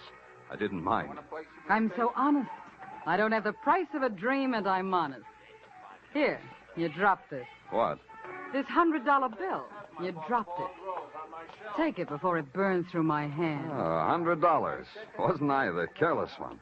Must have been in that Cracker Jack box I just threw away. Never throw anything away, Mr. Clover.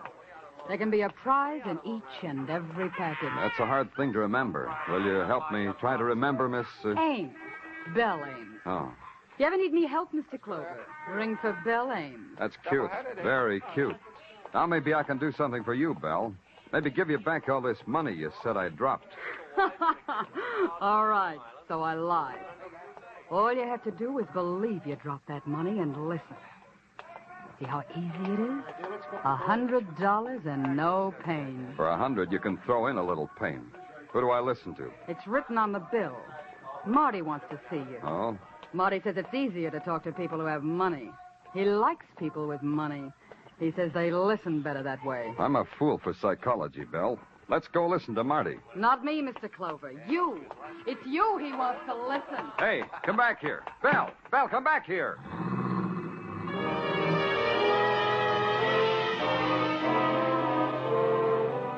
The heat melted her into the crowd and then into a cab. And I was left standing there with the after scent of a perfume I'd never smelled before and a $100 bill I'd never held before.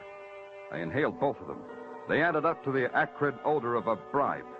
I had to find out why. 42nd Street, the address on the bill said. I decided to walk. Somewhere between Broadway and the number I was looking for, the honky-tonk started. And at the corner where women's high heels clack more slowly and the handouts become more frequent, I took a right turn into limbo. 2 blocks down was what I was looking for. The Last Paddock Hotel, room 16. Come in. Come right in. Your name, Marty? Yeah, that's my name, and these are my boys, Tinker and Dolly. Say a greeting to the police, boys. Police? Gee. Police? Golly day. Boys are from out-of-town police like me. The word don't impress us. You gonna give me some more money, Marty? Maybe. Maybe money, maybe trouble. Guy has a hard time figuring which is which these days. What you trying to buy, Marty? Talk. I'm buying words like I'm an editor. Marty's a kick, ain't he, Tinker? He's a regular comedian. Your floor show stinks. Well, they ain't really working, police. So let's stop playing footsie, huh? We got business, me and you. About an hour ago, police, a little guy hailed you into a haberdashery shop. He's got a message for you. What kind of message did he have? You should have heard. All you need, Marty, is a long, thin ear. Hey, the police is a kick, too, Dolly. A jolly boy, real jolly. What did Silksbergen tell you, police? Who? Now, look, I got time. Time, patience. Let's do it again. Silksbergen, what did he tell you? You looking for a tip on the horses? I got a tip. You're it. Only you look sad for a win.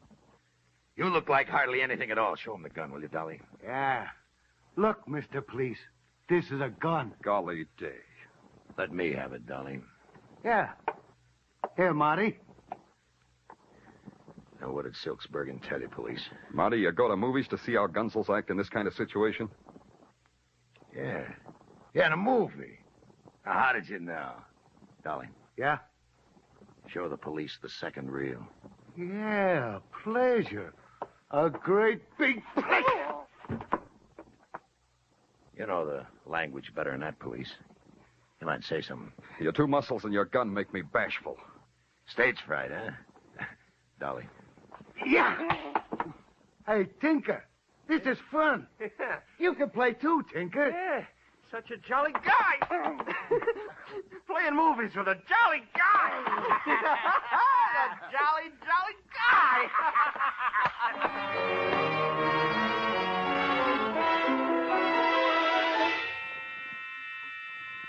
Somewhere a light going on and off made a big noise and a bigger hurt just in back of my eyeballs.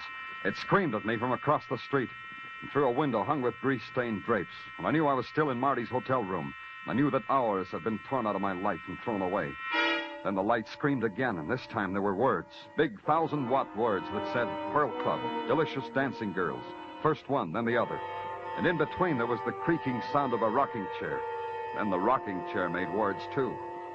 Don't hurry. It's rather pleasant here, sitting rocking in the dark with that brazen sign throwing its naked, intermittent light. This gun gives me the right to introduce myself. I'm Gil Sherry. Oh, should I know you? Perhaps. I believe I'm in the class book of one of our more venerated colleges. That's my identity. A thesis on Gil Sherry would make lurid reading for the boys with the old school tie, don't you think? I wouldn't know. Read me a chapter. Oh, delighted. Chapter 1 begins. Early in life, I learned to love money. It was a symbol of the sordid life into which I'd fallen. Now, sitting in a bleak, villainous hotel room, my comrades, a detective and a corpse. The corpse and the detective. Is that all me? Not quite. You're the detective, true, and the corpse is the true corpse lying in the corner. Huh? And I believe he's a friend of yours, Mr. Clover. Silks.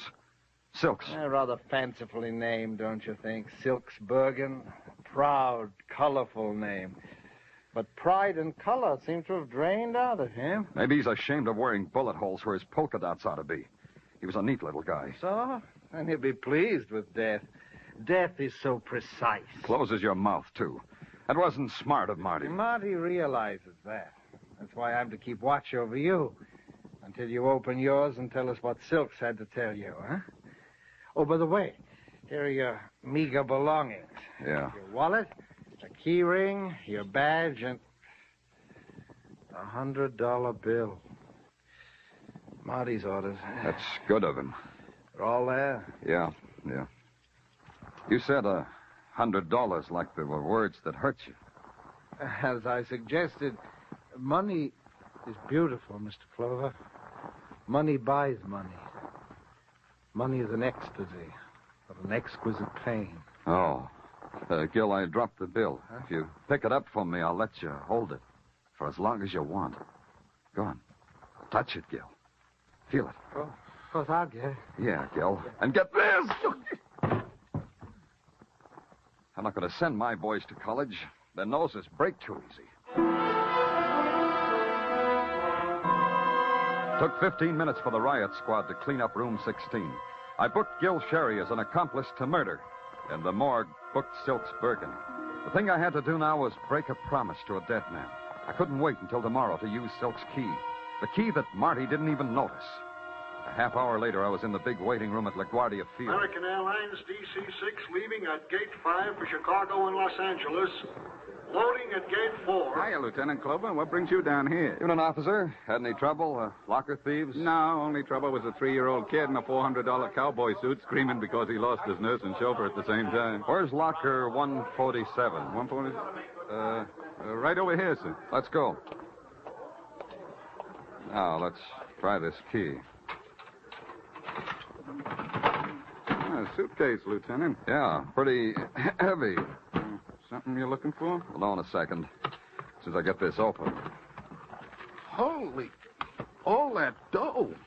10s and 50s and 100s. Yeah. What could be bought with that? It's been bought, officer. A lot of blood. Bought and paid for.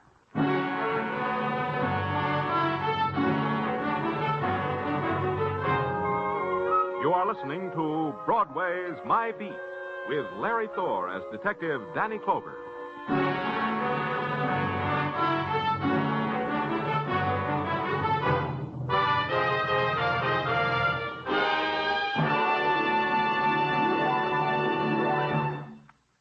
Practically all of Casey, crime photographer's adventures are summed up in the title of tonight's show, Big Danger.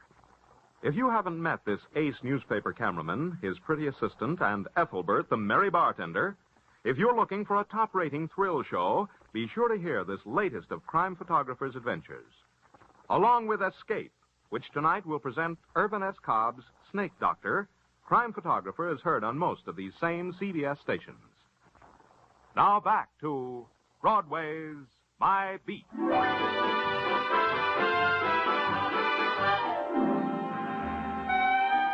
Broadway is an animal that feeds on hot tips, a tip on a horse or a chopped liver sandwich. There are even touts who will hawk you a scratch sheet giving odds on Broadway's being wiped off the face of the earth. And sometimes the tips pay off, like the one not to put your $2 on jockey Silks Bergen because Silks was dead and his handicap was a chest full of bullets. Or maybe his handicap was a heavy $100,000 left in a pasteboard suitcase in a public locker. It didn't make sense for Silks to have that kind of money. Even to sane, sensible, sensitive Sergeant Tartaglia, it didn't make sense. It don't make sense, Danny. Silks with $100,000 left kicking around. That's not like him. Yeah. Got a cigarette, Tartaglia? I put a carton in his desk drawer a week ago, and I haven't been able to open it since. Oh, here, let me try, Danny. It's stuck, Tartaglia. Just give me a cigarette. Danny, my wife, Mrs. Tartaglia, says I am the best opener of stuck drawers she ever saw. Give me a cigarette. Yeah, sure. Here, Danny. Hey, and how about some circus peanuts to munch while we're thinking? When do you have time to go to circuses, Sergeant? Oh, not me, Danny. It wasn't me, it was my kid. Yeah, there was a street carnival on Mulberry Street, so it was my kid. Okay. Oh, for a minute there, Danny, I thought you were munching me out. All right. Playtime's over, Sergeant. We had any reports that anyone is shy $100,000? No, Danny. The money has been reported neither lost, stolen, nor strayed. Did you check whether Silks made any bets that would have got him that kind of money? Yeah, Danny. The word from our stoolies is that no bookies is out that kind of dough. Not out to Silks, anyway. The word also is that Silks didn't have a wrinkle deuce to bet on his own name. Yeah. What do we got on the man they call Marty? Not a thing. Aside from his autographed $100 bill. No, we can't find him, Danny. We can't trace him from no place to no place. Danny, you feel all right from that beating? I've had it better. Sergeant, what's on Belle Ames? Likewise. It's an empty day with a hole in it, isn't it, Tartaglia? Yeah. Huh? If you want me, I'll be in Gil Sherry's cell. There must be somebody who can tell me something. Anything.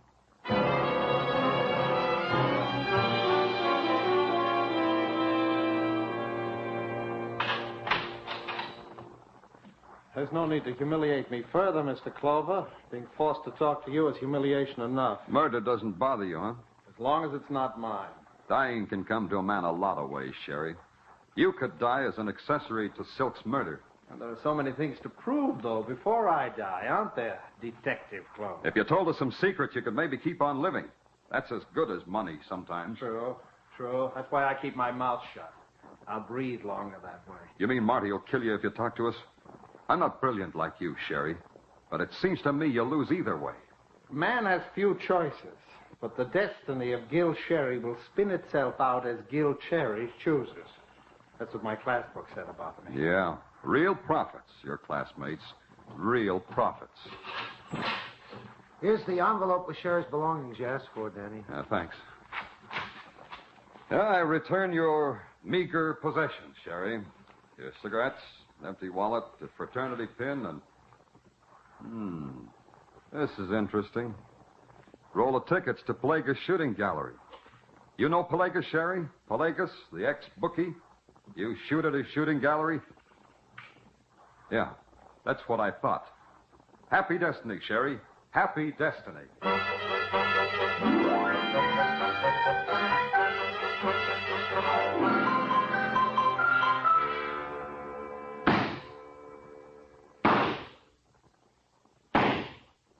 Oh, Pelagus. Keeping in trim? Pardon me, Danny. You're in my way. Oh, sorry. Nice shot. You angry at somebody? What's on your mind? Guy named Marty? Yeah. You like that shot? Makes me quiver with excitement. You think I hit that duck twice before it sinks? I doubt it.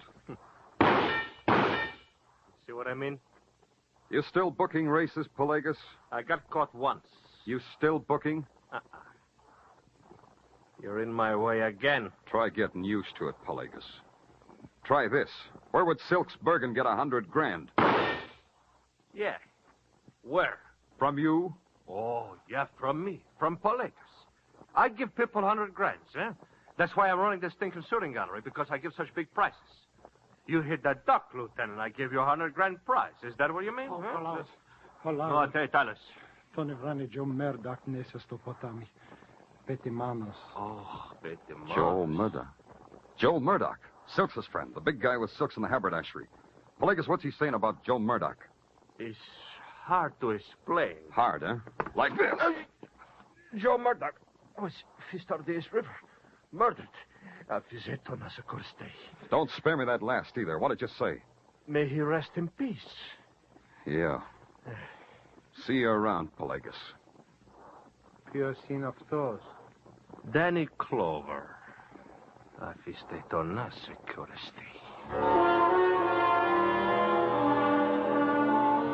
It was a thought I had to think. That pal Joey Murdoch was dead for the same reason that Silks was. I checked headquarters, found out that Murdoch's last known address was the Last Paddock Hotel. He shared a room there with Silks. The environment made its own possibilities. The lobby of the Last Paddock had a new embellishment. Above the clerk's desk was an embroidered wreath. To Silks, it said, "You finally beat the bookies." The clerk didn't sound funereal at all. Sorry, mister, you gotta come recommended. The Last Paddock don't rent rooms to just any fink that asks. I didn't mention room. The sign under your chin says information. I'll take that. You don't look like you carry that much dough. I got it sewn under my lapel. Here, take a look. A cop? A shaman? A real friendly policeman, mister. Come on, the information. Now, look, I'm a new boy here. You ring that bell, I give you the register. You sign it, you got a room. That's how it works. That's all I know. Yeah. Say, that's a pretty big safe over there. Why such a big safe for such a small flea bag? New, too. Yeah, new. How come? How come such a big new safe? Look, like I said, I'm a new boy. Look, friendly, we got laws about new boys who get close to new murders. Put your out to lunch sign on the counter. We're going uptown. No, wait a minute. Wait a minute. About that new safe. See, we had an old one. What happened to it? Well, yesterday the boys opened the old safe, and all it gave back was an empty stare. The boys did. What boys? The boys, the guys that live here, the bookies. Oh, they kept their money in a safe, huh? Sure, it's much safer than a bank. No peeping T-men that way, eh? That way the bookies don't pay income tax. That way, if their money gets stolen, they can't run to the police. Yeah. And that's all I know. You can take me uptown, and that's still all I know. Yeah. Don't go away, friendly. Maybe soon you'll be able to tell your story to an audience.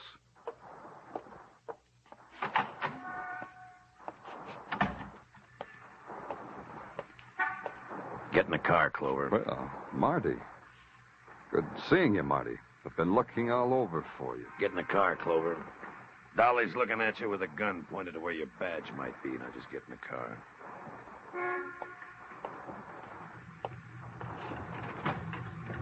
Hey, Tinker. Hey. It's the police again. Maybe we'll get to play some more movies. After I take a gun. Yeah. Golly day.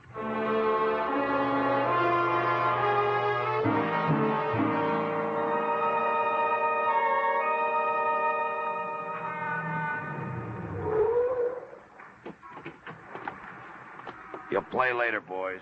Wait out here. Oh, Marty. Wait. This way, police. In that house. 2 murders, eh, Marty? How does a guy feel when he's murdered 2 men? A good feeling. I like it. Open the door. Yeah. There's someone I want you to meet again, Clover. In here. Mr. Clover. Mr. Danny Clover. You mind if I blush with joy? You can still think of a reason to blush, Belle? Such pretty words for a man who's nearly dead. You got one chance, Clover. The dough, the $100,000.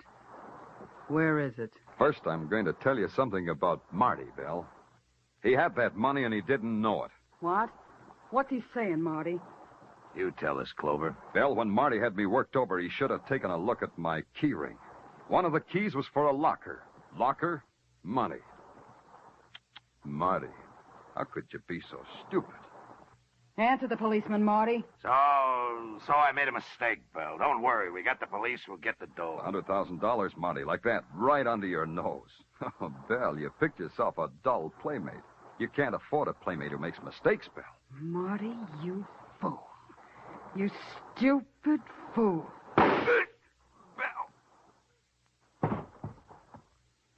I've got to ask you, too, Belle. How does it feel to kill a man? Where's the money, Mr. Clover? At police headquarters, in my office. Get on that phone, Mr. Clover. Get on that phone and have one of your flunkies bring it over. No tricks, Mr. Clover. Just tell them... Hard to kill from up close, huh, Belle? Pelagos. It's me. Pelagos, of Pelagos Shooting Gallery. You see, Clover, how well they learn from Pelagos? You always teach them with a gun in your hand? Yeah, one needs something to rap one's pupil across the knuckles when she is bad. No, Belle? Belle deserves it, Pelagos. She tried to double-cross you. That makes 2, Belle and Marty. Didn't know you were so much alike, Belle. You and Marty. Don't listen to the policeman, Pelagos. No, it's just you and me. Nobody else. It's you and me and $100,000. Oh, sounds good. To me, that sounds good. How would it sound to you, Clover? Speaking strictly from a personal point of view, I wouldn't believe it. From a personal point of view, that is. Uh-huh, but Pelagos' point his view different. Then it's all right, Pelagos. It's all right, isn't it? Oh, it couldn't be better. Just show me you mean it. Throw away your gun. Huh? On the floor, Belle. Throw away. Oh, sure. Anything you say. You're a good girl, Belle. Nice, good girl. Oh, Pelagos. Yes. Belle was a nice girl. She had nice, good ideas, Clover. How did she say? Get on the phone and have a flunky bring money over. No tricks. That's how she said. The flunky comes alone, Clover. I tell you in English, not in Greek, so you understand. He comes alone in 20 minutes. Yeah. Tartaglia, this is Danny. Silk's dough. Yeah, the $100,000. Bring it here to me. Yeah, to 8 West 63rd. In my desk drawer, Tartaglia. It's in my lower left-hand drawer. Yeah. Yeah, right away.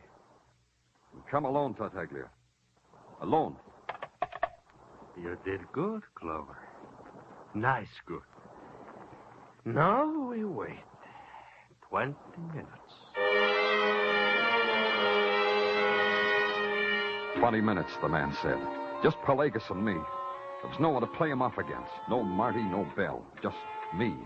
The fall guys I'd set up, Marty and Belle, all gone. It all belonged to Pelagos now. 2 new fall guys, Tartaglia and me. A few more minutes, the man said. Mostly, the man watched the clock.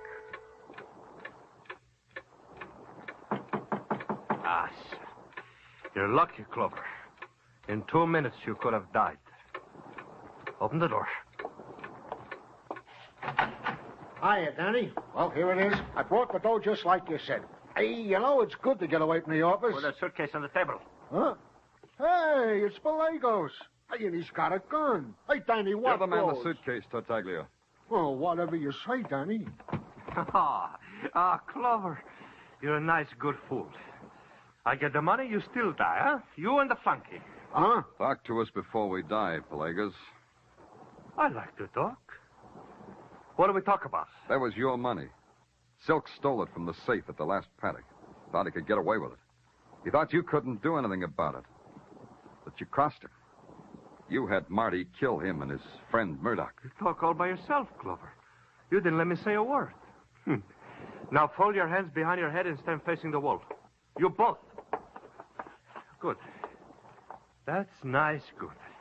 Now I want to look once more at my money. It's too long since I looked at the money. Here's the money. Something wrong, Pelagos?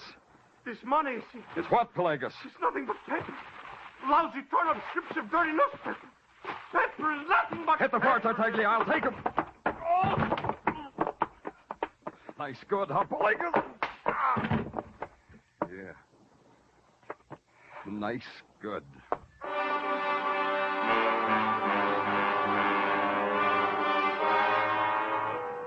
First, I kissed Tartaglia on the top of his bald head, because today that's where his brain was. My lower left-hand desk drawer had been stuck for a week, and he'd gotten the cue. Dolly and Tinker, they were sitting outside, just like Marty told them, right in the middle of a police net, just like Tartaglia had arranged. So I kissed him again. So he invited me to a spaghetti dinner. Midnight's a happy time on Broadway. It's crowd and it's laughter, and it's a trumpet that screams. It's a place strung into the night like some phosphorescent alley, and they're heaped there, the bright-eyed kid, the voice that whispers from the doorway, the poet, the dregs. It's Broadway, the gaudiest, the most violent, the lonesomest mile in the world. Broadway, my beat.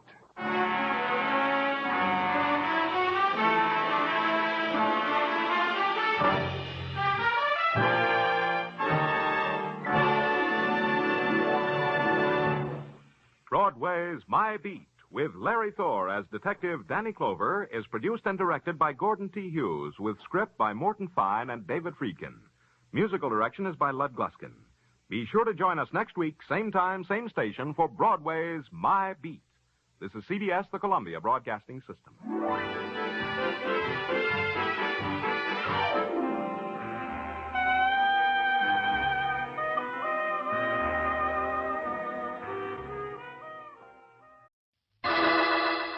Personal notice. Danger's my stock and trade. If the job's too tough for you to handle, you got a job for me, George Valentine. Write full details.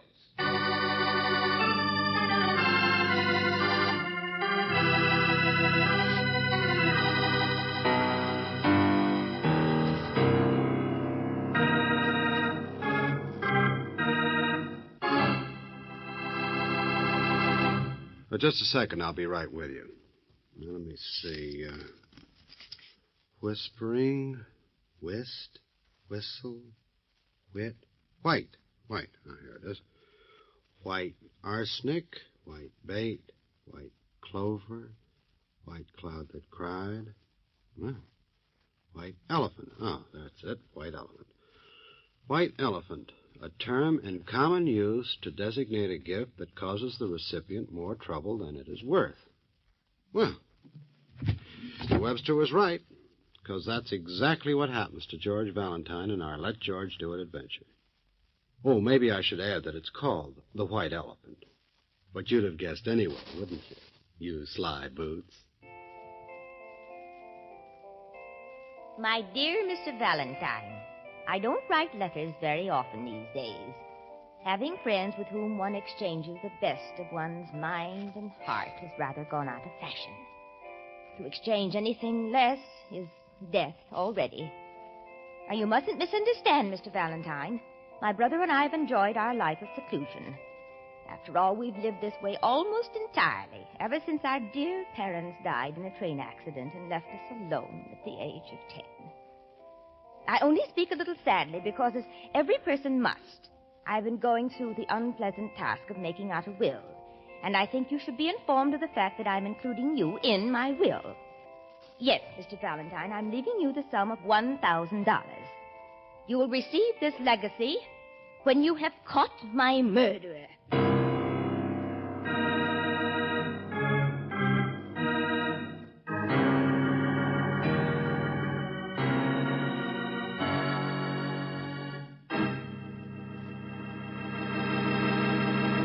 You are listening to Let George Do It. Our adventure will continue in just a moment. Now back to Let George Do It and George Valentine.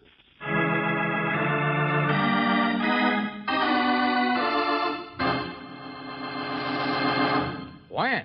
Miss Alice May Edmund, number 1 Bartholomew Square. Ah, that's the commercial district. And on the letterhead, there's an engraving of a white elephant.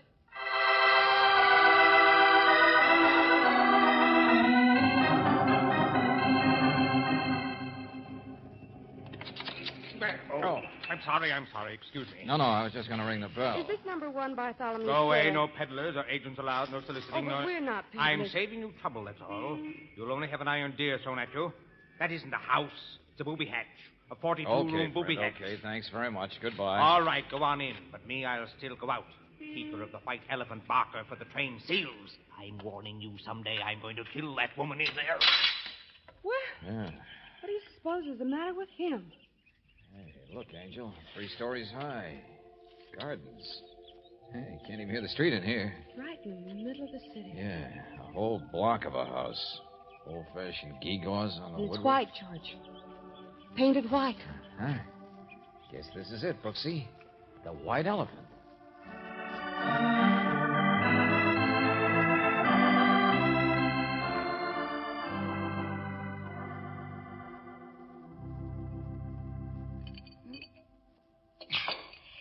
Milk, Mr. Valentine, should only be drunk at a certain temperature of warmth. Oh? My brother Stephen taught me that. We much prefer it to tea in the afternoons, but naturally, if you would like a cinnamon wafer or... Oh, we don't care for anything, thanks, Miss Edmund. It's tea time. You'll have something. You'll join me. Jensen? All right, miss. Look, Miss Edmund, In the first place, this house... And I do wish you wouldn't stare about so. The antimacassars are quite clean, young lady, and I crocheted them myself. I didn't mean... It has 42 rooms. Yes, 42.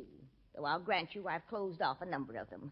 But even with the ones that aren't, it's large. It's quite large, and I like it that way.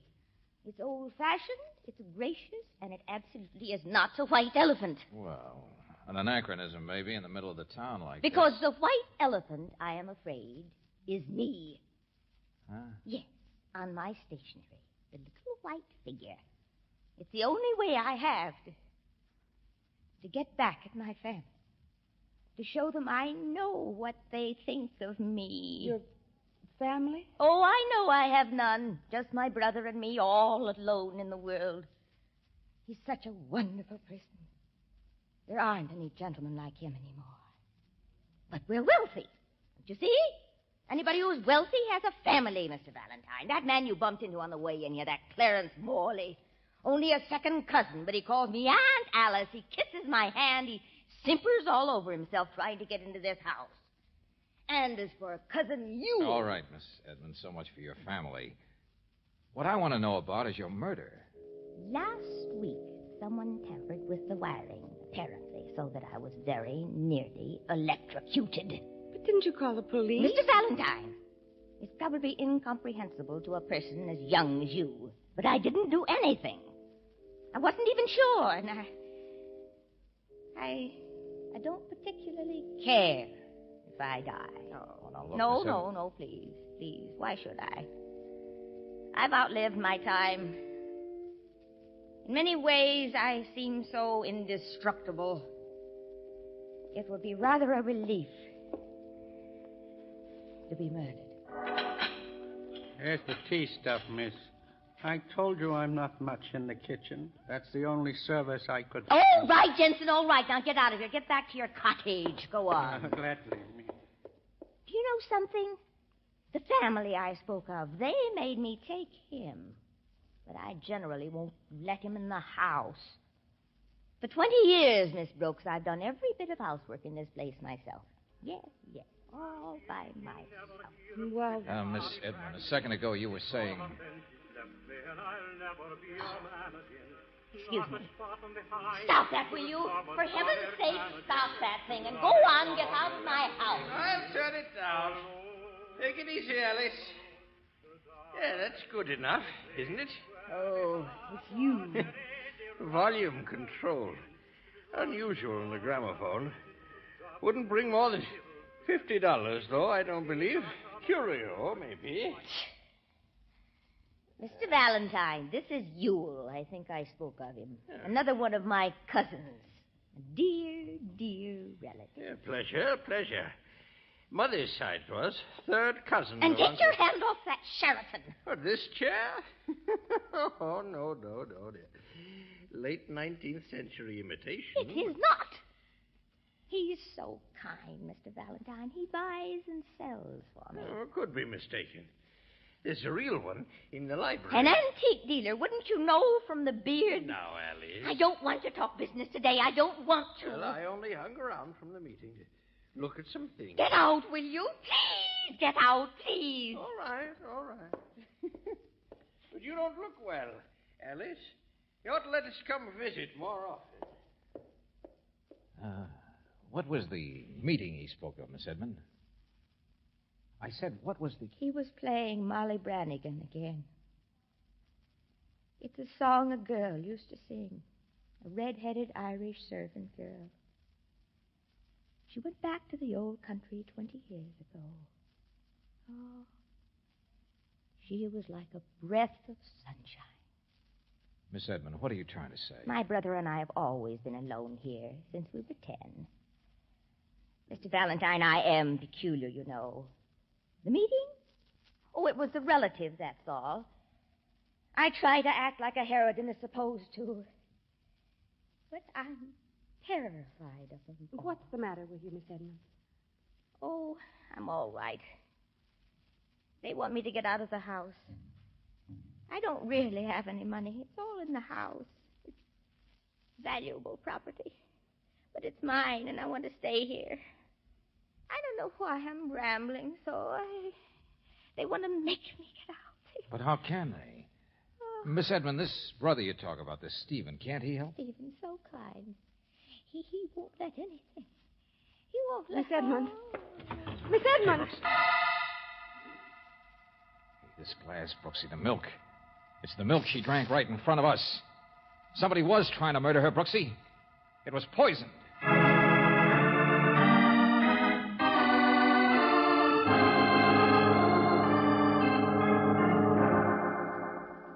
Now, take it easy, Mr. Valentine. I said we can't tell yet. She's all right. She's alive, and from my experience with her in the past, she has a constitution... It was strychnine, wasn't it, Doctor? And from the smell of that milk there... Undoubtedly an overdose, but I've treated her with it in the past. What? It's a legitimate remedy for certain conditions, you know. It was kept in the cupboard down by the butler's pantry. Okay, I'll take a look. Have you called the police? No, and I don't intend to. What? Not yet. Now, please, listen to me. I've known and admired Miss Edmund for a very long time. That bravado of hers is all front, you understand. She's a very shy person. What's that got to do If with... she should live, Miss Brooks, she'd probably call off the investigation herself rather than risk invasion of her privacy in the house here. No, it has to be done from the inside. By you, Mr. Valentine. And suppose she dies, Doctor? Well, you've met the people who would benefit, Morley and Cousin Ewell. If one of them should conceivably be a murderer, he'd have only accomplished what they're all trying to do anyway, get her out of this house. So you don't think they testify against each other, do you? But why do they want... I get it. This property's worth a fortune, isn't it? Precisely. The white elephant. Every day that she lives, she has to borrow against taxes. So they have to get her out. Or in a few years, there won't be any fortune left for them to inherit.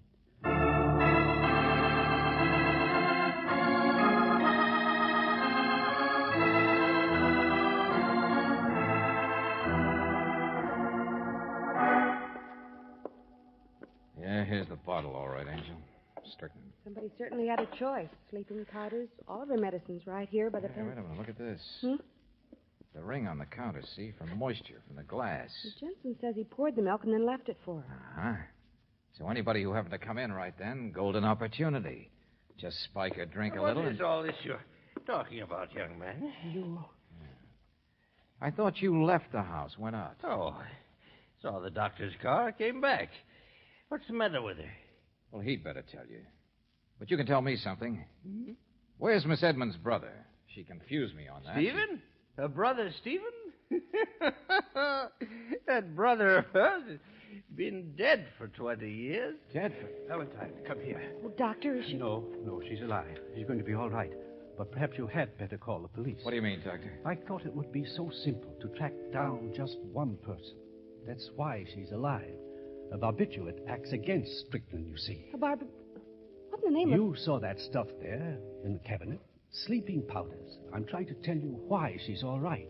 It was in the milk, too. Agent and reagent. Poison and antidote. Yes, believe it or not, the poor little white elephant is still with us because 2 people tried to poison her. 2 people tried to murder her.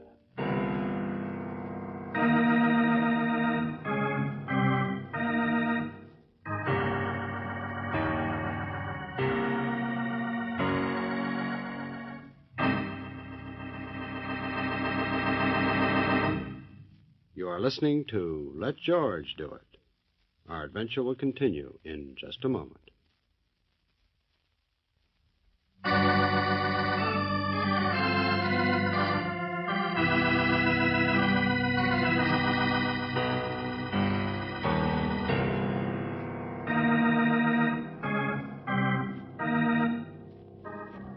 And now, back to George Valentine. Poison and antidote, and a little old lady who didn't particularly care whether she was killed or not, whose only desire was to be left alone in her strange, old-fashioned house. At first you wondered what reason there was for her fears, but now you know the only reason she's alive is because not 1 but 2 people tried to poison her. 2 negatives make a positive, and the poisons were such that they canceled each other out. Well, if your name is George Valentine, all you know is that now you have to work twice as fast. Miss Edmund, did you see anybody touch that warm milk of yours today? Oh, I forget. I don't know. It's so much more real 20 years ago. Like that brother you keep talking about, I suppose? We took care of each other. We weren't like the rest of the world. The scramble, the suffering that people call excitement. I talked about Stephen as though he were alive, didn't I? Miss Edmund, perhaps we'd better... And about her, too, the Irish servant girl. Because she was the last happy thing in this house. Please listen to me. I still don't see what you're driving at. She would have fitted in so beautifully. She was young, too, only 19.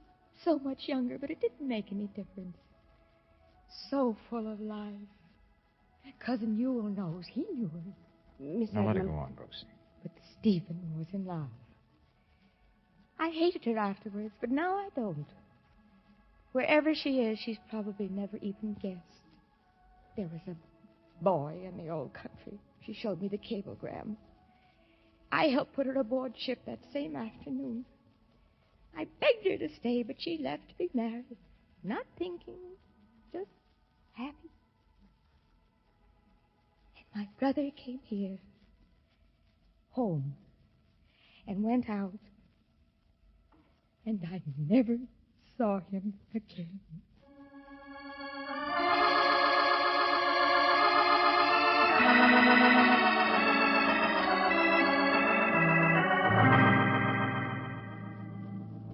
Well, you've heard her.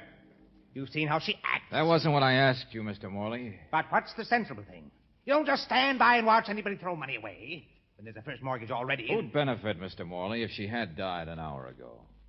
Well, I would, for one. I don't mind telling you. The police will want to hear that, too. Now, see here. They're already running tests on the poison in the glass. Well, I didn't touch it. I was on the telephone at the time, business downtown, 5 or 10 minutes. My office will verify The telephone in the hall, Mr. Morley? Yes, crazy old-fangled contraption. It's the only one in this The door to the butler's pantry was open, George. And if you were standing in there at the telephone, Yeah, that's right, Brooksy. Glass would have been right in plain sight, wouldn't it? Well, I didn't notice. I didn't even see it. Why did that stupid Jensen leave it there in the first place? Stupid Jensen, my friend, is a servant that you hired for her. Huh. Well, who else would stay here except a thick-skinned old coot like him? Mr. Valentine, she's been getting worse. Fussy, picky. this preoccupation with her brother. We know all about that, Mr. Morley. We also know what her own doctor thinks about her. He's a fool, too. An old admirer of Alice's. Valentine, what would you think if you came in and found her prowling among her brother's old things? Of course it was a tragedy for her. But now, 20 years later, to find her, she's reopened that room of his, nosing around and mooning over the old things. Is that what happened to you? Yes. Just yesterday. She was trying to pretend that she hadn't seen. Just cleaning, she said. Get out, she said. Leave me alone. Do you think that a normal person I don't know. acts like... I don't know, Mr. Morley. But why don't you tell me how she acted today at that family meeting? The meeting? Yeah. Well, you saw my reaction.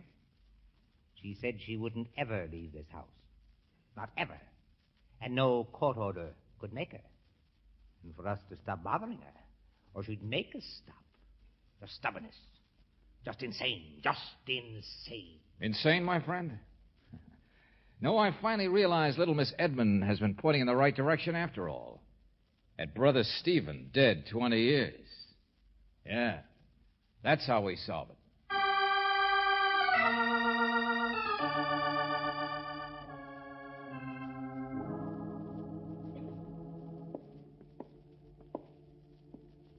George, this was the maid's room. Yeah, sure, Brooksy. And it's been closed all this time, too, hasn't it? And Stephen was in love with her. Look at that. The old-style maid's sitting room for a little red-headed Irish girl. Not very big, is it? Wait a minute, I'll get the lights. Here we are. Look at the dust and the cobwebs. George, look. On the mirror. Hmm. Yeah. She collected things, all right. True to type. Paper flowers, dance program, carnival doll. And the snapshot. Huh? Don't you recognize him? What do you mean? Without that stomach and antique dealer's mustache, it's Cousin Yule. Oh, yeah. A day at the beach. We knew she was the Sunshine Girl. Probably played the field. Say, isn't there anything from Stephen? George, listen to this. The tea was just perfect, and I reward you with a rose. Won't you join my sister and me for some phonograph records in the parlor this evening? What in the name? Notes from Stephen. George, she saved them. But there's nothing to give us even a hint about his death. Isn't there? Wait a minute, Brooksy. Listen to this one. Today I told Alice May we should leave this house. It is gloomy. If you would only say yes to me, there is nowhere on earth we couldn't go in with blessing. You have shown us what sunshine can be. Well, if she'd accepted him. But I certainly can't blame her. I'd have run to a fuddy-duddy like that. No, that's not what I meant, Brooksy. Stephen offered to leave this house. Don't you see what... Listen, Miss Edmund. Yeah, but where is she? What... George, she must be up at the head of the stairs there. From her room. These lights, you can't see. Mr. Valentine! Where are you? Mr. Valentine! Ah!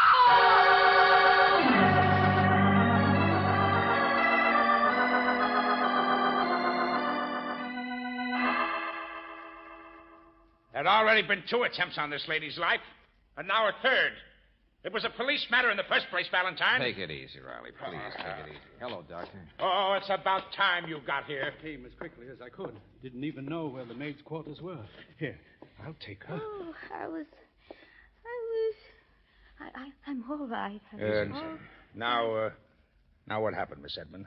You ran out to the head of the stairs. You called Valentine. It's all right. Sure, you're all right. Just lie still now. Look, Valentine, I said I'm taking over. Earlier today, any one of these guys could have got at that milk. What did you say, Riley? I said any one of them. The milk sat there for a good half hour. Any one of them wouldn't have used 2 poisons, Lieutenant. Huh? That counteracted each other. Well, no, I grant you, but... Wait a minute. Morley and Yule, why don't you go in the other room? You too, Doctor. Miss Brooks can take care of her, all right. Well, that's a good idea, Valentine. Sergeant, keep your eye on. Mr. Valentine, I'm trying to remember. I was frightened. I was at the head of the stairs. No, wait, please, Miss Edmund. Riley, what did you find out, the records on Stephen's death, huh? Well, he committed suicide. Shot himself. Went out to a public place, got drunk, just like ordinary people. Yeah? He had been jilted by a red-headed girl half his age who went away and left him. But he couldn't just cry in his beer. He pulled out a gun, shot himself in front of witnesses. They don't have people like him anymore. Yes, I told you what it was, Mr. Valentine. Didn't I? Uh-huh. We thought your brother's death might have had something to do with all this today. Well, I guess we were wrong. No, it's simpler than you think, Angel. Miss Edmund, you waited to drink the milk until I got here. I what, George? Brooksy, you just said no one person would give two poisons that worked against each other, made someone just a little sick. Well, Miss Edmund is one person who would. Yeah? What is all this? What the name of... And she's taken the medicines long enough. She would have known how they'd act. The doctor could have told her. So, Miss Edmund, you wanted me out here to see it all, didn't you? Because that family out there was going to get you out of this house, and you'd sworn you'd stop them. Well, that was your idea of how to do it, wasn't it? But, Daddy... Look, Miss Edmund, you're quite fussy. You're meticulous. That glass of milk of yours sat handy on the counter after Jensen prepared it for half an hour. Now, the first words you said to me today were, milk should always be drunk at a certain temperature of warmth. Warm milk. Well, in half an hour, it would have been cold. So why didn't you say something? Why did you drink it without noticing? Unless you were the one who doctored it yourself. What if I did? What if I did? It's my house. Why shouldn't I fight for it? It's mine, not theirs. I can go bankrupt if I want to. So that's all it was, huh? Tempest in a teapot. I'm sorry. Oh, you poor thing. If it meant so much to you not to leave this place... Yeah, you would... yeah, Riley. We thought the key to the whole thing was her brother. And I wish I didn't have to say that maybe it is. What are you talking about, George? Brooksy, we'd left the door to this room open. She could see us from the head of the stairs. Well, now, suppose she called out in terror and fainted and fell. Valentine, I don't get it. She wasn't pushed, Riley. It was terror. It's seeing us in this room. Mr. Valentine. Oh. Yes, Miss Edmund? It's an old-fashioned maid sitting room, Riley. Now, it's only a guess. It's all it can be. But I can think of a way this would all tie together. And all for her brother. What's through there, Miss Edmund? Bedroom? Okay, it's the closed-off place. And why Miss Edmund wouldn't leave this house, maybe. Why she couldn't. The memories that held her. Memories of herself. Of things she'd done 20 years ago. Okay, let's see what's behind this curtain. Good Lord. Red hair. White apron. Yeah. 20 years.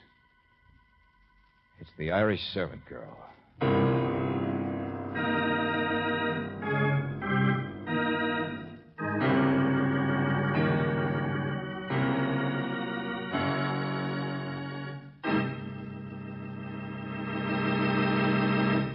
Back to the conclusion of our Let George Do It adventure in just a moment.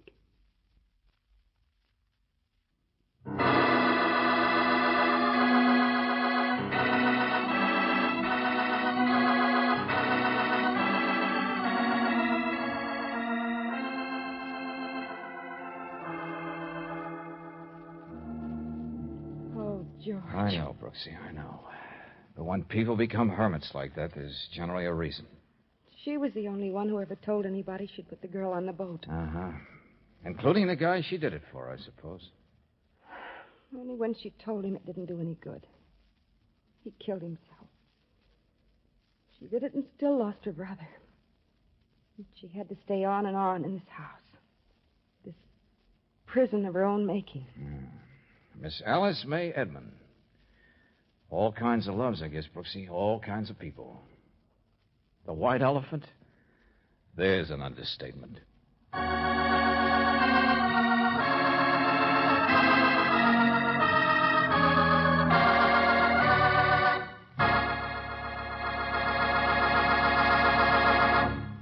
You have just heard The White Elephant, another Let George Do It adventure. Robert Bailey was starred as George Valentine, with Virginia Gregg as Brooksy. David Victor and Jackson Gillis wrote the story, with music by Eddie Dunstetter. Now, this is yours truly inviting you to another visit with Valentine, when you will again hear what happened when you let George do it.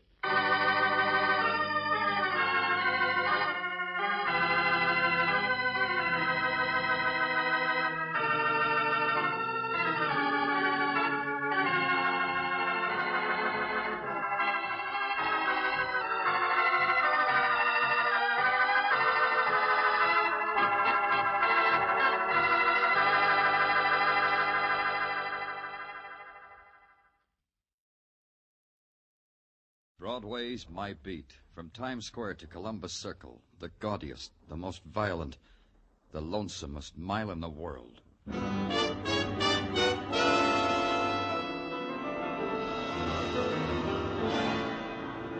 Broadway's My Beat, with Larry Thor as Detective Danny Clover.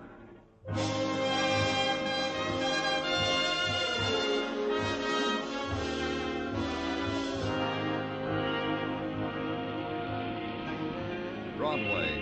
It's a mob and a big voice that darts from doorways and screams in your face, then skirls off into the quiet streets. It's a panic in neon where misery and packaged pleasures are commodities, sometime on installments. It's a place that dares you. One way or another, it'll rock you to sleep. It's Broadway, my beat.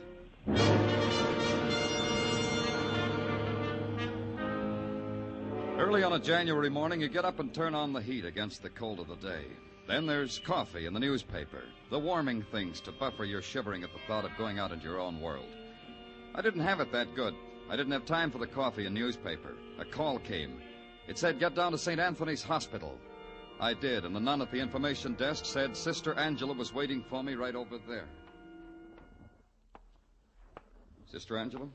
Yes, you're from the police. I'm Danny Clover. Headquarters said there was some trouble about a man dying. About Jimmy's dying. Jimmy Hunt. Please, this way. Jimmy was a patient here at the hospital? Yes. And he died. Then I don't see... the police, I mean. The manner in which he died, Mr. Clover. Father Flaherty said it must be reported to the police. Jimmy committed suicide with a steak knife off his food tray. I see. He was that sick. No. No, he wasn't, Mr. Clover. Jimmy had been a soldier. He fought in a war, and he was having trouble forgetting about it. That's all that was wrong with Jimmy. This is the room. Oh, Father Flaherty. This is Mr. Clover, Father, from the police. Mr. Clover. Suicide is always deplorable, Mr. Clover. And to attend death with the police, even more so. However, I understand, Father. This is Jimmy. He was found like this? Yes. The attendant found him. Fred Owen, the attendant's name. Owen found him and called me. I'd like to talk with Fred Owen, Father. Of course. Sister. I'm afraid that's impossible, Father. Fred must have gone home for the day. This finding Jimmy dead by a knife, it undoubtedly made him ill. Fred is a very sensitive boy. Surely. Did Jimmy have any visitors? Why, yes, I have them here, Mr. Clover, a list. I called to tell them of Jimmy. If you don't mind, Sister.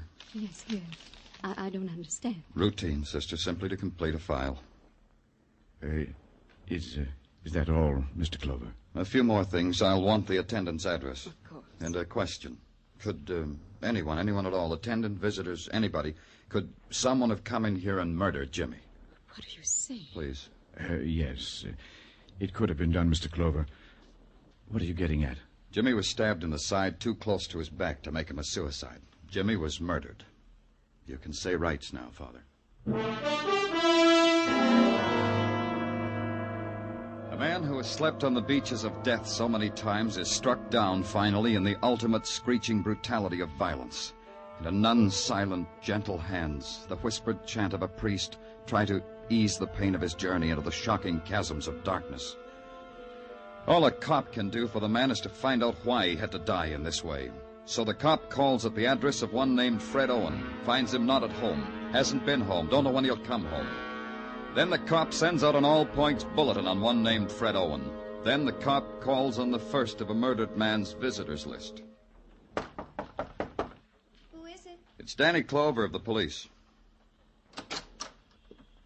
You're here about Jimmy? Please come in. The girl was slender, her face delicate with an almost wistful expression. But it was her eyes, gray and soft, as if the color had been strained through gauze. Please sit here. Thank you. They called me from St. Anthony's. They told me about Jimmy, Mr. Clover. They told me. Then you're Virginia Scott. Yes. I'm glad you came to me, Mr. Clover, because I can tell you things about him no one else knew, not even the doctors. I understand why he killed himself. Shall I tell you why? Jimmy didn't commit suicide, Miss Scott. He was murdered. Who would do that to my poor lost Jimmy?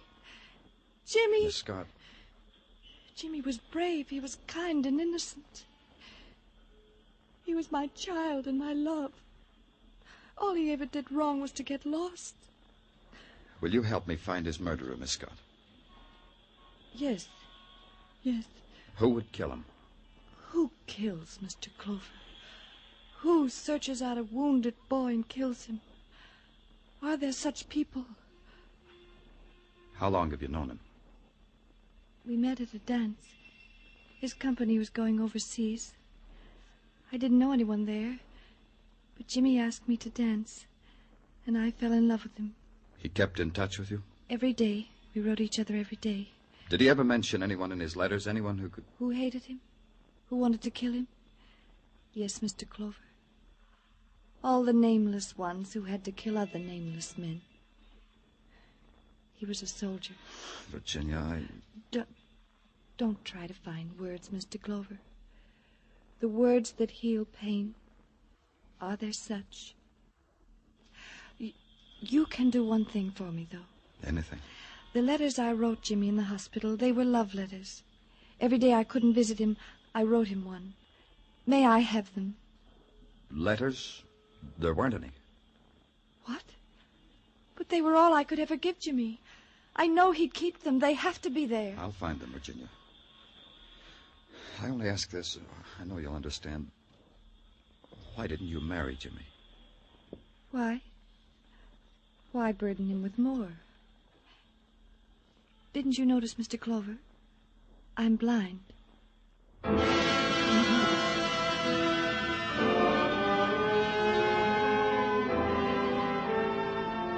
She said it gently and smiled and offered me her hand. Then I left. Then I found a crowd and walked into it and stuck with it. That way I could clutter my mind up with other faces. After a while, I put my hand in my pocket and took out a piece of paper.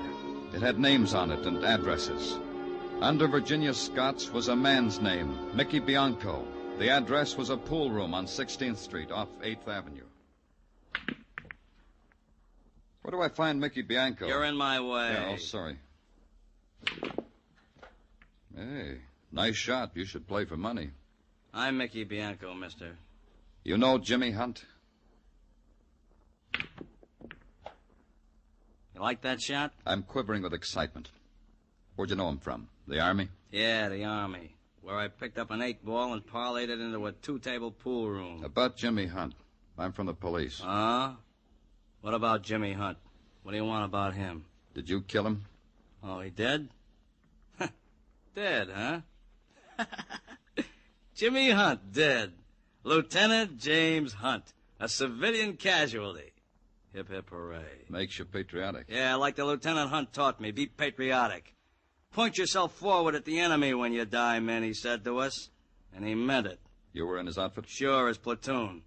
We were murdered being patriotic at Enowetok, but not the lieutenant. And not me either. Everybody else, but not us. Fortunes of war. Did you visit him at the hospital? It was my pleasure, believe me. Oh, don't pat me on the back for going to see my old lieutenant. You know why I went? I made him feel worse. I reminded him about what he did to his platoon, and that'd make him pull his knees up to his chest. I like to watch. Yeah. Did you see any letters just lying around the room? Letters addressed to Jimmy when you visited him? Letters? What letters? But that other question, did I kill Jimmy? You know, I should have thought of doing it, but I didn't. Hand me the chalk, policeman. The shaded lamp that hung over the pool table gouged a cone of saffron light out of the shadows. And trapped in the twist of light were frayed banners of smoke and whispers and aimless dust, and the silhouetted outline of Bianco's face and hands. Then the sharp click of wood on ivory, the pleased titter spilling out of Bianco's mouth. And this, too, can be the requiem for a dead man. It stayed with me all the way to headquarters, where a report was to be filed, where questions were to be asked. And questions you ask of Sergeant Tartaglia. Sometimes he has answers. And the answer to that one is in the positive negative, Danny. Be kind to me, Tartaglia. Sometimes I don't understand things. What is a positive negative? Oh, easy. Positively, we have found no trace of Fred Owen. The reports from the boys looking for Fred Owen are negative. This makes valid the use of the double... Yeah. What about the letters? The letters Virginia Scott wrote to the boy in the hospital. Have you found them? Oh, no, Danny, no. No, we haven't found the letters. We searched the effects of the deceased. We checked with Sister Angela and with Father Flaherty. No letters. Does it make a difference, Danny? Danny Clover speaking.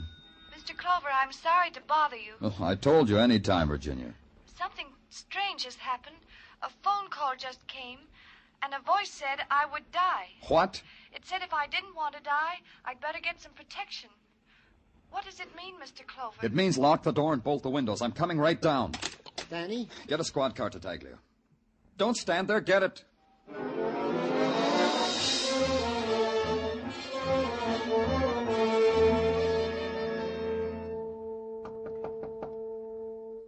It's me, Virginia. Open the door. You came so quickly, Mr. Clover. Has anyone... No, there's been no one. I've just been sitting here listening to the sounds of the street. You know, Mr. Clover, when night falls, it has a sound. Shall I turn on the light? No. Is there any other entrance to this apartment? Yes, the kitchen. It has a door opens onto the hallway. Is it locked? Yes, you told me, Mr. Clover. I'll unlock it. What? It'll be all right, Virginia.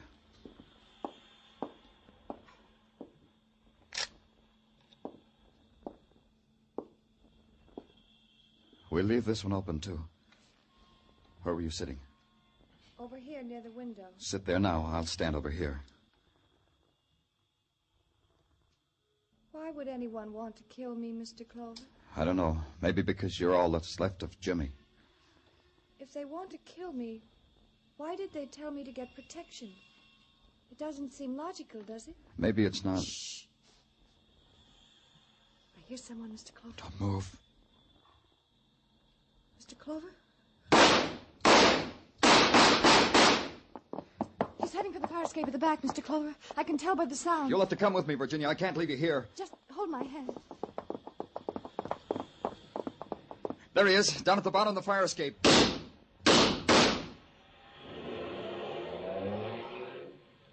He got away, didn't he, Mr. Clover? In a car. He got away. Yes, Virginia, he got away. Give me your hand, Mr. Clover. Suddenly it's darker than it's ever been.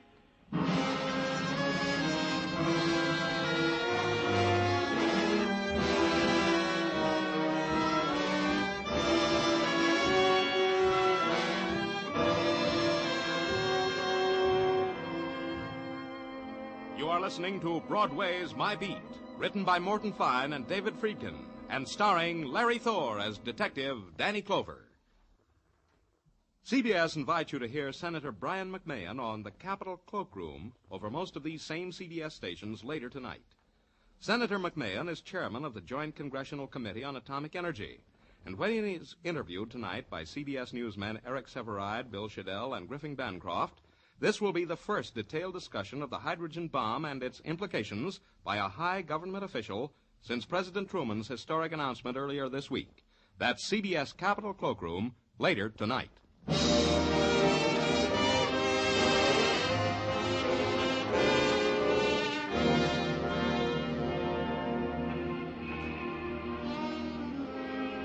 There's this about Broadway.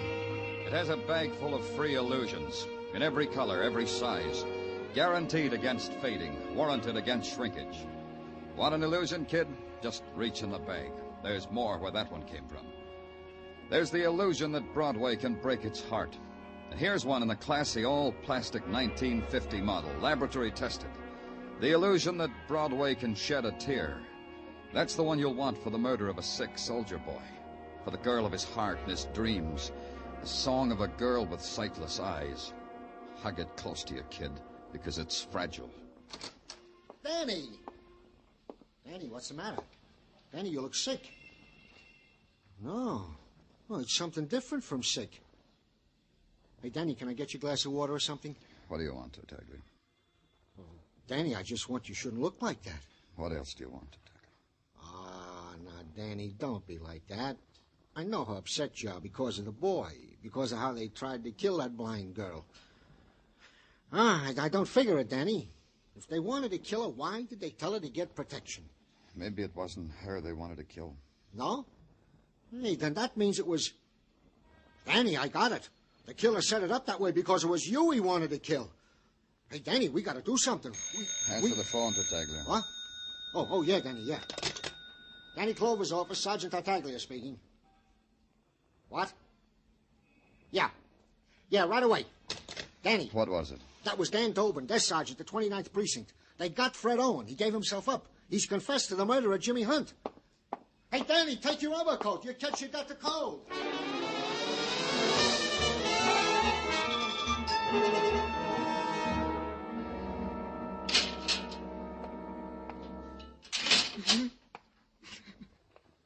Fred Owen. You killed a man, huh, Owen? You killed Jimmy Hunt. Why? Killed him. Tell me about it. That's why you came here, wasn't it? You want to tell someone about it? Tell me. I'm Danny Clover. I'm a policeman. I'll tell you. You're a policeman. You'll make me suffer for what I did to Jimmy. I killed him, and I've got to suffer for it. I've got to feel what Jimmy Now, felt. take it easy, Owen. Just tell me how you did it. With the knife? With a knife. Go ahead. Mr. Clover, did it hurt him much? I don't think so. I cut up his food for him so he could feed himself, so he wouldn't have to use a knife. The doctor always warned me not to let Jimmy use a knife. You see, the doctor was afraid that Jimmy would do what he did to him. Huh? What did he do, Owen? I was feeding him, and then I suddenly remembered something I had to do. Yeah, what? Something I forgot. It wouldn't have happened. It didn't have to happen. Then you remembered. Is that when you stabbed him? As if it had been with my own hand. You see, Jimmy liked me to read to him while he was eating, and I forgot to bring a book. And so I left to get it. I left Jimmy with the knife. Are you trying to tell me that Jimmy killed himself and you left him alone with a knife? As if it had been with my own hands. I killed. It was my fault that Jimmy's dead. My fault. I killed him as surely as if I'd plunged the knife into him.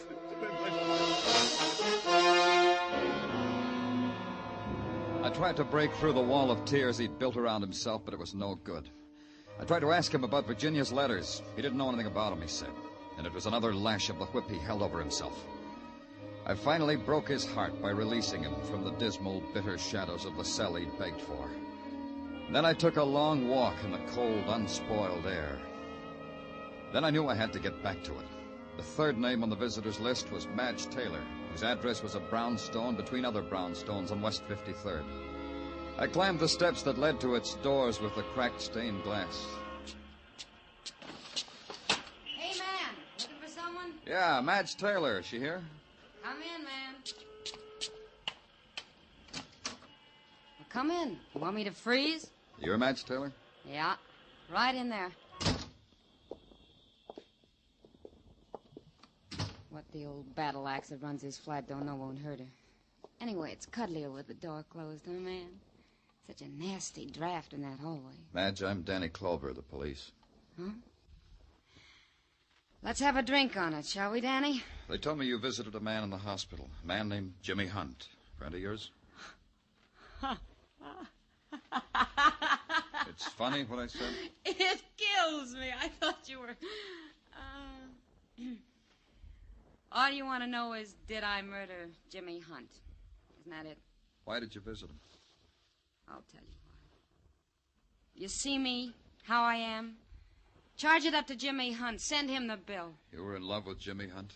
The lieutenant? The wonder boy with the loose marbles? Are you kidding? I never saw him in my life till I found out he was brain sick in that hospital. I don't... I'll draw you a diagram. I was in love once with a kid, a soldier kid, my husband. Lieutenant Jimmy Hunt killed him. Killed me, too, at the same time. Because the lieutenant thought it was dandy. Kids should be killed. This the lieutenant liked. You still want to know why I visited him? No, Madge. I've heard it once. When you saw him, did he have any letters? How would I know? All I care about Jimmy Hunt was that he should die. Slow, a long time dying. Yeah. Stick around, Madge. Don't go away. You out of your mind? I love it here. I never had it so good. It's a free ride on a roller coaster, man.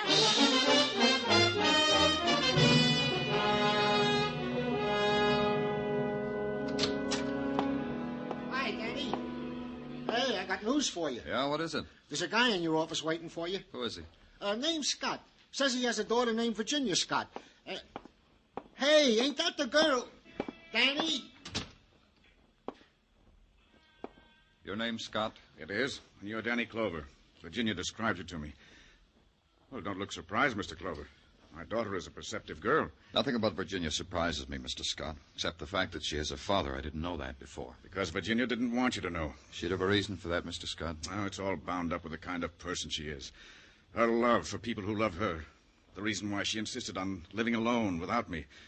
The reason why she didn't want me mixed up in this affair. She thinks you had a motive for killing Jimmy? She knows I did. That's why I'm here. Well, perhaps you'd never have found out. But that's why I'm here. To tell you I had a motive for killing Jimmy. Which was what? I hated that boy. Hated him for what he was, for what he could do to people. His arrogance, his snobbishness, the play acting he did to cover his cowardice. By his very existence, Jimmy Hunt was a liar. Mostly you resented his making love to your daughter. Yes. My daughter is blind. Whatever she can do on her own, sew, cook, turn on lights, dial a telephone, it doesn't alter the fact. Virginia is blind. It's her burden. She didn't deserve another awful one like Jimmy Hunt.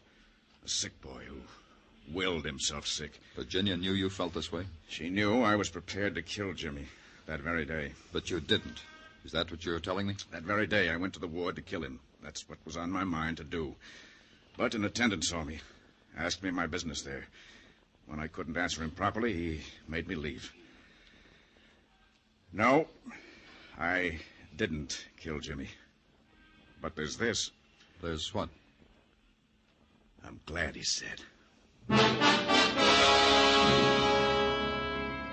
He got up and walked away, and I let him.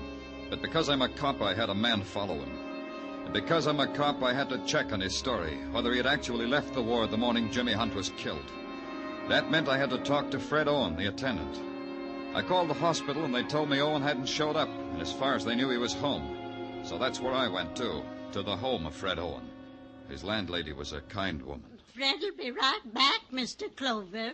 Would you like to wait in his room? Yes, please. Next room down on your right. Thanks. I'll find my way. Wait, I'll go with you. Turn on the fire.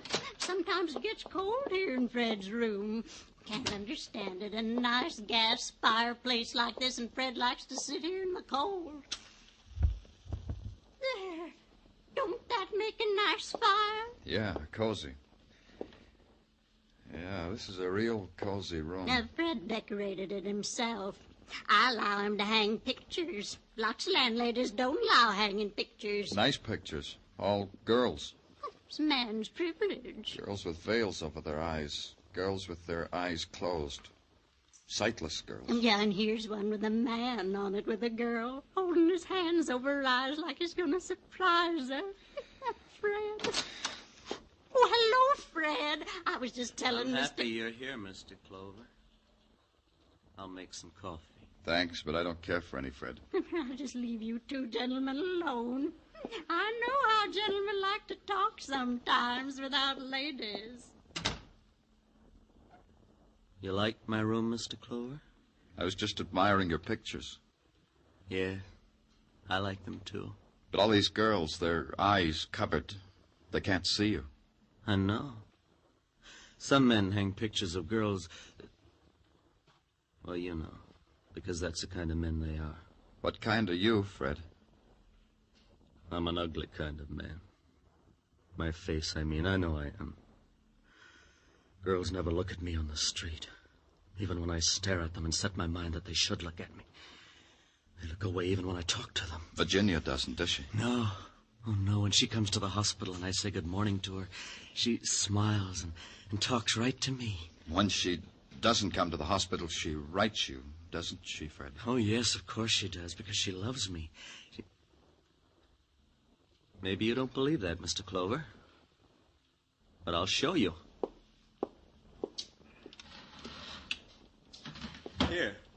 This'll show you that she loves me. Her letters to me. Go ahead, take one of them out of the envelope and read it. I'm not ashamed of our love. Yeah. She loves you all right, Fred. But look at this. Yeah? You've crossed Jimmy's name out wherever it's mentioned and written in your own. Well, of course I did. Don't you see, Virginia's very clever. She wrote those letters to Jimmy, but she knew I'd get them. I knew Virginia wanted it like that. And Jimmy... Jimmy was sick, you know. He thought Virginia really meant them for him. So you stabbed him. You really did kill him, didn't you? Oh, I had to. He was getting worse and worse about Virginia all the time. Why didn't you tell me that when I talked to you in the cell, Fred? Because I'm clever, too. Yes, you are. That was a clever trap you set for me in Virginia's apartment. No, you're wrong. I wasn't clever then. You got away. Put down that knife, Fred. It won't hurt, Mr. Clover. It didn't hurt Jimmy. You said it didn't. Now give me my letters. I don't want blood on Virginia's letters. Here are your letters, Fred. The letters! You threw them in the fire! The letters! Oh, they're burning! Help me! Help me get my letters, will you? I can't touch them. Help me, please! Help me, will you? Help me and I'll kill you! You need help, Fred. Only you need this first.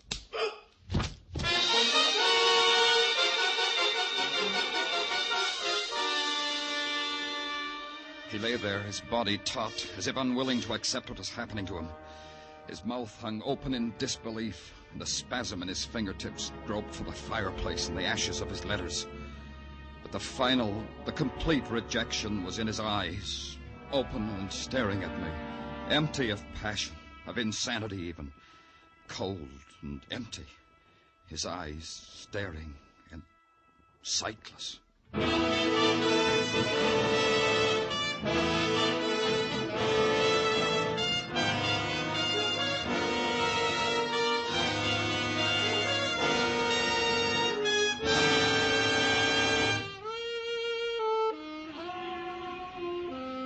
Broadway's having itself a time. It's cocky, and it's needling people to step over the line. It's making a big muscle and daring the nighttime. And before it's over, it'll gouge chunks out of itself and laugh at its own agony. It's Broadway, the gaudiest, the most violent, the lonesomest mile in the world. Broadway, my beat.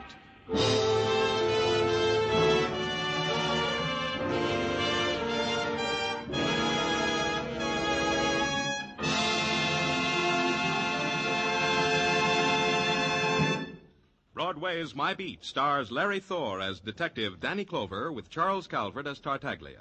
The musical score was composed and conducted by Alexander Courage, and the program was produced by Elliott Lewis and directed by Gordon T. Hughes. The cast tonight included Peggy Weber, Ted Von Eltz, Mary Jane Croft, Georgia Ellis, Jerry Hausner, and Jack Edwards.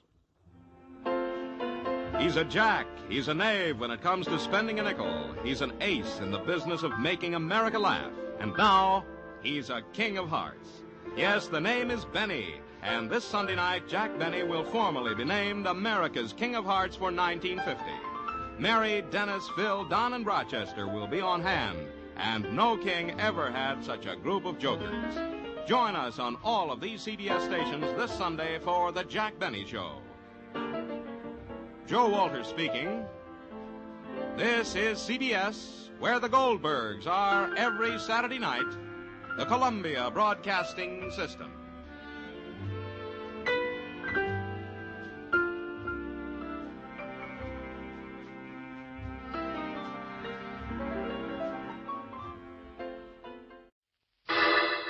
Personal notice, danger's my stock and trade.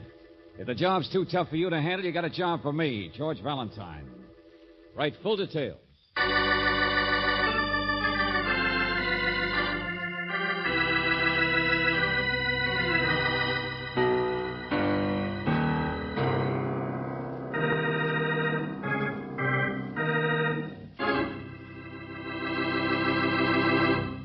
You've all heard the expression, beware of Greeks bearing gifts. In case it slipped your mind, a fellow by the name of Virgil said that some 2,000 years ago. But as far as George Valentine is concerned, he could just as well said it today. Want to know why? Well, suppose you listen to our Let George Do It adventure entitled Deal Me Out, and I'll deal you in.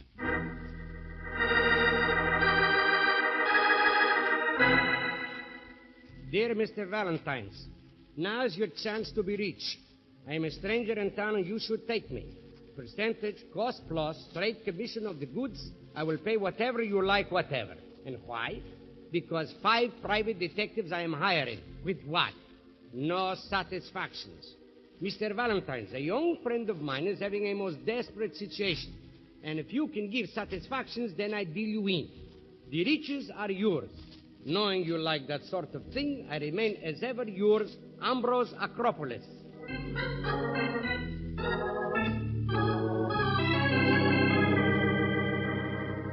Knowing you like that sort of thing? For the young lady, yes. Money will mean something beautiful. For a man, it is different. To him, it is only like bread and butter, or blood, maybe. Okay, philosopher, but you still haven't told me what kind of trouble this friend of yours is in. Now, isn't that foolish? Would I need you if I knew? Yeah, but I you am still... in town to visit. I am a happy man. I like other people to be happy. How should I know? He won't see me. He is afraid. He avoids his friends. He runs around in alleys with his coat pulled up and his mouth full of mumbling. Sounds a little peculiar. Oh, no. Do not misconceive. A nicer, sweeter, more innocent boy could not be imagined. In other places, we have spent many happy evenings together. But something has happened to suddenly change him. Why? What? I would not be a friend if I did not cock my ear to the ground and scratch my head, would I? Contortionist, huh? Okay, what's his name? I have his picture here. And the name is like a haircut. Bob. Sprague. Sprague is his last name. And you can remember that by a sprig of parsley. Never mind, I got it. Bob Sprague. Now, where do I find this poor man in trouble? Oh, no, he's not poor. Oh, my, no, indeed. Oh, rich like you are? I'll bet he doesn't wear such pretty spats or striped pants. You like them, eh? So do I. I always wear... You are laughing at me. Oh, no, really. No, not you, lady. You, sport. You think I'm lying, perhaps, eh? You think I would not know a trouble what I saw? Take it easy. I didn't say anything. Ambrose Acropolis will show you what he means. When in doubt, deal a hand of jacks or bet. Hey, let go. What is... Come on. Goodbye, young lady. But Mr. Acropolis... So me, I will deal you in with Jackson, Higby, and whoever. Let a whole quartet of lawyers convince you.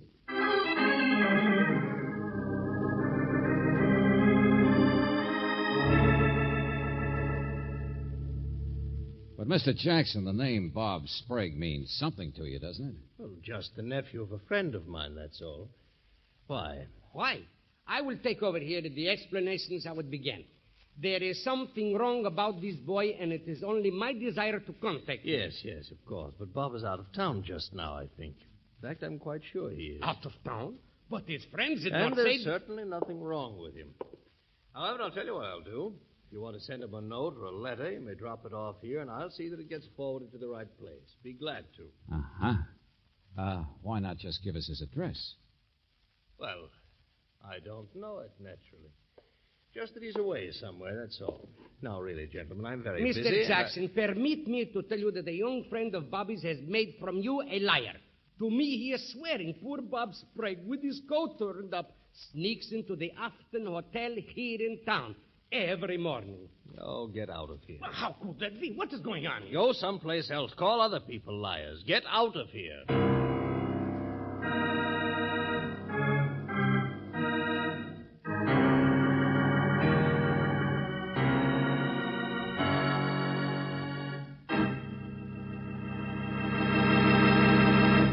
You are listening to Let George Do It. Our adventure will continue in just a moment. Now back to Let George Do It and George Valentine.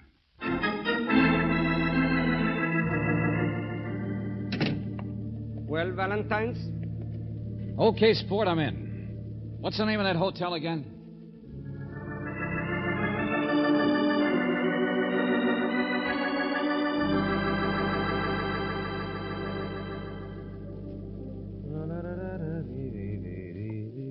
Well, flow gently, sweet after. What?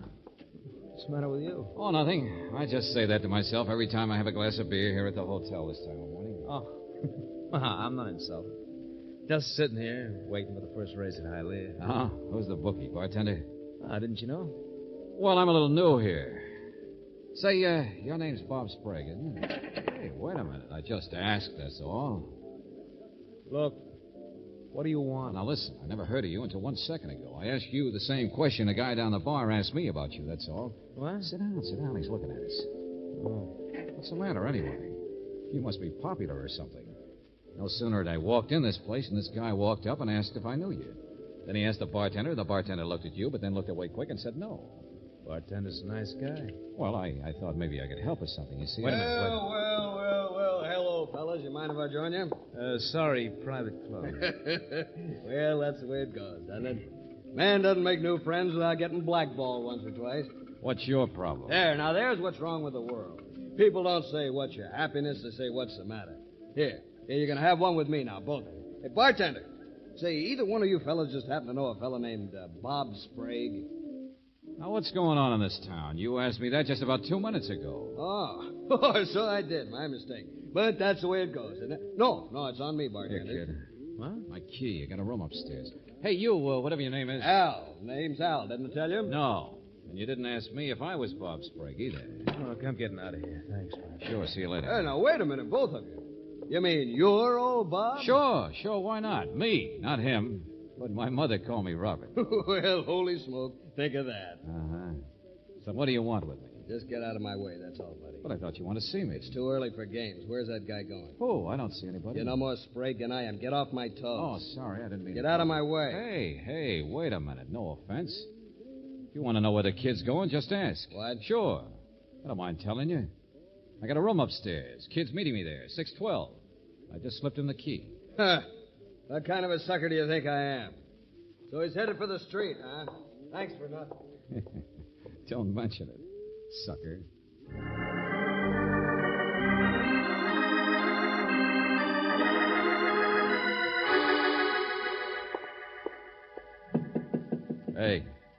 Hey, kid. Bob. Oh, hi. Get rid of him? Yeah, pushover. Thanks. Thanks a lot. Who is he? Called himself Al, but he didn't... I don't know. I've never even seen him before. Just another strong man, I suppose. Brother, you're sure popular. Now, look, let's have it. What are you afraid of? What are you hiding from? $40,000. What? Hey, look, I don't get it. Well, come on. You're in trouble. Dodging somebody like mad. Your friends all covering up for you. Ah, sure. Don't know why I shouldn't tell you. You see, it's like this. Well, go on. Somebody outside. Well, hello, everybody. What in the name of... So you have got him at last. George Valentine's, you are a genius. I might have known. There was no baggage in the room or anything. Look, get out of my way. Bob, wait. Bobby, my boy, my old so friend. So long, fatso. Kid, wait. What's the idea? You lousy double-crosser. Wait. Stop him, Valentine. No. Let him go. What? He's in trouble. He will get away. Get him. Yeah. There we are. That's better. Valentine's, what has come over you? Why did you hold me? Oh, shut up, Acropolis. Find Bob Sprague. He's in danger. He's hiding from someone. Oh, brother, what a sap I am. The guy he's hiding from is you. Please, don't look at me like that. I am an innocent man. Sure. Hiring people right and left to go after the poor guy. What I promised you with God, didn't I? Oh, yeah, sure. Percentage, cost plus, straight commission of the goods. Why didn't I catch on earlier? $40,000. What is it you're trying to do? Shake him down? No, please. I am honest. We are friends, Bobby and me. We spend many happy evenings together at poker. He lost. Ah, so that's it. A nice kid welching on a gambling debt, and you're the gambler. Valentine's, once in a while to be a gambler is a tragic thing. The government says you must pay income tax, but the laws will not let you collect your debts. And when your debtors run away Oh, from my you... heart's bleeding for you. No, wait, this boy is good for it. His uncle is rich. So you wanted me to strong-arm for you, huh? But only for a cut. Okay, so here goes. No! Yeah. I guess that deals me out, doesn't it?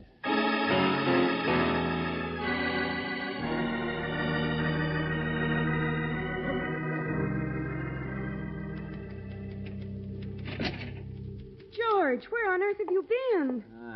Getting a bad taste out of my mouth. What? Yeah. Well, there's a movie on down the And street. what did you do with Mr. Acropolis? It's been hours since you two left. Oh, skip it. I'm all through with that. What's the matter? The police just phoned. I've been trying to reach you. Police? They want you out at the house of Bob Sprague's uncle. That's where the other phone call came. Which phone call? The one from the man who said he'd kidnapped Bob Sprague. What? And unless his uncle paid $40,000, Bob would be murdered. Oh, that does it. Do I care? Angel, I dealt myself out of that three-ring circus once. George, I'm not... listen. The butler who took the call said the man tried to disguise his voice, but he did give his name. Ambrose Acropolis? No, George Valentine.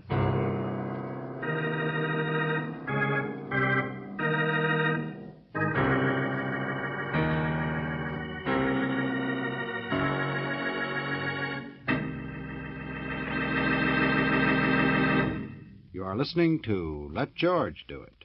Our adventure will continue in just a moment.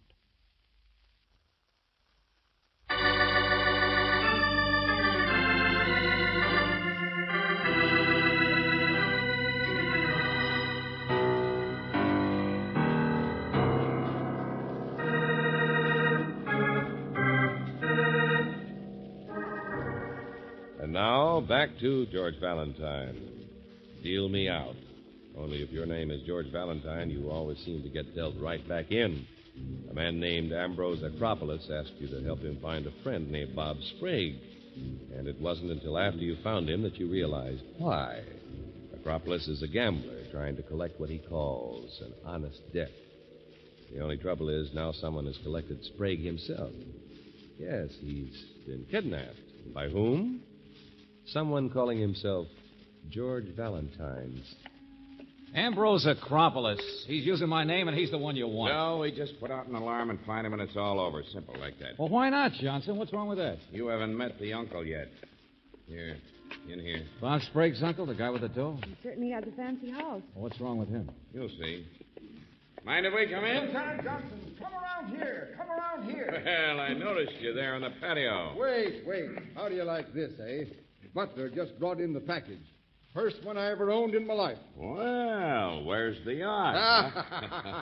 Mr. Dougal, this is Miss Brooks, Mr. Valentine. Hello. Pleasure indeed. Hi.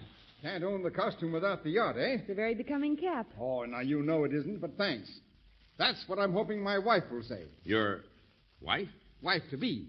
Getting married in a few days. Why not?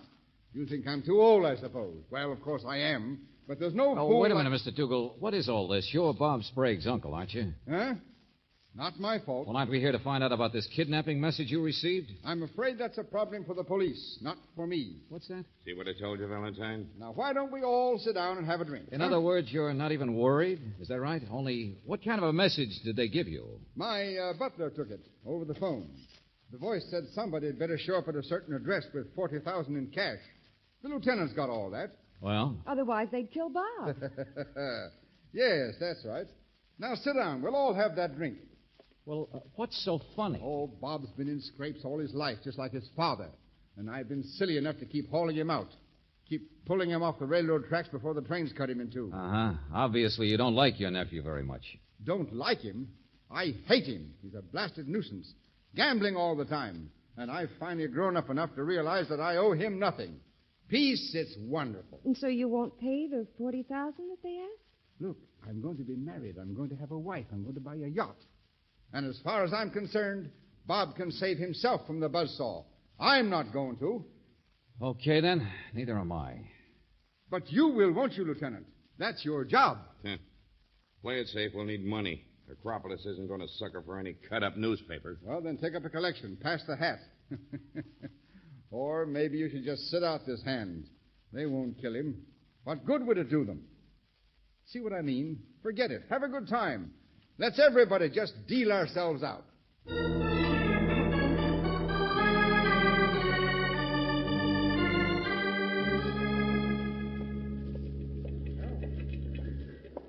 Valentine Dougal's right. I've got a job to do. Oh, his uncle can't mean those things he said, Lieutenant. I don't care if he does, Angel. It's Acropolis I want to find. Sure. Who likes to be made a sucker? Think how this is going to look in the newspaper. George Valentine's kidnapper or patsy. Yeah, sure. Sergeant, have any luck tracing our fat friend? Uh-uh. Says they picked up about 10 trails on Acropolis, but none of them... No, I'll get that. Hello? Yeah, that's right. What? You did? Who did what? Yeah, I got it. Sure, right away. He's dead. Huh? Bob Sprague? Oh, no. Wrong guess. Acropolis. Where'd they find him? No. That was the lawyer Jackson just called. Well, don't just stand there. Dougal's dead.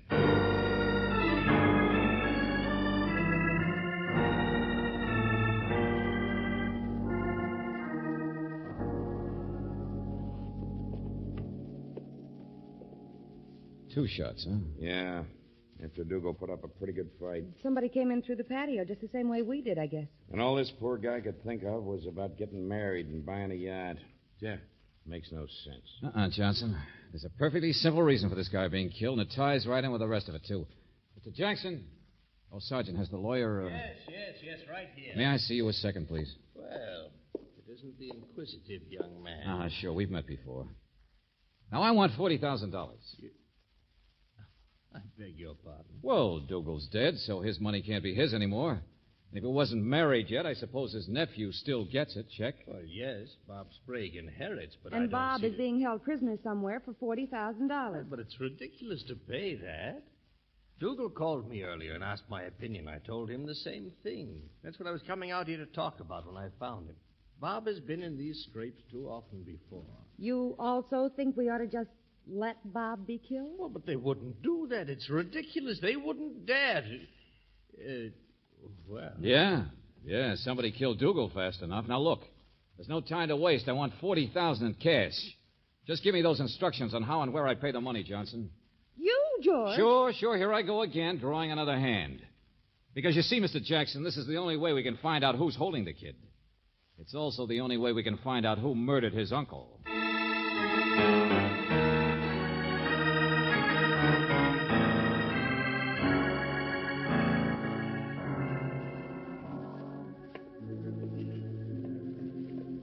George, that's the address, but the place looks so empty. Just stay out of sight, Angel, and see if I bounce out. If I do, then you'll know it's not. But you don't expect to see anyone. You're just supposed to leave the money here. Yeah, well, I don't know what's going to happen, but it won't work with a lot of police watching. I know that. Oh, George, wait a minute. So long, Angel.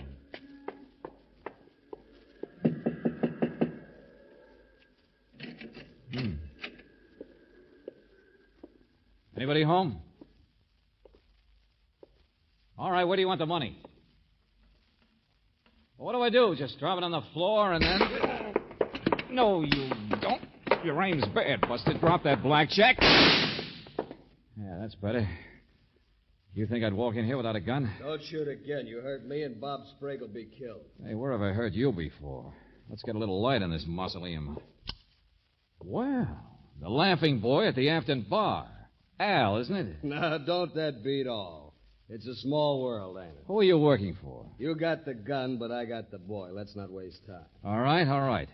Want to count the cash? Oh, me? No. Who wants to count money? Oh, it's all there, all right. Oh, boy. Why work for a living, huh, pal? 5, 6, 7, 30, 35, 40. Now, there's a head of lettuce. I didn't even know they made them that big. Not so fast, Buster. It goes back in the envelope, and I keep it. Well, now, look. We got to go through that again. I keep it until you show me the kid. Unharmed. Can't be done. Put up an awful fight. He's got an awful black eye. All right. Don't get anxious. But you know what'll happen if you try anything fancy. Sure. You'll get shot. Now, don't be like that. After all, this isn't a regular kidnapping. A debt's a debt, that's all. Come on, my car's outside.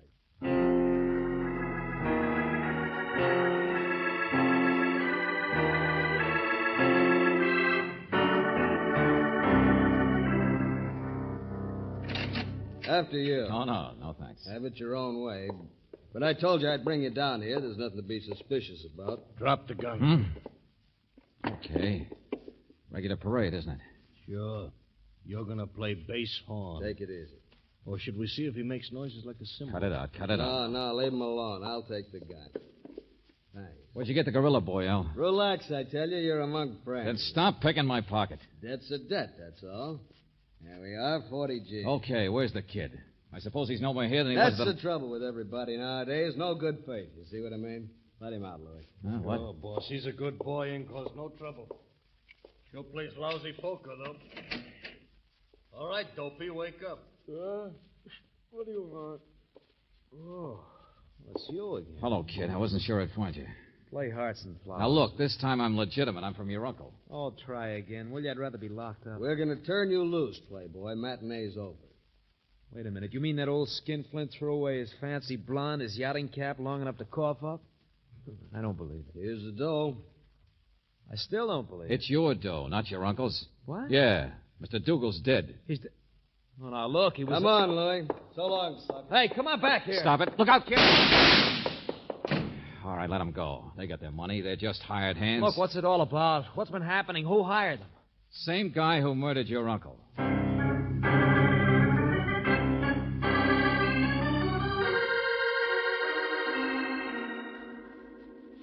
Valentine's, tell Lieutenant Johnson how harmless I am. All right, I'll let go of you, but just be quiet. For Acropolis, I doubt if it's possible. But you are my friend. Valentine's, you are my friend. Did you check his voice on the telephone? Sure, I checked it. What's the matter, Johnson? Not him, huh? Me? Why should I phone to anybody? Why should I be involved with kidnappers? Shut up. So it wasn't him on the phone. What difference does it make? One of his hired hands spoke the piece, that's all. Okay. I left Brooksy out here with Bob. Valentine's, come back here. Don't leave me in this pickle of stew. Valentine's! Why not? It's all over. It's finished. What's that? Well, all except the hard work. But you've already got the lead, Lieutenant. Yeah, what's that? What lead? What are you talking about? Oh, hello, Mr. Jackson. Mr. Valentine Jackson here seems to think that Oh, Acropolis... sure. Everybody's thinking, but skip it, will you? Now, why would Acropolis want my name used? Why would he hire me in the first place if he intended to stage a kidnapping? As I remember, he even tried to get a few other detectives to help him chase down Bob here. I'm a lawyer. I prefer to think logically, if you don't mind. Acropolis is the one the debt was owed to, isn't he? Sure, and that's how the murder ties in. Why, of course. He discovered that Dougal wasn't going to pay up, so he killed Dougal in order to make the boy able to pay. You went through it yourself. It worked. That's what happened. Are y'all through? Okay, listen. Acropolis here is all noise. He blunders around so much he couldn't even collect his own debt. Be careful of the words, please. Sport, you hired me to find Bob Sprague. All right, I did. But all the fuss certainly provided a good opportunity for somebody else to blame this all on you.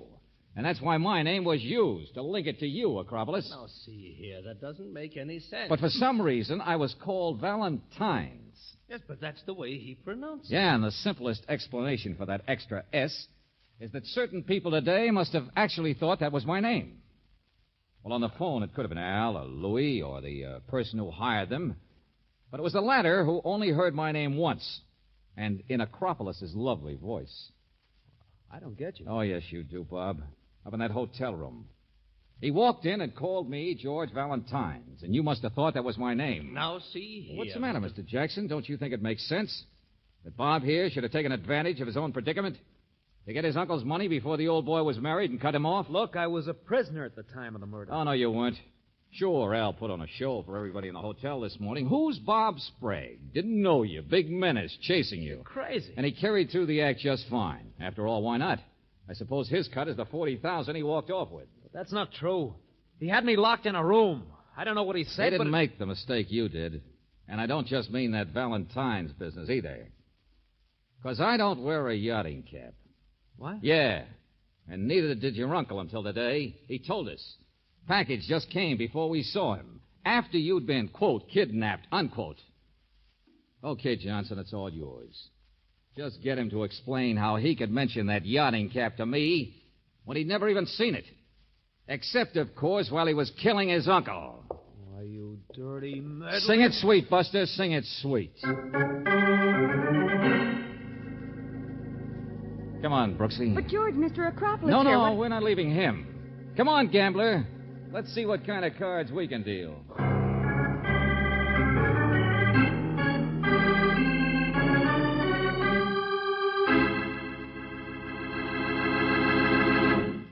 back to the conclusion of our Let George Do It adventure in just a moment.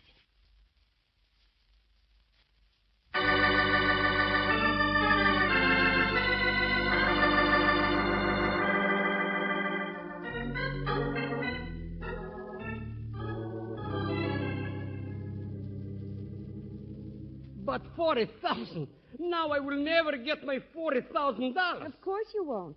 You can't collect it legally, and I certainly don't know how else you could get it from a man who's being tried for murder. You sound so sorry for me. There is an understatement. How many times must I explain to you my honesty? Oh, cut it out, sport. You're not bright, that's all.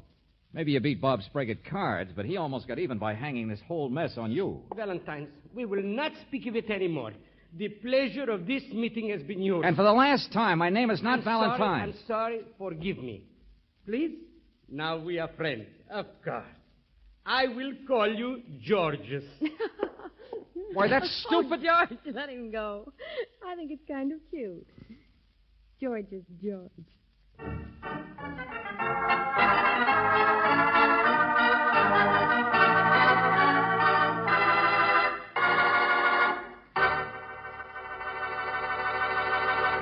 You have just heard Deal Me Out, another Let George Do It adventure.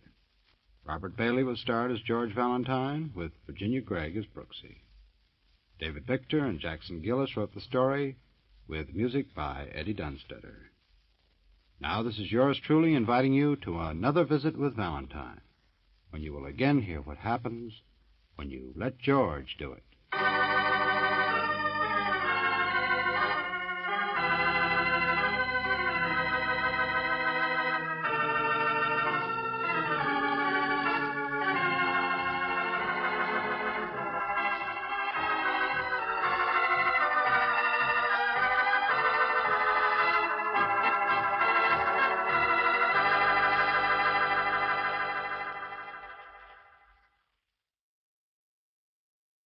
Broadway's my beat. From Times Square to Columbus Circle. The gaudiest, the most violent, the lonesomest mile in the world.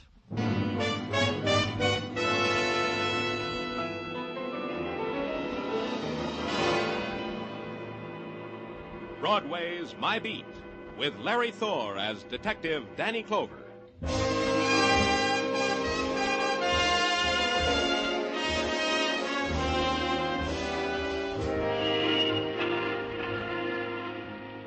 Broadway.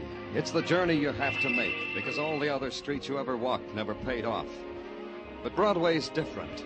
It twists you into the nighttime, and you whirl your puppet dance with the spinning lights. It rocks you and throws you up in the air and beats you against the wall. And you can't quit, because Broadway never does. That's how it is on Broadway. My Beat.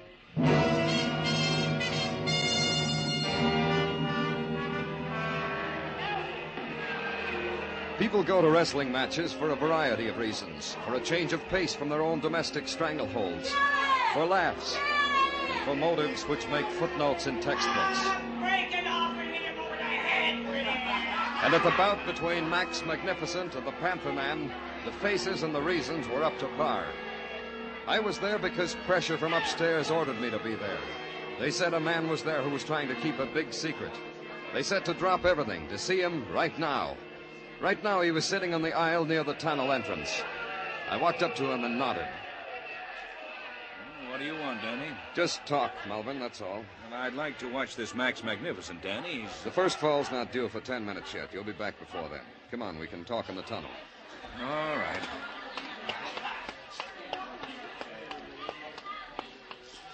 Well, what do you want? Julie Dixon. What about her? What about her? Forget you're a big criminal lawyer, Melvin. Make believe you're not quibbling in a courtroom. Make believe it's just you and me. Where's Julie? Forget it, Danny. You know better than that. Forget it. I can't do it that way. The papers are screaming about a Cinderella girl named Julie Dixon. They waste a lot of type about a poor girl getting engaged to a rich lawyer named Alex Melvin. You. Now Julie's gone. In a puff of smoke, they say. Today they've coined a new phrase. Foul play. She's around. She'll be back. Maybe. Only the foul play phrase bothers the police department. You going to help us? Danny, forget it, huh? Lay off. I'll find Julie. I've got friends. That's why I've got to say it again. Danny, lay off. I mean it. Cinderella girls are always public property, and the public's screaming. I thought you'd help, Melvin. Now it's got to be done my way. My way was to a penny arcade on Broadway, and the sharpest little stool pigeon I had, named Marty. I told him to sing it around that I knew a lot about Julie Dixon's disappearance, that I was primed to make an arrest, and with Marty saying the words I'd put in his mouth, someone might believe them, and that someone might make a move, and I needed that to help me find a lost, strayed, or stolen Cinderella girl.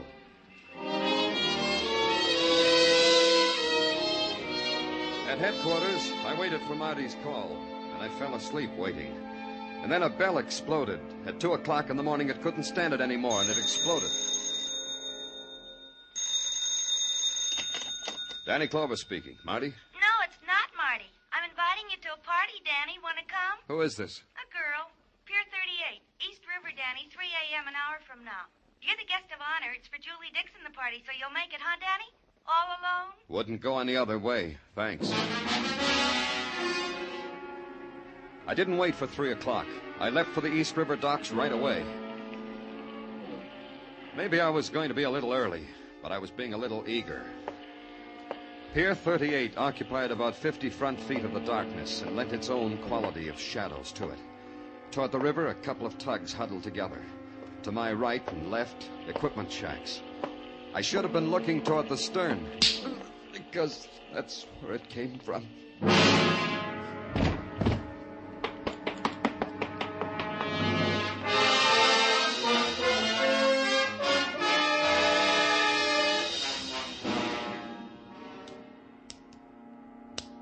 Wake up. Wake up, I say there. Come out of it. I beg your pardon. Come, wake up. I say you're quite unintelligible, you know. Now, open your eyes. Now, then, isn't that better? Good morning. Huh? I said good morning. I greeted you. Oh, I greet you. Good morning. Good morning. Where's all this greeting taking place? At the Ashton Hotel, room 312, New York City. And you're... Rupert. Rupert. How did I get here, Rupert? I found you on Pier 38. Did you hit me first in the back of the head, Rupert? Oh, no, but I did kick you. That is, I stumbled over you. That's what made me know you were there. I brought you here in a cab. What were you doing on Pier 38, Rupert? Well, sir, every night after the matches, I go to the waterfront and look toward England and make a wish. The same wish, sir, that I was back in Crofton-on-Willow. Why aren't you back there, Rupert? Because I'm not. Max Magnificent doesn't wrestle in England until the summer. Max Magnificent? Yes, of course. I'm his valet. I spray the ring for him, carry his robe. Rupert. Where's Max? The Magnificent is in the next room, having his hair done. Thanks, Rupert. Will you be staying to breakfast, sir? Kippers in 10 minutes. Well, I see you're up and around. Glad to see it. Max Magnificent wishes he could sleep that well. How do you like it? No, I don't mean Mabel the hairdresser. I mean my hair. The flamingo bob, I call it. Fancy, huh? Fancy. Huh? Here it is. I got it all ready for you. Autographed photograph of Max Magnificent. Look what it says. To an all-American lad from your idol, Max Magnificent. Fancy. Can I talk to you without the hairdresser? With my hair half up in curlers? You kidding, baby? Go ahead, talk to me. Mabel doesn't understand nothing except hair anyway. Talk to me. Maybe I'm being coincidental, Max. Oh! Mabel, comb the curls. Don't yank them out of my head. You're saying? A man I know came to see you wrestle last night when he was supposed to be worried, Max. A man named Alex Malvern. Oh, Max Magnificent welcomes him to the ever-growing list of his staunch admirers. Hey, I did that good. Yeah, and Alex Malvern worries because his fiancée, one Julie Dixon, is missing. I talked to him. Oh, worried, huh? Then I got slugged. Then I wake up in the tender care of Rupert, valet for Max Magnificent. Hey, that makes a circle, huh? Go ahead. This is real goose pimply talk. What's with Julie Dixon, Max? You know? Oh, asking me questions with no sense. Finish me, Mabel. This guy just got boring. What about Julie Dixon? Mabel, hand me the mirror. Julie Dixon. The flamingo bob. The fans will eat it up. You know something, you, mister, standing there? I can't hear you no more. You better go, mister. Mabel's got to sent me. The lavender, Mabel.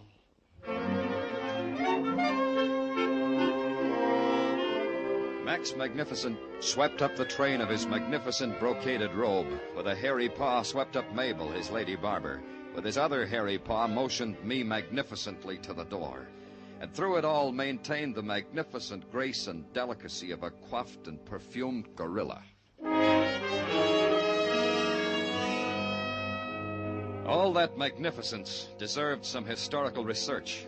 So I put a call through to Sergeant Tartaglia to get on it, to bring me up to date on how and why and when and where Max and Rupert got so magnificent, so regally considerate of a poor beaten-up policeman.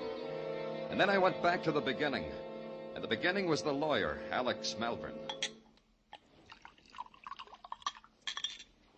Sure I can't offer you a drink, Danny? A noon cocktail to take the bitter taste out of your mouth? You've come a long way, Melbourne. I can remember when it was a toss-up who'd get to where mayhem was first, you or me. You mean I was a shyster, an ambulance chaser? It doesn't shame me, Danny. We all have to grub for nickels one way or another. Here's to you, Danny. I told you at the wrestling matches. It bothers us police about Julie Dixon. Gets worse all the time. So I see. Those black and blue marks, Danny. They hurt, don't they? I know they hurt. Because I know. A girl you were going to marry. The papers said the brightest torch you ever carried. The paper said true. She disappears. You don't even cry. You don't even ask for help. Is that how it gets when you're big, Melbourne? You see the walnut paneling in my office, Danny? It cost a fortune. This private bar upholstered in Florentine leather. A fortune. Those golden girls, my secretaries, who wait on me hand and foot like I was a king. Also a fortune. None of this I got by asking anybody for help. So we've got nothing more to say to each other, huh, Danny? Glad you dropped in, though. I enjoyed that, Melbourne. I speak only as a jury of one, but it was very impressive. I really enjoyed it. Out, Danny. I'm busy. You're going to throw me out, Melbourne? Because that's how it'll have to be. There are lots of ways. One way, I could pick up the phone, talk to a friend. This friend listens when I talk. And because he listens, they could put you in the middle of Fifth Avenue, helping visitors dodge the terrible traffic. Do that, Melbourne. Do it. Danny! Now you got a good reason. Danny. A better one. Do it. Danny, take it easy. Here's the phone, King. Call your friend. Forget it, Danny. Forget it. Forget I ever said it. I only thought it would be better if I found Julie in my own way. That's all there is to it, Danny, I swear. When did she disappear? 5 days ago. We were in a cab going to a theater. The cab slowed down for a light, and all of a sudden Julie jumps out. I haven't seen her since. She didn't say anything? Leave anything? Just a bag with all her money in it. She didn't even say goodbye. She'd been acting funny for days. She was... Where's the bag? Well, here, right here, Danny. Take it if you want. Yeah. Lipstick, compact money. Hey. What, Danny? This newspaper clipping, this picture of Max Magnificent. You didn't tell me about that. Why should I? It doesn't mean anything. Julie liked wrestling matches. Maybe Max Magnificent was a hero. She made me take her to see him once. Yeah? Fix your $20 tie, Melbourne. It got wrinkled somehow. It deserved a social call on Max Magnificent. But I was polite. I phoned first, which was the proper thing to do because he wasn't at his hotel. The Magnificent had gone to the armory early, they said. He needed time to perfume his person and his dressing room before his performance tonight, they said. However, I could talk to his valet, they said. I said, no, thanks.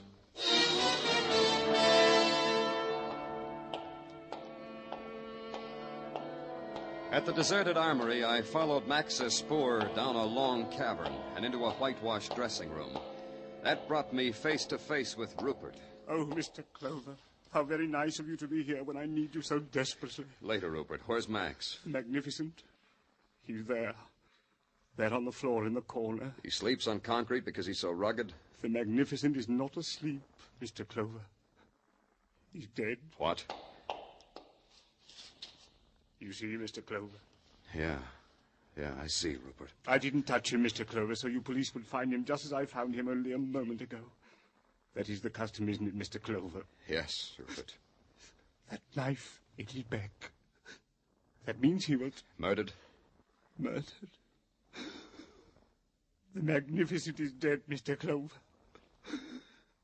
Long live the Magnificent.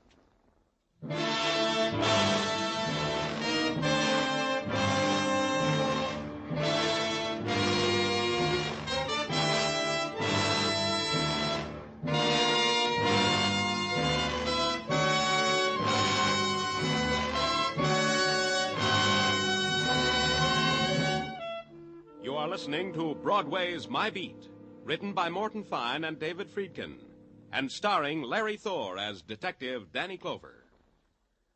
The cream of the fun and songs on Arthur Godfrey's daytime shows are now brought to you in a half-hour special Godfrey Digest every Saturday night on CBS. So if a date with the dentist, the hairdressers, if a traffic ticket in court kept you from hearing one of the daytime shows this week, or if you want a fast half-hour of humor and songs by Jeanette Davis, Bill Lawrence, and the Mariners, listen in this Saturday night to the Godfrey Digest on most of these same CBS stations.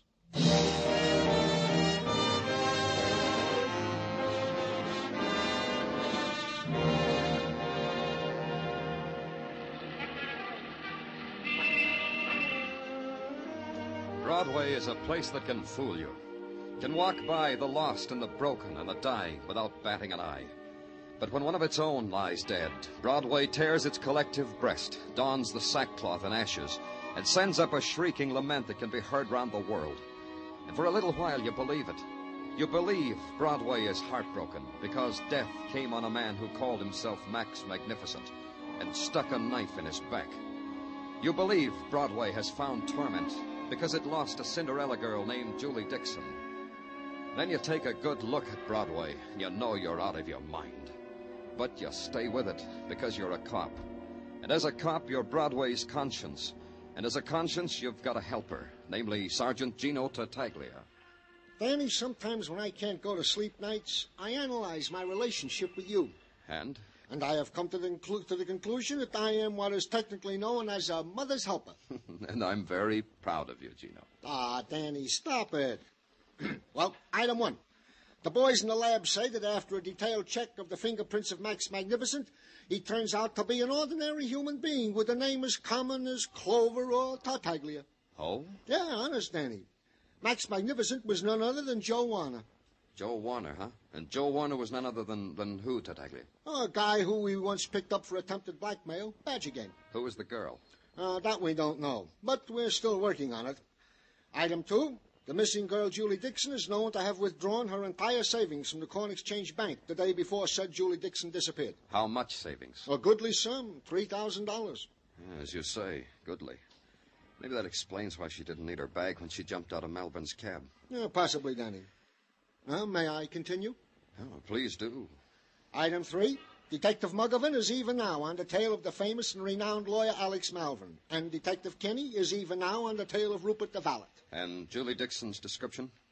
The description? Description, Tartaglia. It's out. Any reports on it? No, Danny. Well, get on it, Tartaglia. Check again. Every railway station, every pawn shop, everything.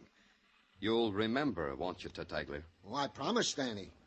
Oh, I just remembered. I forgot something. I'm glad for you, Tartaglia. Oh, thank you, Danny. I just remembered you got a call from someone named Sophie Wojciechowski. Huh?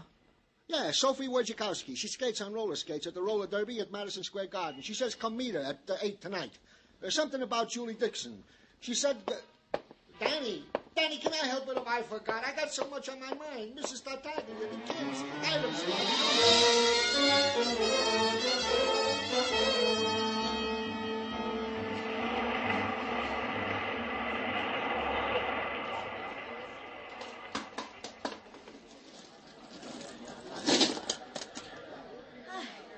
You waiting to see me? If your name's Sophie Wojciechowski, I am. Well, you don't have a scorecard, huh? Else you'd know. Everybody knows number 12 is Sophie Wojciechowski. I'm Danny Clover. Oh. What about Julie Dixon, Sophie? Oh, Julie and me used to borrow our skate key from the same guy. How long ago was that? Oh, years and years and years. I mean, we grew up together practically. Then we grew up, then she got married, then she went away, then I never heard of her. Then yesterday came. Yesterday was something special? not especially special, except a guy called me up on the telephone and asked me if I knew the whereabouts of Julie. I told him no, 'cause I don't. Then the guy said a bad word and hung up. What guy? The guy I was talking to up on the telephone. Oh, you mean his name? He didn't say. Now, let's go back a little bit. You said Julie was married to a man named Joe Warner? That I don't know. Except I heard from sources close to the roller rink that he deserted her. Ran away to Texas, I heard. This was about 3 years ago. Then the reason you called was to tell me about the phone call. Well, not exactly. You see, I saw Julie yesterday. Later, after the guy called upon the telephone. Huh? Sure, she said she was broke. She came to borrow some money. How much did you lend her? Not a cent, 'cause that's how much I had at the time. She said thank you and walked out of my life again. Oh. The woman's team will take their places. 1 minute. Hey, look, I gotta go now. That's all I know, Mr. Clover. So long.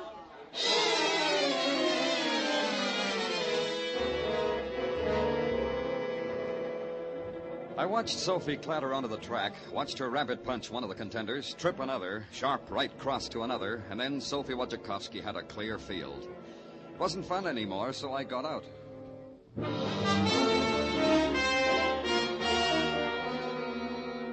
And I began to add it up. Julie's husband had deserted her, Sophie said. And in Julie's bag had been a picture of Max Magnificent, who was Joe Warner. And Julie had gone through $3,000 fast, even for a girl like Julie. And the sum could be blackmail and murder. Except one factor was missing from the equation. Julie Dixon. And at headquarters, Sergeant Tartaglia was being Mother's helper like anything. Danny, I think what we boys got on this Julie Dixon will help you like anything. Oh? Yeah. Now, sit down, Danny. Sit down. This is big. You ready? We have discovered that Julie Dixon was married to Joe Warner, later Max Magnificent, and there is no indication that a divorce happened in the family. You're right, Tartaglia. You've made a big discovery. Thank you, Danny, thank you. But I have here another item that is not so happy. Rupert the valet has disappeared from the tail of Kenny the detective. What? Don't go away, Tartaglia. Oh, where would I go? Danny Clover speaking. Mr. Clover, I am Howard Jones, the mentor of a sanctuary you people call a pawn shop. We'll try to do better. Is that all you want? Not what I want, Mr. Clover, what you people want. Julie Dixon. She was in my place not an hour ago. How do you know it was Julie Dixon? She fits the description. Lots of women might. True, but she pawned a platinum and diamond bracelet with her initials on the back of it. I gave her $50, but only because I'm a friend of Meg. Okay. What name did she give you? Mary Smith. Address? Hotel at 2617 East 8th Street. Thank you, Howard Jones. Tartaglia. Yeah, Danny? Don't go away. I won't. Hey, Danny, don't forget your hat.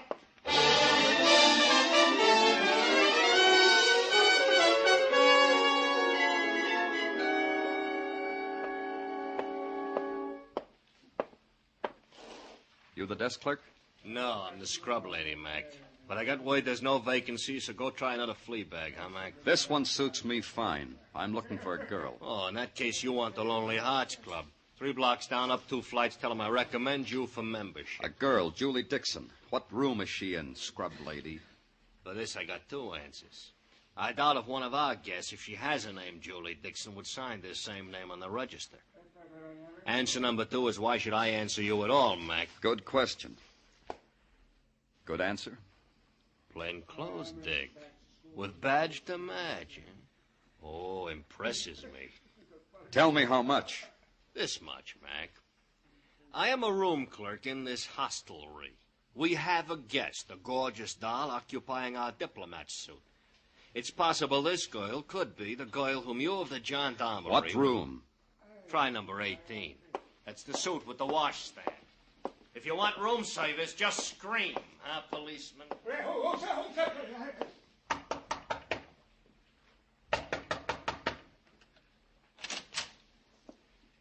Get away from here. Your name, Julie Dixon? I said get away from here. Get away before I make it real tough for you. Go ahead. You asked for it, mister. Help!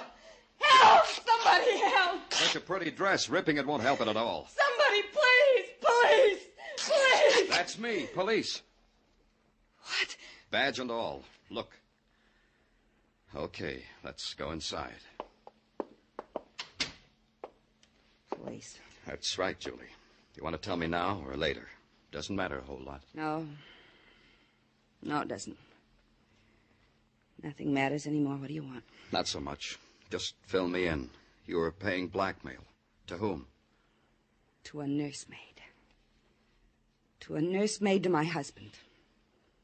A nursemaid who called himself Rupert. He had something to sell you? Like this. My husband, Joe Warner.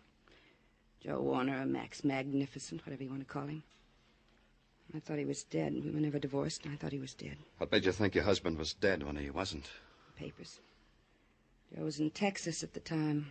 You know, the time the tanker blew up. Texas City? That disaster in 47, huh? Papers listed a man named Joe Warner dead. I was certain it was my husband. He was in Texas City then. Yeah. They still don't know how many people died there, or who. So I met Alex Malvern.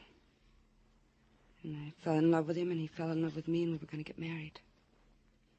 That's the way I am when I fall in love with a man, and he falls in love with me. So Joe changes his name to Max Magnificent, becomes a wrestler with a hairdo, and hires himself a valet named Rupert. Max, hairdo, and valet show up in New York, right? Yes. Rupert came to me and said he wanted money to keep my first marriage quiet. More than that, Julie. It was the kind of marriage you had, wasn't it? A partnership for blackmail. A partnership to work the Badger game. That's why you paid him the $3,000 you drew from the bank. That's why. It was worth that to keep Malvin from knowing what I used to be. But it was no good, so I ran away. I ran away, and I've been running ever since. You got nothing to worry about anymore, Julie. Except one thing. Whether Alex will have me now. That? Maybe that. But the other thing. Your husband's been murdered. You had the motive, the opportunity, maybe. And you're running away. Murderers do that. I've been terribly impolite. I've been listening.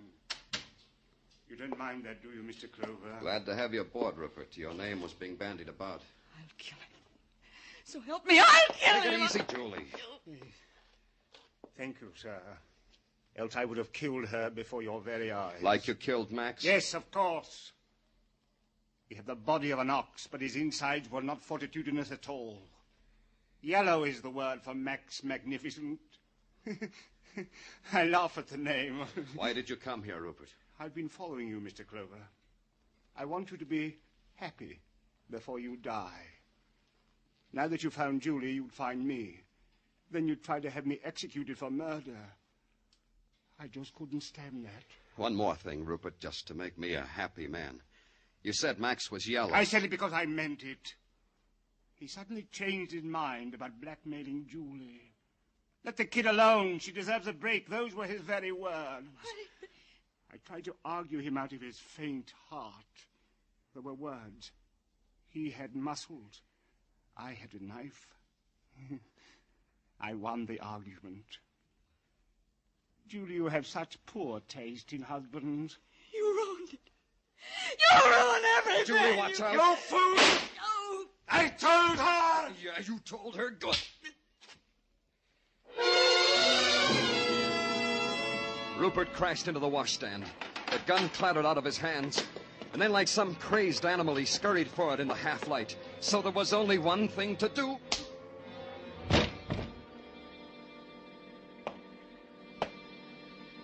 Then I bent over Julie to try to help her.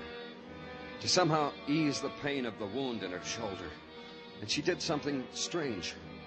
She shook her head and motioned me away. And in her eyes, there was something that could have been agony or happiness or something I didn't know about. When the ambulance came, she walked into it and lay down and fell asleep. Rupert was different. He screamed and tore at my face, so I had to give him the anesthetic once more.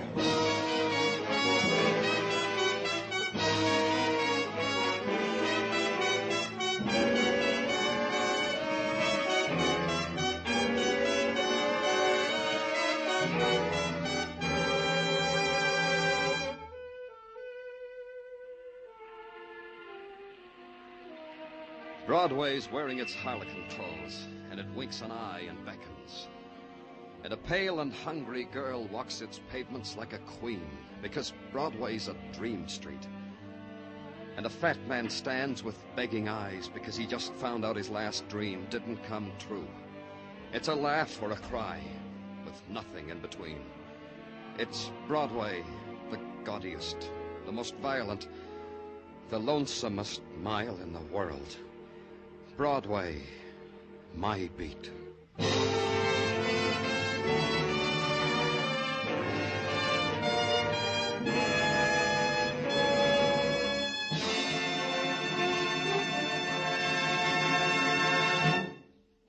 Broadway's My Beat stars Larry Thor as Detective Danny Clover with Charles Calvert as Tartaglia. The musical score was composed and conducted by Alexander Courage, and the program was produced by Elliott Lewis and directed by Gordon T. Hughes. The cast tonight included Vivi Janis, Bill Johnstone, Virginia Gregg, Jay Novello, Junius Matthews, and Larry Dobkin.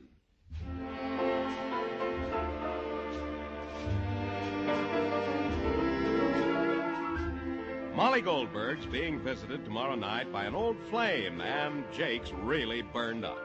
Yes, romance has flowered in the Goldbergs' apartment this week, and this Saturday night, Jake takes action against Molly's old beau. Be listening when the Goldbergs come to you on most of these same CBS stations in their new Saturday night time tomorrow night. Joe Walters speaking. This is CBS, where you find Broadway is My Beat every Friday night. The Columbia Broadcasting System.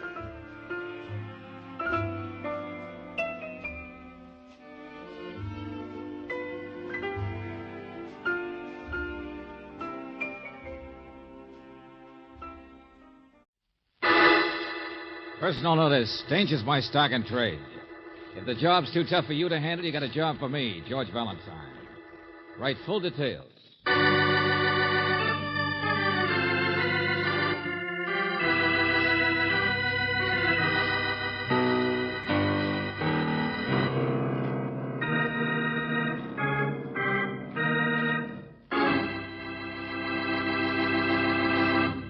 Greetings as always, mystery lover.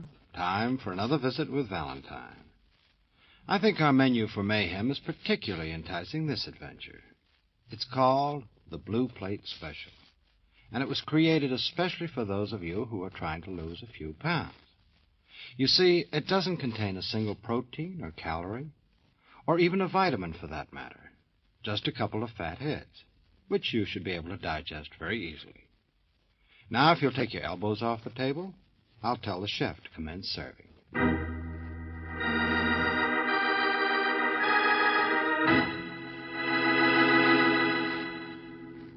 How much did you say? What's that, Josh? I said, how much did you say? Oh, well, $1.75 is what I said, but you know me. Yes, Sam, I know you. Been in the family a long time, I suppose. Must have meant a good deal to your dear old mother, rest her soul. How much, I ask you? Of course, with you boys, it's a little different, but I want you to understand nothing would make me prouder than to do business with the Higbee family. Never mind that old maid business of yours. But I mean, well, what did I say? $2.50? Was that what I said? Oh, sure, Josh. I'd be glad to pay you $3. $3 you pay me for that plate. Oh, Josh, no. Well, for $3, I'd break it over your head. Do you hear me? Let me go, Josh. Please look out. You little chip artist trying to take me for a dodo. Well, I'll break every plate in the house before you get it. And I'll break you, too.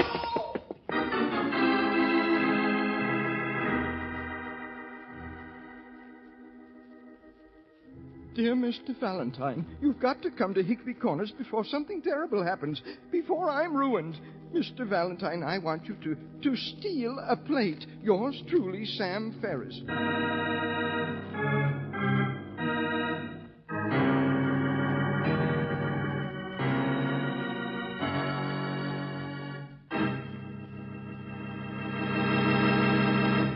You are listening to Let George Do It. Our adventure will continue in just a moment.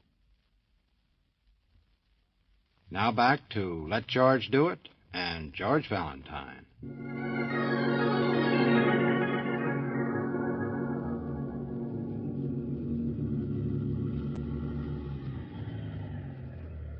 Here we are, that big place with the iron deers. Way out in the country, isn't it, Mr. Ferris? Why, up here, next door. Some of these iron deers always turn out to be live dogs. What? Oh, but don't you worry none. They won't bother us if we walk on the gravel and make a lot of noise. That's what I always do. Now, wait a minute, not so fast. From what you've said and from the looks of their house, these Higbee brothers practically own this part of the country, right? Josh thinks they do. Well, they have got a pile of money, I guess. And yet but... you told us he wanted to sell you a plate, of all things, to raise cash. Oh, well, it's a farm, you see. Josh wants a new tractor, that's all. And it makes sense. That house of theirs full of heirlooms they never even look at. But what kind of a plate? Early to bed, early to rise. That's what it said. A what? Well, you see, I run a furniture store here in the corners. Yes, we know that much. Well, in this part of the country, a man gets to have a nose and reputation for antiques. Know what I mean? Well, some of them early chinaware, hand-painted, mottos and things on, you know the type. My gosh, they can get me $200 apiece sometimes in the city. Only this one you looked at wasn't any good, huh? This one I looked at was a fake. Cheap imitation you could buy for $1. But out of the kindness of my heart, I offered more than that. You mean out of the fact you're scared to death of Josh Higbee, right? Well, Mr. Valentine, I've been in business around here for 27 years. I got a standing, know what I mean? Well, so's Josh Higbee, but he's mean and vindictive, too. And once he starts after you, you might as well move out of here. He thinks that plate's worth $100 or more. I know it's not. But he's already telling people I'm a liar and not to be trusted, and they should take their antique business to somebody honest. And I suppose you want me to steal that plate so you can prove to people that it is a fake, right? You, won't do it, huh? What do you think? Well, of course, I didn't exactly mean steal like an ordinary thief. I know, but it seems to me that this whole thing is nothing but a tempest in a teapot anyway, so why don't... George, wait. Somebody's coming. Oh, well, now, careful what you say. People can get killed in tempests, you know, and when Josh gets all riled up... Well, for the land's sake, Sam, what are you doing out here? Oh, it's you. You think it'd be anyone else? Saw you standing out here in my front lawn, finally thought I'd better either chase you away or ask you in. Just baking some cakes, and they're not all on order, so why don't you and your friends come in for a piece, huh? No. This is Miss Brooks, Mr. Valentine, Widow Parsons. Hello, Mrs. Parsons. Yes, cottage in the trees there, that's hers. But if you'll excuse us, Widow... I know. You think you're going next door, don't you? Well, there's no one home. Well, isn't Josh or Amy... I heard both their cars drive out hours ago. Oh, well, if they're gone, we'll just... And I suppose that makes you prick up your ears, because that makes you think the coast is clear.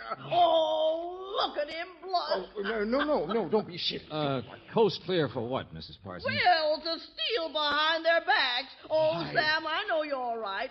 But the way those two Higbees look after her, you'd have a chance. Not that I blame you any. I guess every man in the country has eyes on her, and after all, the way she primps for them. Her? Oh. Whom are you talking about? Why, that little secretary, that Doris Drury. She's spending the summer there. Didn't you know? And those two Higbees acting like 17-year-olds, and Sam here. Oh, look at him blush. Now, stop it. She don't mean anything to me. Oh, dear. Well, I got bad news for you anyhow. She's not home either, making her weekly trip to the city, and she's not back yet. So there. Sam, you little conniver. Oh, you come all the way out here and brought your friends on a false alarm. That blasted nosy nuisance. No, Sam, no. I'm still interested. In fact, in the morning, I'd be only too glad to investigate this case of the plate. Yeah, there might be more to it than I thought.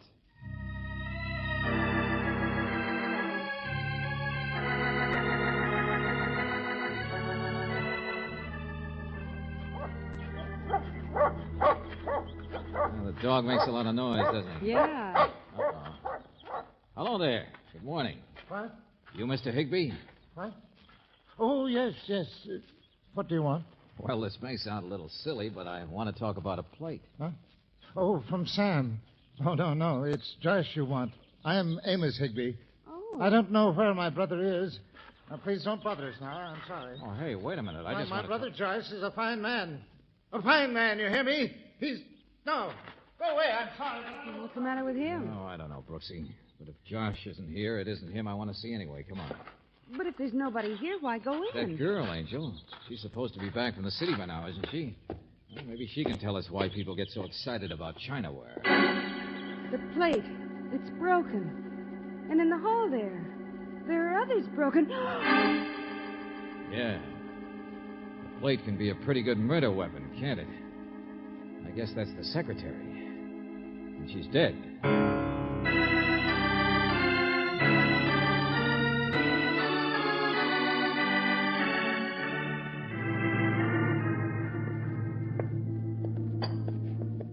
Now, take it easy, all of you. Nobody's upset but you, Sheriff. All right, hang it, I am upset. Why shouldn't I be? You, Pete. Yeah? Get those men out finding Josh Higbee. Okay, What about Amos Higbee? He was the one we saw coming out of the house, and the doctor says it didn't happen over an hour or two ago. Yes, sure. But he wouldn't hurt anybody, not Amos. Well, it was quite a fight, no matter how it happened. Hair and curlers, bathrobe. I guess she must have come down for breakfast. Come on, I have an idea, Sheriff. Where are we going? Well, it was light when this happened, wasn't it? Said so yourself, around breakfast time. Well, if there was a real fight here, what about that next-door neighbor? Isn't she supposed to be a snoop?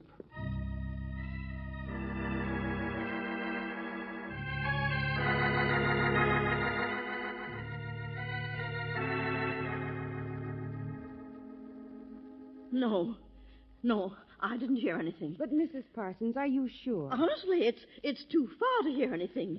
She's right, Valentine. It is. Skip it for a second, will you?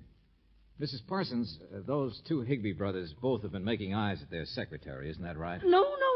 They're really nice. It wasn't that way at all. Of course they made eyes at her. They couldn't help it. No more than any other men around. She was somebody sent to them by their lawyers in town to help out with the books. But she didn't want to be a working girl all her life. She was a nice girl. I talked to her several times. Oh, Mrs. Parsons, you've sure changed your tune. Well, what's that? Well, I don't mean you really were critical of anybody last night. But now there's been a murder, so everybody's perfect. Oh, I didn't mean that. But it doesn't do any good to... It might do some good if I pointed out your kitchen window has a nice clear view of their front door. And their front hall where the murder took place has glass across the front. No. It won't do any good. What won't do any good? Mrs. Parsons, who are you afraid of? Oh, I don't know. I mean, oh, please. You saw it, didn't you? You saw who was in there with that girl. Leave me alone. I've been their neighbor for 12 years. You can't make me say things. I'm sorry, but who was it, Mrs. Parsons? I saw him come out. I saw her. I was going to you. It's such a lovely morning. Did you see the murder? I heard her scream. They were alone, because I saw him leave earlier for the field. Wait a minute. Who? Which is the him that left? It won't do any good, I tell you. You can't hear anything but a loud noise like a scream, and then I saw her fall, and then he slammed the door shut. You've just been sitting here ever since, scared to death. No, we'll take care of you. Don't worry. And it's good enough eyewitness for a jury, all right. Only in the circumstances. Yes, Mrs. Parsons. You still haven't told us who it was. It's no good, I tell you. I don't know. I couldn't hear, but I could see him. Hey. Wow. Hello, Higbee. Oh, no. Yeah, I'm sorry, Mrs. Parsons. I guess this is the one, huh? Amos Higbee. What's all this? My name is Josh Higbee, stranger. Heard you wanted me, Sheriff, and I thought I'd better... Wait, hold it, will you? You're the same guy we talked to out in front of your place only an hour ago. You're Amos. Yeah, you were scared and you ran away. I'm sorry. It won't do any good. Are you trying to make a liar out of me, stranger? Oh, shut up, Josh. Valentine, you don't understand the circumstances, that's all. But you realize Josh and Amos are identical twins.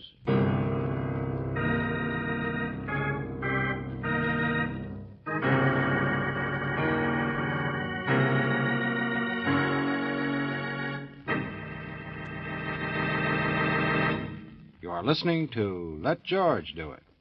Our adventure will continue in just a moment.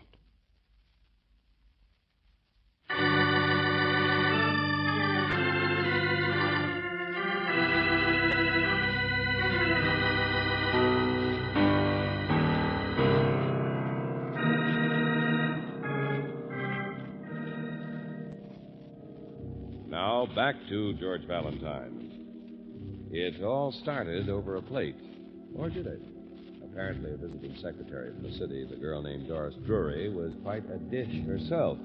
Or at least both of the Higbee brothers and every other middle-aged man in the vicinity thought so. But now Doris is dead, struck down by one of those same heavy plates. Well, for a moment, the crime looked simple. There was practically an eyewitness, and it was obviously a Higbee who did it. All right, but which one? Because if your name is George Valentine, you've just learned that the Higbees are identical twins. At least it was one of you twins. That's something. Sure, that's something, all right, Sheriff. Well, now, is that all you're going to say, Josh? Don't know yet. Haven't talked to my lawyer. All right. But in the meantime, I got to lock you up. You know that. Well, don't apologize for it. Mrs. Parsons says it was one of you. You heard her say that, didn't you? There on the farm, you're both dressed about the same. I heard. Oh, laughing blabbermouth. She can't help it. Should have sicked the dogs on her the first time she borrowed a cup of sugar. Oh, get in there. Don't see Amos anywhere. We'll get him, don't worry. Now, listen, Josh. I'll get your lawyer, but he's going to advise you the same as I am, that you should tell everything you remember about what happened. So. Be glad to. Well? Well, pretty sore at this furniture guy, this Sam, about one of your family's heirlooms. A plate, I think he said. Sam's a liar. I'm no authority, but those plates, everything in the house is as good as... What's that got to do with it? Well, you see, Josh... Hold it, Sheriff. Let me, will you? Oh, nothing, Josh. But that girl, Doris, was certainly pretty. What? In love with Amos, I understand. What are you trying to do? Leave her out of it. Well, that's a little hard to do in the present situation. This is our town, not yours, mister. Because you'd been putting on the dog for her, too, isn't that right? Get him out of here before... In fact, you murdered her, didn't you? Why, you make me... Josh! Well, you're quite a temper. Did you kill her, Josh? You still haven't told us anything. What time did you get up this morning, Josh? Usually out in the fields early, both of you. But which one was first? Oh, come on, Sheriff. Let him wait for his lawyer.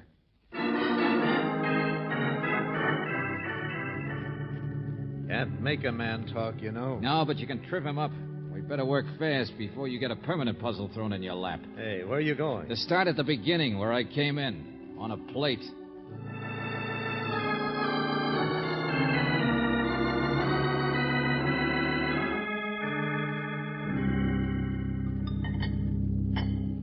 Okay, Sam, how many items have we found now that are fake? Well, now, let me see. There's the Dresden doll. That's strictly Detroit. And 3 plates out of the 10 there on the wall. I'll go take a look through the other rooms, George. Okay. Now, let's stick to just the stuff we saw so far, Sam. That's all of it, I think, plus the early to bed, early to rise, and that pair over there. What's the total value, I mean? Of the fakes? Well, I don't get you. Oh, yes, you do, because each one called for an imitation, right? Well, sure, to match out the sets and so what's on. the total value of the fakes if they were real? Oh, yeah. Well, say 150 times 3, and Dresden, of course, is higher price. Oh, just in rough figures, please. $1,000? All told, 1,200 maybe. But that's not enough to go killing people over. I don't get what you're driving at. Don't you? Sam, maybe the reason Josh was mad at you the other day was because he really had no idea there were imitations in here. Look at this. Ah, yeah, Brooksy? How much do you suppose this one's worth? What's that, a package? Yeah, all neatly wrapped up. It's almost a shame to open it. Let me see. Where'd you find it? It's in this suitcase under the stairs. Wait a minute. Take a look at this, Sam. Another plate. It's a real one, all right. It is, huh? And the initials on the suitcase are D.D. George, Doris Drury. Oh, say, she used to make trips every week to the city for the Higbees. Yeah, I know. All begins to fall into place, doesn't it? Of course. She took things back and forth all the time. Well, her trips were for business. I mean, the Higbees wouldn't have known the difference. And she could have picked up imitations to replace things with. That's the idea. She was killed, but it was a crime of passion, a fight. Sam here started the ball rolling. He got Josh all upset. Josh told Amos. And if one of them found out what Doris was doing... Yeah, that's right. It'd be a pretty big blow. Especially to a middle-aged guy who thought he was the reason for lowered eyelashes from a good-looking young woman. And then he finds out she was stealing, and not even large amounts. It would... George, are the police all through here? What do you mean? Well, they were out of the house even before we came back, but just now I felt a draft behind me. Must be from the back hall. I'm getting out of here. Somebody's back there. I don't want any part of this. Listen. Come on. Be careful, Valentine. Why? There's only one person that can be. All right, Amos, come on. Get out of my way. Oh, no, you don't, Buster. Look out. Amos, the gentle one, huh? Well, maybe this'll work. No, I don't know. Don't know what? Come on, what's your story going to be? No, I won't tell you anything. But you were hiding here, and earlier you ran away. Your brother's already accused you of the murder, you know. What? What did you say? Sure, he said you No. were the one... I don't want to hear it. I won't tell you anything.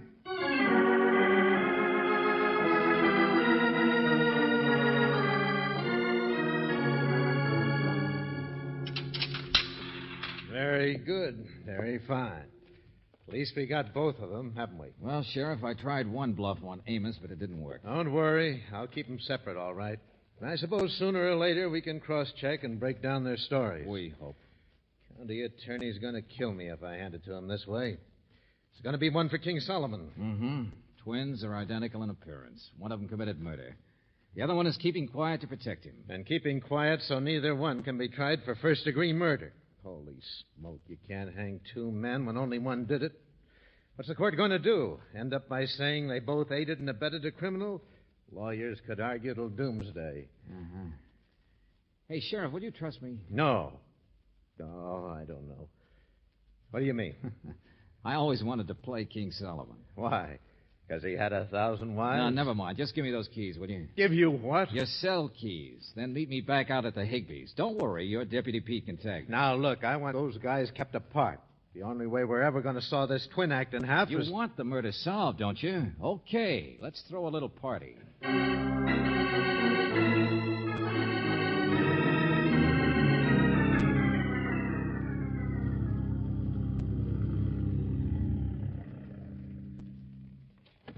Sit here, Josh. I'll be right back. Why not? It's my own driveway, isn't it? Yeah, sure. Come on, Brooksy. George, are you sure you know what you're doing? I want to get Mrs. Parsons. I'll get her. You stay there and watch. Just a second. Hey, Pete. Yeah, right behind you, Mr. Valentine. Come on over here, please, will you? What about Amos here? I can't leave him alone. Come on, I said. Step on it. Well, okay. Guess the sheriff's in the house already, but... Hey, that's Sam over there. Yeah, both of you. Come on, step on it. George, you can't even see the cars from here, let alone the Higbees. Hey, listen. There was a car door. They're getting together. Say, look, Stand I better... still, will you? I know this is all against police practice, but there's a reason. Mr. Valentine? Yeah, Mrs. Parsons. Over here. Come on out.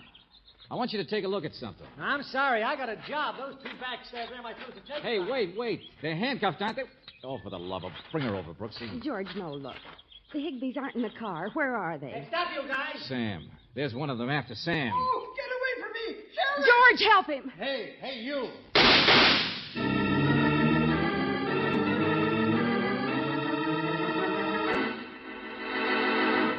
See how Josh came at me, Mr. Valentine? You put Mrs. Parsons up to it, just sniveling little wards. Both of you, will you? What is all this?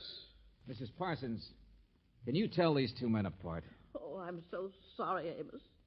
Of course I can. Josh, I didn't mean All right, to. now take it easy, please. I can tell them apart myself now.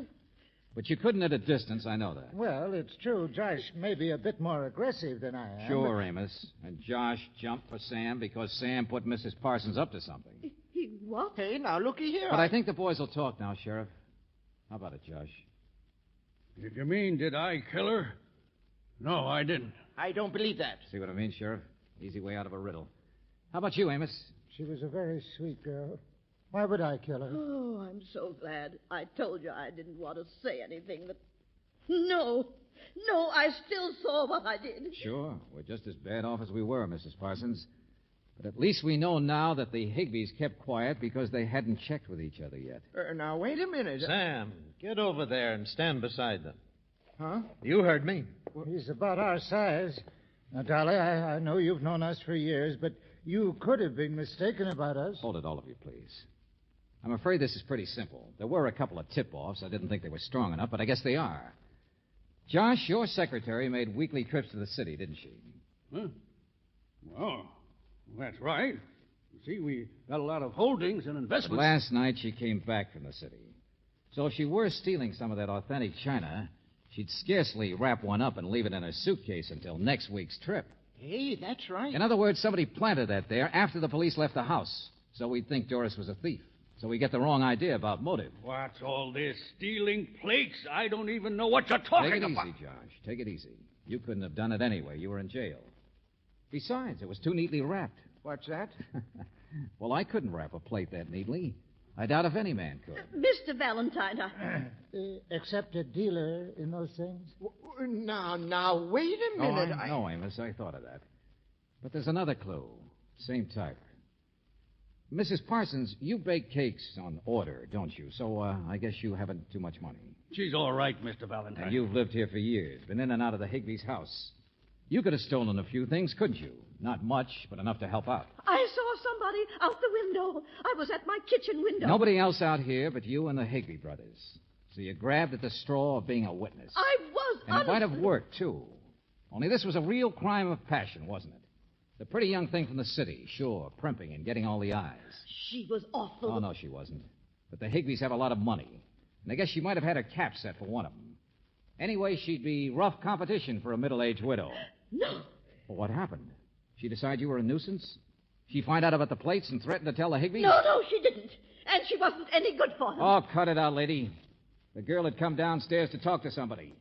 Josh and Amos always went out to work early. She came down in a bathrobe with curlers in her hair. Well, did you ever see a woman who was trying to make an impression come downstairs with curlers in her hair, looking like a mop, to meet a man?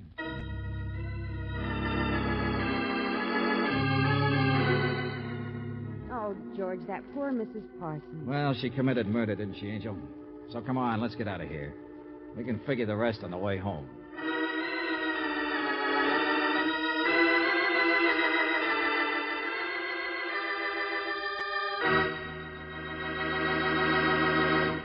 Back to the conclusion of our Let George Do It adventure in just a moment.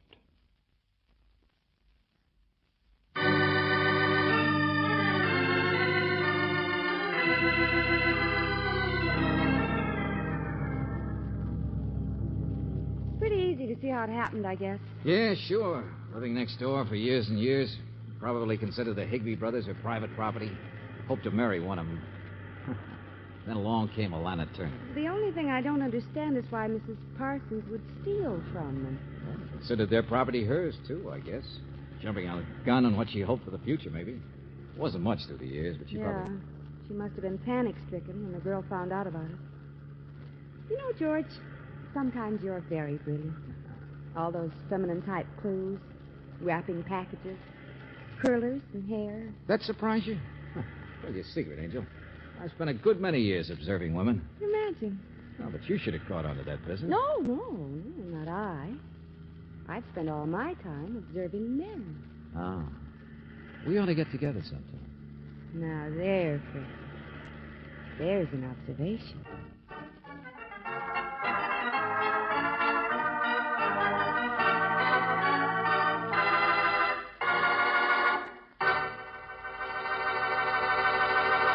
You have just heard Blue Plate Special, another Let George Do It adventure. Robert Bailey was starred as George Valentine, with Virginia Gregg as Brooksy. David Victor and Jackson Gillis wrote the story, with music by Eddie Dunstetter. Now, this is yours truly inviting you to another visit with Valentine, when you will again hear what happens when you let George do it.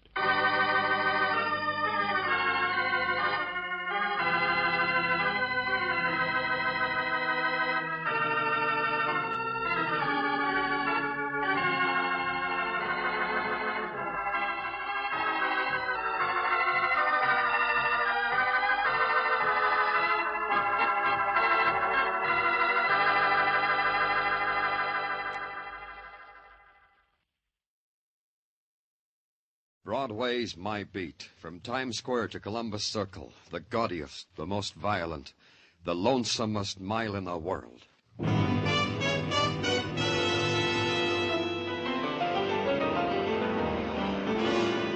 Broadway's My Beat, with Larry Thor as Detective Danny Clover.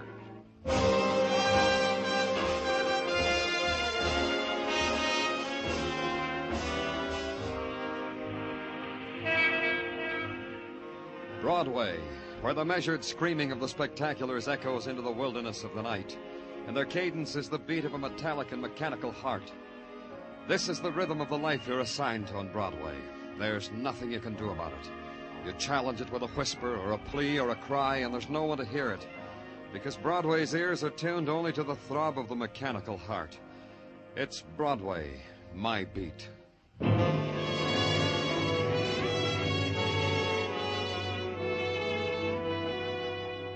It came at noon, a transcript of a phone conversation requesting the extraordinary pleasure of my presence at the apartment of one Dion Hartley, but urgently, but immediately. So I put my presence in a squad car, brought it to the apartment of Dion Hartley, and placed it therein.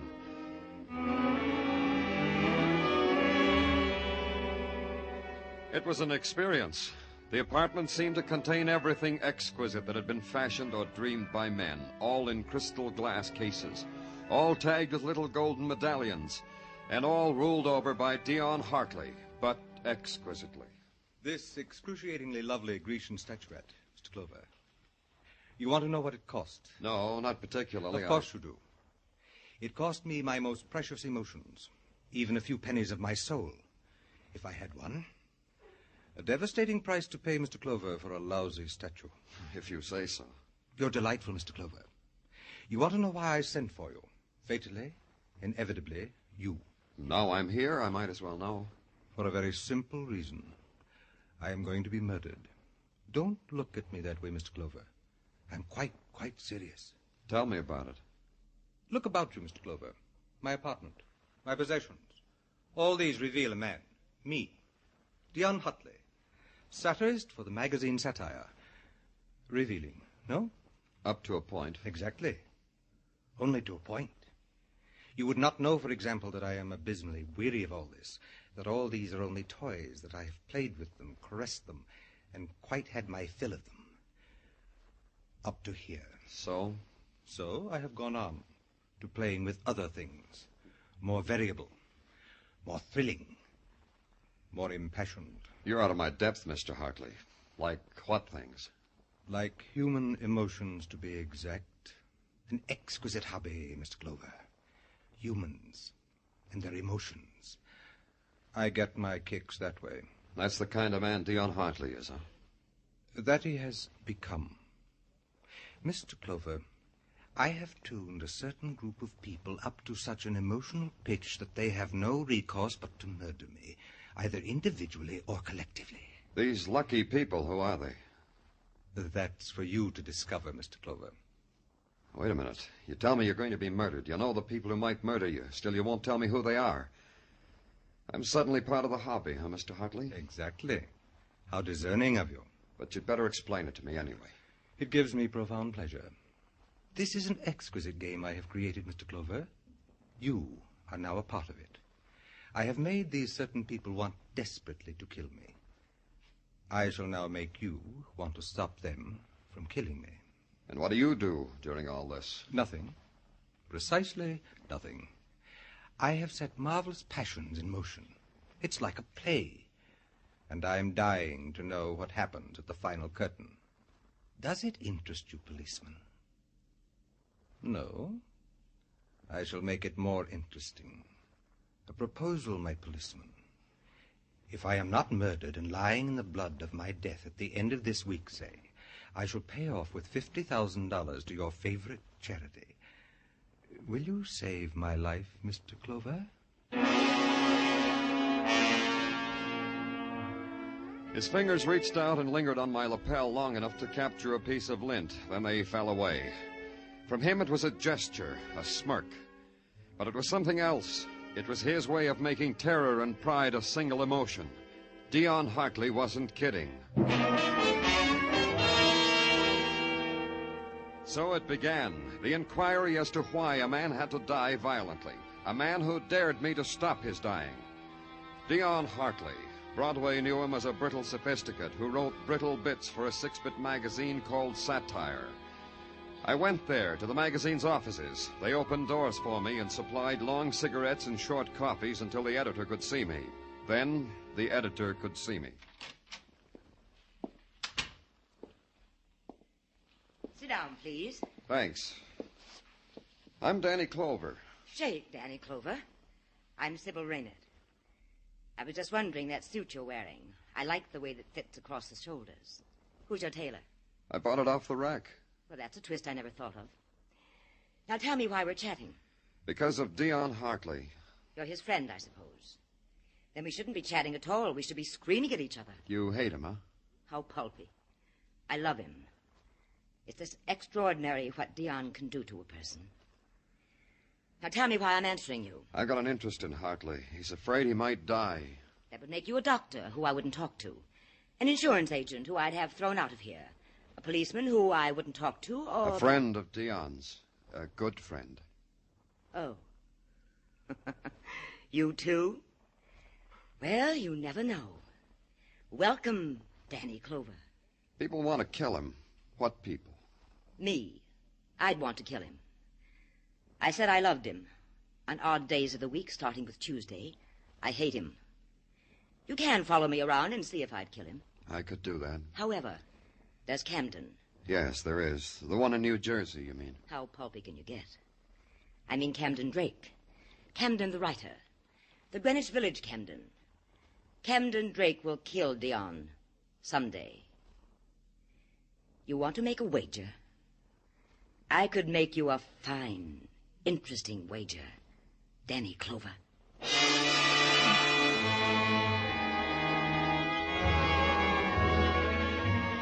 It was weird.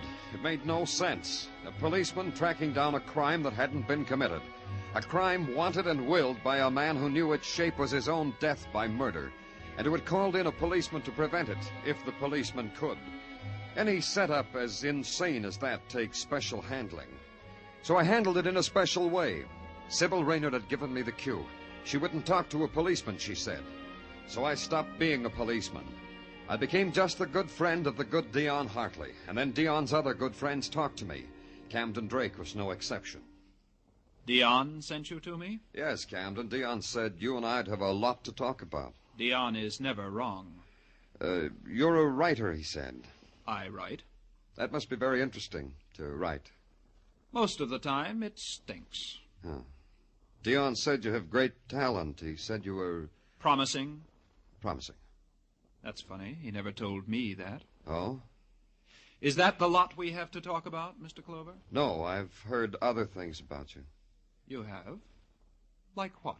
Like if Dion should be killed, murdered would be more exact, it would be you who murdered him. That makes for interesting talk. You don't want to know who told me that? Not especially. But that kind of talk could get back to Dion. It could even break up your friendship. Doesn't that bother you? No. And I'll tell you why, Mr. Clover.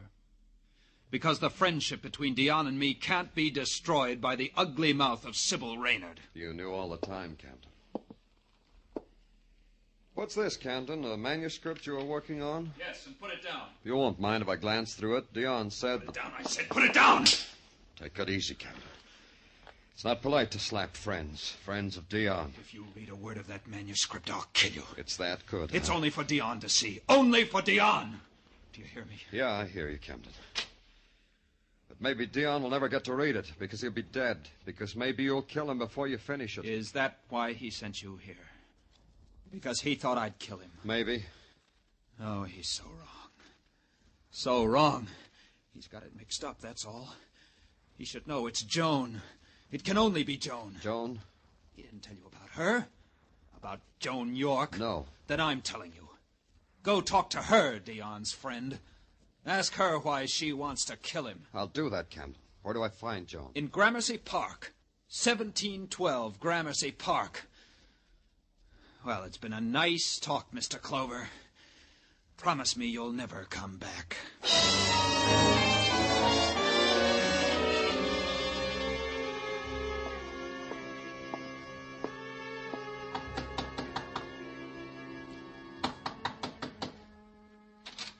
Yes, who is it? There was something about her, something like the promise a man makes to himself in some dark part of his life. The promise had the name Joan York.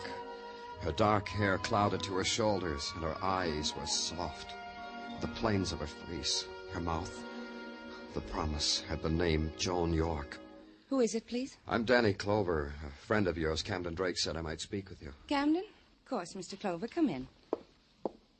Sit down, please. How is Camden? Why are you staring, Mr. Clover? Huh? Oh, he's all right. Why are you staring? Was I? I'm sorry. I don't want to be rude. I was busy. You were busy. At what? Illustrating, Mr. Clover. I do that for the magazine, for satire. You wanted to speak with me? Yes. We were talking, Camden and I, about a man, about Dion Hartley, about Dion's manner of living, his manner of dying. That's when your name was mentioned. Who are you, Mr. Clover? Another of the charmed circle? A worshipper at the shrine of Hartley? Another of Dion's errand boys? It's a way of stating it. Go back to the great Dion, Mr. Clover. Go back and tell him you had your fingertips on my brain and you beguiled me with your charm. Miss York. Tell him you did all that and you finally learned that I wished that Dion Hartley were dead. I wished him dead, Mr. Clover. Tell him that. Why do you hate him so much? That's a searching question. I hate him because of what he does to people. To Camden Drake? To him. To others. But to him. I don't want Camden to disintegrate. To be a friend to Dion Hartley is to sow the seed of your own destruction. But you know that already. I know. Then you know the disenchantment that Hartley causes. Hartley sneers at the world and passes it on to all who touch him. That's death to a talent like Camden's. And you'd wish Hartley dead for that? I've already told you that, Mr. Clover. Take it back to your Mr. Hartley. Sit by his feet and look up at him, adoring, and tell him I said so. You'd better go now, Mr. Clover.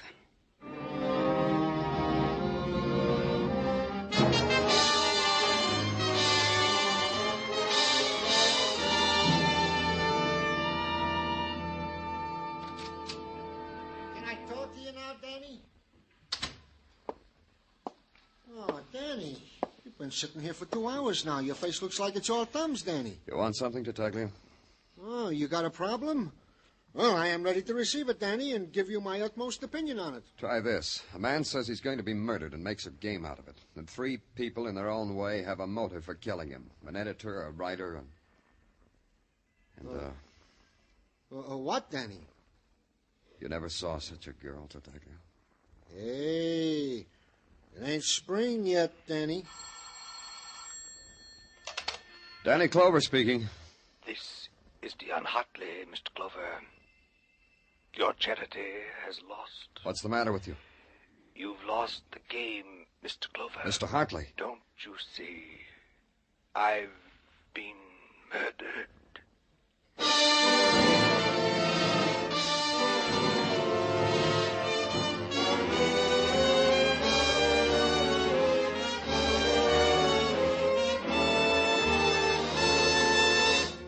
You are listening to Broadway's My Beat, written by Morton Fine and David Friedkin, and starring Larry Thor as Detective Danny Clover. Money, music, fun, and action. Whatever you want, CBS has it for you this Saturday night. Money, $53,000 in cash and prizes in Sing It Again's Phantom Voice Jackpot. Fun, a full measure with the Goldbergs, with Arthur Godfrey's Digest, with the campus kids of Young Love. Music, how can you beat that hour with Vaughn Monroe and Gene Autry? And action, you'll get it with Gangbusters. They're all heard every Saturday on most of these same CBS stations. So be listening.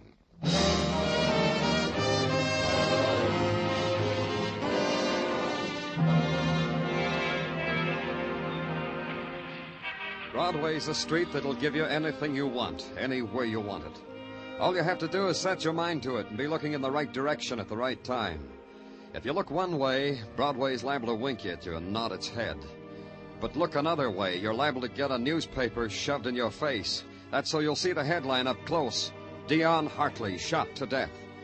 Then you keep on investing in later editions to find out what juicy set of circumstances made Dion Hartley a murder victim. It was my job to gouge out the facts. At headquarters, Sergeant Gino Tartaglia summed it up tersely. Oh, we got a murder mystery on our hands, Danny. You think so, huh? Yeah. And you would have nothing to worry about if you was just frisbeeing a button. Look, Tartaglia, I've got troubles enough. Huh? Well, what troubles? I haven't done this for a long time, Tartaglia. Passed myself off as something I'm not. Well, that is the duty of a plainclothes detective, Danny. Yeah, but I don't like the circumstances. This one time, I feel like I'm lying by not telling people I'm an officer. It's a feeling I don't care for. But, Danny, like I said, this is your duty. I don't understand, Danny. What people in particular do you feel like you're lying to? To a murderess, maybe. A girl named Joan York. Huh? Sounds funny, huh? Danny, you shouldn't let certain things blind you to other certain things. Sure. I'll wait till I'm a little older, huh? I guess it's like this. I've just got a strange idea Joan York's got the best reason for killing Hartley. I hate the idea. I'll see you, Tartaglia. I'm going someplace where I can get the whole thing out of my mind.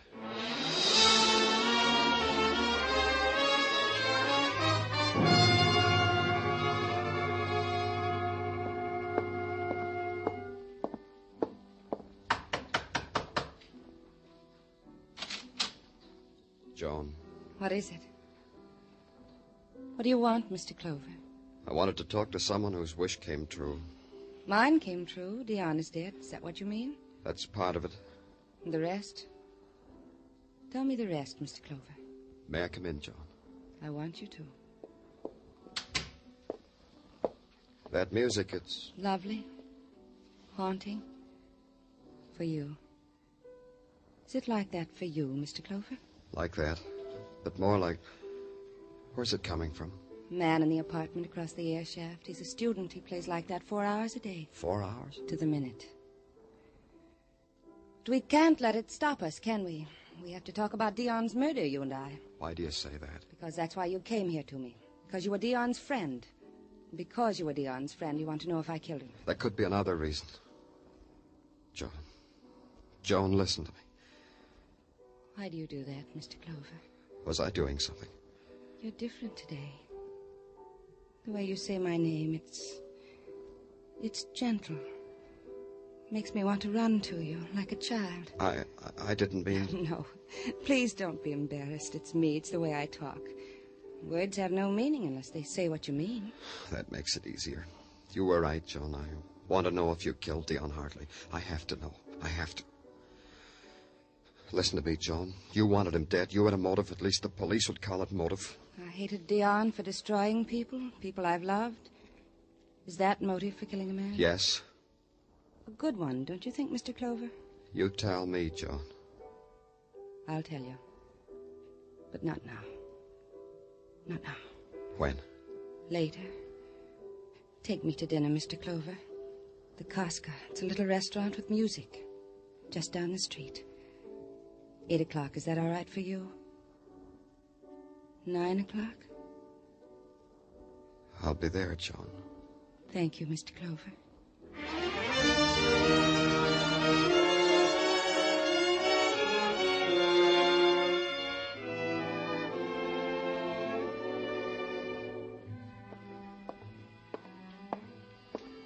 You're late, Mr. Clover. I was beginning to be afraid you wouldn't come. I'm sorry. I had some things to take care It of. doesn't matter. You're here. Hungry? Only to talk to someone. You. Are you hungry? No. Then we can just sit and talk. I've been thinking, Danny. What? What were you thinking? That we're very much alike, you and I. How, Joan? There's a kind of terrible loneliness in you. I know it. No, don't stop me. I know it's a loneliness. Because you couldn't understand so well all that's empty and lost and frightened in other people. I know nothing about you, Danny. How did you get so far along so fast? You're frightened, aren't you, Joan? No, not that. It's not the right word. Released. Free. Lonely. Are those the words? It depends. On what I may have done with my life? Or someone else's life? On that. Will you dance with me, Danny? I want to.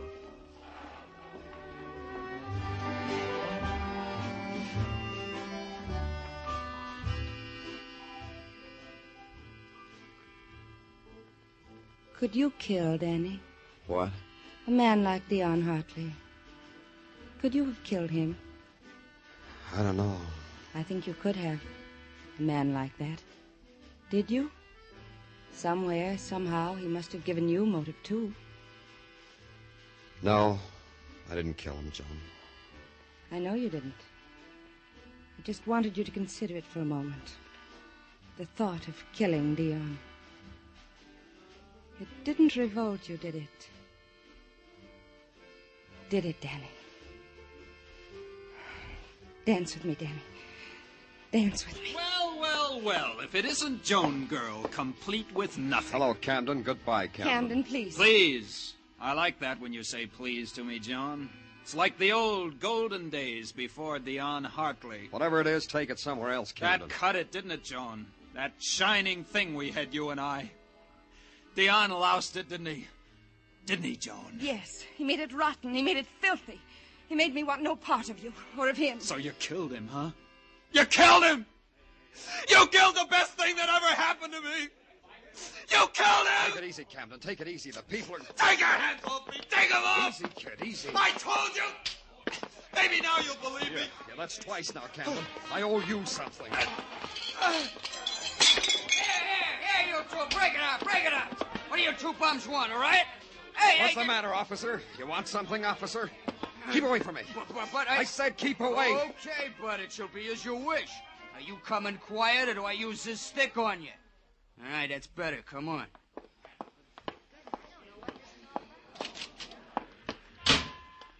Thanks, Patrolman Meshikoff. You did great. Look, I'm only a stupid ox, Danny, but I don't get it. You, I should arrest. Yeah, exactly that. I didn't want those people to know I was a cop. Oh. I want this to look legitimate.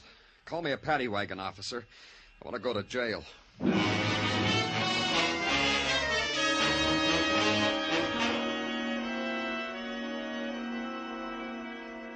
Hey, Danny! Hey, Danny, wait for me! What is it, Tartaglia? Well, word has it you got tangled up last night, Danny. Barroom brawl with a guy named Camden Drake. So? Well, I was just talking to Demchuk, the ambulance driver. He just brought in Camden Drake. Oh, no. Yeah, Danny. Shot. They found him in an alley off Bank Street in the village.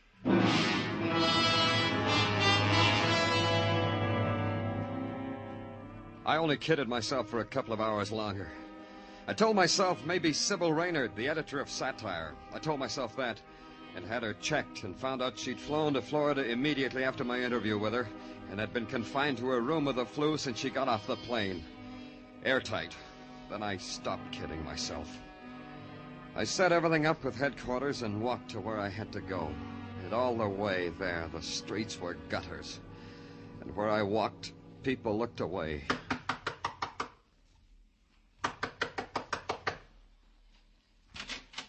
Danny. Come in, Danny. So early, Danny. It's hardly noon. You mind, Joan? Oh, you know I don't. Sit down.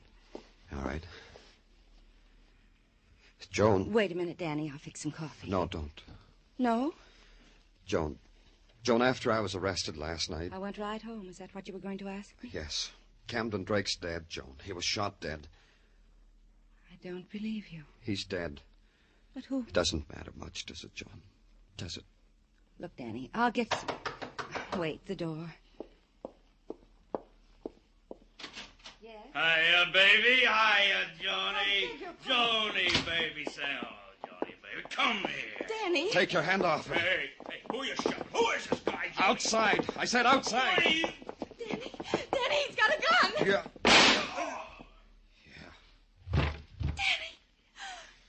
Danny, what did you do? Don't worry about it, Joan. I'll get him out of here. But you've just...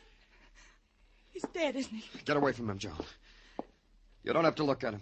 Look, listen to me. I'll get him out of here. This doesn't have to concern you at all. You understand that, don't you? Where will you go, Danny? I've got some money. Europe, maybe. I don't know. Take me with you. What? Take me, Danny. I just killed a man, Joan. You don't deserve to share that. Danny. You just stay here. I'll get rid of him. Danny, I killed Dion Hartley. Don't stare at me, Danny. Yes, I killed him. I think you knew that, didn't you, Danny? Now you know. Now it makes everything all right. You can take me with you, Danny, both of us. Joan. Yes, and Camden Drake, too. I killed him, Danny. Now you can take me, Danny. Now we've got two awful secrets we can share. It's better. Why did you do it, Joan? I had to. I thought I was in love. In love with Camden. Dion was squeezing Camden's soul. I killed him. And the boy? It was easy. You heard Camden. He didn't want me. Camden knew what I'd done and said he was going to the police. It didn't matter after that. After you... Didn't you know, Joan? No. Knew what? I'm a policeman, Joan. Danny. Get up, McGiffin. You can get up now. Yeah. Okay, Danny. Danny! Danny, no!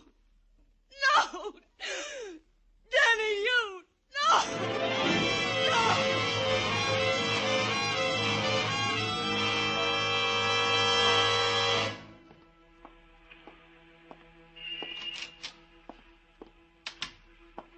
Hi, Danny.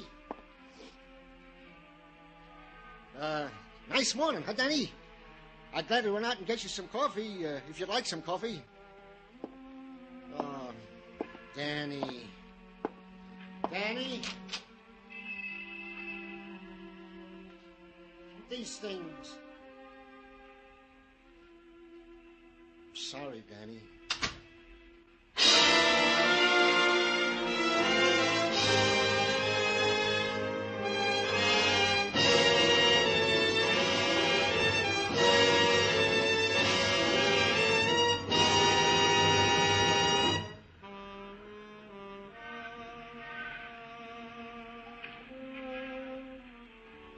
It stretches out in front of you, this mirage called Broadway.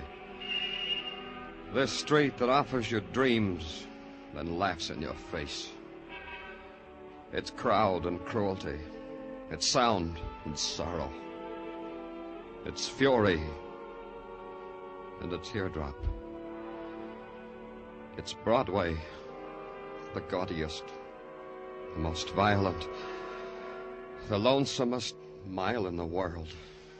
Broadway, my beat.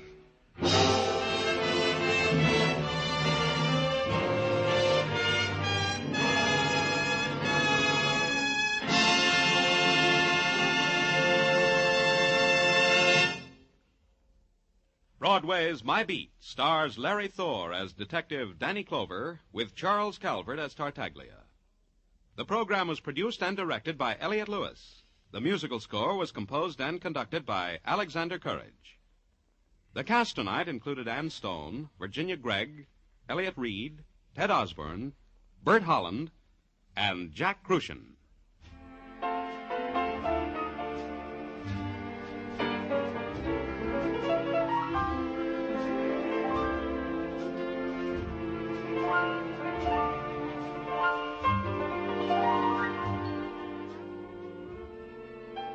America has always been known as the melting pot of the world.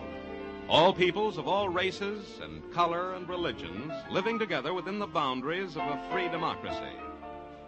The melting process has been long and difficult, but as each year passes, it becomes much easier because part of the mixture now is tolerance, and tolerance can bind a nation together. Help America to always retain her democratic reputation through your tolerance. Accept or reject people on their individual worth and for no other reason than that. Joe Walters speaking.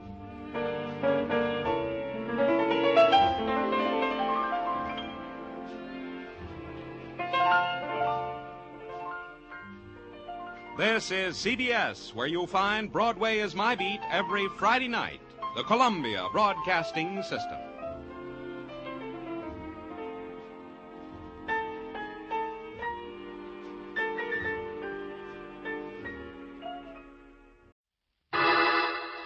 Personal notice.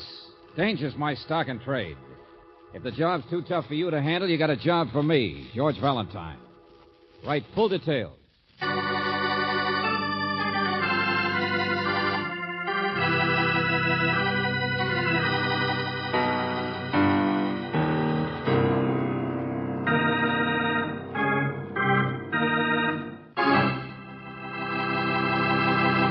Greetings as always, mystery lover. Time for another Let George Do It adventure. You know, I'm particularly fascinated with the title of this epic. It's called The Noose Hangs High. Now, that's a switch if I ever heard one. And better still, it gives one an insight as to what is about to take place. You see, George Valentine is always sticking his neck out. Now, for the first time, he has a place to stick it. Let's see if he makes it.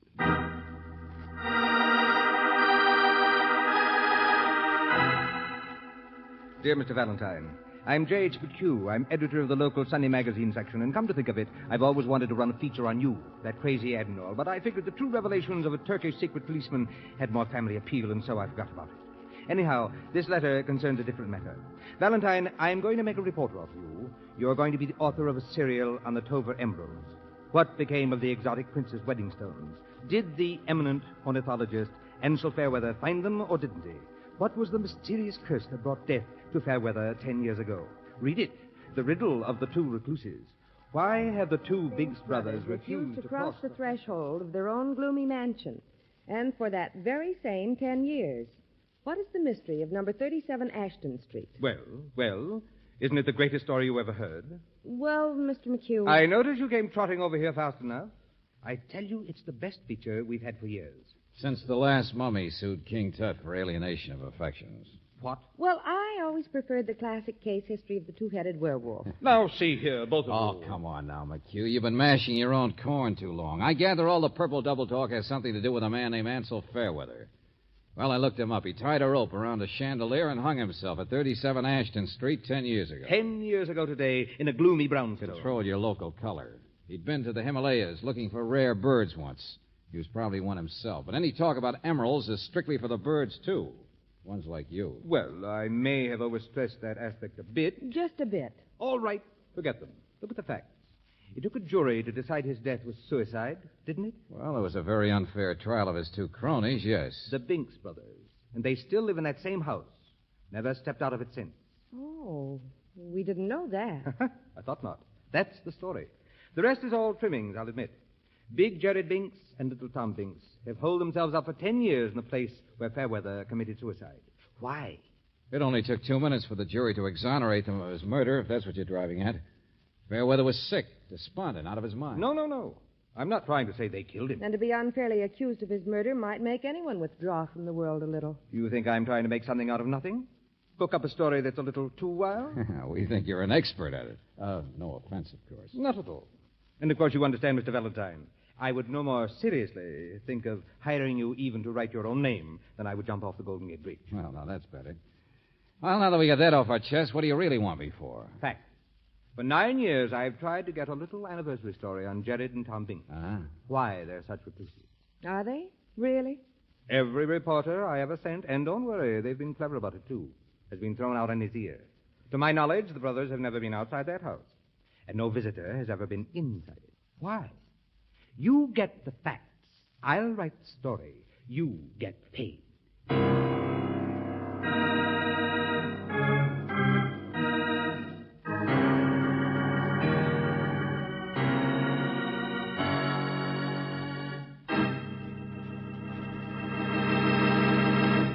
You are listening to Let George Do It. Our adventure will continue in just a moment. Now back to Let George Do It and George Valentine.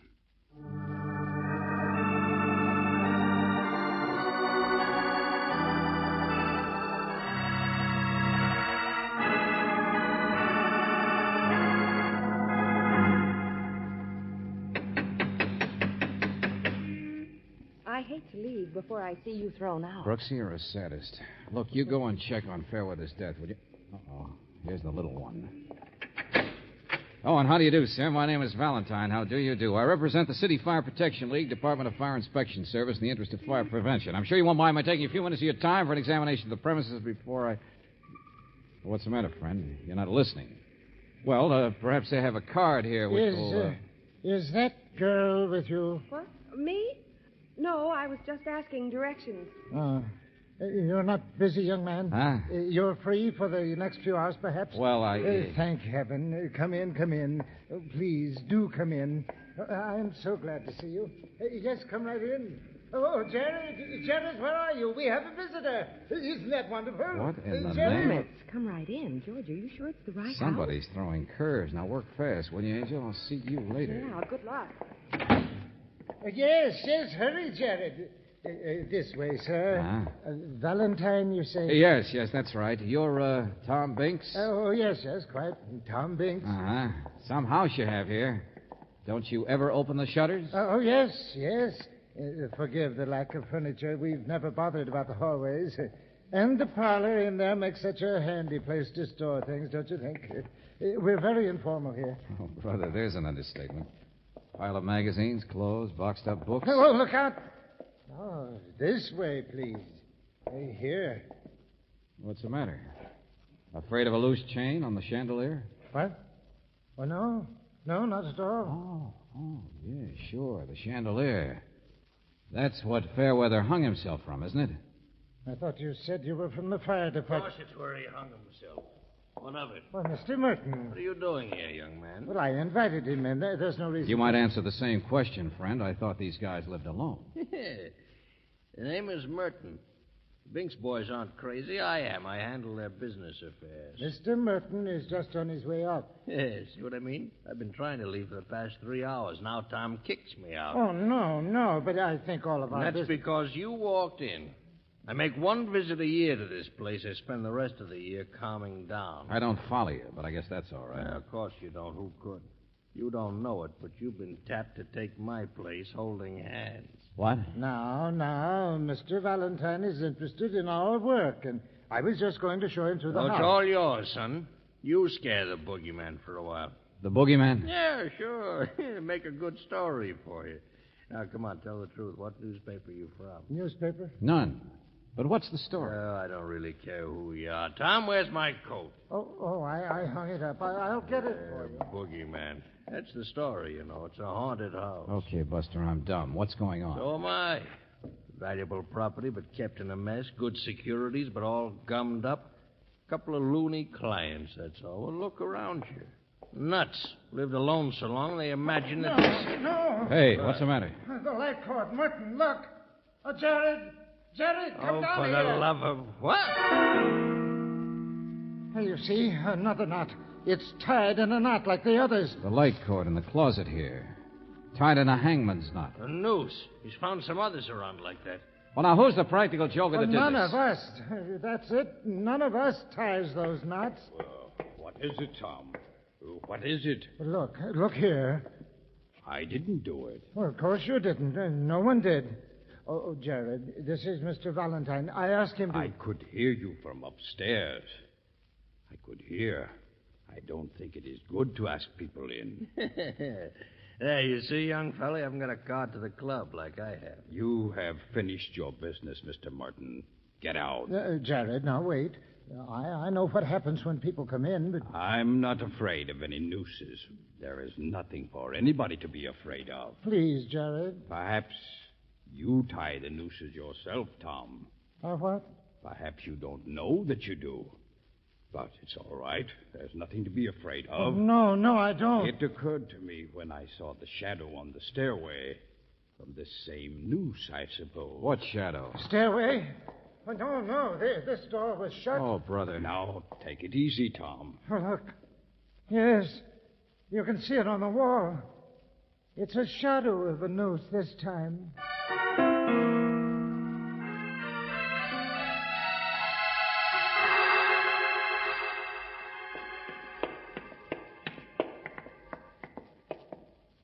Yeah, sure. From upstairs here. Only place it could have come from. There is nobody else in the house, Mr. Valentine. Hey, now you can't see the shadow anymore down there. Oh, Jared, for the love of... Well, that does it. I'm getting out of here. Where's your telephone? There's one in the library, but we don't want any policemen. This is nothing to be upset about. Who said anything about policemen? Hey, they've got an extension. They'll listen while you call. Come on with me to the drugstore. Let them listen. I'm like you are, Jared. I'm not nervous. I don't get a guilty feeling when I look at a noose. Not yet.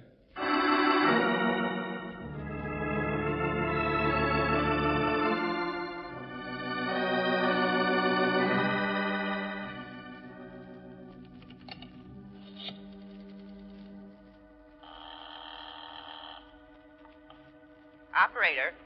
Hello, operator. Get me. Hello?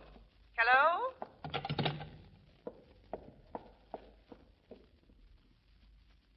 Mr. Valentine? Oh, Mr. Valentine. I wondered if you were on the telephone. Mr. Valentine. Mr. Valentine.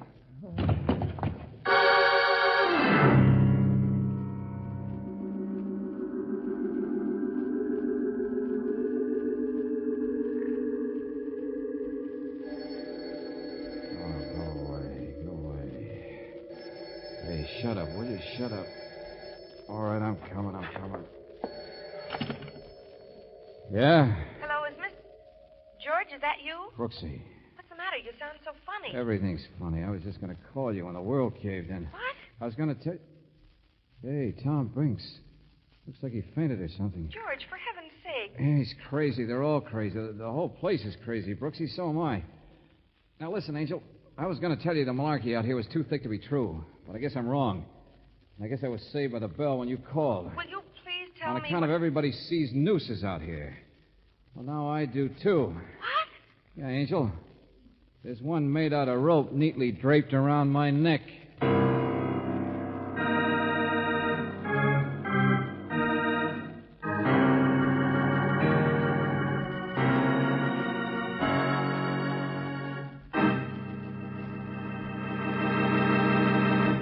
You are listening to Let George Do It. Our adventure will continue in just a moment.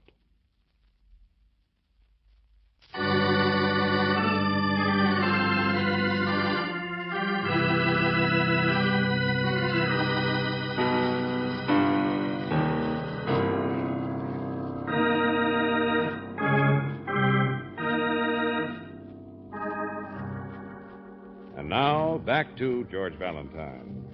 The two Binks brothers, Jared and Tom, two recluses whose friend hung himself 10 years ago. And now the Binks brothers are seeing the shadow of a noose. Light cords and sash cords have been tied with hangman's knots. Well, if your name is George Valentine, the whole thing looks a little wild to you. That is, until you yourself get knocked out and come to with a rope around your neck.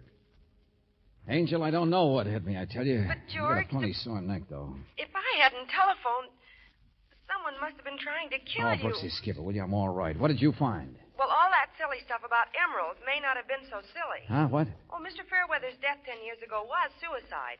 But he was supposed to have picked up some stones in India, and the only ones they've ever found have been in Kansas. Just one or two. Oh, you make a lot of sense. How would some of the Tover emeralds get in Kansas if they're supposed to be lost somewhere in India?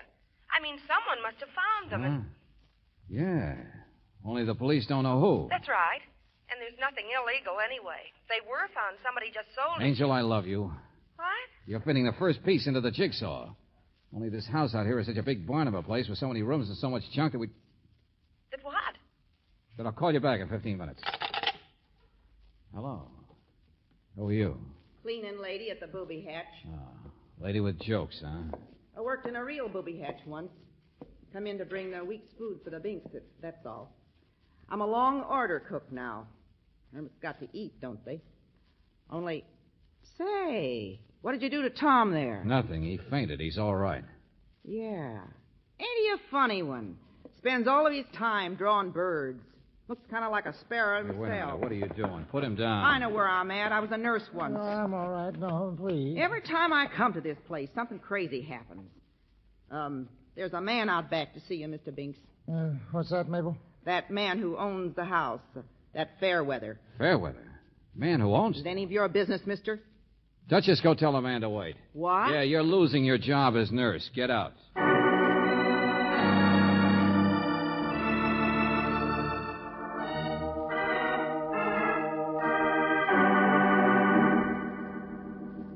I never trusted anyone, Mr. Valentine. I was tried for murder once, Jared and I, but we hadn't done anything. Do you know what it's like to be tried for Sure, Mr. Banks, but I'm only trying to help. There's nothing secret about our work. All those crates of specimens downstairs, birds. That's what they are. We've collected them from all over the world, and I am drawing them, Jared and I. For 10 years? Oh, it will take much, much longer than that. We don't work very fast, and there are more than 7,000. Yeah, sure, I get the idea. And Ansel Fairweather was your partner in that work. He was an ornithologist, I remember. So now explain who this other Fairweather is who's alive and waiting for you out back. A cousin of Ansel's. He's been trying to get the house. Mabel said he owned it. Well, he has some old deed that Ansel gave him. He says it's quite valuable property. That's why we're moving. Moving? Well, didn't you know? That's why the birds are all crated. We're being thrown out of the house next week. Oh. Huh. Why didn't you buy it? Why'd you let him get it? You guys have money, don't you? Or something Worth money, maybe. Now, see here, young man. You told me you were some sort of a fire inspector. I asked you into the house, and all you do is ask questions. You're just like all the rest. Jared told me not to talk to people. He warned me. Every time anyone gets Take near it easy, take it easy. Only suppose I go out and talk to the new landlord, huh?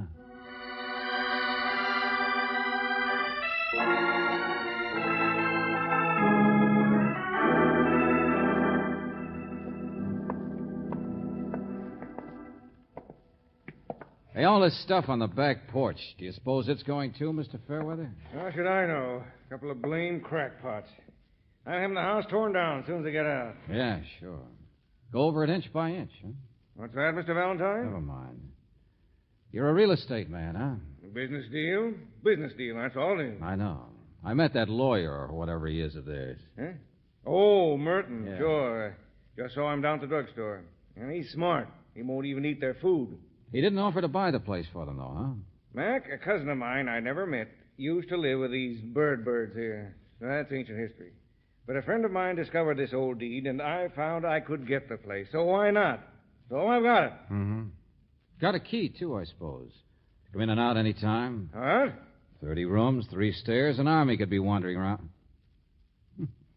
Trash barrel, huh? What's eating you anyway? Just because I won't sell the house to Looney and Goony Binks? Well, sure they offered to buy it. What of it? I'm in real estate. I got plans for the whole block. Yeah, sure. Just stop justifying yourself. Flashlight. Oh, go jump in the lake. Hey, how long do you figure it'd take to tear this house apart? If a man wanted to find some emeralds. Oh, that old story.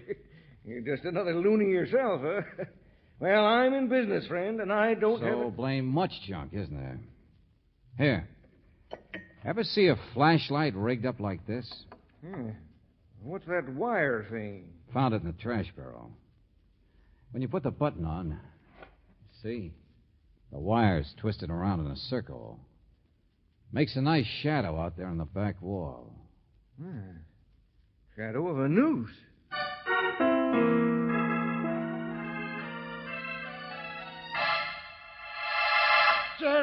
Jared! What in the name of... Jared! Tom, where are you? What's happened? Chandelier. The noose. He's dead. He's dead! Tom, come back here. Come back here. Tom! Oh, you crazy idiot. Who says he's dead, huh? Just as well be, I suppose. You hung yourself. Sure. Oh, brother. Not heavy or anything, are you, Gerald? Tom, hey, anybody! Okay, come on, Hermit. Let's get you out of here.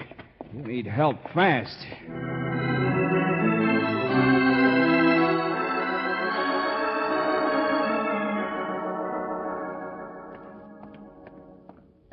Hey, you. You the pharmacist? Yes, that's right. What do you have? Get out to that car as fast as you can. There's a man been choked, hit over the head, too. What? Yeah. Well, of course. Joe, you too. Come on. Go on. I'll be with you in a minute. Had hello. No? Well, sit down. Have a piece of pie. No, thanks, Mr. Merton. So, had enough prying around in the booby at you. Hermit's Hollow. Once a year is all I can stand. Sure. Whose taxi is that out there? Oh, waiting for me. I got a job back in real life, as they call it, to worry about. See the house from here, but nothing happening yet. What are you talking about? What's the matter? Come on. Let's wait in the taxi.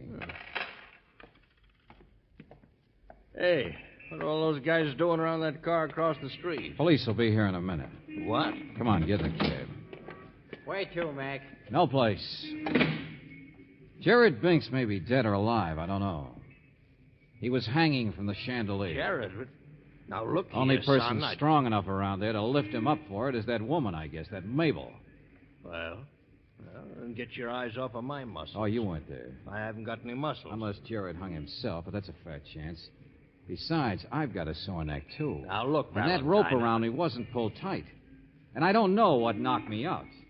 But if Mabel was telling the truth, if she had been a nurse and worked around an asylum, well, it's one way to quiet somebody in a hurry.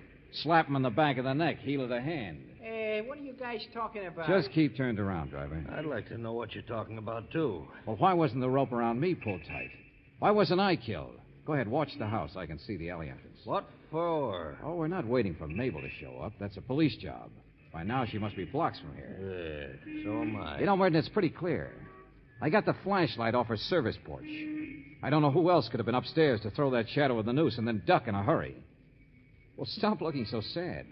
Mabel's a hired hand, that's all, a female thug. Oh, brilliant. But what I'm not sure of is who she works for. Hey, look. What? There he is. There's Tom. Well, how Yeah, the neat. little man himself with a suitcase. Oh, yes. Follow right along, driver. Okay. Yeah, I guess Jared had all the courage. It's a cinch Tom couldn't ever face the police again, so he's finally running. Hey, what's that? No, the guy's walking up there. Just keep your mind in the front seat, driver. Yeah, that's what the rope was put on me for, I guess. Same reason as the hangman's knots and the shadow of the noose. To scare the Binks boys. Only what happened with Jared? He catch on who was doing it? That why he was strung up to put the final fright into Tom and make him run? Oh, stop driveling. Tom! Hey, Tom! Who is it? It's me, Merton. Over here, Tom. If there were any emeralds in that house, nobody'd ever find them. The Binkses never talked about them. Must have been pretty hard on you, Merton, wondering how you could get your hands on them. You're smart enough to know a gun when you see it, I hope. Huh? Hey, what the... You too. Shut up. Oh, hello, Tom. Hop in. Well, I don't know. It's all right, Tom. You can tell me some things. Like who this guy Merton really is. I told you... Tom, get in here. What? Get in. Well, of course. Oh, Merton, don't point that gun at me. You see, Merton's been so careful to get himself an alibi. Taxi all ready and waiting. Shut up, I told you. And Merton told me he came to see you men once a year to handle your business affairs. Well, I have. What of it? Once a year in April? 1 month after income tax? Does that make any sense for a business manager? All right, genius. You've said enough. Goodbye. Merton. Give me that suitcase. Come on, I'll step on it. No. You get out from behind the wheel and turn around. Hey, what in the... I'm leaving you right now. Get your hands off that... Give him the suitcase, Binks. It has the emeralds, right? Isn't that the point of the whole business, to scare you into running? And when you run, the one thing you take with you is the emeralds that a man could spend his life searching for in that house? That a man could get one at a time, you mean, once a year. Yeah, that's who I am. I handle a business all right, one at a time, once a year. Merton, please. But never a glimpse of the rest of them. Well, now I've got the whole mess. Get out of my way. You're going to mess, all right, Buster. But look out! I'll kill him. Not in April, sweetheart.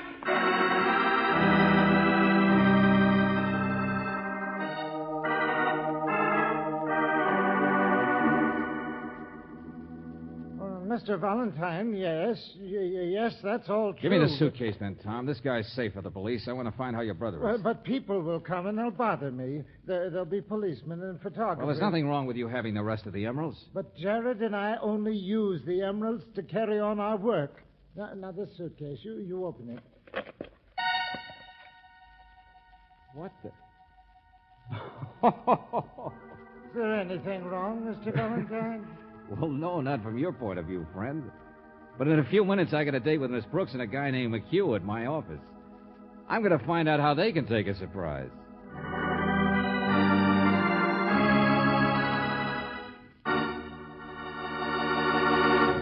Back to the conclusion of our Let George Do It adventure in just a moment.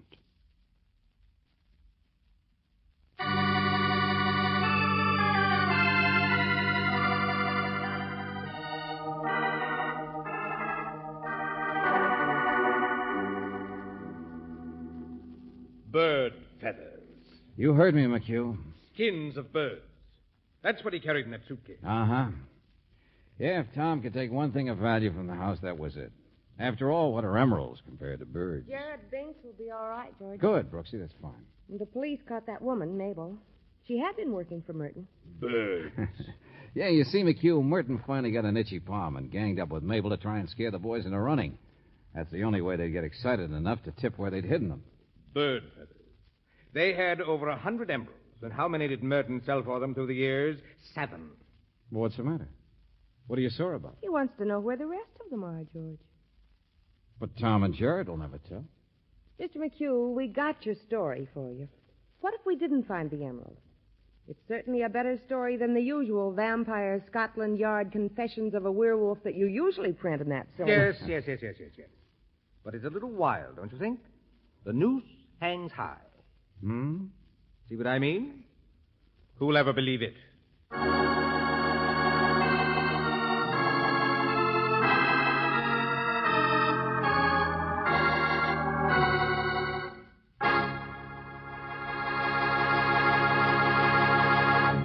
have just heard The Noose Hangs High, another Let George Do It adventure. Robert Bailey was starred as George Valentine, with Virginia Gregg as Brooksy. David Victor and Jackson Gillis wrote the story, with music by Eddie Dunstetter. Now, this is yours truly inviting you to another visit with Valentine, when you will again hear what happens when you let George do it.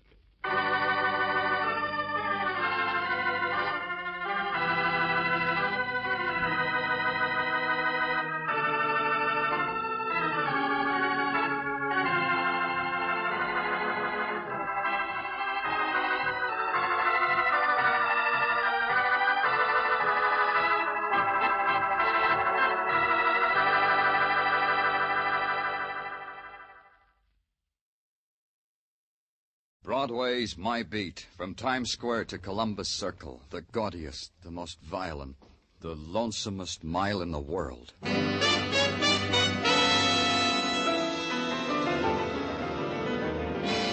Broadway's My Beat, with Larry Thor as Detective Danny Clover.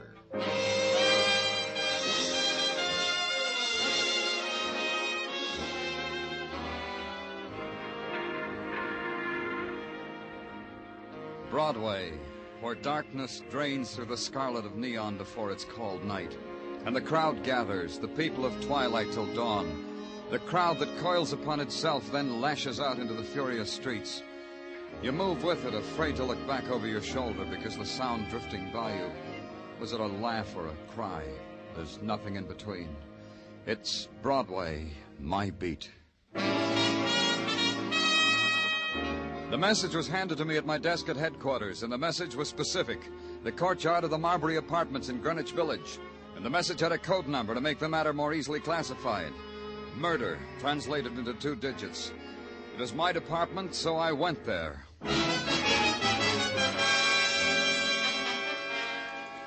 The courtyard, surrounded by slabs of building. Nothing except the cascade of a fountain tossing the filtered yellow lights from apartment windows. That and a girl lying there, her fingers trailing in the water. And a woman standing beside her being angry about the whole thing. Well, I see you finally got here. I finally did. Who are you? Now it starts. Who am I? What am I doing here? What's this all about? How much of this is going to be in the papers? Probably all of it. You called the questions. Answer them. Viola Walker, owner-manager of the Marbury Apartments. Look it up. Age, none of your business. And the girl lying there is a tenant, Hope Anderson. She's dead. Now, what about the newspapers? That bothers you? Why? Look, listen to me. I've got an apartment house here, respectable, for girls only. Sure, they can have men callers at certain hours. Who am I to warp young women by no men callers? But respectable. Understand that, mister. The newspapers... The girl. Hope Anderson. I told you that. She's dead. I told you that, too. Yeah, you did, and I believed you. Now try me on how come you're here. This way. I was on the balcony of my apartment, that one up there. I was sniffing the moonlight. I looked down on the fountain because it goes with the moonlight. Hope Anderson lying there didn't go with anything at all. Go on. I came down, saw what happened. Then I posted a notice on the bulletin board, no one allowed in the courtyard tonight. Then I called headquarters. Look, mister, don't you want to look at that? The gun lying there? I saw it. How come you didn't see it? Yeah. Equipped with a silencer. More about the girl, Miss Walker. How do I know? She roomed in apartment 6 with, let me see, Jackie Logan. And Jackie Logan, tell me about her. Sure. She roomed in apartment 6 with Hope Anderson. And she's been out all night. Now listen to me. If the newspapers get this, it'll give my apartment house a bad reputation. Death by violence creates its own after patterns of behavior. For some, the pattern is desolation, the paths of shock, then anguish, then emptiness. For Viola Walker, it was none of these. An animal had crawled into her backyard and died. For her, it was simply a matter of removal. But a policeman has no choice. For him, the pattern is known, laid out, to be followed. So I followed it. The body of a girl who was once Hope Anderson was taken away. The gun that had killed her was turned over to the experts of death, the men in technical. And the policeman went back to the Marbury Apartments to talk to the good friend of a dead girl. Yeah, Yeah, Mr. Clover, I was Hope's friend. Girls like Hope and me, we don't have a friend in the world, so we nail onto each other. That makes it bearable. And now that Hope's dead, how will it be, Jackie? Unbearable? For a while. Maybe for a long time. Want me to brew you some instant coffee under the hot water faucet? Sometimes it comes out good. Thanks, I'd like some. You'll have it in an instant.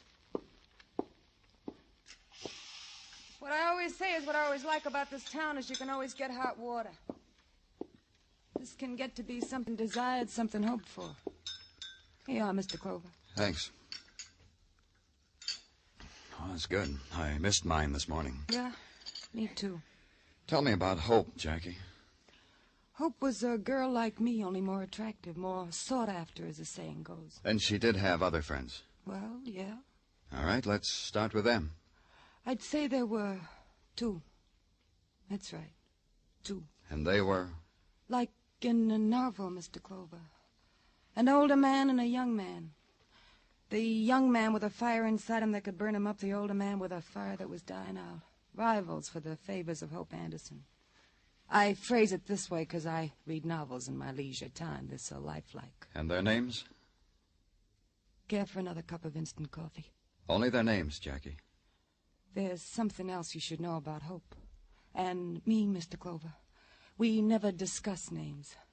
Manners, education, how they treat little animals, bank accounts, but never names. Sure you don't want any more coffee? No. But do something else for me, Jackie. Keep thinking about the names. And when you remember them, maybe it'll be better all round if you come to me. At headquarters.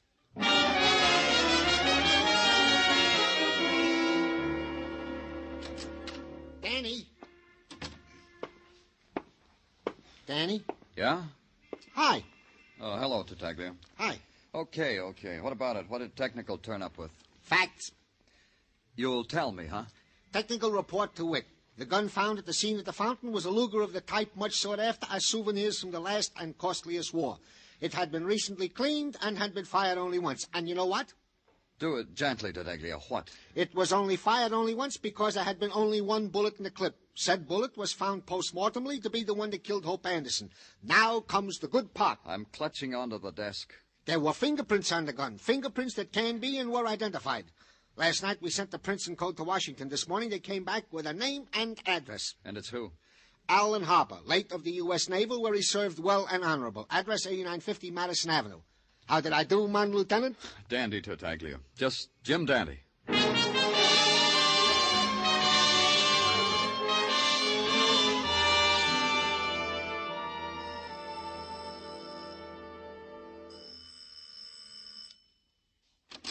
Yes? What is it? The doorman told me to ask at this apartment. I'm looking for Alan Harper. Alan is not here. Didn't the doorman tell you that, too? He did, but I need to find out for myself. I'm from... If you're a friend of Alan's, believe me when I tell you that he's not here. If you're not a friend, it would be rudeness to prolong this, wouldn't it? You didn't let me finish. I'm from the police. Oh, Alan's in trouble, then. I didn't say that.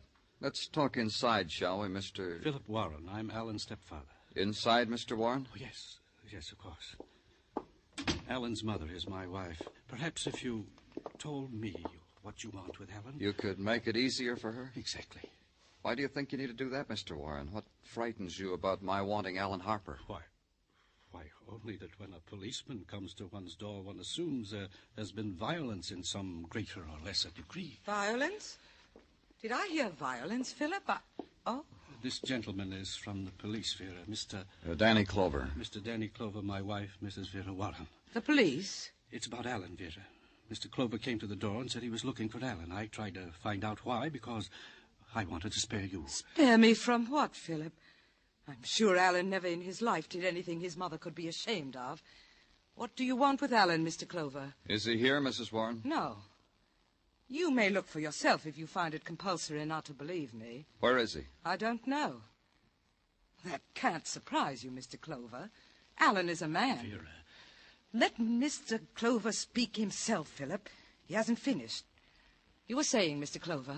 I was saying, where would Alan hide if he were wanted for murder?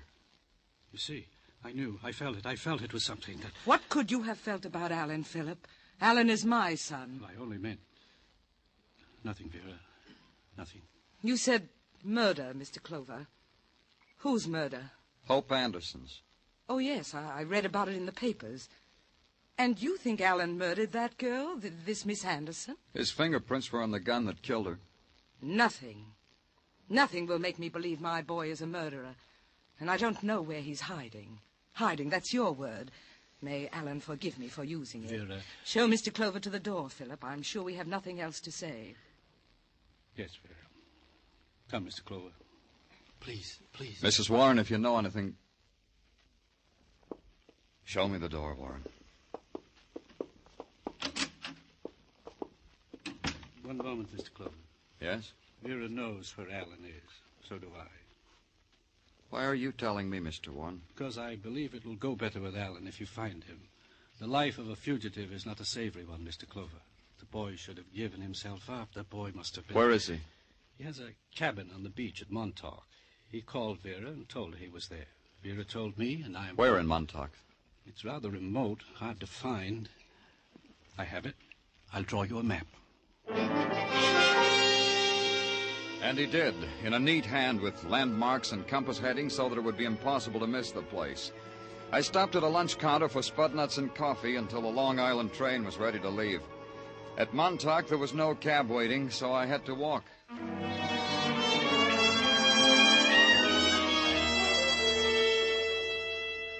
The beach was narrow and pebbled, hugging the slow curve of the ocean.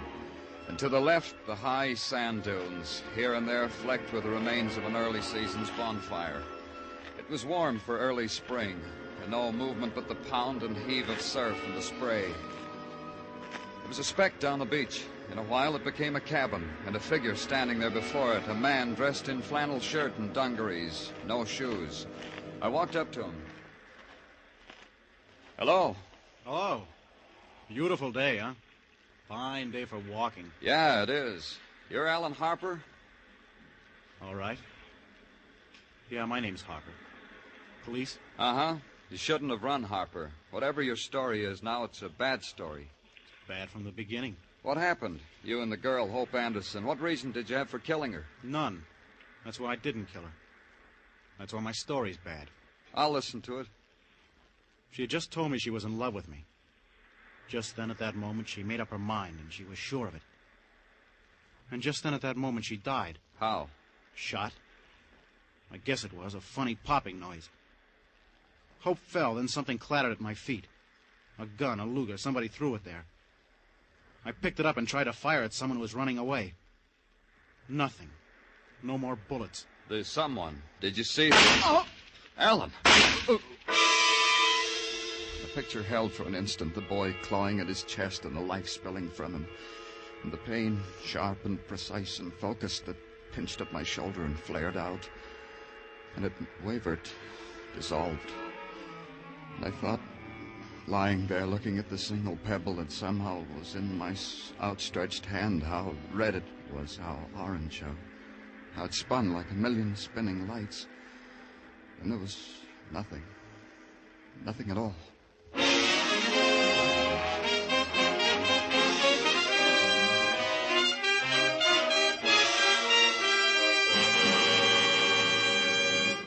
You are listening to Broadway's My Beat, written by Morton Fine and David Friedkin, and starring Larry Thor as Detective Danny Clover.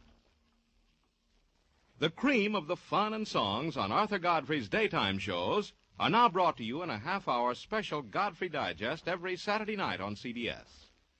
So if a date with the dentist, the hairdresser, with a traffic ticket in court kept you from hearing one of the daytime shows this week, or if you want a fast half-hour of Godfrey humor and songs by Jeanette Davis, Bill Lawrence, and the Mariners, listen in every Saturday night to the Godfrey Digest on most of these same CBS stations.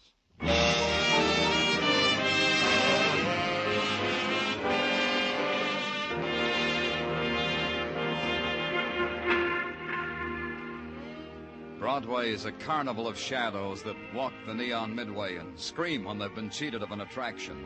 They bought it, they paid for it, it belongs to them, to the ravenous shadows. They told me Broadway felt that way about me. It made Broadway's front pages, they told me, how a kid found me on the beach at Montauk lying under a web of seaweed.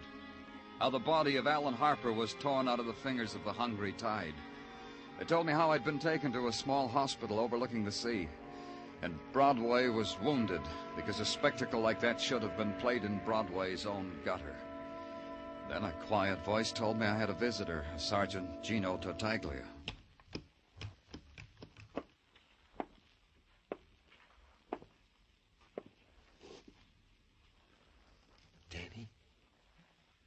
Danny, speak to me.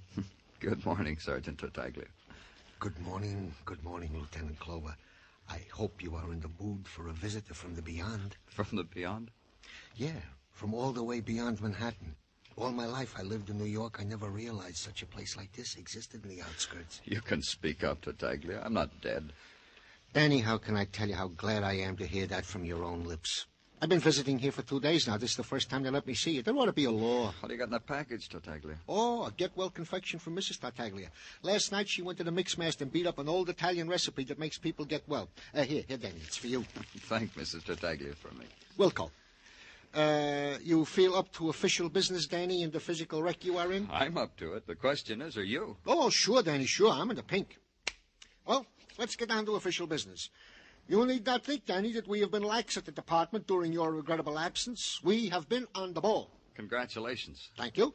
We have found, for example, that the footprints leading to the dune from which your assailant shot at you and the deceased Alan Harper, said footprints have been obliterated beyond recognition by the sands of time. That's a big ball. What else? The bullets extracted from you and the said deceased Mr. Harper have no similarity to any bullets, living or dead, that have been used in the commission of any previous murders or attacks. Jolly. Anything else? No, nothing, Danny, except that the funeral of the deceased Mr. Harper is taking place this afternoon at 2 o'clock in the Orwell Cemetery. Oh? Go tell the nurse I want my clothes, Tartaglia. Danny, you got it in your mind to leave here? You can't do that. You are pale and wan and weak. Get my clothes, Tartaglia. I have to go to a funeral. Outside of Montauk, it began to rain, a misty drizzle that seemed suspended, melting the houses and movement and sky into a sodden blur. And it held. Later, when we'd gotten back into the city and Tartaglia let me off at Orwell Cemetery, the rain seemed to have let up some, but it was still there. The wet, the chill, the grayness. At the gate, a man answered my question by pointing to a small group of people gathered about a mound of newly turned earth. I waited. Then, when they moved away, when there was only one figure standing there, a woman, then I walked up to her. A woman with eyes closed against the shape of her son's final identity with the world. Mrs. Warren. Mrs. Warren, I didn't have a chance to tell you how sorry I am. I'm Danny Clover, Mrs. Warren. We've met. I was at your home. Yes. Yes, I know you, Mr. Clover. You want to talk to me, don't you? There's no hurry. Consider it this way, Mr. Clover. Grief isn't a simple thing. It's made up of so much. The lost times and memories. So many. Later. And there's this, all mixed up with it. The only thing in my heart that I know the words for. Find out who killed my son. We'll do that. We'll do that, Mrs. Warren. You see, when he came home, when Alan came home from the Navy, he found Philip there. Philip, my husband. I had married again. I didn't tell Alan. That's why Alan moved up to that cabin in Montauk? I tried to get Alan to like Philip. Philip understood. Did everything to make... Well, it was difficult. And Alan's friends, this is the thing we have to know. Somewhere, someplace, your son touched another person, and because of it, he was killed. I don't know. After Alan met Philip, it seemed he didn't trust me. His friends were his secret. How about Hope Anderson? She was his friend. Your son told me that. His good friend, Mrs. Warren. He was with her when she died. I don't know. I didn't know her. Listen to me. It could have happened like this. Whoever shot Hope Anderson had meant to shoot Alan. Whoever that was missed the first time. Killed Hope instead. Maybe. We'd better go now, Mrs. Warren. It's starting to rain harder. You go. I'll be all right. Somehow the rain... Well, it doesn't matter. I'll be all right, Mr. Clover.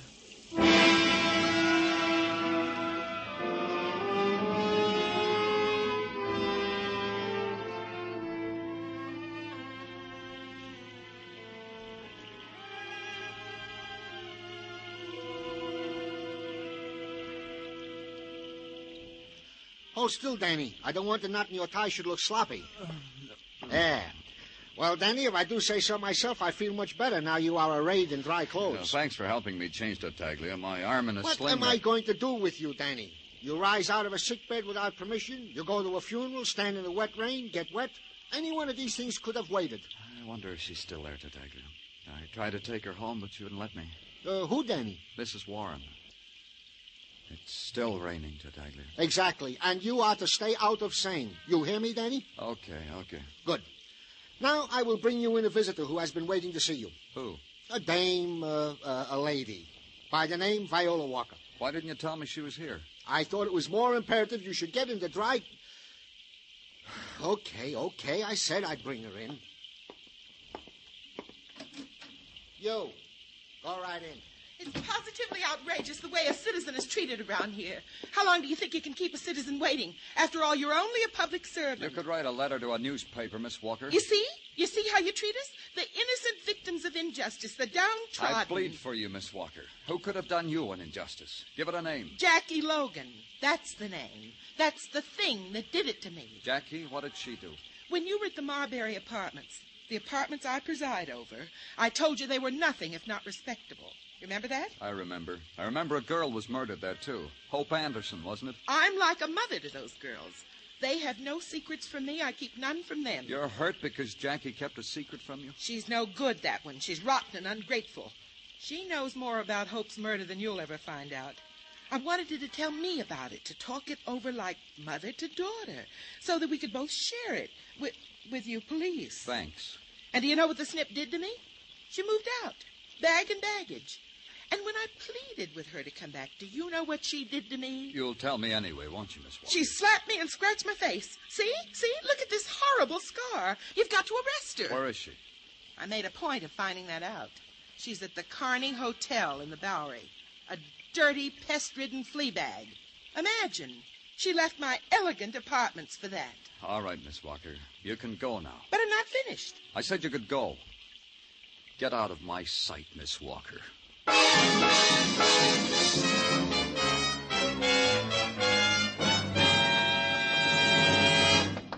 Jackie Logan.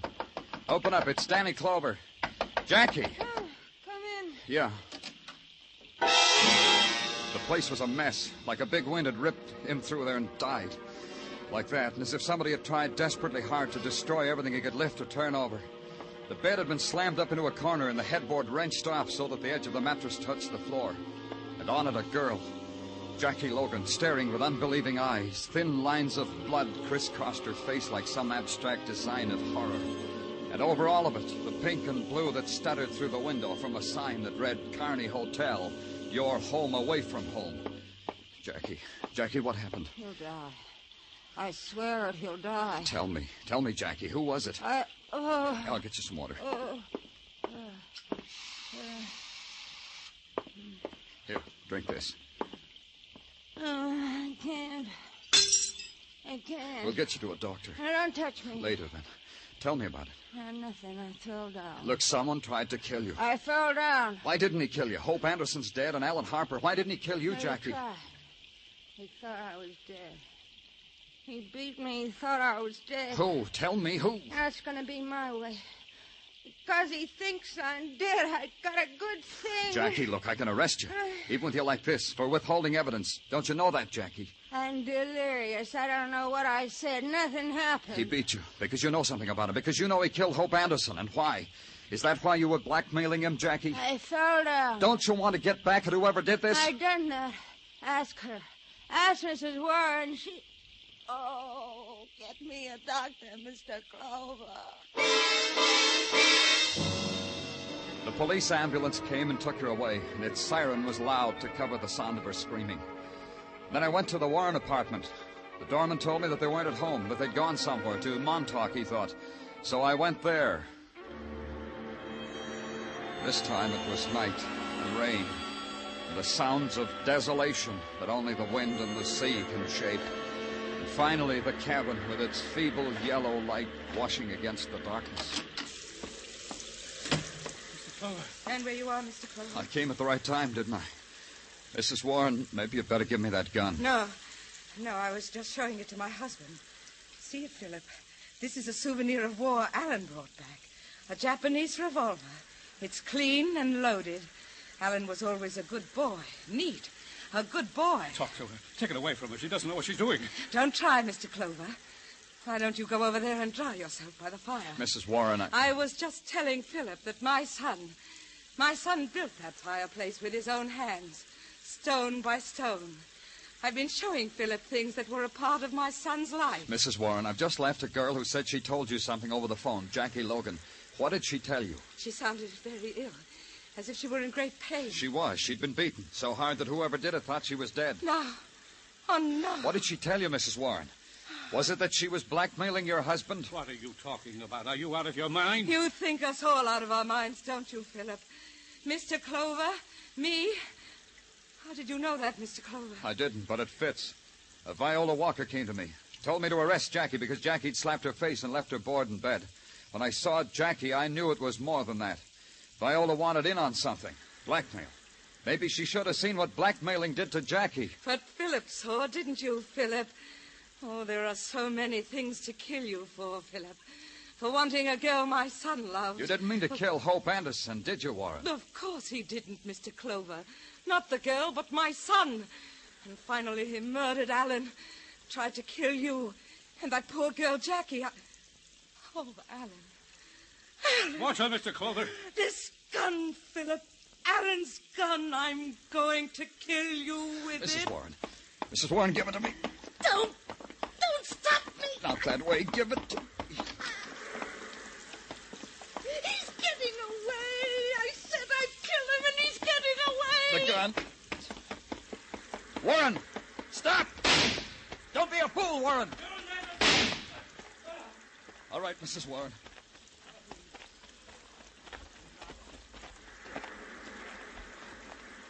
He's not dead. It's only a leg wound. Mr. Clover. Uh-huh. Mr. Clover, you should have let me kill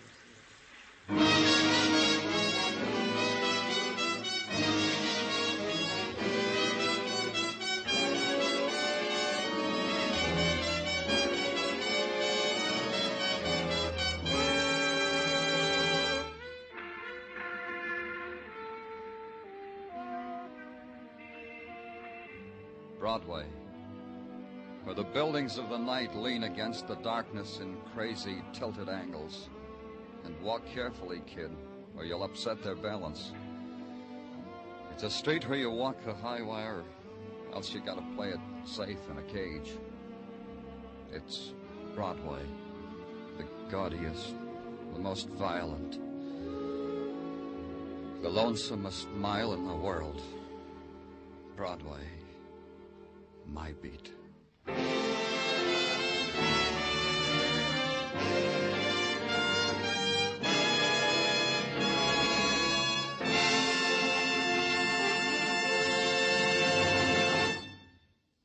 Broadway's My Beat stars Larry Thor as Detective Danny Clover, with Charles Calvert as Tartaglia. The program was produced and directed by Elliott Lewis. The musical score was composed and conducted by Alexander Courage. The cast tonight included Francis Cheney, Jody Gilbert, Don Orrick, Ida Reese-Marin, and Herb Butterfield.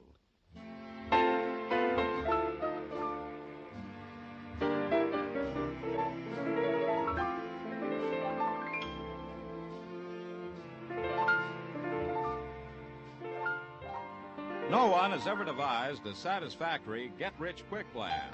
But your government has a plan whereby you can save money automatically and get a good return on your savings. It's the payroll savings plan for the purchase of United States savings bonds. By means of this plan, your employer will set aside a small amount of money from your paycheck for the purchase of bonds. If there is no payroll savings plan where you work, or if you are self-employed, you can sign up with the bond-a-month plan at your bank. Under this arrangement, the bank buys a bond a month for you and charges it to your checking account. You'll find United States savings bonds are a profitable investment, and they're as safe as your government. Start buying United States savings bonds today.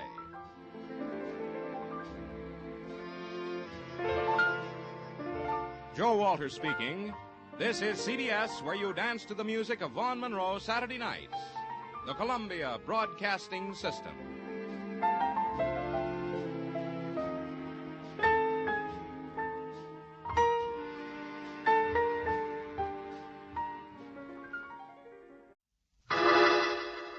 Personal notice. Danger's my stock and trade. If the job's too tough for you to handle, you got a job for me, George Valentine. Write full details.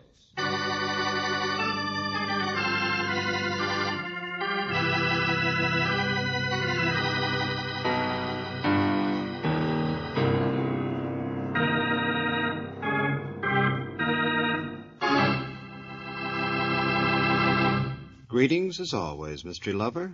Time for another Let George Do It adventure.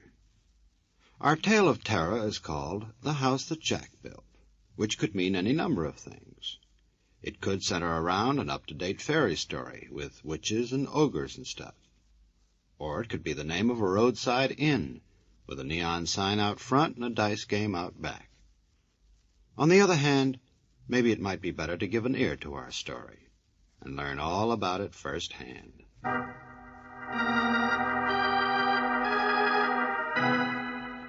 Dear Mr. Valentine, my name is Lacey Jack.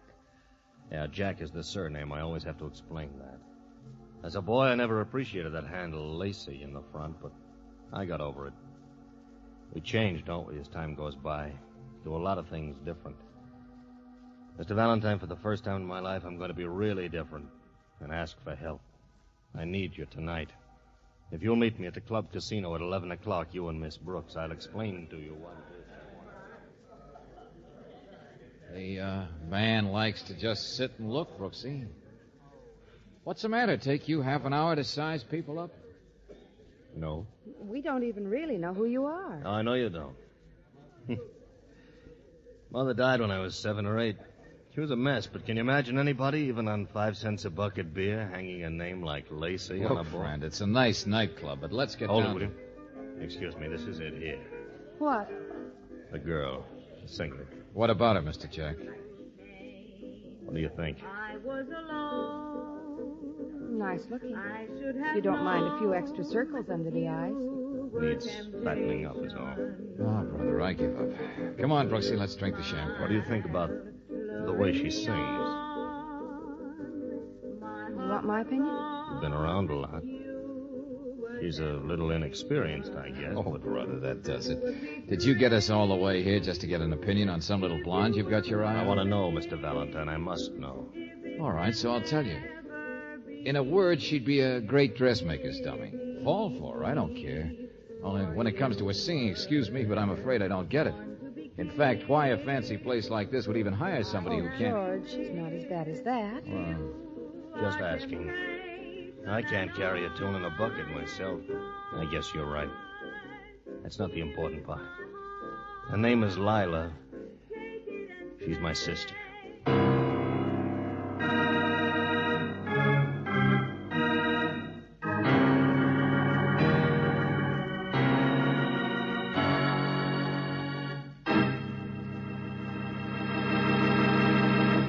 You are listening to Let George Do It. Our adventure will continue in just a moment. Now back to Let George Do It and George Valentine.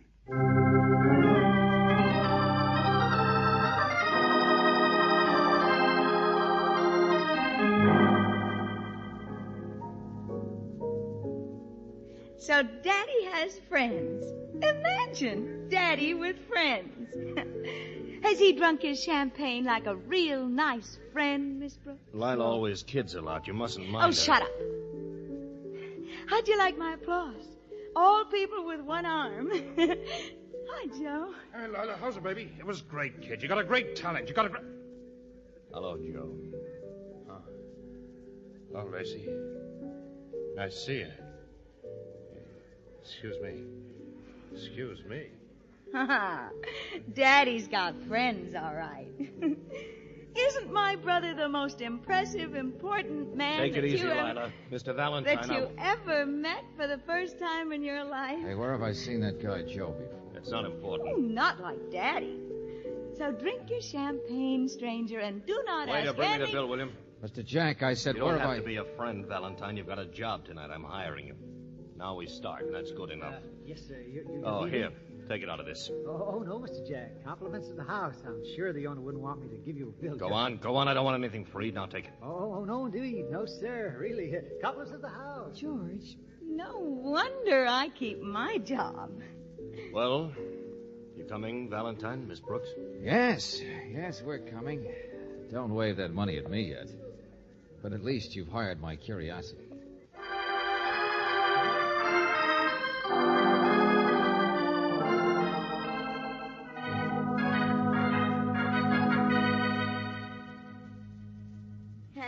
And this is the house that Jack built. It's a nice-looking apartment. Hiya, Lacey.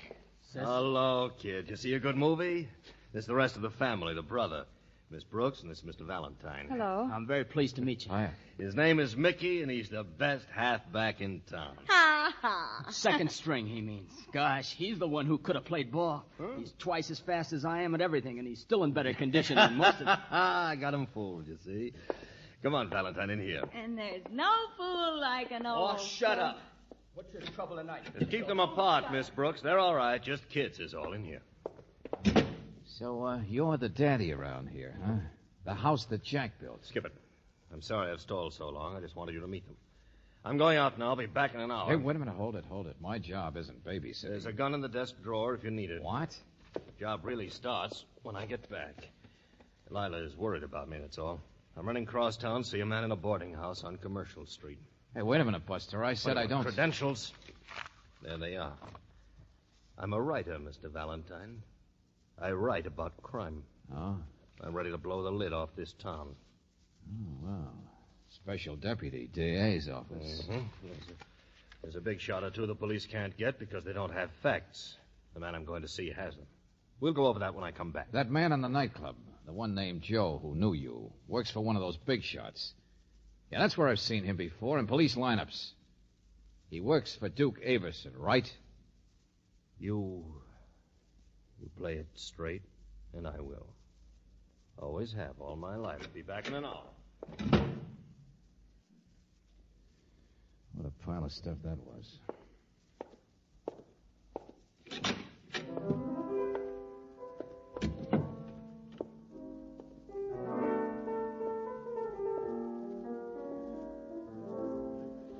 Lila, where's your telephone? Oh, it's there on the coffee table.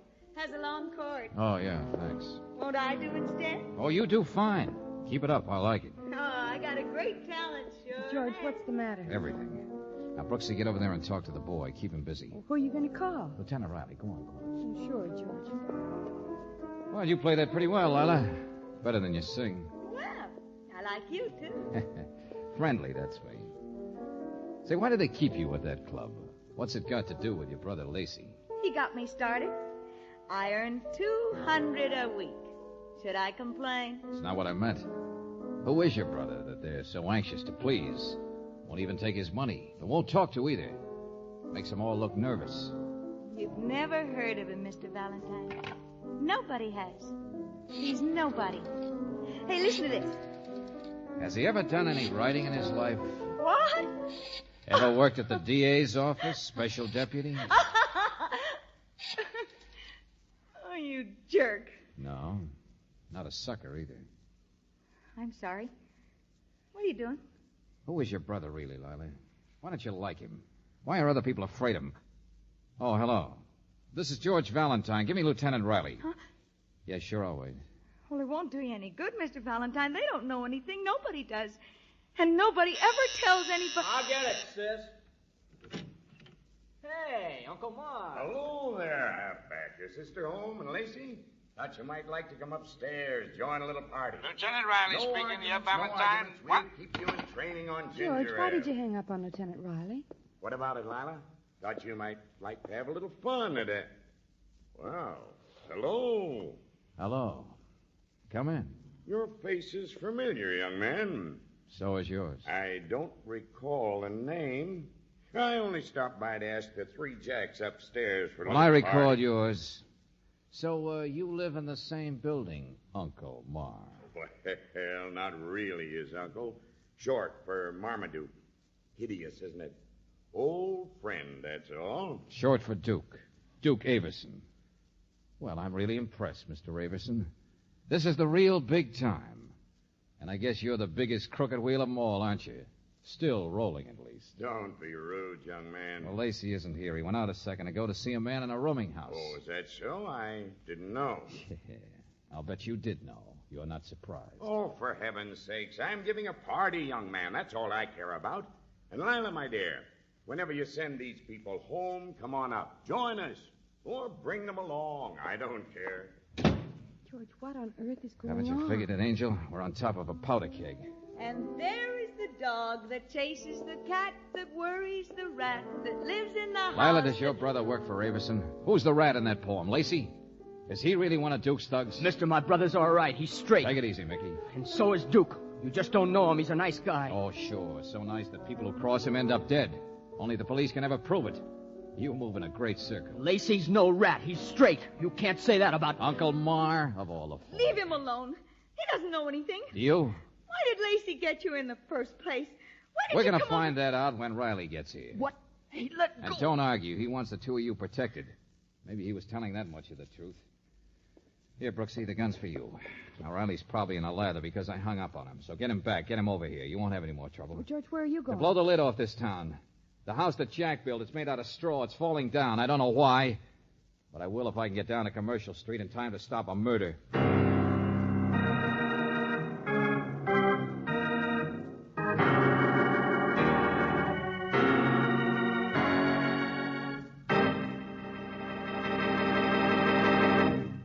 You are listening to Let George Do It. Our adventure will continue in just a moment.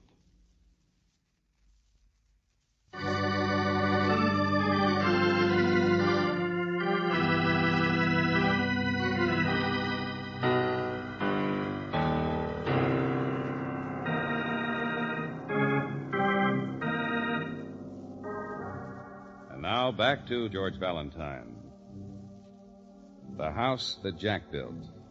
Lacey Jack, a strange man that you've never heard of before, but that other people seem to be afraid of. A man who apparently works for Duke Averson, whom the police have been trying to get for years. But why would such a man hire you? If your name is George Valentine, you know this is one case where you'll probably never have all the answers. But you also know that tonight there is a chance to blow the lid off this town, as Lacey himself put it a few minutes ago before he left. And as you hurry downstairs to your own car, you know that if 2 and 2 make 4, your first job is to stop a murder.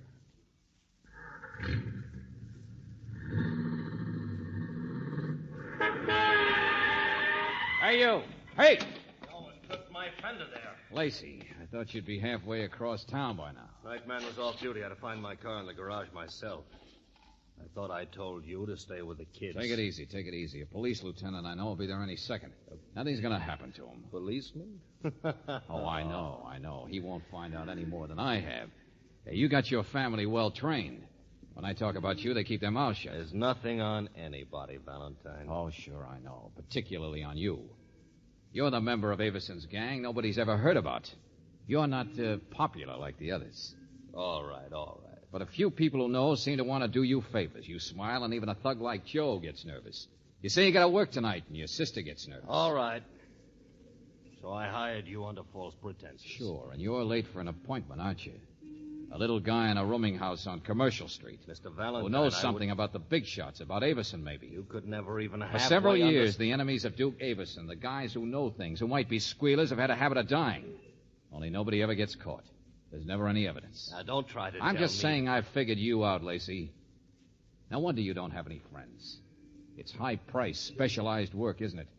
But it must be lonesome work, too. Like being a hangman. Only all out by yourself, way on the other side of the black fence, like being a private executioner. Now, you think I'm a killer, is that it, Mr. Valentine?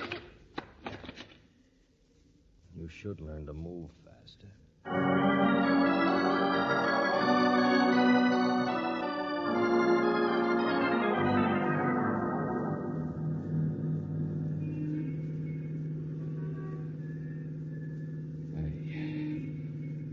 is this? Hey, it's Commercial Street already. Hang your head down between your legs a minute. You'll feel better. Oh, brother. You know all the tricks, don't you? Lightning Lacey, Billy the Kid. Fast on the draw, fast on the rabbit punch. Advice, that's all. How many men have you killed, Lacey, huh? Must be quite a life. St. Peter will say to you, "What did you do, my friend?" And then you'll say... Never mind. Just keep your hand off that car door. Oh, I know. You're the expert, all right. Lila is a mess on account of what you are. But Mickey, just because you're not the usual type rat, says you're straight, thinks you're a big hero. Oh. Well, lost your temper, huh? That's a big weakness in a guy like you. I'm not mad. You just talk too much. 3157 Commercial Street, huh? Yeah. Yeah, this is it. It'll be easier if you come with me. And don't get any ideas. It's well prepared. 3 other boarders. They all work night shift. Landlady's gone. Great. What's this guy's name? I don't know. Whitey something. Comes from Detroit. You don't even know his name. He's been pointed out. The young kid down on his luck. Just a kid. Only Avison says get him and you go to work while the rest of the boys have a party for an alibi. What's this Whitey got on the big boy, anyway? You waste your time asking me things. I'm here. Oh, sure, I know. You don't squeal. You're straight. Nice, honest, loyal guy. Well, how do you know for sure this Whitey's a squealer? Just a new kid from Detroit, he knows something or saw something? Well, how does that prove that he's the guy...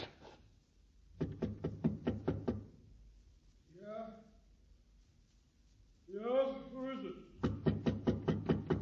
Who is it? All right, I'm coming.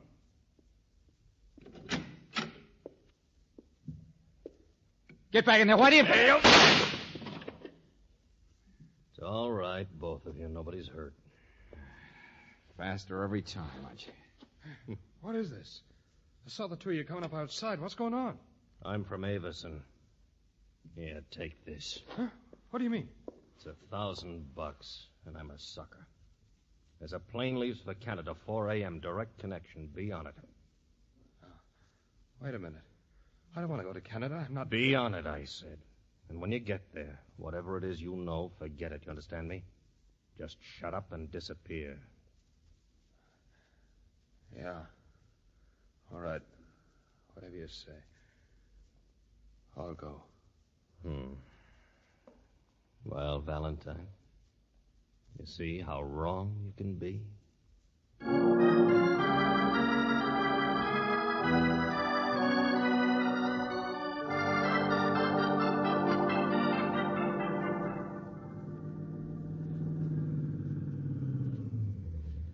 All right, so you didn't kill him. So you are playing a dangerous game tonight, so you're going soft. There's the apartment house. Soft in the head. Sure, the house that Jack built. You get orders to kill, and you don't. That makes a big, noble guy out of you. Lights are on in the apartment, so the kids are all right. We'll take the back elevator. Oh, yeah, sure. The Penthouse Express, where the big guy lives and gives parties. I've always played it that way. Duke and I were kids together. Oh, you were kids together, huh? Oh, I wouldn't expect you to do any squealing. That's the code, isn't it? For a loyal man whose only vice is he kills people, who even his own friends are afraid of like a rattlesnake. Lay off, will you? Lay off. He's just a high-priced gun for hire. Who knows when he needs his family protected, he's got to hire somebody like me, got to hire a friend. You're finally getting smart, huh? Sure, you're playing a dangerous game, all right. You wanted somebody like me, or now the police, to be with your brother and sister so the gang couldn't get at him in case anything goes wrong. And why? Just because you're so noble, so soft, so kind that an ordinary little killing upsets you. Look, this is Duke's flaw, Valentine. You just mix around and nobody will hurt you. It's only a party. I'm going to see the Duke for a minute. Somebody for me? Who is it? Quiet. Lacey. Hello there, Mr. Valentine. Make yourself at home. Girls, get him a drink. Come here, Lacey. In here. What happened? Saw it yourself, Duke. This guy's been on my tail all evening. Yes, said Valentine. How on earth He picked me up in the nightclub. He's been glued tight ever since. But what did you do Well, about... I couldn't rub off that Whitey kid from Detroit for you, could I? With him hanging around, you saw that yourself. But, Lacey, look here, that Whitey... I gave Whitey $1,000 and a ticket for Canada. You what? Valentine didn't even tumble. He stayed in the car. So now I can shake him. I bought myself a ticket for the same plane. It's pretty good. So it happens in Canada instead of Commercial Street. Yes. Good work, Lacey. Whitey's a squealer. We can't afford to let him live.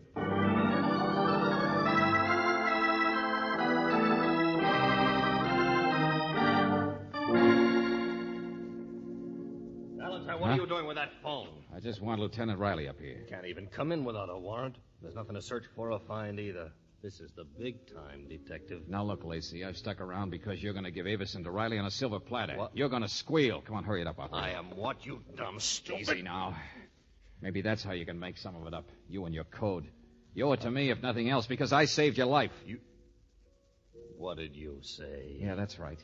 You think you hired me so you'd have an excuse for not killing Whitey, an excuse to run away. Well, if I hadn't been with you tonight, it's you who'd be dead by now. Oh, you're crazy. Now cut it out. We'll get the truth out of Whitey. And I don't mean he's a squealer either. Oh, Valentine. Oh, that's right. Get mad now. Show me the muscles in your head. You know what I'm saying is true. There wasn't a soul in that rooming house. It was a perfect setup, both ways. And did you see how surprised the Duke looked when you walked in? Yeah, he expected Whitey, not you. I don't believe it. That's not true. I dived for Whitey to knock him down. I bumped his chest. He was packing a gun. You think I've gone soft? Afraid to kill, huh? Well, I'll show you. Why don't you face it, Lacey? Who's more dangerous to Duke Avison than a guy who's gone soft like you have? Oh, no. No, you're not going to pull that trigger. You know it's true yourself. You're a has-been now, and anybody around you could see it. That Whitey you were supposed to kill, he's Avison's new executioner. Tonight, if I hadn't been there, you'd have walked straight into it. I'll go on. I know what side of the fence I'm on. For me, it's simple now. I just had... The elevator. Yeah, that's right. My friend Riley, maybe. The telephone's still off the hook, see? You dirty...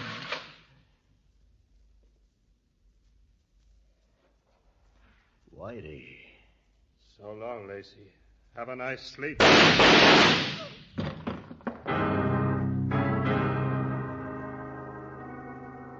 You were right, Valentine. So Whitey came up to report to get me, but he couldn't have done it in the first place. Not fast enough, did you see? Don't brag yet, Lacey. You're half as dead as he is. Duke and me, kids together. Why did he hire that guy? Why did you kill people? My brother Mickey thinks I'm straight. He doesn't know much, but he'd never get over it if he thought I was a squealer. You mean you'd lose your last friend? Yeah. I saw what Lila thinks of you. You'd be all alone then, wouldn't you? You're scared. I'll talk. I'm a squealer. I want Mickey to know that, Valentine. I'll tell you about Avison. We'll blow the lid off this town. Believe me, he's it. All right, put your hands up. That's it. Valentine, you stand over there. And you drop that gun, Mr. Avison. Well, of course. Hello, Lieutenant. I just heard the shooting. I came out here to find out what... I know. I heard it from the front elevator. Welcome to the party, Riley. But get a secretary quick. It's not going to last long.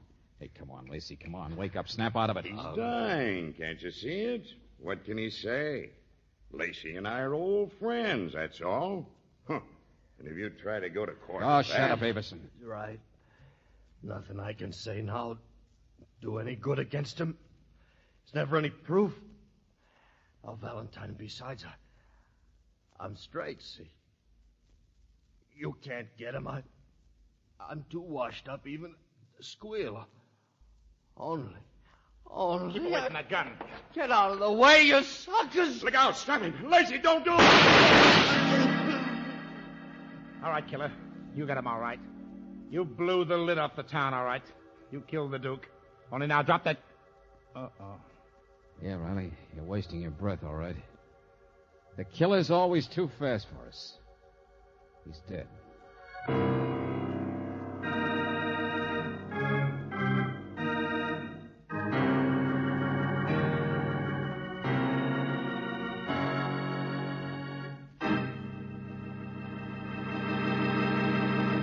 Back to the conclusion of our Let George Do It adventure in just a moment.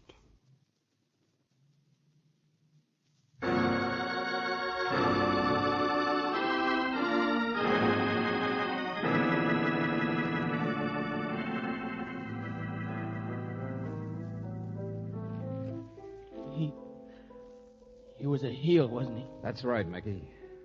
He was a rat like all the rest of them. In a pinch, he'd turn on anybody.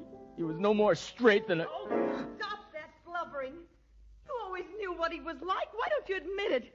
You hated him yourself. You just don't know it Take yet. it easy, Lana. Well, grow up like I have.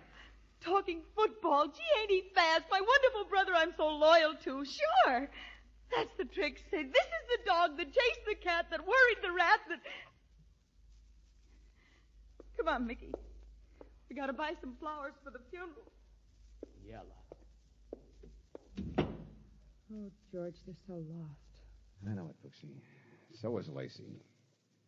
But maybe they won't be now. But Lacey wasn't really a squealer. Should I tell Mickey that? When Lacey himself practically told me how he wanted it. Said he'd lose his last friend in Mickey if the kid thought he went against the code, against loyalty. Well, the kid'll be all right now. Lacey really wanted to disillusion Mickey. Well, he couldn't have been such a bad person. Certainly the way he died. Brooksy, he was a heel. He lived that way, he died that way. Let's just say he could see better than anybody else what a mess of a place it really was. How it had to be torn down. That house that Jack built.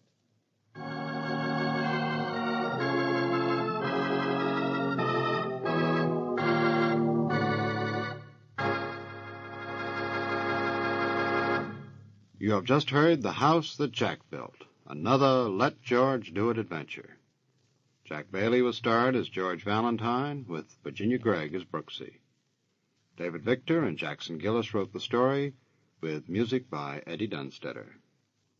Now, this is yours truly inviting you to another visit with Valentine, when you will again hear what happens when you let George do it.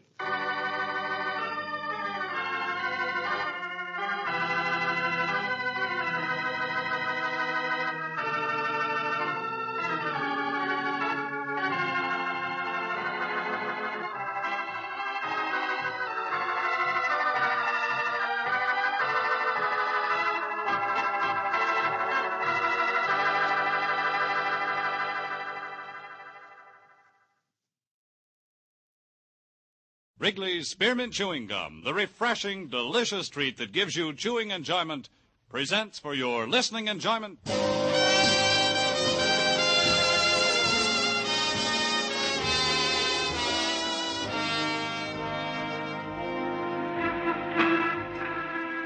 Broadway's My Beat, from Times Square to Columbus Circle, the gaudiest, the most violent, the lonesomest mile in the world.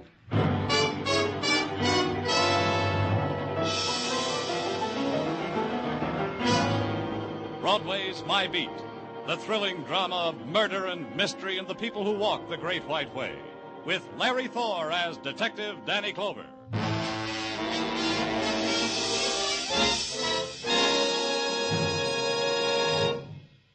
To make every day more enjoyable, treat yourself often to refreshing, delicious Wrigley's Spearmint Chewing Gum. Here's a taste treat you can enjoy indoors, outdoors, at work, or at play. The cool, long-lasting mint flavor refreshes you. The smooth, steady chewing helps keep you fresh and alert. Adds enjoyment to whatever you're doing. Wrigley's Spearmint Chewing Gum. Healthful, refreshing, delicious.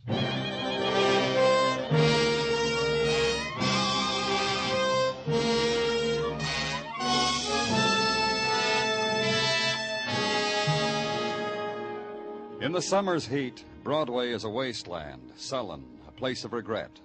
It's a time when the breeze puffs in from the river, dies suddenly before it touches your dampened cheek. The time when you wake up already exhausted, then pause before your office door and consider arson.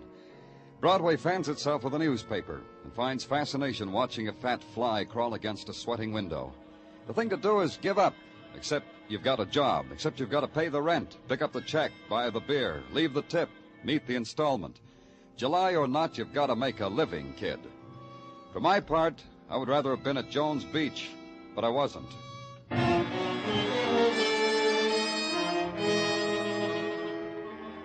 The apartment was expensive, but something had gone wrong. The upended furniture, the torn drapes, the slick paintings abstracted into crazy angles against the wall, the empty liquor bottles.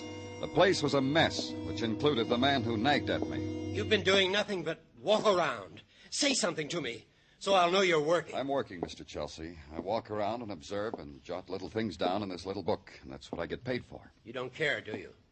What do you care if someone's been killed, slashed to death? Show me a body, and I'll help you weep. If you'd only listen to me. Stop walking around and hear what I've got to say. All right? Go ahead, Mr. Chelsea. Something's happened to Celia. Celia Jordan, that's the name, isn't it? So I'll know. Why don't you pay attention? Look at those spots over there. Blood. I'd say they were blood. Drunks have a habit of getting themselves nicked. I can show you statistics. Something's happened to Celia. Mr. Chelsea, why are you here? What are you doing in this apartment? I asked you that 10 minutes ago, and you told me something's happened to Celia. What are you doing here? I had a date with her tonight. I have one with her almost every night. I see. Is this Miss Jordan's photograph? She's young, about 22, I'd say. But then I'm not very good on guessing ages. For instance, I'd say you were about 53. 51. You see what I mean? I'm not very good about ages. Something's happened. Don't do that again, Mr. Chelsea. Well, something has. And I know why, too. Now I'll listen to you. I've known Celia for 3 years. Met her at a banquet for my corporation stockholders. She was there because, well, if you must know, well, she was in a cake. You met her in a cake, Mr. Chelsea? Well, I pulled the ribbon that was attached to this big cake on the table, and Celia popped out. That sometimes happens. And it was just about this time that Cliff went away. Cliff? Cliff Moore. A boy that Celia used to know. He was in the Army, went overseas with the occupation forces 3 years ago. I see. And you took over. Cliff is back now. Celia told me. She said she saw Cliff on the street and he recognized her. But she didn't recognize him. Oh? Why? She found out Cliff was discharged for mental reasons. Something about he was hurt on maneuvers. Oh, I don't know. You're trying to say that this Cliff... That this Cliff has done harm to Celia. That's what I'm trying to say. What about those bloodstains? What do you think I'm trying to say? It could have been nothing, or it could have been what the man said, a violence, unknown, unshaped, born and nurtured in the December love of the man for a woman. And finally, the violence assuming its pattern and its texture, the room torn in anger, the room empty of the woman, the room stained with blood. And the policeman has to make sure. He calls the men from technical, and they come with their scales and their rules and the sharp little knives. And they scrape and measure and weigh. The blood is human blood. Does it equal death? And that's an equation a policeman has to solve. At the hotel where Cliff Moore lived, they told me he'd checked out. No, he hadn't left a forwarding address. And that meant an all-points bulletin on Cliff Moore and Celia Jordan. And in a few hours, a call from Detective Muggavan. A bartender on 3rd Avenue had recognized a picture of Celia Jordan. Would I care to come down and check? I cared. Hi, Danny. Oh, Muggavan, which one recognized the picture? Charlie over there. Hey, Charlie. Another suds coming up, Detective Muggavan. No, Charlie. Just you. No more beer. What'll it be, Detective Muggavan? This is Danny Clover, Charlie, the detective handling the case I was telling you about. Oh, Charlie. Well, I'm glad to know you, Danny. Muggavan tells me you recognize Celia Jordan's picture. Was she in here? Well, no, she was that. And not alone. With a man, and well, she might be. She's that pretty. When was that? Oh, yesterday, toward the cool of evening. In the twilight cocktail hour. They sat at that marble-top table with the romantic crack in its surface. What time did they leave? Oh, around 8, I'd say. They were hungry, went off to eat. How do you know? The girl was so pretty, I kept hovering around the table. That way, willy-nilly, I was forced to eavesdrop. Were you forced to hear where they went? Oh, I was indeed. To Matthew's, the steakhouse on 2nd Avenue it was.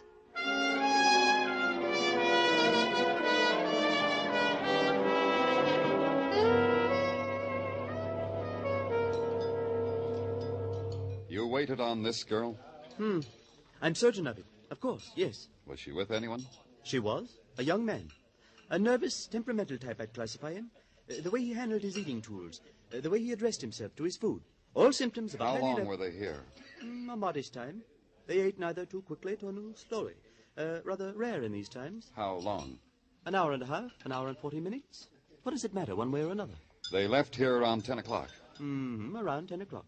Did you... Permit me to anticipate your question, friend. They left by cab. Yellow cab.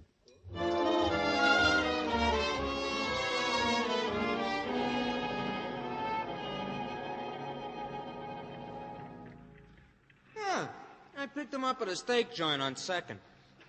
What's the matter? They committed something? Where'd you take them? To the girl's apartment on 63rd. Man tells me to wait. I wait. An hour and a half, 2 hours. My meter is abloom with money.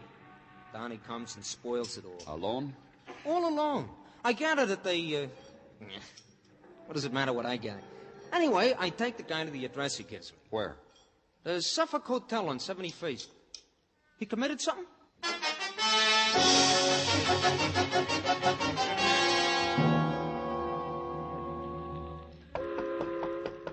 Yeah, come on in. Well, don't stand there. Come on in. You're Cliff Moore? I'll close the door and sit down, will you? We've been looking for you, Cliff. No, that's mighty nice. The police. Oh, I know what. The census taker missed me. You know why we've been looking for you? Gosh. Huh? I don't know you well enough, so I said gosh. That's because my cigarette just rolled off the table. Step on it, huh? Thanks. You were looking for me. Why? Because of Celia Jordan. She's coming back to me on bended knee, and she's rousted the whole police department to find me. Good, sweet, four-square Celia. She's missing, Cliff. We found bloodstains in her apartment. That guy, that Paul Chelsea, beat her up? Oh, I'll bet she had fun. Cliff, we know you were with Celia last night. We know you took her home, spent some time in her apartment. Swell. What happened between you and her yesterday? Walked and talked and sipped a few and had a steak. You know, boy and girl, hand in hand. The things magazine ads are made of. What happened in her apartment? Oh, sad time. She had a smile all rehearsed to drag out for the occasion. You're a nice boy, Cliff, and we did have fun, but you're broke. The best you can expect is $50 a week if you're your type of successful. Anyway, Cliff, there's the thing. She didn't know how to say it, so she called it the thing. She said it in capital letters. About what? I got a medical discharge from the Army because I'm a nervous boy. Post-war Germany made me nervous. Also a live landmine during maneuvers. What else? I don't know. So you can't find Celia, huh? No, we can't. Now, when you find her, let me know if she needs any help. Sure. Don't run away, Cliff. You kidding? I sit here and run away all the time. Because I'm a nervous boy.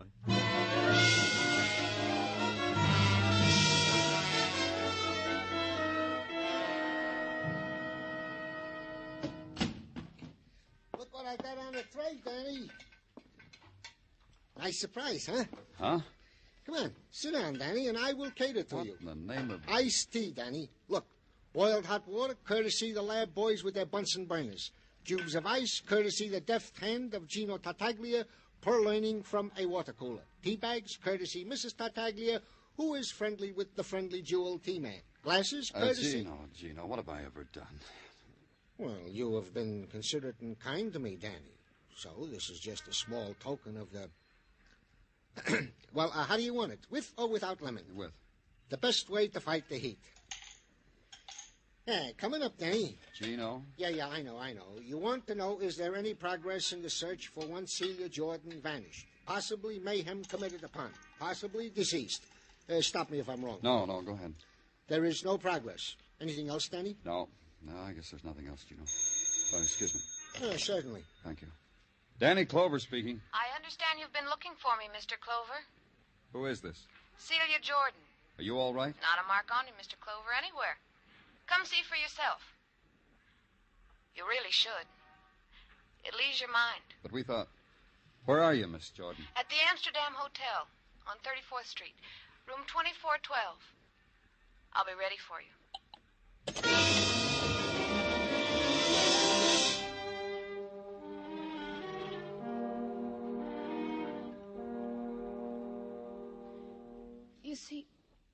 You see, Mr. Clover, I'm perfectly all right.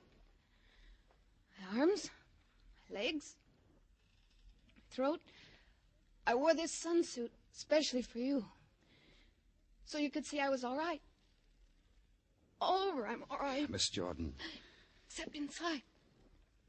Since I called you, it's funny. Inside, it doesn't feel so good. Inside it hurts. Here, let me help you. Lie down here on this couch. Thanks. You know something is... Don't talk. I'll go get a doctor. No, don't go. It really hurts. It hurts bad. Don't go. Help me. Even after death touched her, whispered to her eyes, pleaded with me. And the attitude of her body was a beggar's, contorted in pain, twisted in longing, grotesque with despair. And suddenly she could no longer reject it. And her body eased with the acceptance, was stilled because the poison inside her was stilled. Its shadow on her lips, in her eyes, and the violence that had been marked for Celia Jordan was finally hers. Celia Jordan was dead.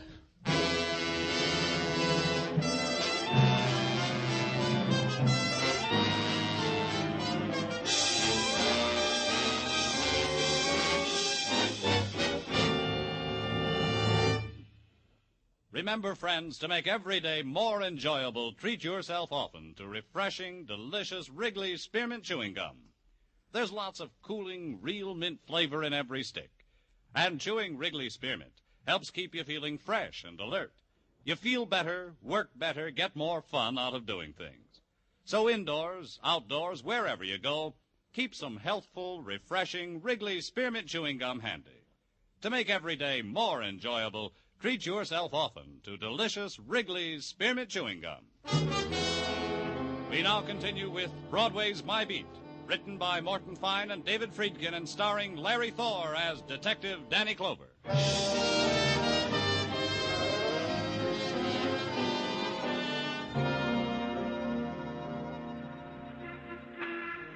Summer begins its long dying. Broadway reacts to the process about the same as anywhere else, with regret, with a smile and closed eyes. Except on Broadway there'll be more things to remember, huh, kid? The evenings just as twilight washed over you, and the lights on the translux flicker like fireflies, and dance out the dance of how it is to be at war in the summertime. And the cool evening breeze from the air-cooled movie, refreshing, till the newsreel sends out a cold wind. You shiver and move to another place. Because in summer, a man needs something he can hold on to, something to latch onto, like the murder of that girl there in that hotel, in the sunsuit, poisoned, murdered, saying the last word she ever said into the ears of a policeman. And the next morning at headquarters, the policeman sits in his office, remembering her words, but finding in them no trace of a murderer's name. And then a door opens, and a voice that's welcome calls you. Danny? And it's Dr. Sinsky. Danny, this heat, this inferno, can take the heart out of a man. Well, sit over there by the window, Doctor. Yeah. Pretty girl might walk by and set a cool breeze in motion. Dreamer. Yeah, it's no good, huh, Doctor? You can't put it off, huh? No, Danny, that's why I'm here. Yeah. I wish it could be just a chat, but man wishes and death. The report on Celia Jordan. Poisoned? You were right, Danny. The girl was poisoned. What kind doesn't matter much. What matters is that there was enough to kill her. What pain must have been hers. How long? Poison that takes maybe 3 hours to act, with 5 minutes of terrible pain at the end. Anything else, Doctor? You asked me to examine her for a cut or a wound. Well? There was nothing, Danny. Her skin was not even scratched. Not even the shadow of a bruise. This is important? Yeah, because it might give me her murderer. Excuse me, Doctor.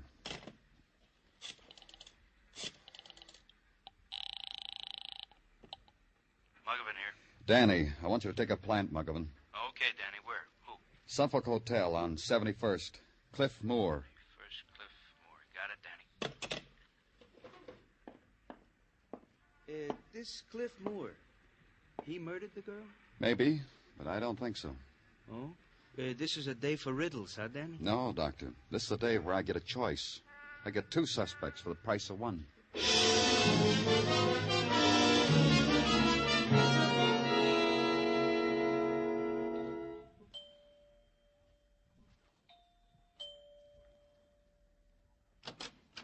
Yes? My name's Danny Clover. I'm from the police. Are you... Mrs. Chelsea.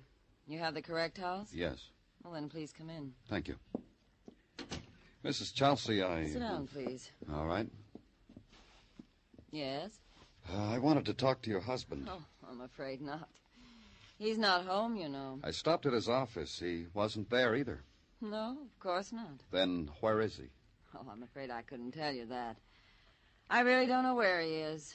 The bother of it is... Don't you care where he is? Paul? My husband? Oh, no. Mrs. Chelsea. Is Paul in trouble? Yes, he is. I'll fix you a drink if you'd like. No, don't bother.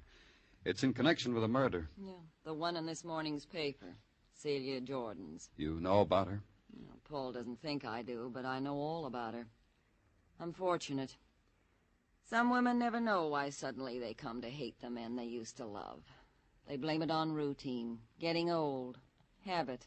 So silly. And you hate your husband. Because of Celia Jordan. Has he murdered her? Maybe. Maybe someone else. We'll find out. Oh, I wouldn't suspect anyone else if I were you. That'd be stupid. Paul killed that girl. He told you he did? Well, as much as did that. Oh?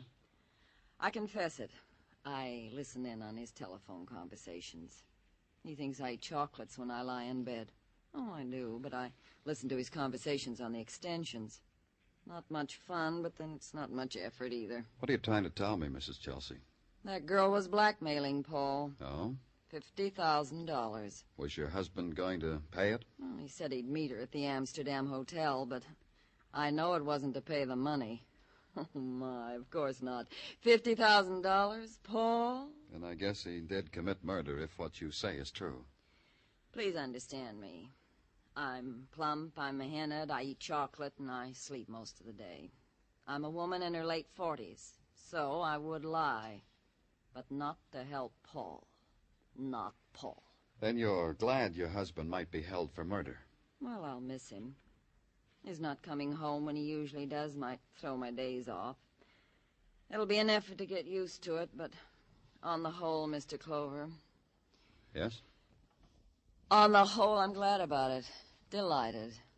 As a matter of fact, nothing nicer's happened to me in a long time. I'd like that drink, Mr. Clover, wouldn't you? I said no thanks, which gave Mrs. Chelsea reason to pop a fruit-filled nougat in her mouth. She didn't offer me one of those, so I knew my time was up. I left. I checked Muggavan. Cliff Moore hadn't stirred, Muggavan told me. Then to find Mr. Chelsea. Back to his office. Not in. Try his club. I tried his club. Not in. Try the bar around the corner. Not there. So I went to a place without being told. The apartment where I'd first met Mr. Chelsea. Why, I reasoned, shouldn't Mr. Chelsea be there again? For the sake of sweet old nostalgia.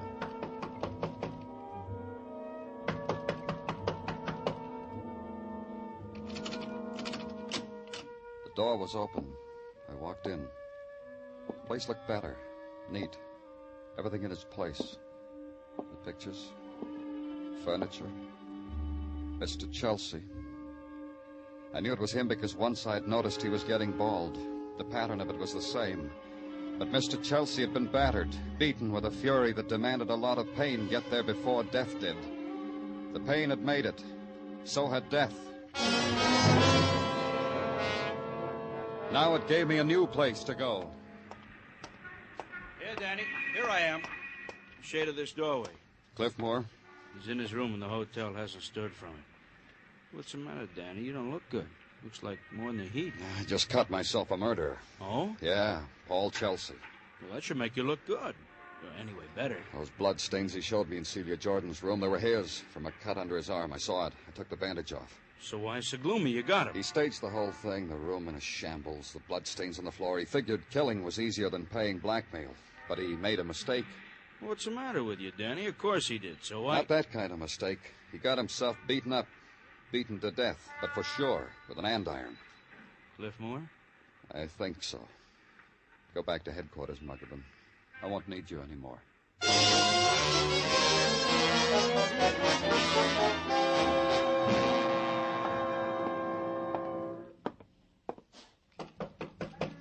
Come in.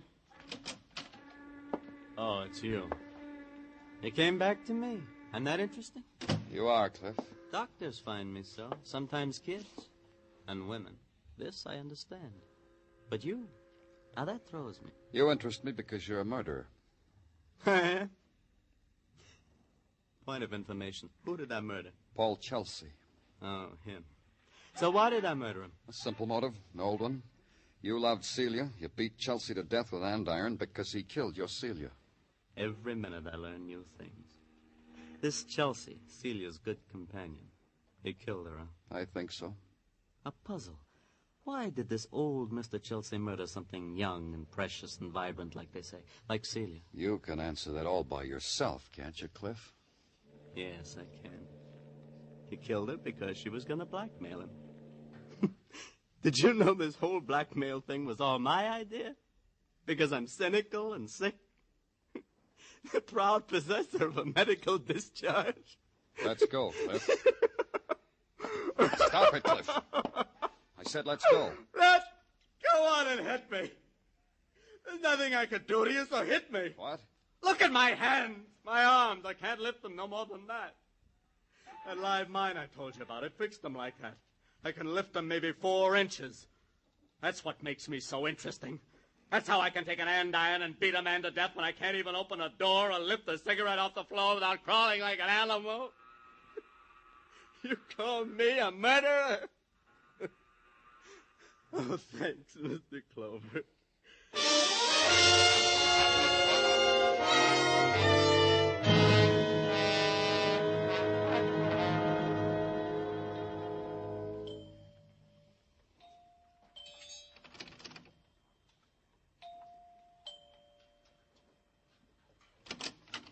Oh, my.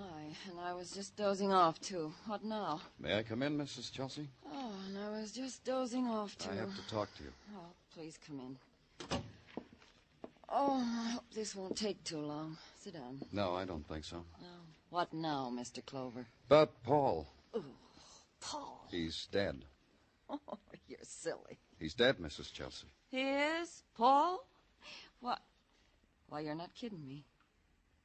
He really is, isn't he? Uh-huh. Well, you better leave me alone, Mr. Clover. The things I said about him, you won't believe me if I cry. No, I won't. I don't blame you. Please, please go away. Who killed him? You don't know? Who killed Paul? It was this way. Your husband murdered Celia Jordan. I told you that. Because she demanded blackmail. Because she threatened to tell you about what Paul had been doing. And I knew about it all the time. Errors. A comedy of errors. Tragedy. The blackmail was a scheme whipped up between Celia and her boyfriend, Cliff Moore. And this boy, this Cliff, he killed my husband. Why should Cliff do that? Why? Oh, my. You ask me that? A police? Yeah, that's what I asked you. Well, I think it's obvious, don't you? Paul kills his girl, Cliff shoots my husband. I didn't say your husband was shot. Oh. Your husband was beaten to death. Oh. Cliff beat him to death.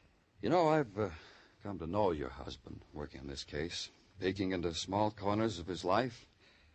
He was a man I can understand. I feel sorry for him. Tell me how, so I can feel sorry for him, too. I suppose I owe that to Paul. The man is 50. He knows it, realizes that the rest of his life has to be lived. Something he wanted all his life and missed. Something like that passes close to him. He clutches onto it. I don't understand you at all. Something like a beautiful girl, a sympathetic girl. Celia? You can't really blame him now, can you, Mrs. Chelsea? After all, He had his own home. He had me. What's wrong with me? Go ahead, tell me. I can take it. What's wrong? You couldn't hold your husband. Why? Why couldn't I hold him? Tell me why. Celia Jordan, young, beautiful, warm. Her mind was lithe, young. You filth, you like Paul. Was kind to Paul. Filth. Something he wanted all his life. Filth. Something he didn't have with you.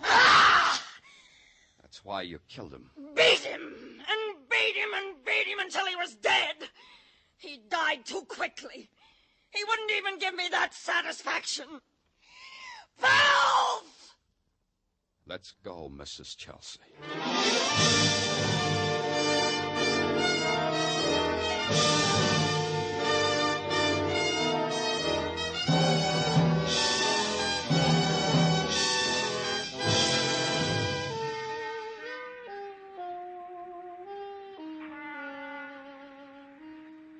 When dawn touches Broadway, the shadows linger for one final caress, then leave and take away the night.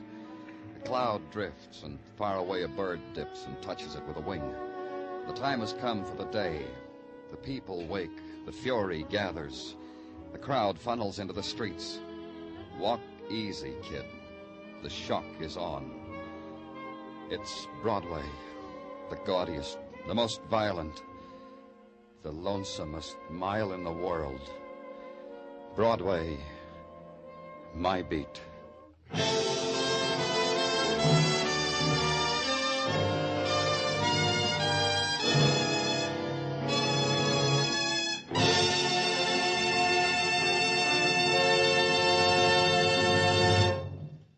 Remember, friends, to make every day more enjoyable, treat yourself often to refreshing, delicious Wrigley Spearmint Chewing Gum. There's lots of cooling, real mint flavor in every stick. And chewing Wrigley Spearmint helps keep you feeling fresh and alert. You feel better, work better, get more fun out of doing things. So indoors, outdoors, wherever you go, keep some healthful, refreshing Wrigley Spearmint Chewing Gum handy. To make every day more enjoyable, treat yourself often to delicious Wrigley Spearmint Chewing Gum. The makers of Wrigley Spearmint Chewing Gum hope you've enjoyed tonight's story and that you're enjoying Wrigley Spearmint Gum every day. We invite you to join us next week at this time when Detective Danny Clover returns again with Broadway's My Beat. Broadway's My Beat, brought to you by Wrigley Spearmint Gum, is produced and directed by Elliott Lewis with music composed and conducted by Alexander Courage. The program is written by Morton Fine and David Friedkin and stars Larry Thor as Detective Danny Clover with Charles Calvert as Tartaglia. Included in tonight's cast were Irene Tedrow, Joyce McCluskey, Jack Crucian, Earl Ross, Jack Edwards, and Tom Holland. Bob Stevenson speaking. This is CBS, the Columbia Broadcasting System.